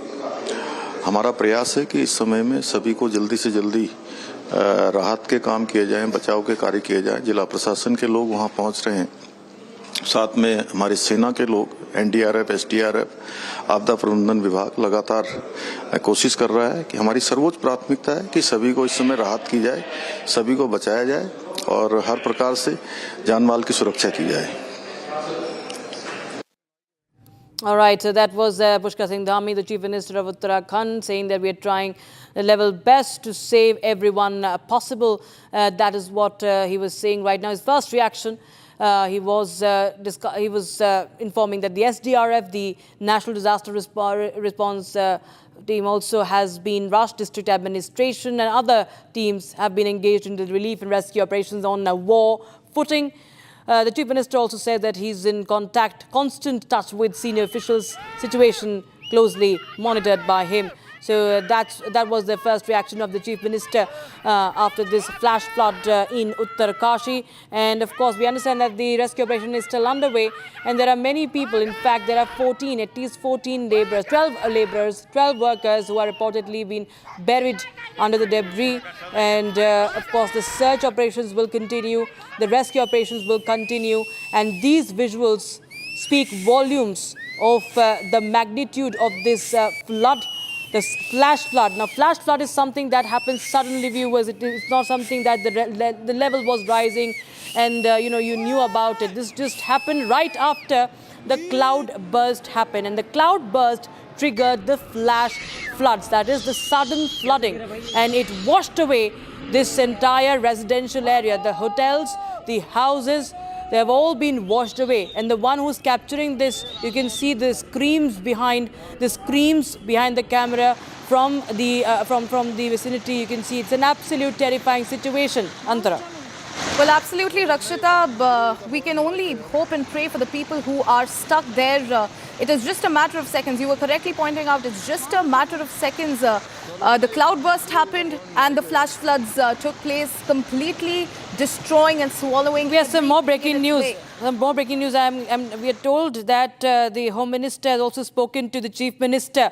The Home Minister of India, Amit Shah, has spoken to the Chief Minister. We'll get you more details on that, viewers. But right now, time for a short break. But our continuous coverage on that grim situation in Uttarakhand continues, viewers. We'll tell you more about what's happening there, the measures being taken. Stay tuned. Also, in Bengal, Shubhendu Adhikari's convoy attacked. More details on that as well.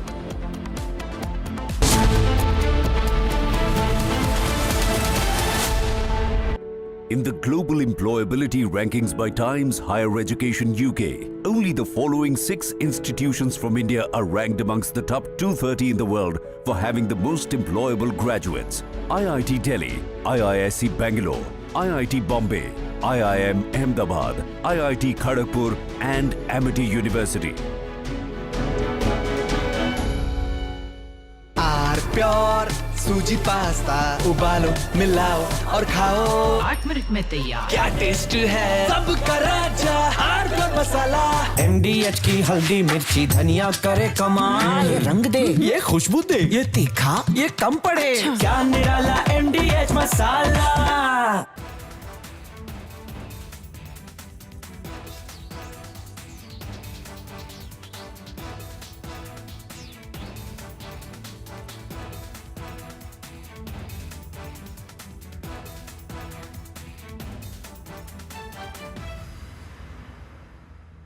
Mujawar has been a part of the ATS team that investigated this Malegaon case, and what he has to say today is explosive. He's breaking the silence. Mahmood Mujawar ji, thank you. Shukriya. Republic Nation First. Talent, निर्माण का real hero.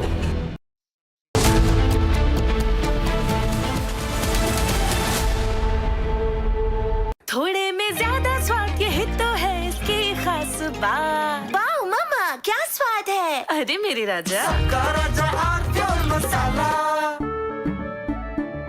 केसरिया से मन जोगी हुआ रे, दिल झूमे देखो मतवारा हुआ रे, केसरिया से मन जोगी हुआ। हर पल मनाओ केसरी त्योहार। विमल, बोलो जुबान केसरी। आधे बाउल दही में 4 चम्मच MDH चटनी पुदीना मसाला डाला, स्टर करो, पुदीना चटनी तैयार। MDH चटनी पुदीना मसाला। The Indian economy has been the fastest growing G20 economy for 8 of the last 11 years. And those are the only 8 in the last 77 years, during which India has been the largest, has been the fastest growing economy among the G20. So during the years that Rahul Gandhi's family ruled India, India's per capita income was declining relative to the rest of the world. Just listen to that. The average income of an Indian was declining relative to the average income of every human on earth. That is a remarkably bad outcome for India to have had. If you want a dead economy, it is the Nehruvian Indira economy and the Rajiv economy. That was a genuinely dead economy. If you want an economy that is vibrant, this is that economy. The economy of India today under the Modi government is, in fact, the envy of the world. It may not be the envy of Donald Trump right now, but the simple fact is that the Indian economy is the fastest growing economy in the world. You can see this in the IMF's latest forecasts. They are very modest forecasts, but in fact, the economy of India has grown at an average annual pace.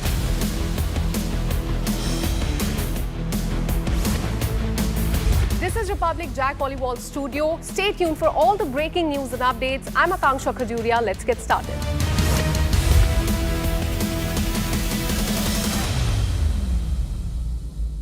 कुछ तो सस्ता लो, सब बढ़िया लो। इसमें क्या खास बात है? थोड़े में ज्यादा स्वाद, यही तो है इसकी खास बात।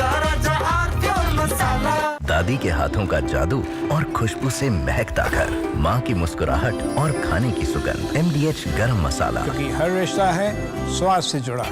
आर प्योर सूजी पास्ता, उबालो मिलाओ और खाओ, 8 मिनट में तैयार। क्या टेस्ट है, सबका राजा R pure masala.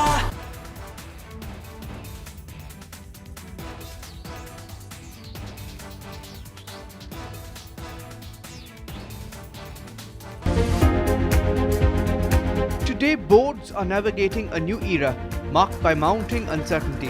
The Institute of Directors is set to host its flagship annual conclave, the 2025 Annual Directors Conclave and 35th IOD Annual Day on the 8th of August in New Delhi. Some of the industry icons and regulatory leaders who are shaping the future of India's boardrooms will address the gathering, focusing on 4 key pillars: corporate governance, sustainability, risk management and ESG. Join us for India's foremost platform for global directors and be a part of this defining moment in IOD's 35-year legacy.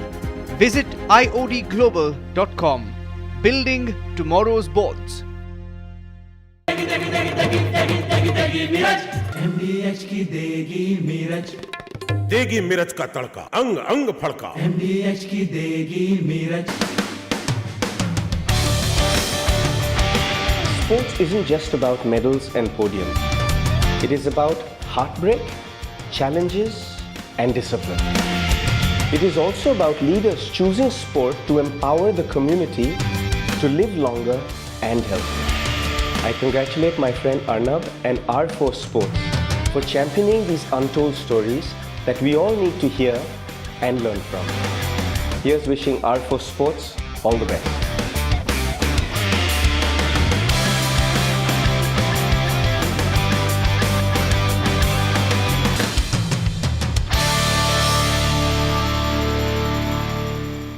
थोड़े में ज्यादा स्वाद, यही तो है इसकी खास बात। वाओ मामा क्या स्वाद है। अरे मेरे राजा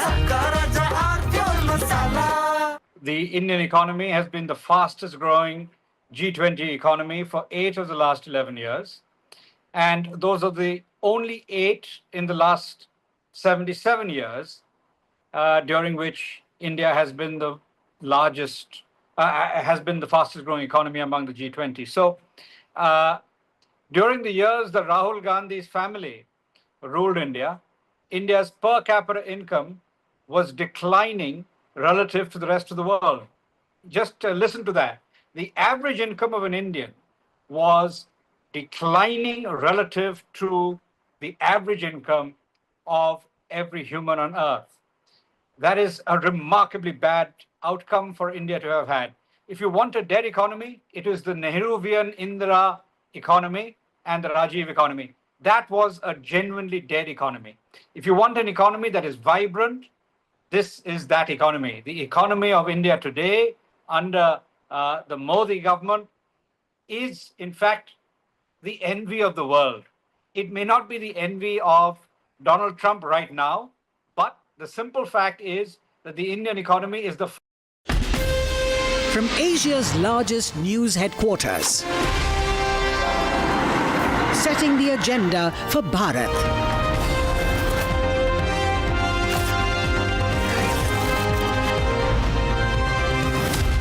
You're watching Republic.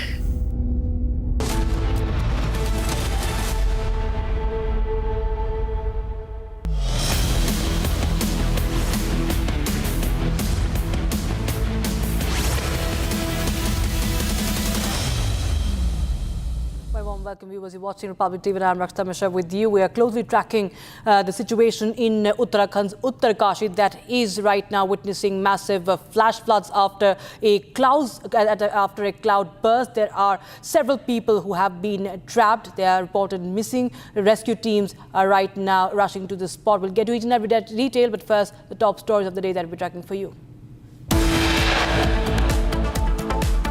West Bengal leader of opposition Shubhendu Adhikari's convoy attacked in Cooch Behar. BJP claims Bangladeshi infiltrators behind the attack.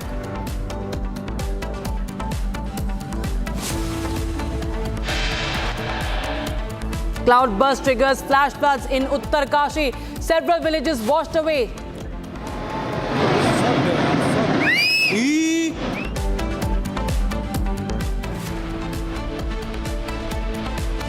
Indian Air Force and Navy to place mega orders for BrahMos supersonic cruise missiles. High-level Defence Ministry to give clearance soon.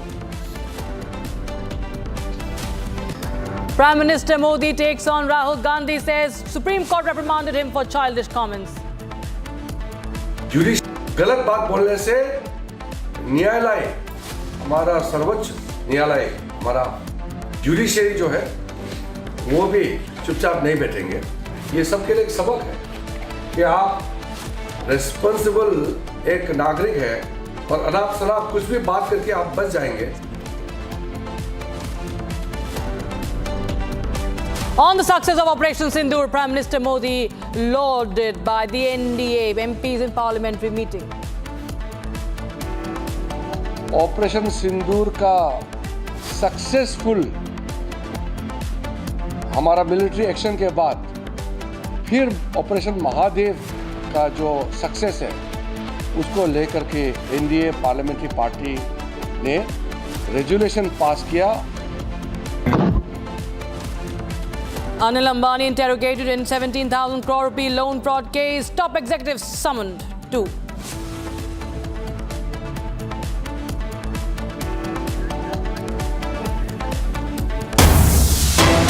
Coming in, viewers from Uttarakhand's Uttarkashi. Massive cloud burst triggers flash flood in Uttarkashi. The visuals show at least 30 to 40 houses washed away in floods. The rescue and relief operations are right now underway. So we have multiple visuals that we are showing to you right now. And 12 workers reportedly buried.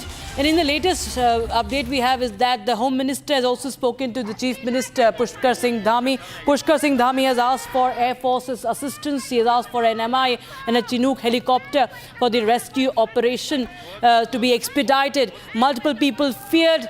They've swept away in flash flood chaos. And that's the breaking news we have right now. And this is the video number 1 that we received. The 12 workers reportedly perished. And video number 2, of course, you can see another angle that shows, and in fact, you can hear the sounds. You can hear the sounds of people terrified.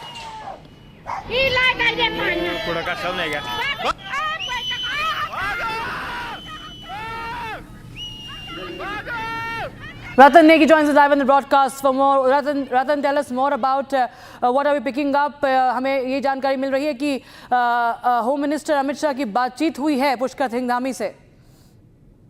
निश्चित तौर से प्रदेश के मुख्यमंत्री पुष्कर धामी मुख्य सचिव से और यहाँ के तमाम जो प्रशासन के लेवल है उनके साथ लगातार बात कर रहे हैं। गृह मंत्री अमित शाह ने भी मुख्यमंत्री धामी से बात की है और रेस्क्यू ऑपरेशन को तेजी से चलाने के लिए कहा है। उचित दिशा निर्देश यहाँ पर दिए कि जल्द से जल्द ये रेस्क्यू ऑपरेशन को और तेजी से चलाया युद्ध स्तर पर ये रेस्क्यू ऑपरेशन चलाया जाए और जो ये हालात हुए इसकी घटना की पूरी विस्तृत जानकारी यहाँ पर ली है। और अब तक आपको बताते हैं जो उत्तरकाशी के जो जिलाधिकारी है वो लगातार यहाँ पर पूरी अपडेट लगाए हुए। एसडीआरएफ और एनडीआरएफ की टीम वहाँ पर मौके पर है। इसके साथ ही देहरादून से भी यहाँ जो तमाम एसडीआरएफ और एनडीआरएफ की टीम है उनको यहाँ से रवाना किया गया है। और जो जानकारी हमारे पास मिल रही है वो यही है कि प्राथमिकता के तौर पर जो जिस प्रकार का ये सैलाब उमड़ आया है, तस्वीरों में जिस प्रकार से हमने ये देखा है कि जिस तरह से लगातार पानी लगातार आया और कई घरों को जमींदोज करता हुआ चला गया, तो इससे पहली प्राथमिकता लोगों की जान बचाना। इसी पर ही युद्ध स्तर पर लगातार कार्य जारी है। मुख्यमंत्री धामी लगातार प्रदेश के जो आला अधिकारी है, मुख्य सचिव है, प्रशासन है, डीजीपी है, एसडीआरएफ है, एनडीआरएफ के हेड से लगातार बात चल रहे हैं और युद्ध स्तर पर यह अभियान यहाँ पर लगातार चलाया जा रहा है। जी राइट रतन, हमें और भी जानकारी सामने आ रही है कि कम से कम 12 जो है यहाँ पर लोग जो कार्यरत थे वहाँ पर शायद मजदूर थे जो उनके भी मलबे में दबे होने की आशंका जताई जा रही है। देखिए निश्चित तौर से 12 लोगों की प्राथमिक तौर पर जो पहली जानकारी मिली है वो यही मिले कि 12 लोग थे, लेकिन इसके बाद इनका आंकड़ा कितना और बढ़ता है, यह संख्या इतनी थी, इस बारे में भी कुछ कहा नहीं जा सकता। लेकिन प्रशासन ने प्राथमिक तौर पर पहले 12 लोगों की बात यहाँ पर इस जो ये हादसा यहाँ पर हुआ इसमें दबे होने की जानकारी यहाँ पर दी और जैसे जैसे समय निकलता जाएगा अब पूरी जानकारी यहाँ पर इसकी निकल कर आएगी। कुछ अधिकारियों से लगातार संपर्क करने का प्रयास लगातार किया जा रहा है, लेकिन कनेक्टिविटी में कोई दिक्कतें यहाँ पर आ रही है। कनेक्टिविटी की वजह से यहाँ पर उनसे बातचीत नहीं हो पा रही। जैसे ही पूरी जानकारी हमारे पास आएगी हम अपने दर्शकों को देने का प्रयास करेंगे। और इस वक्त अगर बात की जाए तो उत्तरकाशी पर पूरे उत्तराखंड की नजर है, पूरे देश की यहाँ पर नजर है और रेस्क्यू ऑपरेशन युद्ध स्तर पर चलाने का निर्देश लगातार यहाँ पर दिया जा चुका है। मुख्यमंत्री धामी जी से पूरे प्रकरण पर गृह मंत्री अमित शाह जी ने भी इसकी जानकारी ली है। जी बिल्कुल। So that is the latest update we have right now, viewers, that there are multiple people who are right now trapped and the search and rescue operations are underway. Let's take a listen to Chief Minister of Uttarakhand's first reaction, Pushkar Singh Dhami, reacting. Dharali क्षेत्र में बादल फटने की अभी सूचना आई है और बहुत तेज गति से मलबा आया है पानी के साथ। हमारा प्रयास है कि इस समय में सभी को जल्दी से जल्दी राहत के काम किए जाएं, बचाव के कार्य किए जाएं। जिला प्रशासन के लोग वहां पहुंच रहे हैं, साथ में हमारे सेना के लोग, एनडीआरएफ, एसडीआरएफ, आपदा प्रबंधन विभाग लगातार कोशिश कर रहा है कि हमारी सर्वोच्च प्राथमिकता है कि सभी को इस समय राहत की जाए, सभी को बचाया जाए और हर प्रकार से जान माल की सुरक्षा की जाए।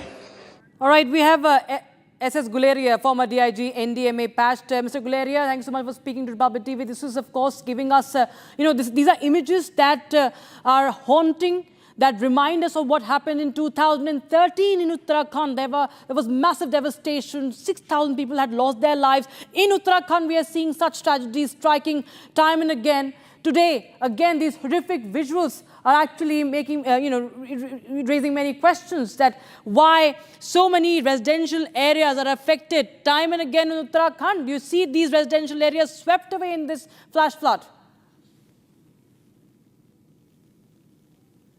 Mr. Guleria. All right, we'll try and reconnect with Mr. Guleria there. But that was also one of the reactions we had from the Chief Minister. And in the latest, we have the Home Minister has spoken to the Chief Minister of Uttarakhand, Pushkar Singh Dhami, who has sought Indian Air Force's assistance for the rescue operations. The SDRF, the Army, has been also roped in. And remember, the Surya Brigade, also the Surya Command, has been also deployed in the Dharali village. Troops of the Ibex Brigade have been mobilized. They have reached the affected site. and the extent of the damage is being ascertained. Updates will be, of course, following.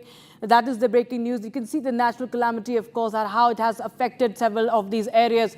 The cloud burst triggering floods in Uttarkashi. And you know, this is one of the tourist areas. Also, many people visit Uttarkashi. Also, many hotels have also been swept away. They have been flooded in this area, is what we know. And for 12 of the laborers, 12 workers are said to have been trapped. The search operation underway. The Dharali market has entirely been swept away, and this is the breaking news we are getting in right now. The village has been washed away, viewers, and the cloud burst, of course, is wreaking havoc. इसमें जहाँ पर भी लग रहा है कि जो भी एजेंसी जो है इसमें हेल्प कर सकती हैं, एसयूसी जो है उसको क्लोजली कोऑर्डिनेट कर रहा है, और सारी की सारी एजेंसी जिसमें आपको बताया, चाहे आर्मी है, चाहे आईटीबीपी है, एनडीआरएफ है, सभी की सभी टीम्स मौके पर पहुंच रही हैं और एक कोऑर्डिनेटेड तरीके से एक रेस्क्यू वर्क किया जा रहा है. Yeah, absolutely, viewers. So that was the police's reaction coming in on that situation, and we are getting in more and more updates. I think there's more reactions are also coming in on that. But yes, the raging flood water has in fact caused this devastation. And another video that we are getting in right now. This is from the Surya Command of the Indian Army sharing these visuals as they continue with the search and rescue operations. This is the submerged. You can see these houses that have been submerged, viewers. You can't even see most of them properly. Only half of them or some part of them. In fact, the IG SDRF is also reacting right now. Let's take a listen in. Region में एक coordinated तरीके से rescue का work किया जा रहा है. जो आसपास की एनडीआरएफ है, आर्मी है, उनकी टीम्स जो है वो भी रवाना हो रही हैं और मौके पे पहुंच रही हैं. इसके अलावा जो हमारी एसडीआरएफ की बटालियन हेडक्वार्टर में जो स्पेशलाइज इक्विपमेंट्स को जो इस डिजास्टर में काम आ सकते हैं, उनको भी हम लोग एक जियो के सुपरविजन में रवाना कर रहे हैं. और इसमें जहाँ पर भी लग रहा है कि जो भी एजेंसी जो है इसमें हेल्प कर सकती हैं, एसयूसी जो है उसको क्लोजली कोऑर्डिनेट कर रहा है, और सारी की सारी एजेंसी जिसमें आपको बताया, चाहे आर्मी है, चाहे आईटीबीपी है, एनडीआरएफ है, सभी की सभी टीम्स मौके पे पहुंच रही हैं और एक कोऑर्डिनेटेड तरीके से एक रेस्क्यू वर्क किया जा रहा है. So that was the IG of IG SDRF, the State Disaster Response Force. That was reacting right now, and remember, the Home Minister is also in touch with the Uttarakhand Chief Minister, and the Chief Minister is expecting the Air Force's assistance as well. The Army already on ground zero.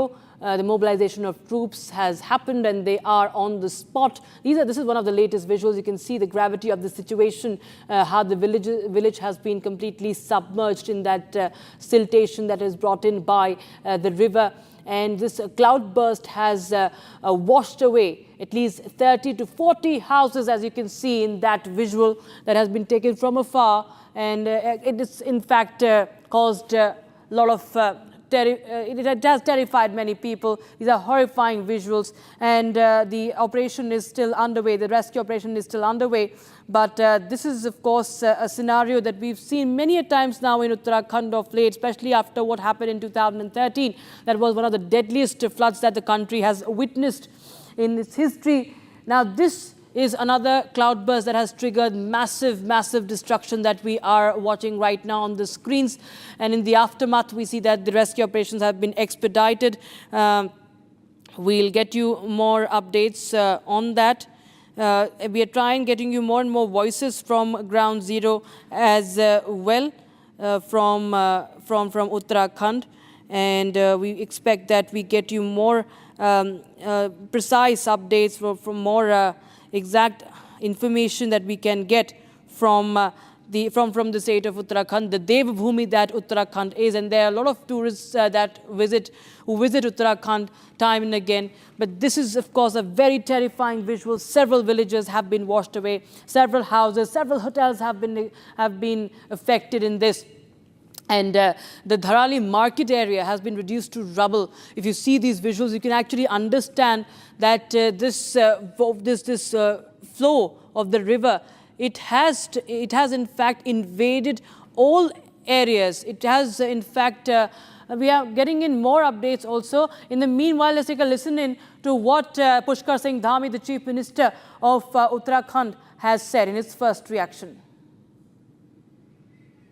Kashi जनपद के धराली क्षेत्र में बादल फटने की अभी सूचना आई है और बहुत तेज गति से मलबा आया है पानी के साथ। हमारा प्रयास है कि इस समय में सभी को जल्दी से जल्दी राहत के काम किए जाएं, बचाव के कार्य किए जाएं। जिला प्रशासन के लोग वहां पहुंच रहे हैं, साथ में हमारे सेना के लोग, एनडीआरएफ, एसडीआरएफ, आपदा प्रबंधन विभाग लगातार कोशिश कर रहा है कि हमारी सर्वोच्च प्राथमिकता है कि सभी को इस समय राहत की जाए, सभी को बचाया जाए और हर प्रकार से जान माल की सुरक्षा की जाए।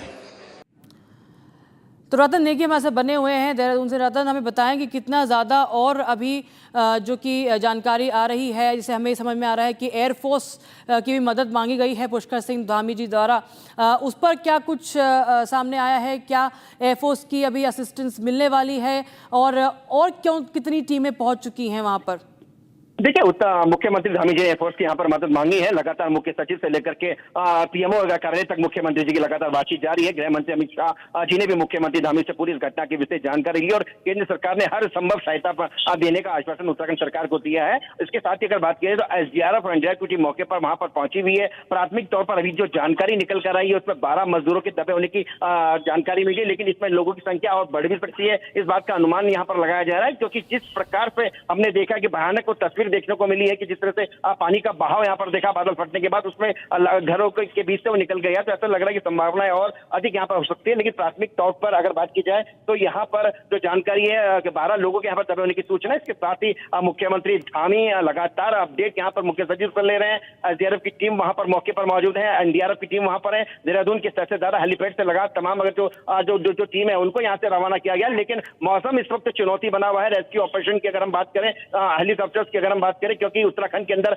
आज पहले से ही अलर्ट किया गया था। धामी लगातार पहले ही मुख्य सचिव से लेकर के जिले के अधिकारियों को दिशा निर्देश दे चुके थे। आज प्रदेश के 9 जिलों में अधिक में सब जगह छुट्टियां यहाँ पर घोषित की गई थी। तो इस वक्त मौसम भी एक चुनौती बना हुआ है, कनेक्टिविटी भी एक बड़ी समस्या यहाँ पर लगातार बना हुआ है, क्योंकि लैंडस्लाइड लगातार पहाड़ी मार्ग पर हो रहे हैं। और हेली सेवाओं की अगर बात की जाए तो वहां पर अगर भी बात की जाए तो मौसम इस वक्त काफी नाजुक यहाँ पर बना हुआ है। लेकिन इन तमाम परिस्थितियों के बाद भी लगातार जो प्रशासन है, देहरादून से जो टीमें रवाना है, वो मौके पर पहुंचने के लिए यहाँ से निकल चुकी है। जी रतन, हमें ये बताएं कि अगर अलर्ट जारी किया गया था, वार्निंग जारी की गई, और आईएमडी तो करती ही रहती है, अभी भी कर रही है, अगर पुष्कर सिंह धामी जी को भी इसका संज्ञान था, इस तरह की बातें आप जो बता रहे हैं कि अलर्ट रहा है, फ्लैश फ्लड हम समझते हैं कि एकदम से अचानक से होता है, लेकिन अगर हम बात करें उत्तराखंड की, ये कोई नई बात नहीं है, ये बार बार ये चीज़ें होती आ रही हैं। अगर अलर्ट था तो कोई कदम उठाए गए थे या नहीं उठाए गए थे इसके संबंध में? 16-17 जून साल 2013 की केदारनाथ की भीषण आपदा को हमने देखा है, जोशीमठ की आपदा को हमने यहाँ पर देखा है, और तमाम प्रकार की आपदा समय समय पर उत्तराखंड में आती रही है। कल मुख्यमंत्री धामी ने सुबह 10 बजे वीडियो कॉन्फ्रेंस के माध्यम जिले के अधिकारियों से बातचीत की थी, उन्हें दिशा निर्देश दिए थे। दोपहर 2 बजे के बाद में उत्तराखंड का देहरादून का जो मौसम विभाग है उसने रेड अलर्ट, ऑरेंज अलर्ट यहाँ पर घोषित किया था। उसने साफ तौर पर कहा था कि बादल फटने जैसी संभावना यहाँ पर जताई जा सकती है। जिले के अधिकारियों को अलर्ट रहने के दिशा निर्देश दिए जा चुके थे। उसके मद्देनजर आज प्रदेश की अगर बात की जाए तो कक्षा 1 से लेकर कक्षा 12 तक के और 9 जिलों में स्कूलों की छुट्टी यहाँ पर घोषित की गई थी, जिसमें देहरादून भी यहाँ पर शामिल था। लेकिन जिस प्रकार ये सुबह हादसा हुआ है, निश्चित तौर से काफी कह सकते हैं कि काफी जिस प्रकार अचानक ऐसी जो आपदाएं आ जाती है, आपदाओं को रोका तो नहीं जा सकता आने से, लेकिन उनके जो जानमाल के नुकसान को कम जरूर किया जा सकता है। तो अब ये जो यहाँ पर जो तस्वीर देखकर आई है, इसमें देखना होगा कि जो उत्तरकाशी का प्रशासन है उसने कितने आपदाओं से अब तक सबक लिया है, क्योंकि उत्तराखंड का आपदाओं के साथ चोली और दामन का साथ लगातार रहा है। उत्तरकाशी का जो आपदा प्रबंधन है उसकी बात की जाए, वहां के डीएम की बात की जाए, उन्होंने कितना इससे सबक लिया, कितना जान माल का यहाँ पर नुकसान हुआ है, ये सब एक आकलन का विषय। लेकिन इस वक्त की अगर बात की जाए, प्राथमिक तौर पर राज्य सरकार का केंद्र सरकार लगातार संपर्क बनाए हुई है और जान माल का नुकसान कम से कम हो, इस पर यहाँ पर काम किया जा रहा है। लोगों की जान बचाई जा सके, इस पर यहाँ पर काम किया जा रहा है। प्राथमिक जानकारी के अनुसार 12 लोगों के दबे होने की सूचना यहाँ पर मिली है और ये आंकड़ा बढ़ भी सकता है, क्योंकि इस तरह की भयानक तस्वीर हमने देखी है। हालांकि पूरी जो तस्वीर है, पूरा जो आंकड़ा है, इसको बताना अभी काफी मुश्किल होगा, क्योंकि 60 लोगों के लापता होने की आशंका भी यहाँ पर जताई जा रही है। जो जानकारी हमारे पास आई है, 60 लोगों के लापता होने की जानकारी भी यहाँ पर है। रेस्क्यू टीम यहाँ पर मौके के लिए रवाना हो चुकी है, थराली के लिए रवाना हो चुकी है। उत्तरकाशी के जो जिला मजिस्ट्रेट प्रशांत आर्य है, उन्होंने ही पहले ही अर्सिल के पास बादल फटने की इस घटना की जानकारी पहले ही दे दी थी और 60 लोगों के लापता होने की आशंका यहाँ पर जताई जा रही है। तो हम कह सकते हैं कि लगभग 20 सेकंड में सब कुछ तबाही हो गया है। लगभग 20 सेकंड के अंदर जो हवाई जो नजारा रहा, 20 सेकंड के अंदर यह खोलता हुआ पानी आता है और सब कुछ तबाह करके ले जाता है। तो 60 लोगों के लापता होने की जानकारी यहाँ पर मिल रही है। इसके साथ ही उत्तरकाशी की जो पुलिस है, उसने सोशल मीडिया पर इस घटना की जानकारी साझा की है। उन्होंने यहाँ पर इसको भी लिखा है कि हरसिल क्षेत्र के खीर गाड़ का जलस्तर बढ़ने से थाली को नुकसान की सूचना पर एसडीआरएफ मौके पर मौजूद है। अब खीर यहाँ पर जो बात निकल कर आती है कि खीर गाड़ का जलस्तर बढ़ने से अब जलस्तर कैसे बढ़ा, बादल फटा या कुछ और कारण भी रहे, क्या कुछ ये सब जांच का विषय। लेकिन सबसे पहली प्राथमिकता यही है, जो 60 लोग लापता है उनको तलाशा जाए, युद्ध स्तर पर रेस्क्यू ऑपरेशन चलाया जाए। एयरफोर्स की अगर बात की जाए तो उनसे संपर्क यहाँ पर साधने की बात यहाँ पर मुख्यमंत्री धामी ने कही है, उनको यहाँ पर रवाना किया जा रहा है। लेकिन मौसम चुनौती बना हुआ है। अगर बात की जाए तो मौसम काफी चुनौती बना हुआ है। कनेक्टिविटी चुनौती बनी कि सड़कों में लगातार लैंडस्लाइड यहाँ पर हो रहा है और ऊपर अगर हम मौसम जी रतन जी बने रहिए, हमारे पास और रिएक्शंस भी आ रहे हैं। Viewers, let's take a listen into more of the reaction that have coming from the administration. अभी धराली में खीर घाट के ऊपर बादल फटने से धराली गांव के नीचे वाला पूरा हिस्सा और बहुत प्रलय का वहां पे जो है मंजर जो हुआ है और तत्काल जो मुखबा वालों ने तत्काल जो है सूचना दी और मैंने तत्काल जो है माननीय मुख्यमंत्री जी जो अभी त्रिपुरा में हैं उनको तत्काल सूचना दे दी है। जिलाधिकारी को इसके लिए अलर्ट कर दिया गया है। हमारी वहां पे जो हरसिल में आर्मी की टीम थी, आर्मी की टीम वहां पर पहुंच गई है और एनडीआरएफ एसडीआरएफ की टीम भी मौके पे पहुंच रही है। बहुत बड़ी ऐसी दुर्घटना है। हम भगवान से इस समय जो है इस घड़ी में सबको मजबूती के साथ जो है पूरी टीम को वहां पे लगा दिया गया है और जो हमारे गढ़वाल कमिश्नर उनसे भी बात हो चुकी है, चीफ सेक्रेटरी से बात हो चुकी है। तो तत्काल इसके लिए जो जिलाधिकारी द्वारा तत्काल पूरी टीमें वहां पे रवाना कर दी। खुद भी जो है जिलाधिकारी मौके पे पहुंच रहे हैं और जो हमारे आर्मी की टीम है वो मौके पे पहुंच गई है। और मैं क्योंकि देहरादून था, मैं भी यहाँ से देहरादून से चल गया। ये बहुत बड़ी ऐसी घटना है और हम भगवान से प्रार्थना करते हैं कि जो है सबको इस समय जो इस आपदा की घड़ी में सबको मजबूती से खड़ा होकर इस आपदा से लोगों को बचाना है। देखिए, जो डिजास्टर की सूचना है जैसे मिली है, हमारी जो सबसे नज़दीक की एसडीआरएफ की टीम थी वो मौके पे पहुंच गई है। इसके अलावा बाकी की 2 यूनिट्स हैं वो वहाँ पहुंचने वाली है। एसओसी के सुपरविजन में एक कोऑर्डिनेटेड तरीके से रेस्क्यू का वर्क किया जा रहा है। जो आसपास की एनडीआरएफ है, आर्मी है, उनकी टीम्स जो है वो भी रवाना हो रही हैं और मौके पे पहुंच रही हैं। इसके अलावा जो हमारी एसडीआरएफ की बटालियन हेडक्वार्टर में जो स्पेशलाइज इक्विपमेंट्स को जो इस डिजास्टर में काम आ सकते हैं उनको भी हम लोग एक जियो के सुपरविजन में रवाना कर रहे हैं। और इसमें जहाँ पर भी लग रहा है कि जो भी एजेंसी जो है इसमें हेल्प कर सकती हैं, एसओसी जो है उसको क्लोजली कोऑर्डिनेट कर रहा है। और सारी की सारी एजेंसी जैसे मैंने आपको बताया, चाहे आर्मी है, चाहे आईटीबीपी है, एनडीआरएफ है, सभी की सभी टीम्स मौके पे पहुंच रही हैं और एक कोऑर्डिनेटेड तरीके से एक रेस्क्यू वर्क किया जा रहा है। हाल ही में खीर गंगा है गधेरा, जिसमें ऊपर जैसा वीडियो में भी हम देख पा रहे हैं कि वो क्लाउड बस्ट होने से काफ़ी पानी एक साथ आया है, एकदम से आया है। और चूँकि वहाँ पे गेस्ट हाउस हैं और छोटे रेस्टोरेंट भी हैं और होटल्स भी हैं, तो उसी के मद्देनज़र हमने अपना आर्मी का टीम हरसिल की है, उनको मैंने रिक्वेस्ट करके तुरंत भिजवा दिया था। और उनका भी एक अभी मेरे फ़ोन पे अभी नेटवर्क पे मेरे कनेक्टिविटी थोड़ा वीक हो रहा है, वहाँ पे कनेक्ट नहीं हो पा रहा है, लेकिन कुछ एक लॉसेस की सूचना है। तो 4 लोगों का उन्होंने मुझे बताया था कि लॉस का आया है और प्रॉपर्टी का लॉसेस भी है। तहसील का टीम चली गई है, पीडब्ल्यूडी का टीम चली गई है, एसडीआरएफ एनडीआरएफ को मैं भेज चुका हूँ। तो एक इवेल्युएशन में टाइम लगता है थोड़ा सा, 1 घंटे के बीच में, बाद के आसपास हमें एग्जैक्ट इन्फॉर्मेशन मिल जाएगी। Right, we step in a short break, but our continuous coverage on the Uttarakhand situation continues. The situation, of course, is very, very horrific. The rescue operations have begun. We'll get you more on that. Stay tuned.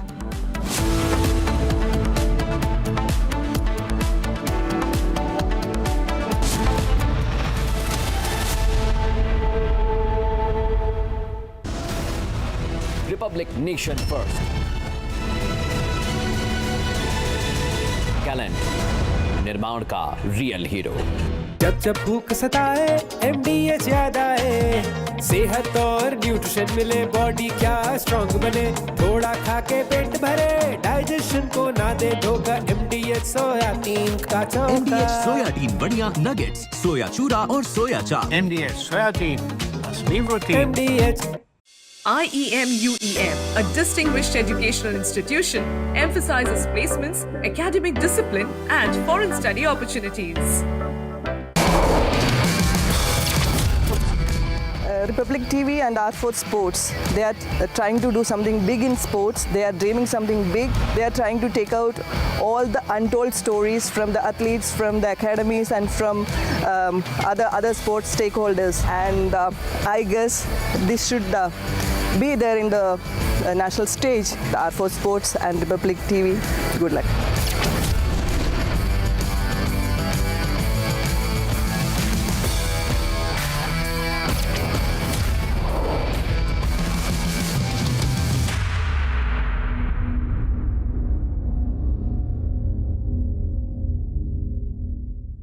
आधे bowl दही में 4 चम्मच MDH चटनी पुदीना मसाला डाला, stir करो, पुदीना चटनी तैयार। MDH चटनी पुदीना मसाला। केसरिया से मन जोगी हुआ रे, दिल झूमे देखो मतवारा हुआ रे, केसरिया से मन जोगी हुआ। हर पल मनाओ केसरी त्योहार। विमल, बोलो जुबान केसरी। कुछ तो सस्ता लो, सब बढ़िया लो। इसमें क्या खास बात है? थोड़े में ज्यादा स्वाद, यही तो है इसकी खास बात। सबका राजा R4 masala.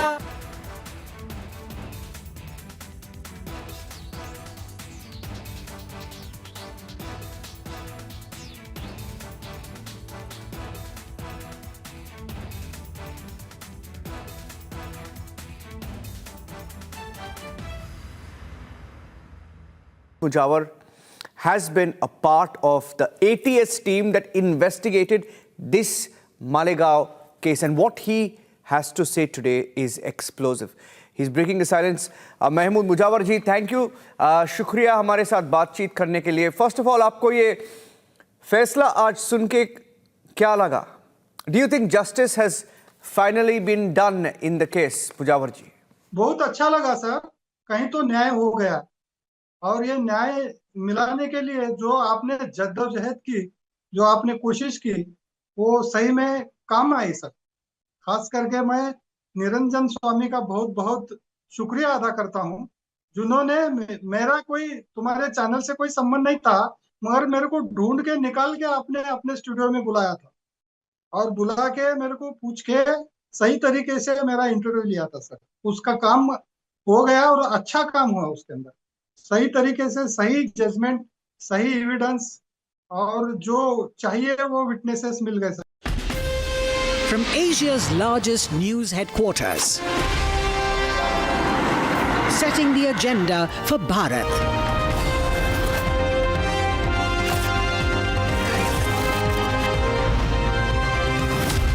You're watching Republic.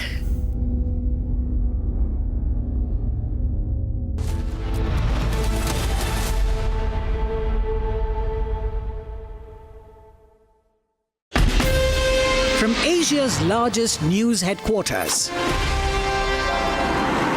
setting the agenda for Bharat.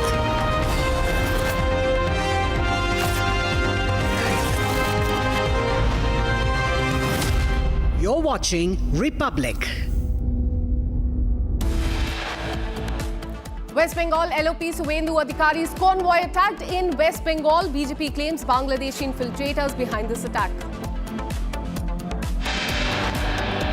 Cloudburst triggers flash flood in Uttarkashi in Uttarakhand. Several villages have been washed away. Indian Air Force Navy to place mega orders for BrahMos supersonic cruise missile. High-level Defence Ministry to give the clearance soon. गलत बात बोलने से न्यायालय, हमारा सर्वोच्च न्यायालय, हमारा judiciary जो है वो भी चुपचाप नहीं बैठेंगे। ये सबके लिए एक सबक है कि आप रिस्पॉन्सिबल एक नागरिक है और अनाप शनाप कुछ भी बात करके आप बच जाएंगे। Prime Minister Modi takes on Rahul Gandhi, says a Supreme Court reprimanded him for the childish comments. Operation Sindoor का सक्सेसफुल हमारा मिलिट्री एक्शन के बाद फिर ऑपरेशन महादेव का जो सक्सेस है उसको लेकर के एनडीए पार्लियामेंट्री पार्टी ने रेजोल्यूशन पास किया। The success of Operation Sindoor, Prime Minister Modi lauded by NDA MPs in parliamentary meeting. Anil Ambani interrogated in rupees 17,000 crore loan fraud case, top executive summoned too.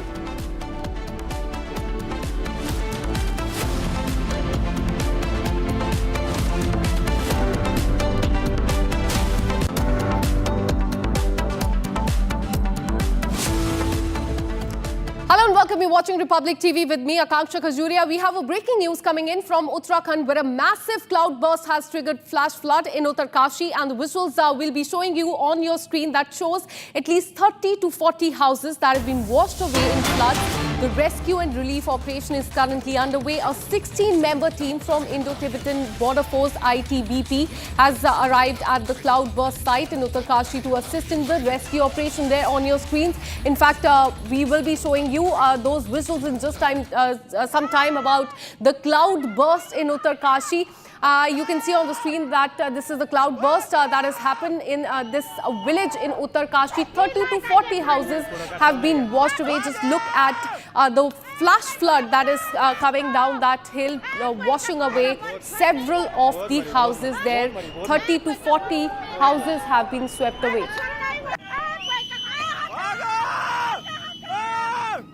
In fact, these are the visuals coming in from Uttarkashi where there we are witnessing devastation. Just a while back, the Chief Minister of Uttarakhand has spoken.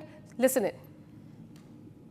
Uttarkashi जनपद के धराली क्षेत्र में बादल फटने की अभी सूचना आई है और बहुत तेज गति से मलबा आया है पानी के साथ। हमारा प्रयास है कि इस समय में सभी को जल्दी से जल्दी राहत के काम किए जाएं, बचाव के कार्य किए जाएं। जिला प्रशासन के लोग वहां पहुंच रहे हैं, साथ में हमारी सेना के लोग, एनडीआरएफ, एसडीआरएफ, आपदा प्रबंधन विभाग लगातार कोशिश कर रहा है कि हमारी सर्वोच्च प्राथमिकता है कि सभी को इस समय राहत की जाए, सभी को बचाया जाए और हर प्रकार से जान माल की सुरक्षा की जाए।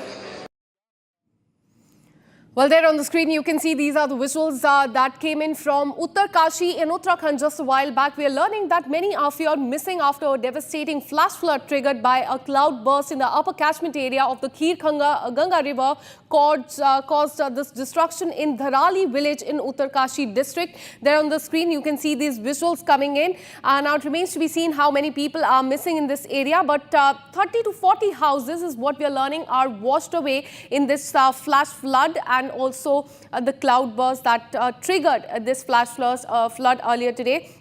Now, the district magistrate Prashant Arya has spoken just a while back. He said a massive wave of flash flood hit the area, and the authority there are currently assessing the extent of damage to the life and property. Listen in to what he is currently, in fact, speaking about this. Listen in.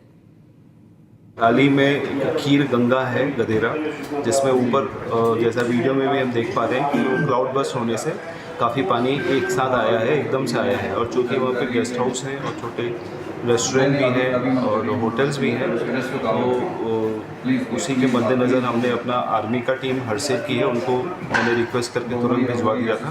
और उनका भी एक अभी मेरे phone पे अभी network पे मेरे कनेक्टिविटी थोड़ा वीक हो रहा है, वहाँ पे कनेक्ट नहीं हो पा रहा है, लेकिन कुछ एक लॉसेस की सूचना है। तो 4 लोगों का उन्होंने मुझे बताया था कि लॉस का आया है और प्रॉपर्टी का लॉसेस भी है। तहसील का टीम चली गई है, पीडब्ल्यूडी का टीम चली गई है, एसडीआरएफ एनडीआरएफ को मैं भेज चुका हूँ। तो एक इवेल्युएशन में टाइम लगता है थोड़ा सा, 1 घंटे के बीच में, बाद के आसपास हमें एग्जैक्ट इन्फॉर्मेशन मिल जाएगी।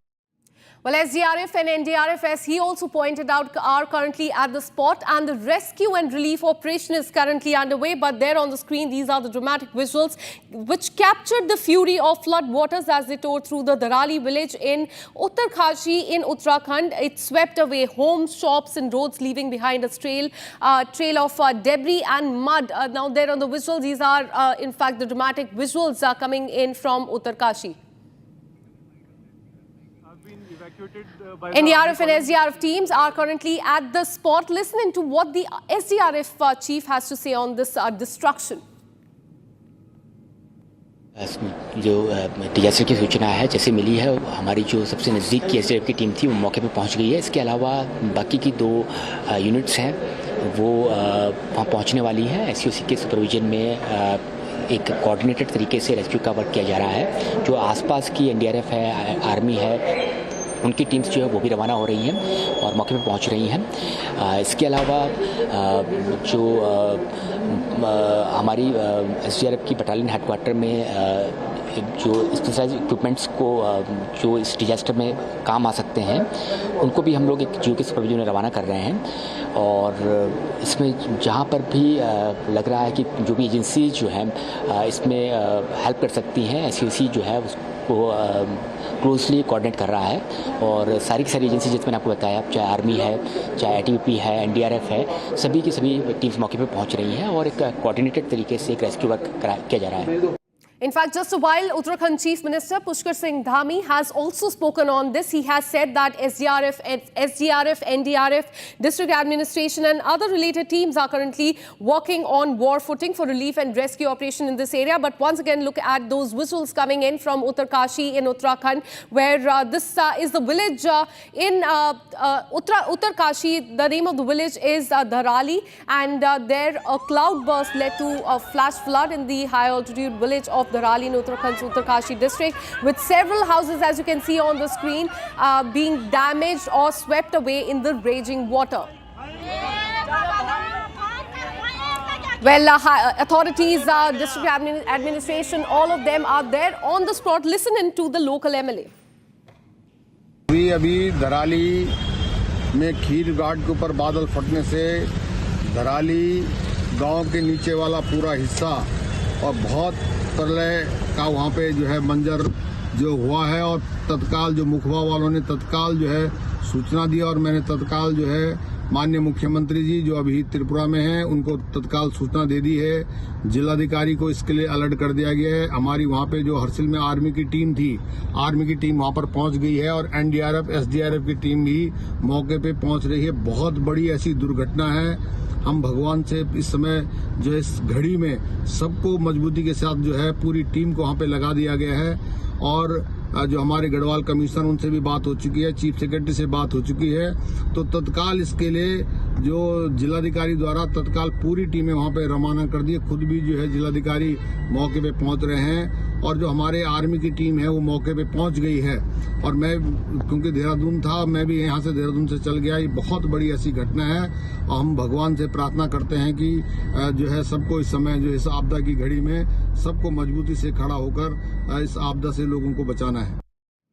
So the rescue and relief operation is currently underway in Uttarkashi, and we'll continue to get you more updates only on Republic TV. Now moving on, yet another case of hooliganism has come to the fore from Maharashtra. MNS Gundaism continues there. MNS worker slapped bank employee in Nagpur claiming mismanagement, and we'll continue, in fact, show you that video that has emerged from Maharashtra where the MNS worker has once again slapped the bank employee. What we're learning so far is that the MNS leader entered the bank and beat up the bank employee. MNS party leaders are saying that the bank seized the JCB without giving notice to Marathi Manus, is the statement that has come in from MNS. As far as this slapgate, another incident is concerned. There on the screen, you can see this, in fact, ruckus between the bank employee and the MNS worker, and this took place in Nagpur, where the MNS worker slapped the bank employee, and now the MNS party and the workers, their leaders, have come in support of this slapgate.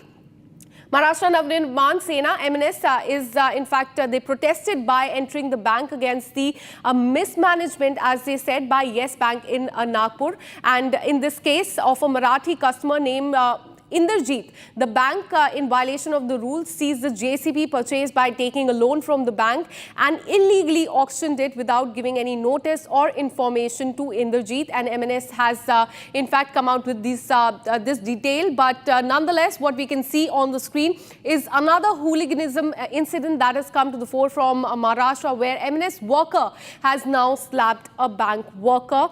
Now, in this regard, MNS has said that about 50 MNS workers led by Nagar President, they reached the Yes Bank branch in Nagpur. This is the area, Mount Road in Nagpur, and the victim bank customer Inderjeet, and in fact, MNS party workers are calling him a victim, is also with the MNS workers, and he beat up the bank manager and also smeared the bank board with ink.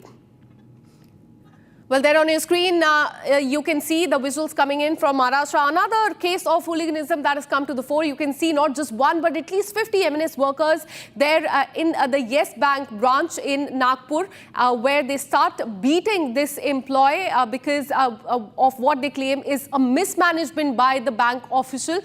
You can see these men, they are donning the scarf, and they entered the bank and they started beating up. And not just this incident, but in the last 1.5 months, we have seen several such incidents coming to the fore of MNS workers taking law and order in their own hand, going to places, going to business workers, going to shops and beating up people in many cases for not speaking in Marathi. But in this case, what we're learning so far, and this is what the MNS leaders have said, that they went to this bank, 50 of them went to this bank and started beating up this employee. Let me go across to my colleague Krutat, who is joining us live in the broadcast with more details. Krutat, this is not the first time that such a case of hooliganism has come to the fore from state of Maharashtra. Now, in Nagpur, we can see MNS workers, many of them barged into the Yes Bank branch and started beating up the bank employee. What more are you learning about the case and what led to this? Akansha, it is a very dangerous trend now that is emerging in the state of Maharashtra, particularly over the language row. And we have seen in the past few days that the Supreme Court has also heard a petition in this regard, where Raj Thackeray was alleged to have incited crowds over this violence that is continuing. Now, in the recent spate of attacks, it is Maharashtra Navnirman Sena, which is Raj Thackeray's party, once again that has been named into a case where in a Yes Bank branch, the MNS workers entered and they were protesting in the bank, and then there was violence over the language row. However, it is very unclear on whether language was the motivation to begin with, because as for the information that we have access in the case, a Marathi customer named Indrajit Mule of the bank had violated some of the rules of the loans, and in this process there was a JCB that was purchased by him on a loan that was taken off by the bank, and it was auctioned away. And now the claims by this person, Indrajit Mule, was that this was done illegally, and there was a protest in this regard. However, the scuffle has now broken out in the name of Marathi language. So it is extremely unclear whether matter was taken or law was taken in their own hands over personal disputes or disputes with the bank and the procedures of the bank, and then a language color was given to the entire incident just to justify it. Because we have seen in the past in many of these cases, even the Maharashtra government has not taken a very firm stance vis-a-vis these cases. People have come out, MNS workers have come out very frequently, very easily on bail in these cases where assault has taken place under the name and the guise of Maharashtra language politics. So it is unclear at the moment, but the latest details that we are tracking is that this was a Nagpur branch of Yes Bank where this entire slapgate happened, and the heart of it is a JCB and the loan and the lapse of that loan and perhaps the auctioning of this JCB in question. MNS workers, of course, in there, as you can see on camera, are captured once again taking the matter of law in their own hand. It remains to be seen now what the Maharashtra government will do next about the law and order situation in the state. Absolutely, Krutat. A very concerning video coming to the fore from Maharashtra. Thanks so much, Krutat, for all the details. We'll keep coming back to you for more on this. Now, shifting our focus to Punjab. In fact, Haryana, as far as Ram Rahim is concerned, Dera Sacha Sauda Chief Gurmeet Ram Rahim has left the jail in Rohtak on a 40-day parole today, and Singh has been released on parole for the 14th time since his conviction in 2017. He is now expected to stay at his Sirsa-based Dera until 14th of September. So this is the big breaking news that we're getting for you. Once again, rape convict Gurmeet Ram Rahim has been granted a parole, and this time for 40 days he has to come back to the jail on September 14th. And as I mentioned, that this is the 14th time since 2017. 2017 is when he got convicted in one of the cases against him. Since then, this is the 14th time that he has come out of a jail on parole. Let me go across to my colleague Lalit, who joins us live on the broadcast. Lalit, not the first time that he's out. In fact, since 2017, this is the 14th time since he has come out. Give us more details about this. Well, Akanksha, the self-styled godman and the convicted Dera of Sirsa, Gurmeet Ram Rahim, had once again been released on parole for the 40 days. So early in the morning he left from the Rohtak Sunaria jail, and around 9 he has reached in the Sirsa Dera headquarters in Sirsa. So if we talk about from 2017 onward, it's being the 14th time that the convicted Dera Ram Rahim has been given this parole or furlough. On 9th of April this year also, around 3 months before, he was given a 21-day furlough. So from 2017 onwards, it's been the 14th time that Gurmeet Ram Rahim has been released from the jail. Apart from that, if you talk about in the year 2017, Gurmeet Ram Rahim was convicted in the rape of 2 nuns, and in 2019 he was convicted for the murder of journalist Chhatrapati. So in both the cases he is behind the bars. In both the cases he is being serving 20 years jail imprisonment, but the jail authorities have once again given him a 40-day parole in which he would be staying in his headquarters in Sirsa. Back to the studio, Kanksha. Absolutely, and which goes on to show that law and jail term is not the same for everyone. Thanks so much, Lalit, for all the details. We'll keep coming back to you for more on this, but this remains our top focus because remember, in 2017 he was convicted in the rape case. 2 years later he was convicted in the murder case, and in the last few years, that is since 2017 to 2025, he has come out of jail 14 times. Now shifting our focus, massive showdown erupted in Rajya Sabha today after Mallikarjun Kharge strongly objected to presence of the security personnel in the well of the House, charging that the opposition MPs are being prevented from raising issues in the House. Union Minister JP Nadda in fact schooled the opposition party over the disruption of the parliament. This is in fact the 3rd week of the parliament that is currently underway. Listen in.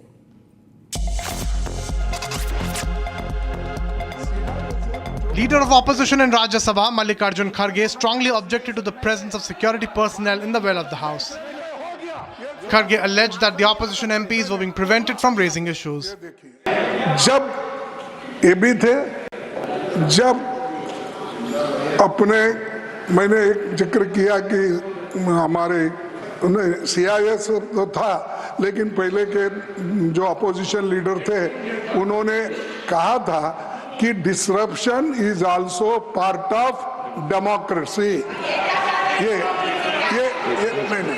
और दूसरी चीज साहब, CISF जो आपने लगाया है, फिर संशोधन कराओ। CISF नहीं है, माननीय लीडर हो गया। ये सिर्फ मार्शल ही आ सकते हैं। नहीं, मार्शल ही आ सकते हैं। ये देखिए, मैं पूछता हूं आपको, क्या ये सदन आप चला रहे हैं? क्या होम मिनिस्टर अमित शाह चला रहे हैं? गलत आरोप है। कौन चला रहा है? On Kharge's charge, Leader of the House and Union Minister JP Nadda schooled the opposition by saying that they should learn the conduct of the opposition from us. कि डिस्टर्बेंस करना ये अरुण जेटली जी ने कहा था। मैं फिर कहता हूँ, डिस्टर्बेंस के बहुत से तरीके हैं, इसलिए हमसे ट्यूशन ले लो। लेकिन इन डेमोक्रेसी अगर आप लाठी भांजे और आपकी लाठी मेरे नाक को लगे तो your democracy ends where my nose starts. That you have to understand. और इसलिए मैं बोलना चाहता हूं कि इनकी डेमोक्रेसी वहां समाप्त हो जाती है जब वो अपने स्थान को छोड़ करके किसी व्यक्ति को जिसको बोलने का अधिकार है रूलिंग पार्टी में, उसको डिस्टर्ब करते हैं और उसके बगल में नारे लगाते हैं। ये अनडेमोक्रेटिक भी है। This is not disturbance, this is anarchism, और ये एनार्किज्म करने की कोशिश करते हैं।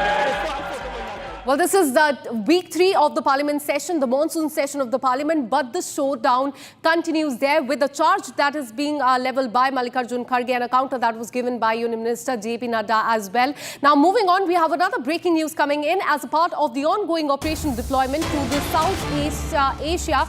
Indian naval ships INS Delhi, INS Shakti and INS Kilton submarine warfare of the Eastern Fleet under the command of the Rear Admiral Sushil Menon, flagged officer commanding Eastern Fleet, concluded their port call at Manila, Philippines, and the ship on departure engaged in bilateral maritime exercise with the Philippines Navy ships. In fact, these are the visuals coming in as far as this deployment is concerned. We are learning that India and Philippines have staged a joint naval exercise in the disputed South China Sea for the first time. Let me go across to my colleague Ishan, who joins us live in the broadcast. Tell us more about this deployment and this naval exercise that was done by India and Philippines today.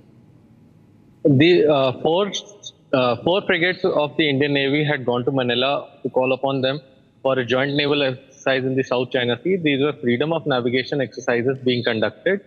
This is the first time that Indian naval ships along with the Philippines have done such an exercise. They have gone into disputed waters, which China claims. The Indian naval ships were within the 9-dash line of the Chinese government, and this water is being currently held by currently within the Philippines territory, but is claimed by China. The naval ships INS Delhi, INS Shakti and INS Kusai are all equipped with BrahMos missiles and are state-of-the-art vessels. INS Delhi is also the capital ship of the Eastern Naval Command. Absolutely. Thanks so much, Ishan, for all the details. As far as this naval exercise is concerned, it was staged by India and Philippines today. We'll continue to get you more details about this. In fact, earlier, Philippines has done such naval exercises with other countries, including United States. But this is for the first time that such an exercise was done along with India as well. Now, moving on, we have another breaking news coming in. The countdown has begun for the Independence Day celebration, and Delhi Police has heightened the security around the national capital area. But earlier today, what we're learning is that there was a security scare which resulted in Delhi Police detaining 5 illegal Bangladeshis. Here's more. 6 individuals in police custody with their faces masked. Heightened security at Red Fort. The Delhi Police were on high alert this morning, and while mock drills were underway ahead of the I-Day celebrations, on the other hand, there were 5 illegal Bangladeshis forcefully trying to enter the iconic Red Fort. The Delhi Police, without wasting any time, detained these individuals.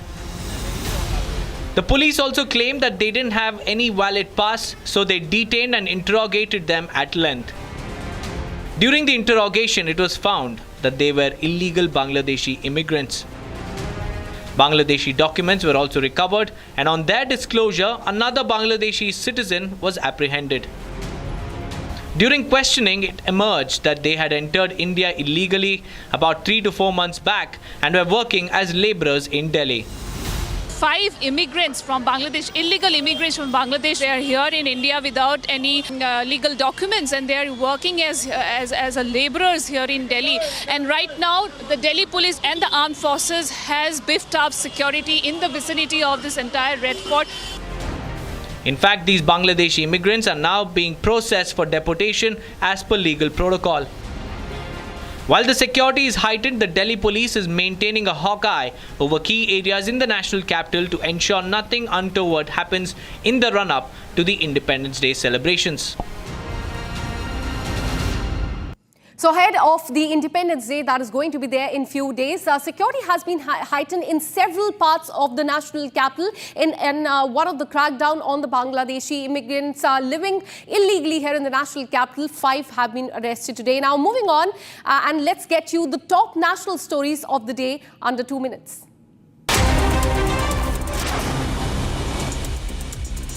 Delhi Police has arrested 3 people, including a fake Baba, for snatching a gold chain and diamond ring from a woman from a taxi at Moti Nagar in the national capital. And the incident happened when the woman gave Baba 200 rupees and he took the opportunity to steal the jewellery with 2 people along with him.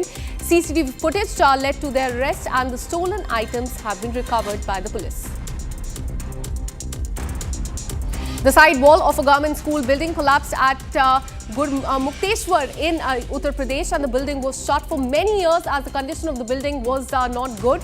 The incident comes on the heels of the school roof collapse, which killed 7 children in Rajasthan earlier this month.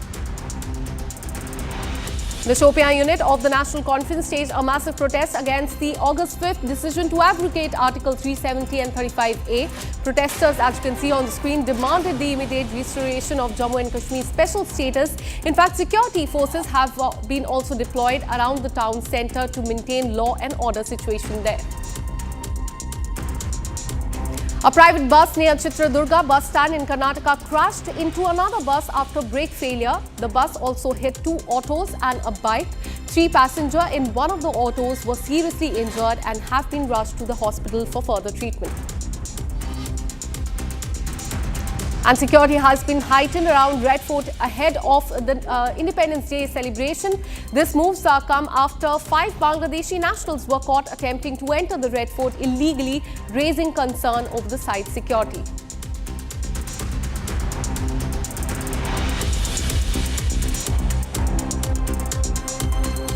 Now, as the nation marks 6 years of abrogation of Article 370, security has been beefed up across Jammu and Kashmir, especially in Kashmir Valley. Our colleague Arawat Mehraj brings you this report.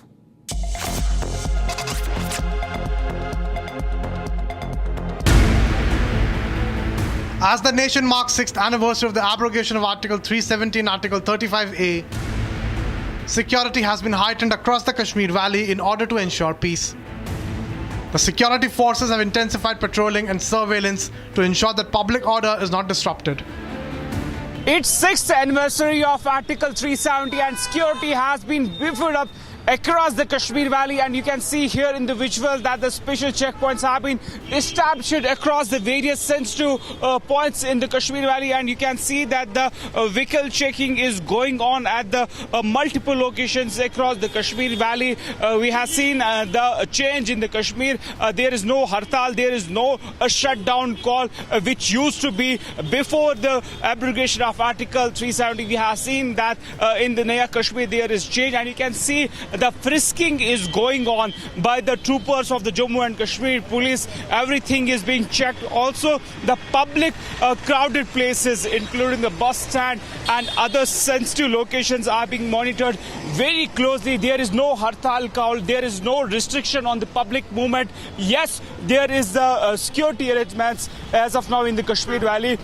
And we have seen from the yesterday late night, the troopers have been deployed from the Jammu and Kashmir Police, CRPF and other security personnel. And you can see these kind of checkpoints have been established at the various locations to monitor the public movement. But we have seen that the transportation is going on and the people are moving from one place to another place freely. There is no restriction today. But yes, there are some rumors that some big decision will come today. But all eyes will be on that.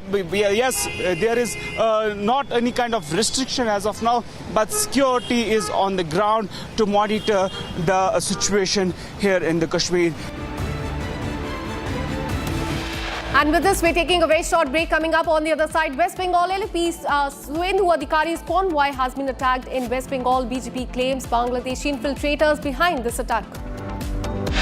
Cloudburst triggers flash flood in Uttarkashi in Uttarakhand. Several villages have been washed away. We'll get you more details on these 2 stories on the other side. Stay with us.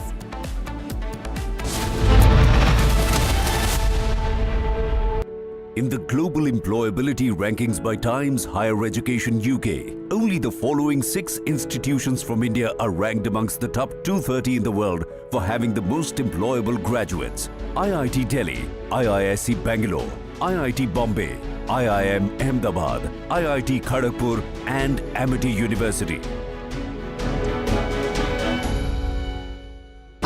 Pure सूजी pasta उबालो मिलाओ और खाओ 8 minute में तैयार। क्या taste है सबका राजा आर का मसाला।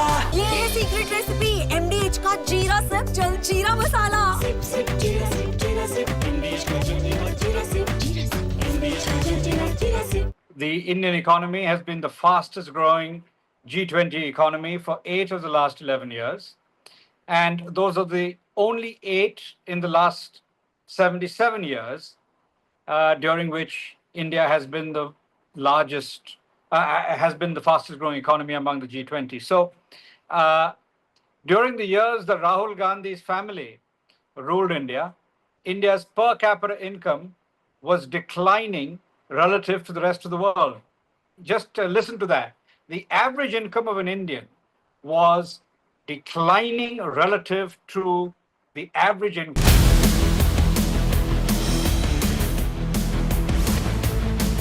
This is Republic Jack Oliver's studio. Stay tuned for all the breaking news and updates. I am Tanisha Awasthi. Let's get started.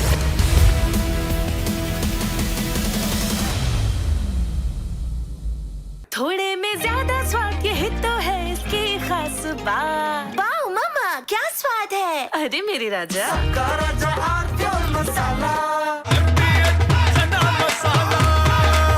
अब छोलिया हो या लोबिया, सफेद चने या काले चने, सब कुछ मजेदार बने।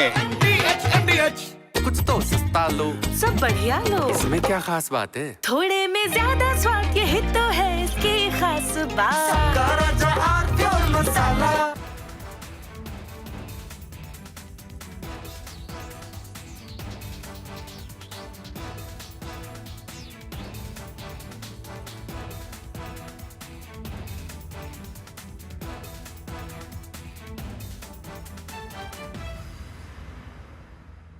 Mujawar has been a part of the ATS team that investigated this Malegaon case, and what he has to say today is explosive.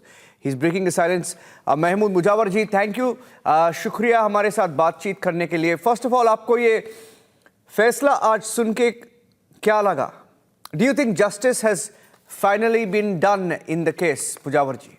बहुत अच्छा लगा सर. कहीं तो न्याय हो गया.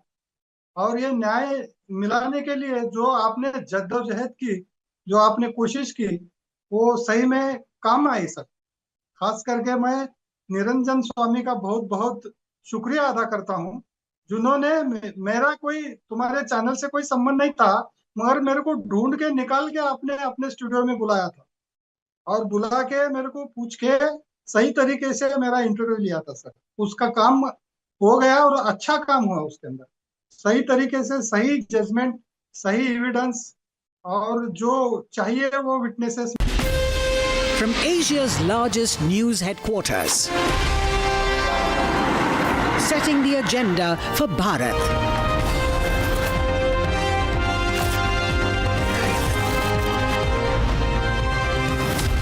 You're watching Republic.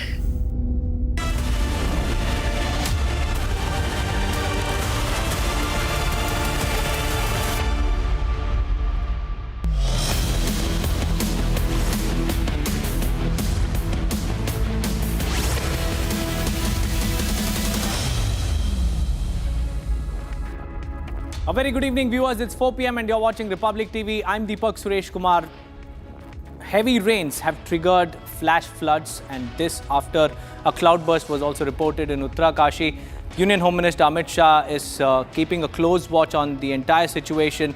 Army has been rushed in, and Surya Command's battalion has also been pressed in for the rescue and relief operations. We'll get you all this and much more after a quick check on the headlines.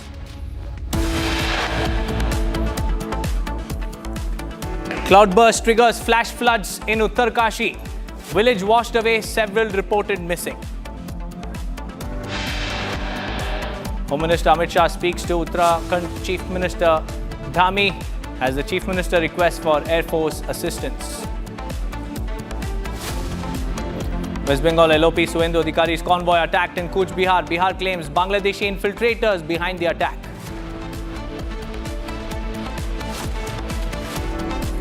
IAF Navy to place mega orders for BrahMos supersonic cruise missiles. High-level Defence Ministry to give clearance soon. M&S workers on rampage. Goons slap bank employee in Nagpur.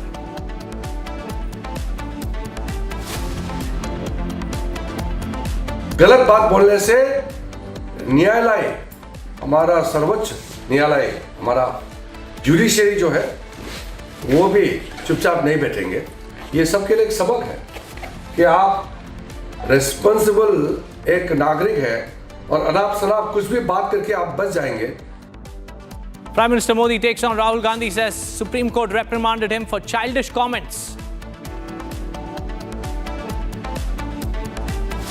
Anil Ambani summoned in 17,000 crore rupees loan fraud case. He arrives at Enforcement Directorate's headquarters.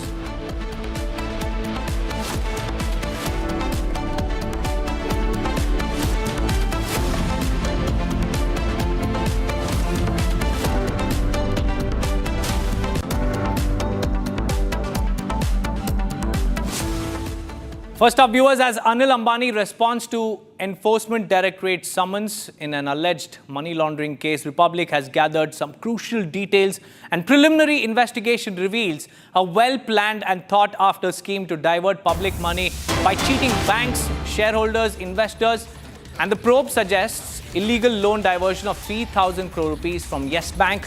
Enforcement Directorate is investigating the nexus of bribe and loan. Viewers, it's a financial scam that cuts deep, and this across banks, across companies, and also the Enforcement Directorate has uncovered what appears to be a meticulously planned and executed 3,000 crore rupees loan fraud with Yes Bank at the epicenter, and Anil Ambani linked companies are the key players, is what the Enforcement Directorate says. But that's just the beginning. In fact, to give us more, we have Aditya joining us live from the Enforcement Directorate's office. Aditya, tell us about this ED document that we have accessed. It's explosive, and what we know is that there were several parties to this crime. Tell us more, Aditya. Hey, the first thing first here is there is a kind of a cohort between Yes Bank and the Reliance Group in this matter. The first was that just before the Yes Bank sanctioned the 3,000 crore loan to the Reliance, to the Ambani Group, there were certain amount being paid. Something was paid advance before the loan was sanctioned. So this suggests there was some kind of a quid pro quo between the Ambanis and the Yes Bank.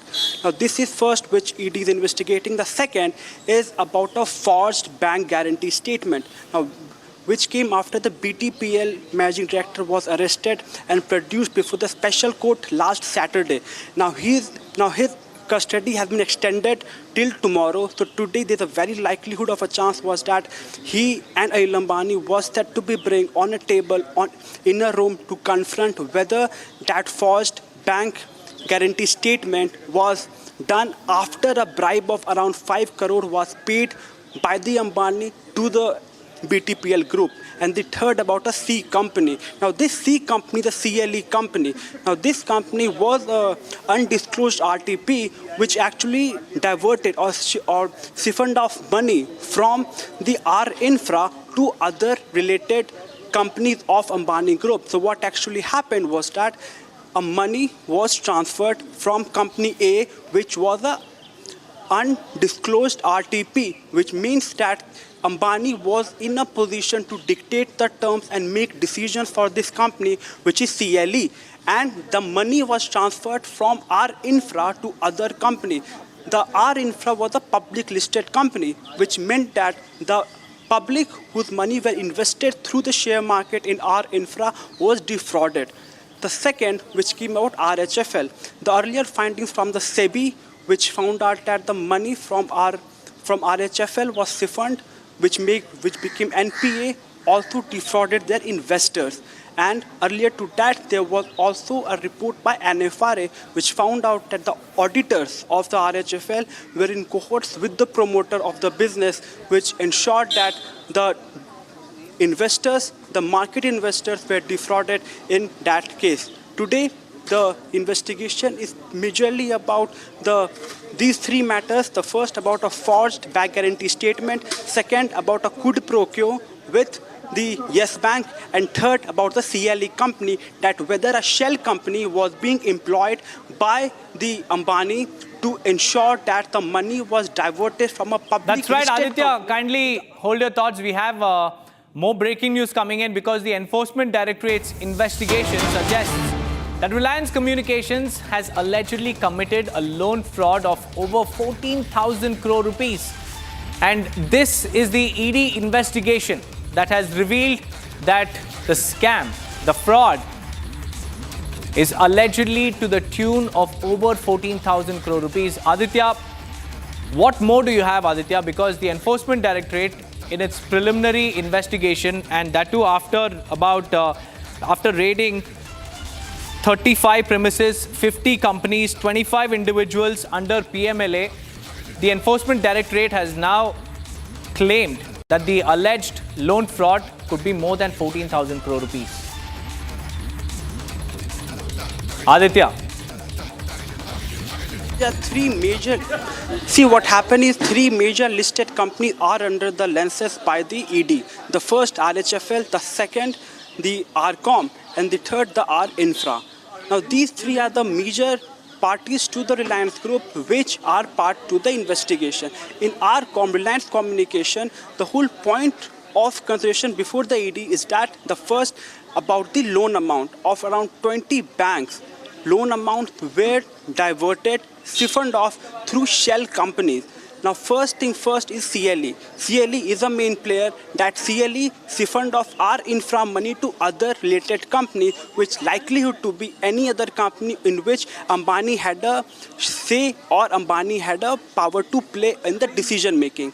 The third one point, which is quite critical about the RCOM, is that the That's right, and SBI in its report has also mentioned that RCOM and Anil Ambani as fraudulent, and this is not just a financial crime, viewers. It's a fraud, a conspiracy, financial conspiracy, and the Enforcement Directorate is closing in on all those key players. Let's shift our focus. A landslide was reported near Dharali village, approximately 4 kilometers from the Indian Army camp at Harshil at around 1:45 this afternoon, viewers. And responding with urgency, the Indian Army mobilized around 150 personnel who reached the site within 10 minutes and immediately commenced rescue operations. So far, 15 to 20 individuals have been successfully evacuated, with the injured also receiving prompt medical treatment at the Indian Army Medical Facility in Harshil. This is the Indian Army's rescue operation at Harshil, where 150 Indian Army personnel were involved in these daring operations. And this after, at around 1:45 p.m., there was a landslide that was reported near Dharali village. There you can see these are the pictures on the right side of your screens of how Indian Army has now swung into action. They have rescued multiple people. And on the left side of your screen, you can see those devastating pictures of the flash floods that were triggered by the cloudburst. And what we understand is that 40 to 45 residential structures were seen being washed away in just a few seconds from impact. And in fact, Chief Minister Dhami has also responded. Let's listen in. जनपद के धराली क्षेत्र में बादल फटने की अभी सूचना आई है और बहुत तेज गति से मलबा आया है पानी के साथ। हमारा प्रयास है कि इस समय में सभी को जल्दी से जल्दी राहत के काम किए जाएं, बचाव के कार्य किए जाएं। जिला प्रशासन के लोग वहां पहुंच रहे हैं, साथ में हमारे सेना के लोग, एनडीआरएफ, एसडीआरएफ, आपदा प्रबंधन विभाग लगातार कोशिश कर रहा है कि हमारी सर्वोच्च प्राथमिकता है कि सभी को इस समय राहत की जाए, सभी को बचाया जाए और हर प्रकार से जान माल की सुरक्षा की जाए। Viewers, Ratan Negi, our correspondent, is also joining us live from Dehradun.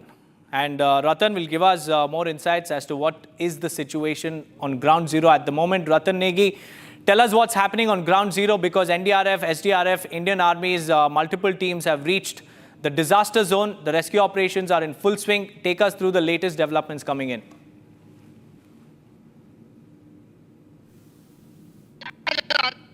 भारतीय सेना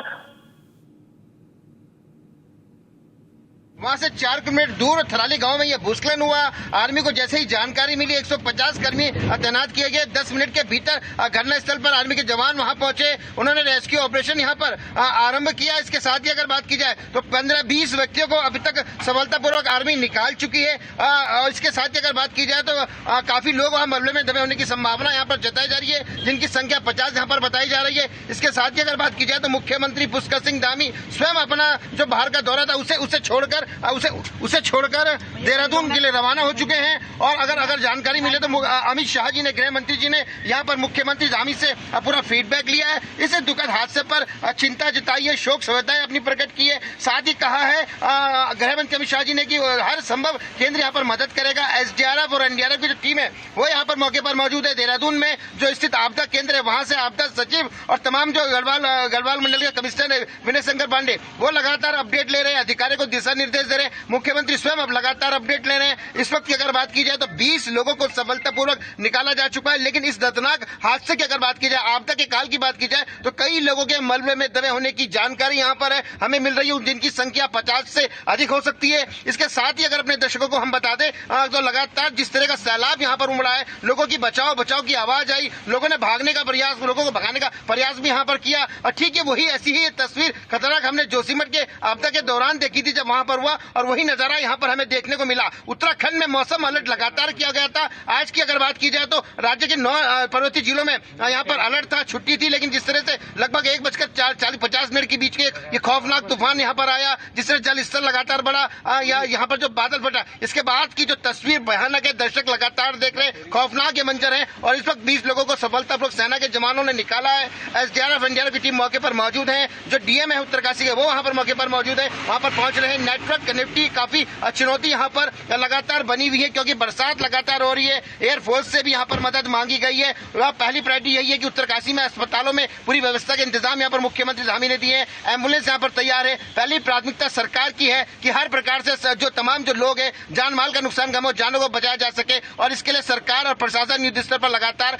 कार्य भी कर रही है। और कुछ समय बाद और तस्वीर निकलकर सामने आएगी कि आखिरकार इसमें और इस जद्दोजहद में कितने लोग यहाँ पर निकाले गए हैं और कितने लोग यहाँ पर दुखद जो मौत की जानकारी, यहाँ पर अब तक 4 लोगों की दुखद मौत की जानकारी भी यहाँ पर मिल रही है। लेकिन इसके साथ ही बात की जाए तो काफी लोग, दर्जन भर लोगों के मलबे में दबे होने की जानकारी है। फिलहाल पुलिस प्रशासन का, एसडीआरएफ का, एनडीआरएफ का लगातार यही प्रयास है कि जल्द से जल्द रेस्क्यू ऑपरेशन में जो लोग दबे हुए उन्हें बाहर निकाला जाए और हर संभव मदद उन्हें पहुंचाई जाए, चाहे आसमान के रास्ते से हो, चाहे धरातल पर हो, चाहे ग्राउंड जीरो पर हो। लेकिन कनेक्टिविटी एक बड़ी चुनौती बनी हुई है। एयर कनेक्टिविटी की बात की जाए, मौसम लगातार खराब है और सड़क में अगर लगातार लैंडस्लाइड हो रही है तो प्रशासन और एसडीआरएफ एनडीआरएफ की जो टीम है लगातार मौके पर पहुंचने का प्रयास लगातार कर रही है। और जी Well, Ratan Negi ji, please stay on with us because we also have more reactions coming in. The MLA of Gangotri has also spoken. Let's listen in.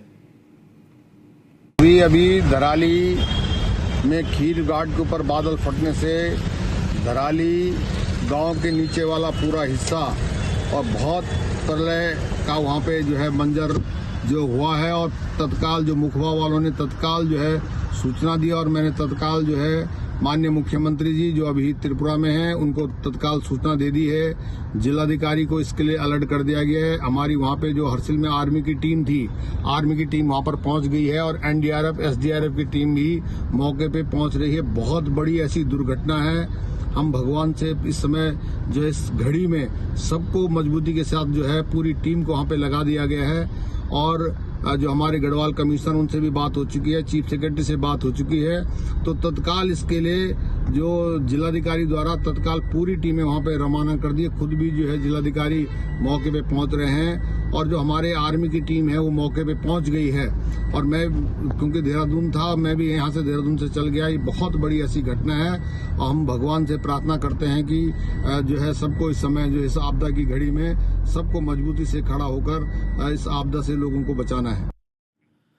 Ratan Negi ji, also please kindly help us understand the extent of damage because the visuals that we have accessed clearly show how so many structures are being completely washed away in just a matter of seconds. And we can see in this particular video as well, there are several people who are running to save their lives, but unfortunately the flash floods triggered by cloudburst, not only did it wipe away the buildings there, but also swept away people who were trying to escape the flood fury. Ratan Negi ji, help us understand the extent of damage and the casualties, if there is a number. देखिए casualty की बात की जाए तो दुखद ये हादसा है जो अभी औपचारिक जो जानकारी हमारे पास है, जो पुख्ता की है, 4 लोगों की कैजुअलिटी हमारे बताइए। तमाम तस्वीरें इस वक्त मेरे पास आ रही है जहां पर रेस्क्यू ऑपरेशन लगातार जारी है। वो तस्वीरें भी अपने दर्शकों से साझा करेंगे। वो तमाम जो प्रशासन जो एसडीआरएफ जो वहां पर रेस्क्यू कर रहा है वो तस्वीर भी हमारे पास आ चुकी है। इसके साथ ही बताया जाए तो इस वक्त पहली प्राथमिकता यही है सरकार की, प्रशासन की, कि तुरंत जल्द से जल्द जो लोग दबे हुए हैं उन्हें बाहर निकालने का प्रयास किया जाए। लेकिन मौसम एक बांधा बना हुआ है, चुनौती वहां पर है। हालांकि आर्मी के जो जवान है वो तेजी के साथ वहां पर काम कर रहे हैं, क्योंकि जो आर्मी का कैंप है वहां से 4 किलोमीटर भी जो थराली का यह बाजार है वहां से दूरी 4 किलोमीटर की है। उन्होंने सूचना मिलते ही 10 मिनट के अंदर वहां पर पहुंचकर तमाम रेस्क्यू ऑपरेशन शुरू कर दिया है।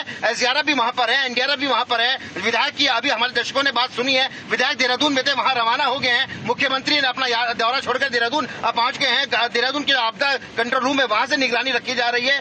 कनेक्टिविटी को भी अगर कहीं पर कोई लैंडस्लाइड है, कहीं पर रास्ते जाम है, उसको भी खोलने का प्रयास किया जा रहा है। उत्तरकाशी में वैकल्पिक अस्पताल और अन्य अगर बात की जो अस्पताल है वहां पर तमाम सुविधाएं वहां पर जुटाई जा रही है। अगर हेलीकॉप्टर्स की बात की जाए तो उसके इंतजाम वहां पर किया गया। सहस्त्रधारा देहरादून का हेलीपैड है, जोली ग्रांट है, वहां पर हेलीकॉप्टर को तैनात कर दिया गया है। तो कुल मिलाकर प्राथमिकता यह है कि जो मलबे में दबे हैं उन्हें जल्द से जल्द बाहर निकाला जाए। किसी भी चीज की अगर आवश्यकता हो तो आवश्यकता वहां पर पहुंचे। लेकिन मौसम चुनौती बना हुआ है, इस बात को मैं लगातार शुरू से कह रहा हूं। दर्दनाक है ये आपदा का जो समय यहाँ पर लगभग 1:50 दोपहर में ही आया, इसने सब कुछ तहस नहस कर दिया। पूरा थराली बाजार आपदा की चपेट में यहाँ पर आ गया और इस वक्त सरकार के हर काम पर केंद्र सरकार भी नजर बनाई हुई है। गृह मंत्री अमित शाह लगातार प्रदेश के मुख्यमंत्री जी से लगातार इस पर जानकारी ले रहे हैं। केंद्र सरकार हर संभव सहायता करेगी, यह आश्वासन भी दे रहे हैं और काफी दुख भी इस हादसे पर प्रकट किया जा रहा है। तो इस वक्त फौरी तौर पर जो पूरी जो केंद्र सरकार, राज्य सरकार, तमाम जो अमले जामा है, प्रशासनिक मशीनरी है, उसका सिर्फ यही काम है कि जो लोग फंसे हुए हैं, जो लोग दबे हुए हैं, उन्हें जल्द से जल्द बाहर निकाल सके, जिंदगी बचाई जा सके। और ऑपरेशन जिंदगी बचाना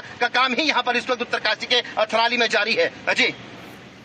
That's right, Ratan Negi, and these are the pictures that we have accessed, viewers, which shows the moment when the Dharali market area, this is the market area in Dharali in the Kheer-Ganga region. There you can see within a matter of seconds, the buildings that you see in the center of the Dharali market were completely washed away, leaving, not even leaving the residents over there who were trying to save their lives. And not just that, we also have pictures of the aftermath of the flash floods. Let's now show the aftermath, where you can see how houses have been buried under rubble. There were vehicles as well which were washed away from this particular region, and they were also seen completely buried under the debris. And we also have a reaction coming in from the SDRF IG, who has deployed his team there for the rescue and relief operations. Let's listen in. देखिए, जो disaster की सूचना है जैसे मिली है, हमारी जो सबसे नज़दीक की एसडीआरएफ की टीम थी वो मौके पे पहुंच गई है। इसके अलावा बाकी की 2 यूनिट्स हैं वो वहाँ पहुंचने वाली है। एसओसी के सुपरविजन में एक कोऑर्डिनेटेड तरीके से रेस्क्यू का वर्क किया जा रहा है। जो आसपास की एनडीआरएफ है, आर्मी है, उनकी टीम्स जो है वो भी रवाना हो रही हैं और मौके पे पहुंच रही हैं। इसके अलावा जो हमारी एसडीआरएफ की बटालियन हेडक्वार्टर में जो स्पेशलाइज्ड इक्विपमेंट्स को जो इस डिजास्टर में काम आ सकते हैं, उनको भी हम लोग एक जियो के सुपरविजन में रवाना कर रहे हैं। और इसमें जहाँ पर भी लग रहा है कि जो भी एजेंसी जो है इसमें हेल्प कर सकती हैं, एसओसी जो है उसको क्लोजली कोऑर्डिनेट कर रहा है। और सारी की सारी एजेंसी जैसे मैंने आपको बताया, चाहे आर्मी है, चाहे आईटीबीपी है, एनडीआरएफ है, सभी की सभी टीम्स मौके पे पहुंच रही हैं और एक कोऑर्डिनेटेड तरीके से एक रेस्क्यू वर्क किया जा रहा है। Well, this is a very, very popular tourist destination, a very important place in Kheer-Ganga. This is where all the bustling activities happen. This is the market area of Dharali, where you can see completely washed away by the floods. And what we understand is that the extent of damage is being ascertained. And to give us more insights, we have Ajay Tamta, Minister of State for Road Transport and Highways. A very good afternoon to you, sir. How do you look at the situation in Uttarakashi? It's very, very grim at the moment. Multiple teams have been deployed, from ITBP to Surya Command deploying the IBEX battalion. The rescue operations are happening on a war footing. Your thoughts, sir? जी, ये अपने आप में बहुत ही हृदय विदारक घटना घटी है। अचानक से बादल फटने के कारण से मलबा के साथ बड़े बड़े बोल्डर और ये बड़ा डिजास्टर एक घटना उत्तरकाशी में घटी है, जिसके कारण से बहुत बड़ी नुकसान वहाँ पर हुआ है। और हमारी एनडीआरएफ की, एसडीआरएफ की और हमारे पूरा प्रशासन, डीएम, कमिश्नर और एसपी सारे लोग लगे हैं, हमारे फोर्स के जवान लगे हैं।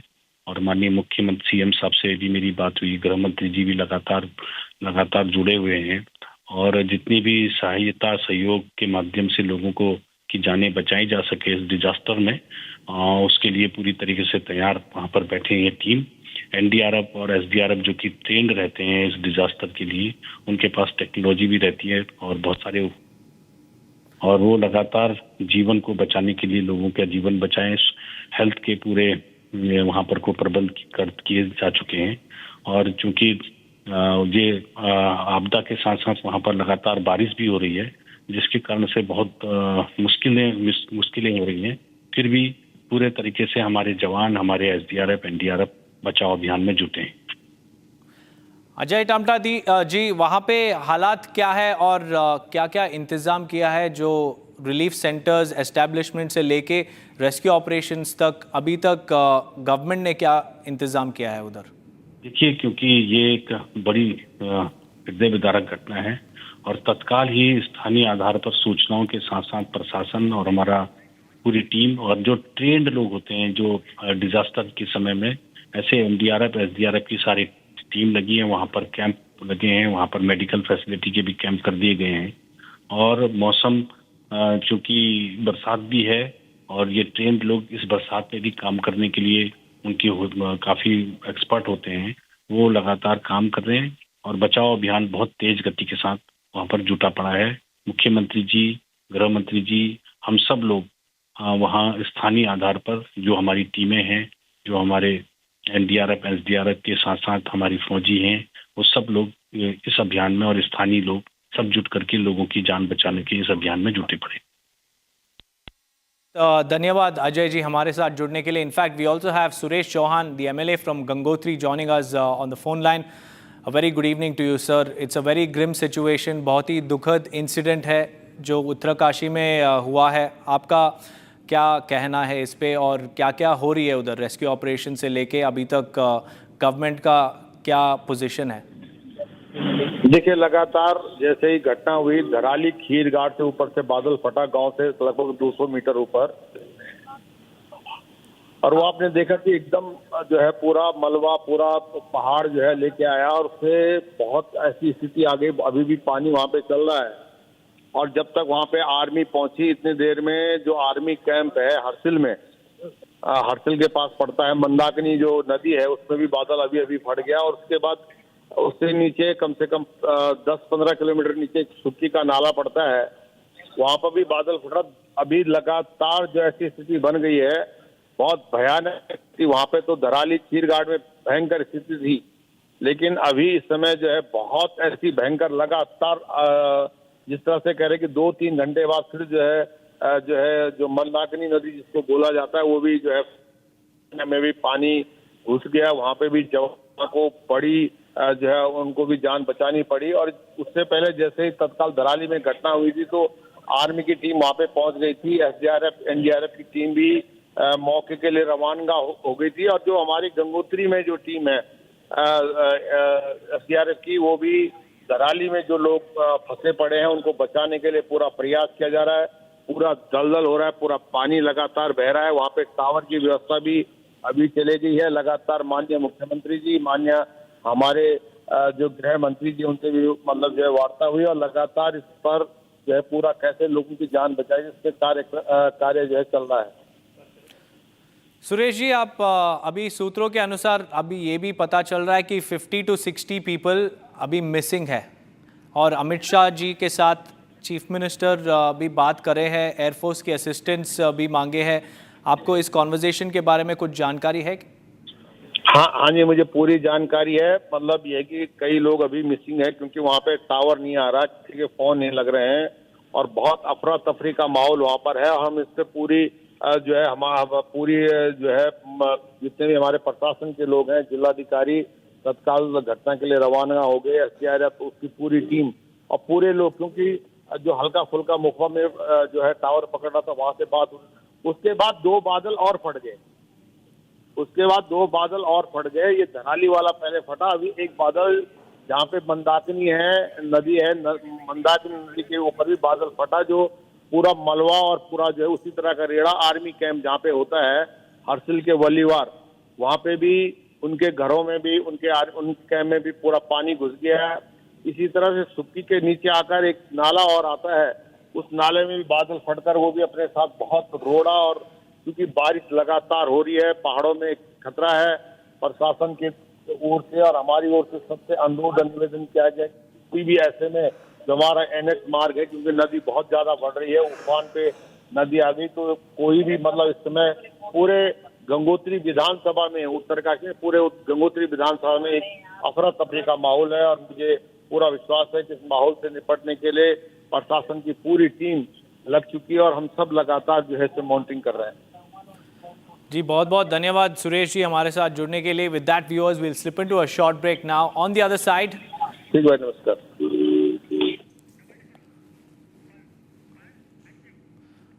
On the other side, viewers, we'll tell you about West Bengal LOP Suvendu Adhikari's convoy, which was attacked in Cooch Behar. BJP claims that Bangladeshi infiltrators were behind the attack.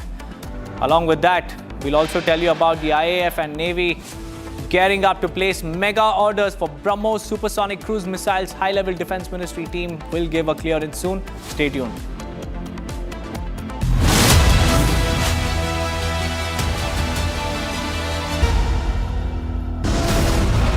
Republic Nation First. कैलेंड, निर्माण का real hero. पहले मैं जब भी ice cream खाता था तो मुझे दांतों में झंझनाहट महसूस होती थी, जिसकी वजह से मैंने आइसक्रीम खाना छोड़ दिया। मैंने सोचा कि अपने आप चली जाएगी, पर यह बढ़ती चली गई। तब मेरे डेंटिस्ट ने समझाया कि दांतों के ऊपरी परत घिस जाने की वजह से नसों में झंझनाहट होती। उन्होंने सेंसोडाइन रोज यूज करने को कहा।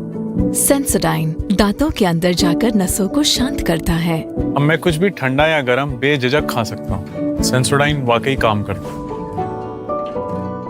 जब जब भूख सताए MDH याद आए, सेहत और न्यूट्रिशन मिले, बॉडी क्या स्ट्रॉन्ग बने, थोड़ा खा के पेट भरे, डाइजेशन को ना दे धोखा। MDH सोयाटीन का चौका। MDH सोयाटीन बढ़िया नगेट्स, सोया चूरा और सोया चाप। MDH सोयाटीन असली protein. MDH। Today, boards are navigating a new era marked by mounting uncertainty. The Institute of Directors is set to host its flagship annual conclave, the 2025 Annual Directors Conclave and 35th IOD Annual Day on the 8th of August in New Delhi. Some of the industry icons and regulatory leaders who are shaping the future of India's boardrooms will address the gathering, focusing on 4 key pillars: corporate governance, sustainability, risk management and ESG. Join us for India's foremost platform for global directors and be a part of this defining moment in IOD's 35-year legacy. Visit iodglobal.com.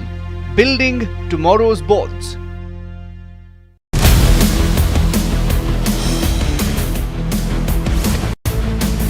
This is Republic Jack Olivall Studio. Stay tuned for all the breaking news and updates. I'm Akanksha Khajuria. Let's get started.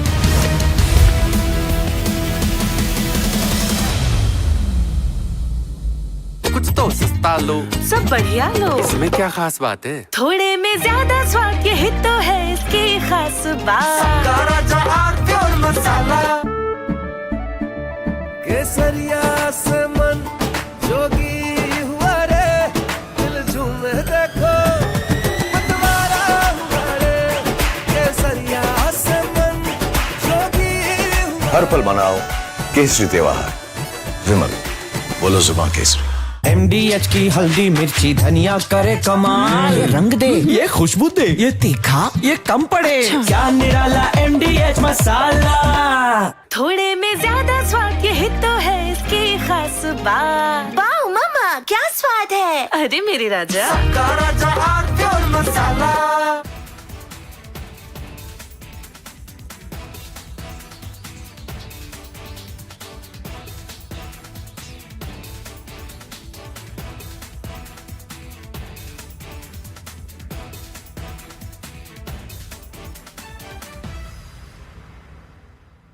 Mujawar has been a part of the ATS team that investigated this Malegaon case, and what he has to say today is explosive. He's breaking the silence. Mahmood Mujawar ji, thank you. शुक्रिया हमारे साथ बातचीत करने के लिए. First of all, आपको ये फैसला आज सुन के क्या लगा? Do you think justice has finally been done in the case, Mujawar ji? बहुत अच्छा लगा sir.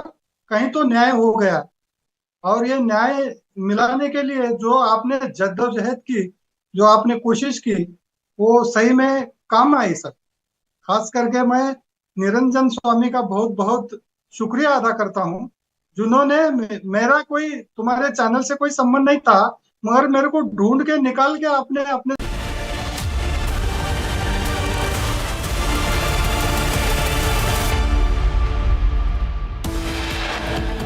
Cloudburst triggers massive flash floods in Uttarakhand. Several villages washed away. Prime Minister Modi takes stock of the situation, expresses condolences to the people affected. West Bengal LOP Shubhendu Adhikari's convoy attacked in Cooch Behar. BJP claims Bangladeshi infiltrators behind the attack.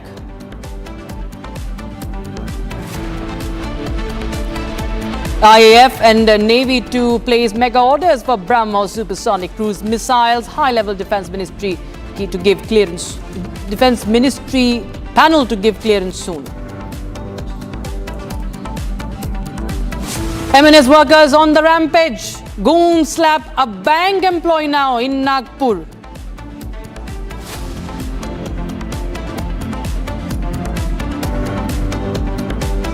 न्यायालय हमारा सर्वोच्च न्यायालय, हमारा judiciary जो है वो भी चुपचाप नहीं बैठेंगे. ये सबके लिए एक सबक है कि आप रिस्पॉन्सिबल एक नागरिक है और अनाप शनाप कुछ भी बात करके आप बच जाएंगे. Prime Minister Modi takes on Rahul Gandhi, says the Supreme Court reprimanded him for his childish comments.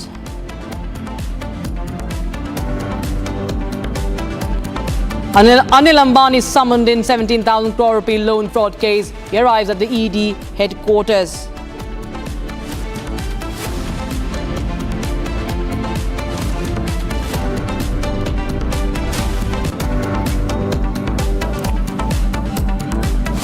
Now, the breaking news coming in from Dharmasthala, viewers, is that the SIT has so far recovered 100 bone fragments from the exhumation process.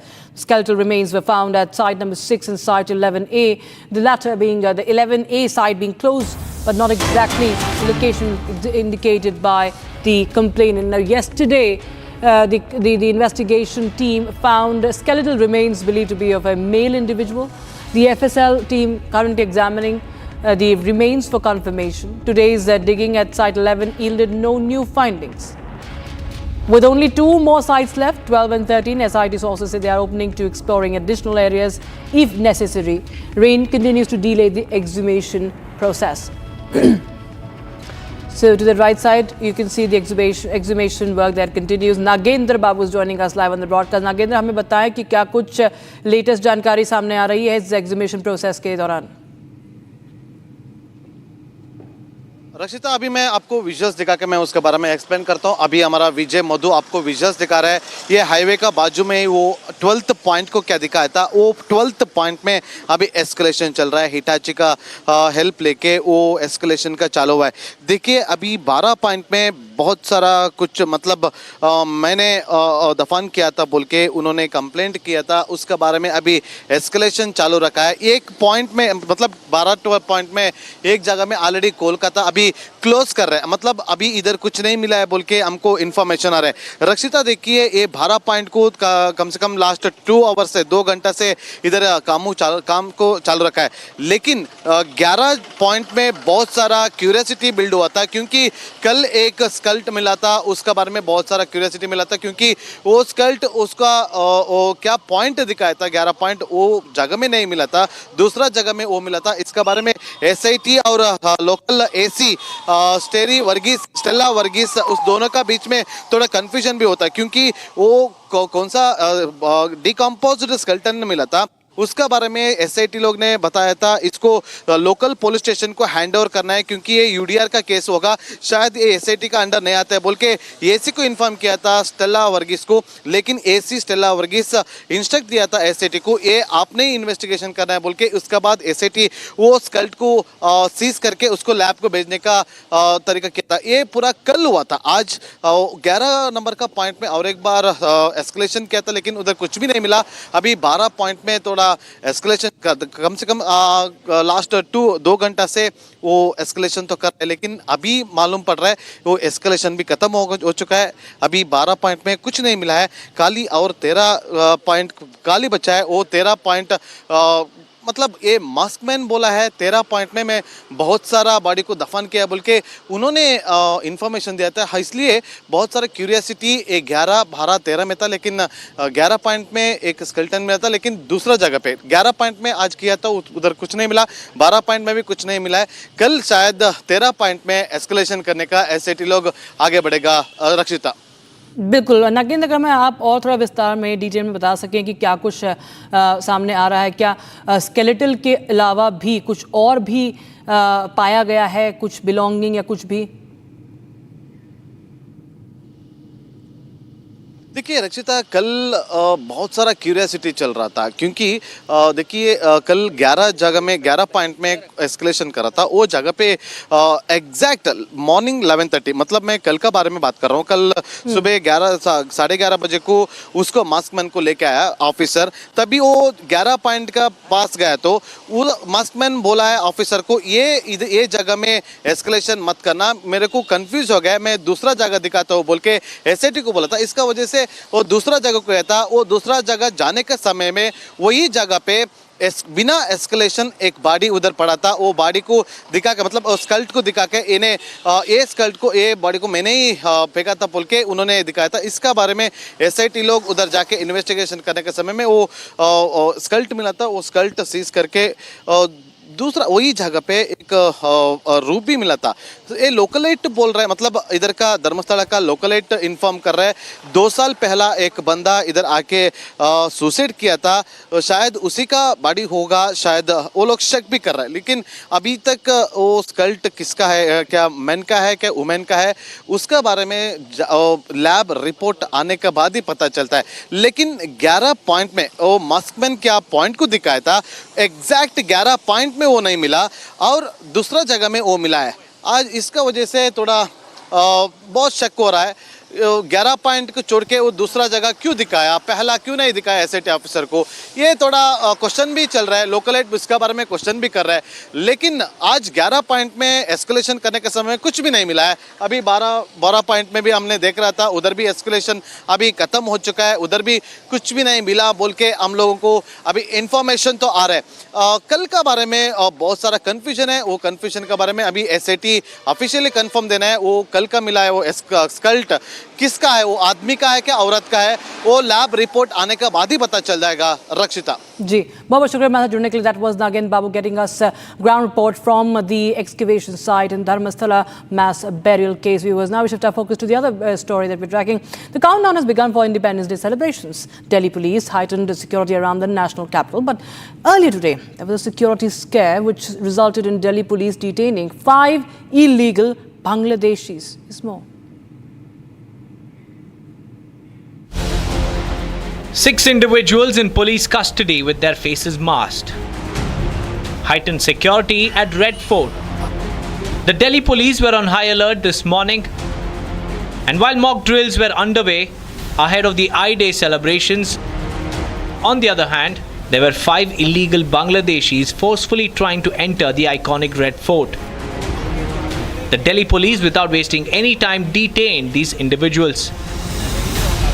The police also claimed that they didn't have any valid pass, so they detained and interrogated them at length.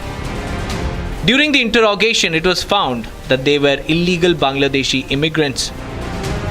Bangladeshi documents were also recovered, and on their disclosure, another Bangladeshi citizen was apprehended. During questioning, it emerged that they had entered India illegally about 3 to 4 months back and were working as laborers in Delhi. 5 immigrants from Bangladesh, illegal immigrants from Bangladesh. They are here in India without any legal documents, and they are working as laborers here in Delhi. And right now, the Delhi police and the armed forces has beefed up security in the vicinity of this entire Red Fort. In fact, these Bangladeshi immigrants are now being processed for deportation as per legal protocol.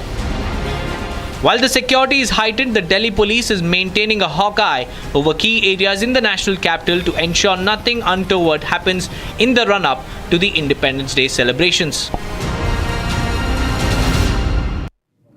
All right, viewers, so we continue to also closely track the situation in Uttarakhand, where a landslide, where the cloudburst triggered massive flash floods in the Dharali village of Uttarkashi, viewers. And now the latest update we're getting in from Uttarkashi is that there is another landslide, another cloudburst that has been reported from Uttarakhand. So that's the breaking news we have right now. We'll get you more details on that. But this is the video of the destruction that has been caused in Uttarkashi as the houses there washed away in no time. In a jiffy, they were all washed away. And there's this search and rescue operation that is under. We do not know yet how many more people have been trapped. 12 at least, 12 workers, 12 laborers at least have been trapped. That's the initial figure we got. But given the scale of destruction, given the scale of the devastation, you can see how all these houses have been washed away. At least 30 to 40 of them. We fear that the figure is only rising about the people who are trapped, missing, affected. So another cloudburst has also been reported, viewers, from Uttarakhand, because this weather situation is unforgiving right now. It also, of course, is causing many problems as far as challenges to the rescue operations. However, the ITBP and the Indian Army, the NDRF, the SDRF, they're all on ground zero conducting the relief operations, the rescue operations. But this site, viewers, where you saw the Kheer Ganga River there, the nature's fury unleashed and causing massive, wreaking havoc in those areas. You can see these are the hotels, these are the houses. In no time, they just got washed away.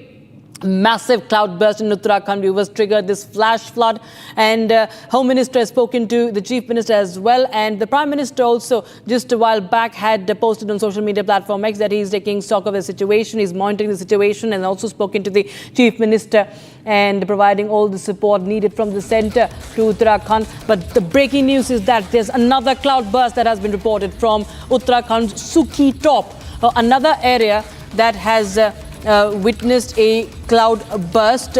This, of course, is another hiking area near Gangotri of Uttarakhand, in Uttarakhand, and this is, of course, another.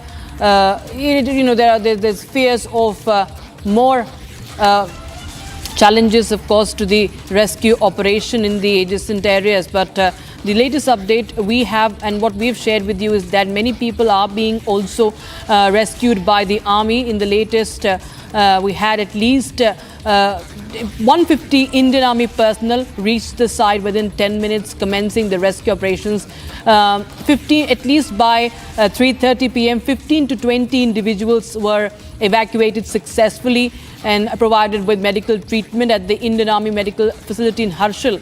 But this is another cloudburst now from Suki Top, viewers. That is, of course, another matter of concern.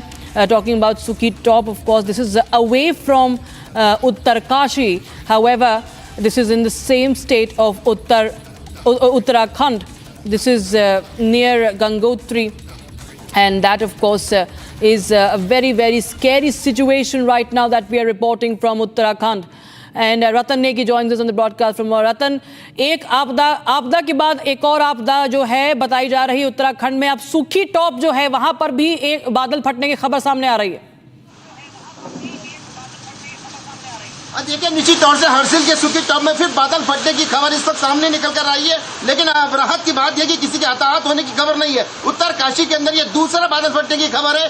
1:45 से 50 minute के बीच में बादल फटा, उसकी तस्वीर पूरी दुनिया यहाँ पर देखिए, क्या तबाही का वो मंजर है। और इस वक्त की अगर बात की जाए तो हर्षिल के पास सुखी टॉप में फिर बादल फटने की खबर यहाँ पर निकल कर आई है। और मौसम को आप देख सकते हैं, इस वक्त पूरे उत्तराखंड का जो मौसम है, मौसम चुनौती बना हुआ है। इस वक्त भी लगातार बरसात जारी है। उत्तरकाशी की बात की जाए, वहाँ भीषण बरसात साथ जा रही है, टीवी के साथ जा रही है। हम भी मौके पर ग्राउंड जीरो पर के लिए निकले हुए, लेकिन रास्ता जो है, मौसम जो है वो बाधा बना हुआ है, रास्ते टूटे हुए हैं, लैंडस्लाइड जगह जगह पर हुई है। वहीं अगर इस घटना के हादसे की अगर बात की जाए तो गृह मंत्री अमित शाह, उत्तराखंड के मुख्यमंत्री पुष्कर सिंह धामी से पूरी अपडेट लगातार ले रहे हैं, पूरा फीडबैक वो लगातार ले रहे हैं। इस हादसे पर गहरा दुख उन्होंने जताया है। केंद्र सरकार हर संभव मदद यहाँ पर कर रही है। अभी तक बात की जाए तो जहाँ पर यह घटना हुई, यानी कि थराली का बाजार, आर्मी का जो कैंप है वहां से 4 किलोमीटर दूरी का यह समय था। आर्मी के तमाम 150 जवानों ने तत्काल मौके पर 10 मिनट में ही पहुंचकर 20 से अधिक लोगों को निकाला, लेकिन अभी भी जो जानकारी हमारे पास है 50 से अधिक लोग वहां पर दबे होने की संभावना यहाँ पर जताई जा रही है। एसडीआरएफ एनडीआरएफ टीम लगातार रेस्क्यू ऑपरेशन वहां पर कर रही है। जो जिले के जिलाधिकारी है वो वहां पर मौके पर पहुंचने का प्रयास कर रहे हैं। कहीं पर जो रास्ते वो भी बाधा वहां पर लगातार बने हुए। मुख्यमंत्री धामी अपना दौरा छोड़कर देहरादून के लिए रवाना हो चुके हैं। इसके साथ ही देहरादून का जो सचिवालय आपदा जो केंद्र है वहां से पूरी घटना पर पल पल की नजरें लगातार रखी जा रही है। एसडीआरएफ एनडीआरएफ की लगातार रेस्क्यू ऑपरेशन के लिए तैयारी में है। देहरादून का सैदार हेलीपैड से हेलीकॉप्टर तैयार किए गए हैं। उत्तरकाशी की बात की जाए तो जो वहां पर वैकल्पिक अस्पताल है उनको तैयार किया गया है। जो मौके के अस्पताल है उनको तैयार किया गया है कि जैसे एम्बुलेंस वहां पर तैयार है कि जैसे किसी का रेस्क्यू किया जाता है तुरंत ही उन्हें अस्पताल पर लाया जाए। तो इंतजाम यहाँ पर किए गए, लेकिन घटना दुखद है। उत्तरकाशी में दूसरे बादल फटने की घटना अभी हमारे सामने निकल कर आ चुकी है। अपना तफरी का माहौल जरूर ट्राली के बाजार के अंदर है। चीख पुकार लोगों की हमने सुनी है। जब यह दर्दनाक यहाँ पर हादसा हुआ, बचाव की आवाज आई, लोगों को भगाने का प्रयास भी वहां से किया गया, लेकिन जमीजोद हो गए।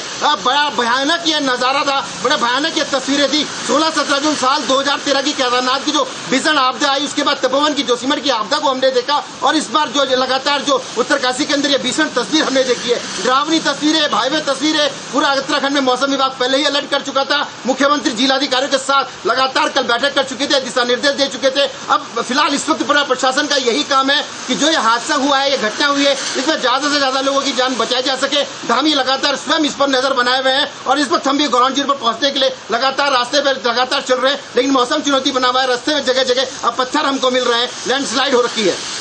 Right, that's the breaking update we have right now, viewers, that more than 50 people are missing right now.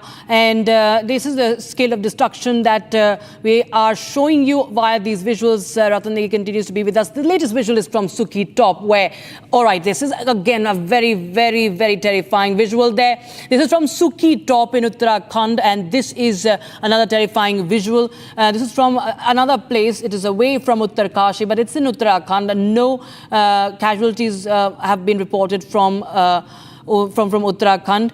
That is the breaking news we have, and this is another cloud burst in the past few hours that has been reported. Second consecutive cloud burst in Uttarakhand at Sukhi Top. This is of course one of the well-known tourist areas, activity areas.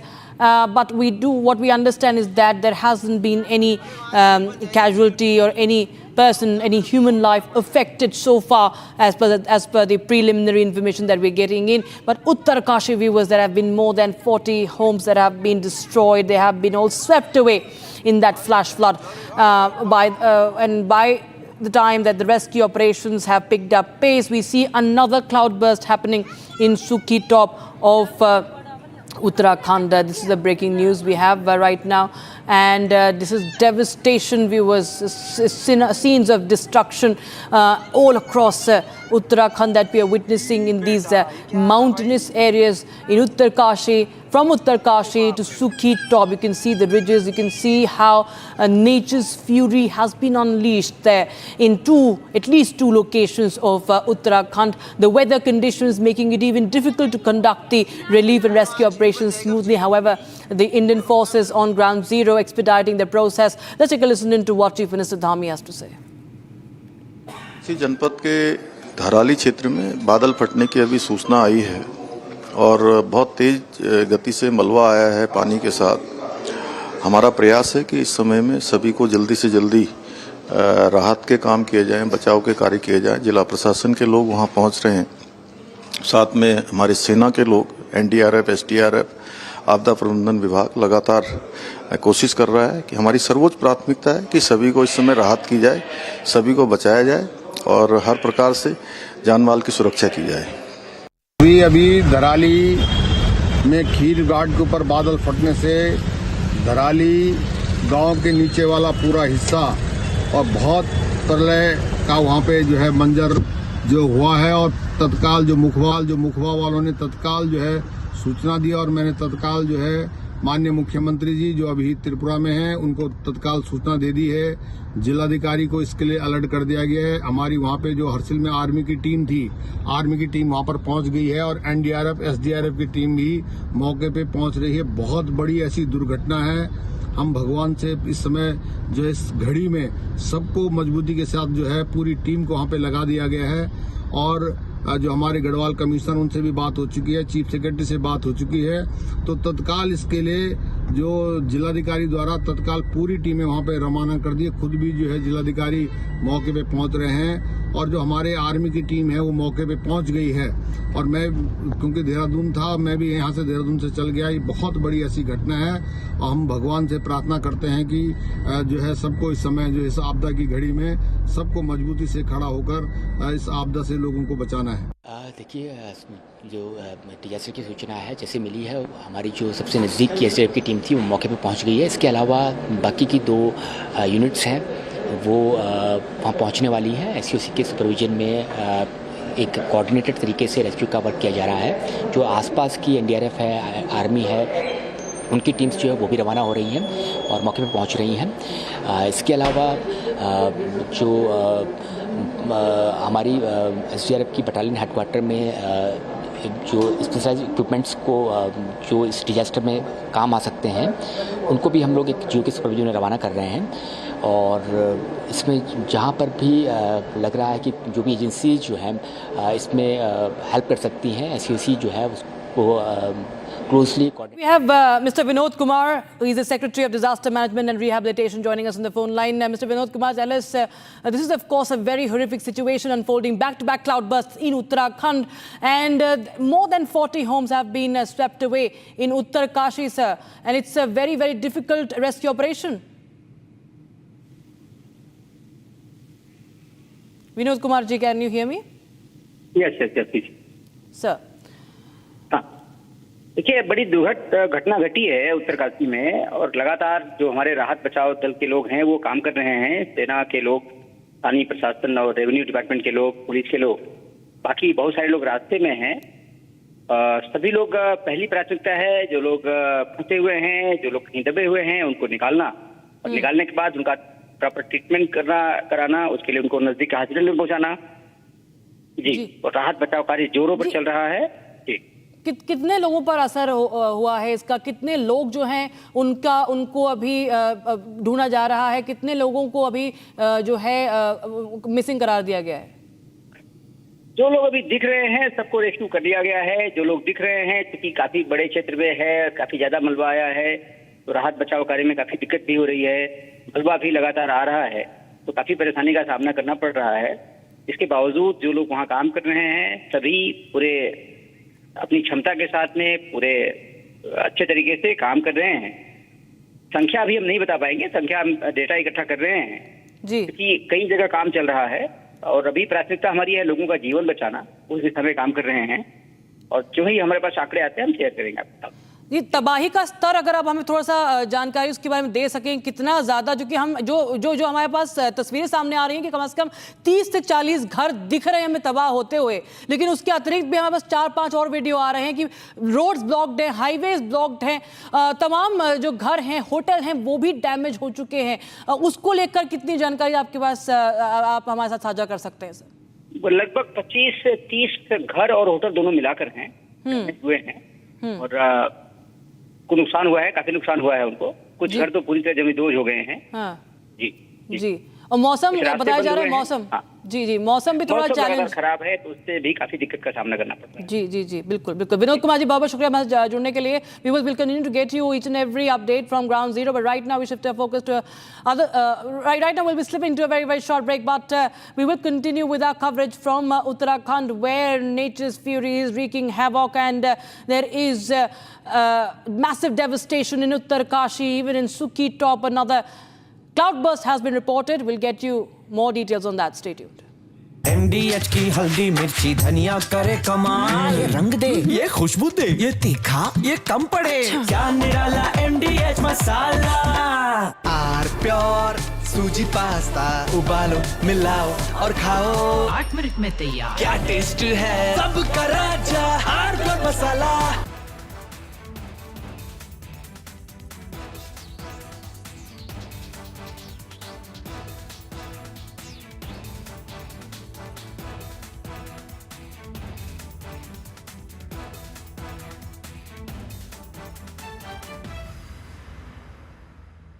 दादी के हाथों का जादू और खुशबू से महकता घर, माँ की मुस्कुराहट और खाने की सुगंध। MDH गरम मसाला, क्योंकि हर रिश्ता है स्वाद से जुड़ा।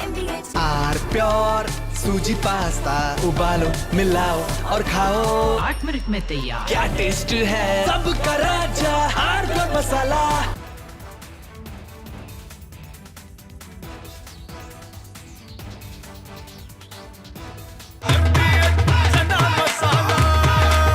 अब छोलिया हो या लोबिया, सफेद चने या काले चने, सब कुछ मजेदार बने। केसरिया से मन जोगी हुआ रे, दिल झूमे देखो मतवारा हुआ रे, केसरिया से मन जोगी हुआ। हर पल मनाओ केसरी त्योहार, विमल बोलो जुबान केसरी। थोड़े में ज्यादा स्वाद, यही तो है इसकी खास बात। वाओ मामा, क्या स्वाद है। अरे मेरे राजा, सबका राजा R pure masala.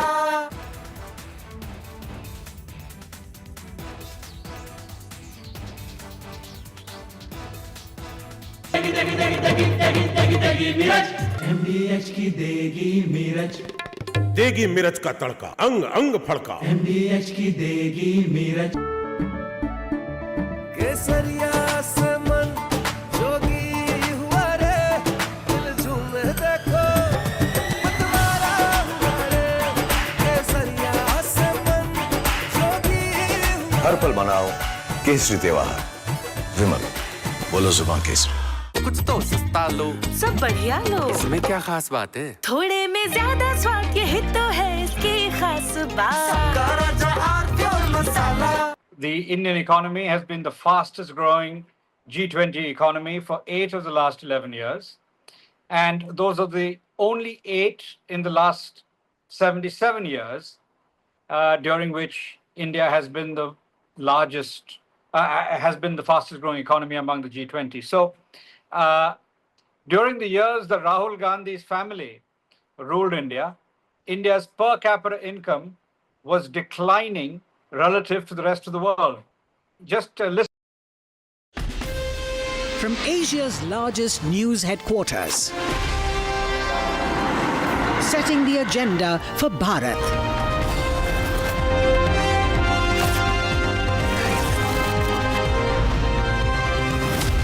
You're watching Republic.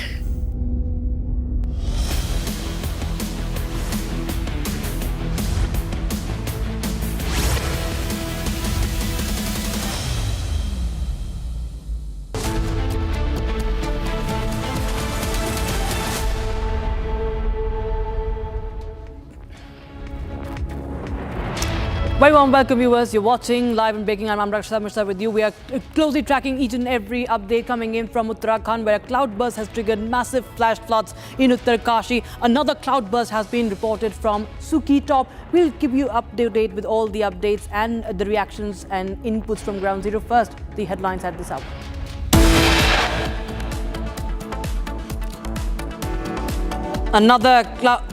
Another cloudburst reported in Uttarakhand at Suki Top near Harshil. Amidst extreme weather conditions in Uttarkashi, the Indian Army promptly commences conducting rescue operations. 15 to 20 individuals evacuated successfully in the afternoon. Prime Minister Modi takes stock of the situation in Uttarakhand, expresses sympathies to people affected. West Bengal leader of opposition Shubhendu Adhikari's convoy attacked in Cooch Behar. BJP claims Bangladeshi infiltrators behind the attack.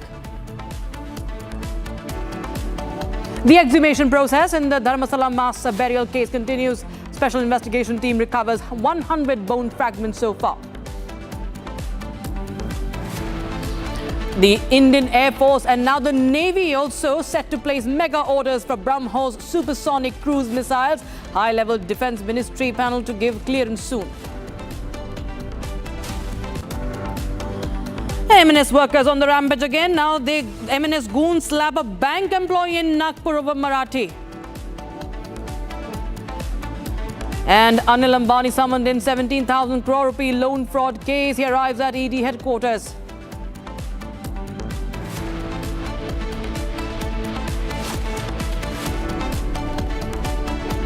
Now, viewers, there has been nature's fury unleashed in Uttarkashi, and we are going to show you one by one the visuals from Uttarakhand, viewers. This is the video number 1 that we have accessed. This is from Uttarakhand. You can see this entire flow of river, how this flash flood had in fact swept away in no time, in no seconds. By the time one realizes what has happened, the houses were swept away, and henceforth more than 40 people are still missing in this flash flood that happened in Uttarakhand's Uttarkashi. At least 40 houses have been washed away, as also confirmed by the SDRF. Another visual you can see from another vantage point is not just the road, but you can see as far as the water could go into the dense areas as well. It had in fact inundated completely all those areas. Another video from the road, you can see this is video number 4. This road is all swept away. The silt,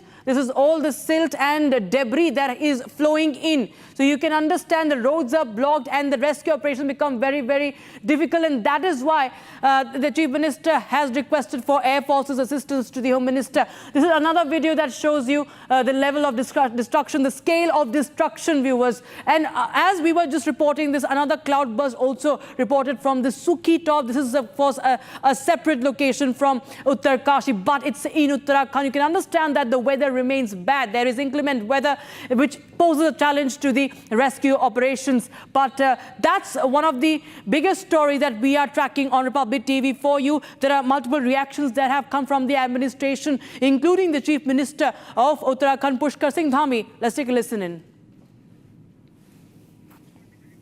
In fact, we also will get you more updates. In the latest, there's a helpline number also that has been issued by the government. What we know is that in Suki top cloudburst, the second cloudburst, no casualty has been reported. However, this is a very grim situation which we just showed you in Uttarkashi. That, of course, is a very, very challenging situation. By 3:30 p.m., the Indian Army had rescued 15 to 20 individuals in Uttarkashi. The rescue operations continue, of course, and the SDRF, the NDRF, the Indian Army, the ITBP as well, the Border Police is also there. That has been, in fact, deployed. Indian Army mobilizing at least 150 personnel who reached the spot in 10 minutes. And we have more updates coming in. More videos, in fact, we are going to show you. It's a tragic situation in Devabhoomi. This is a deluge, viewers. This is the entire this village. These are hotels also, because many tourists also visit the Devabhoomi, Uttarakhand, which is, of course, a very scenic state, a scenic geography. And this is another video that we are showing you how video number 6 also on your screens. This entire village is washed away after the cloud burst. You can, in fact, understand the haze is actually the clouds and the rain. The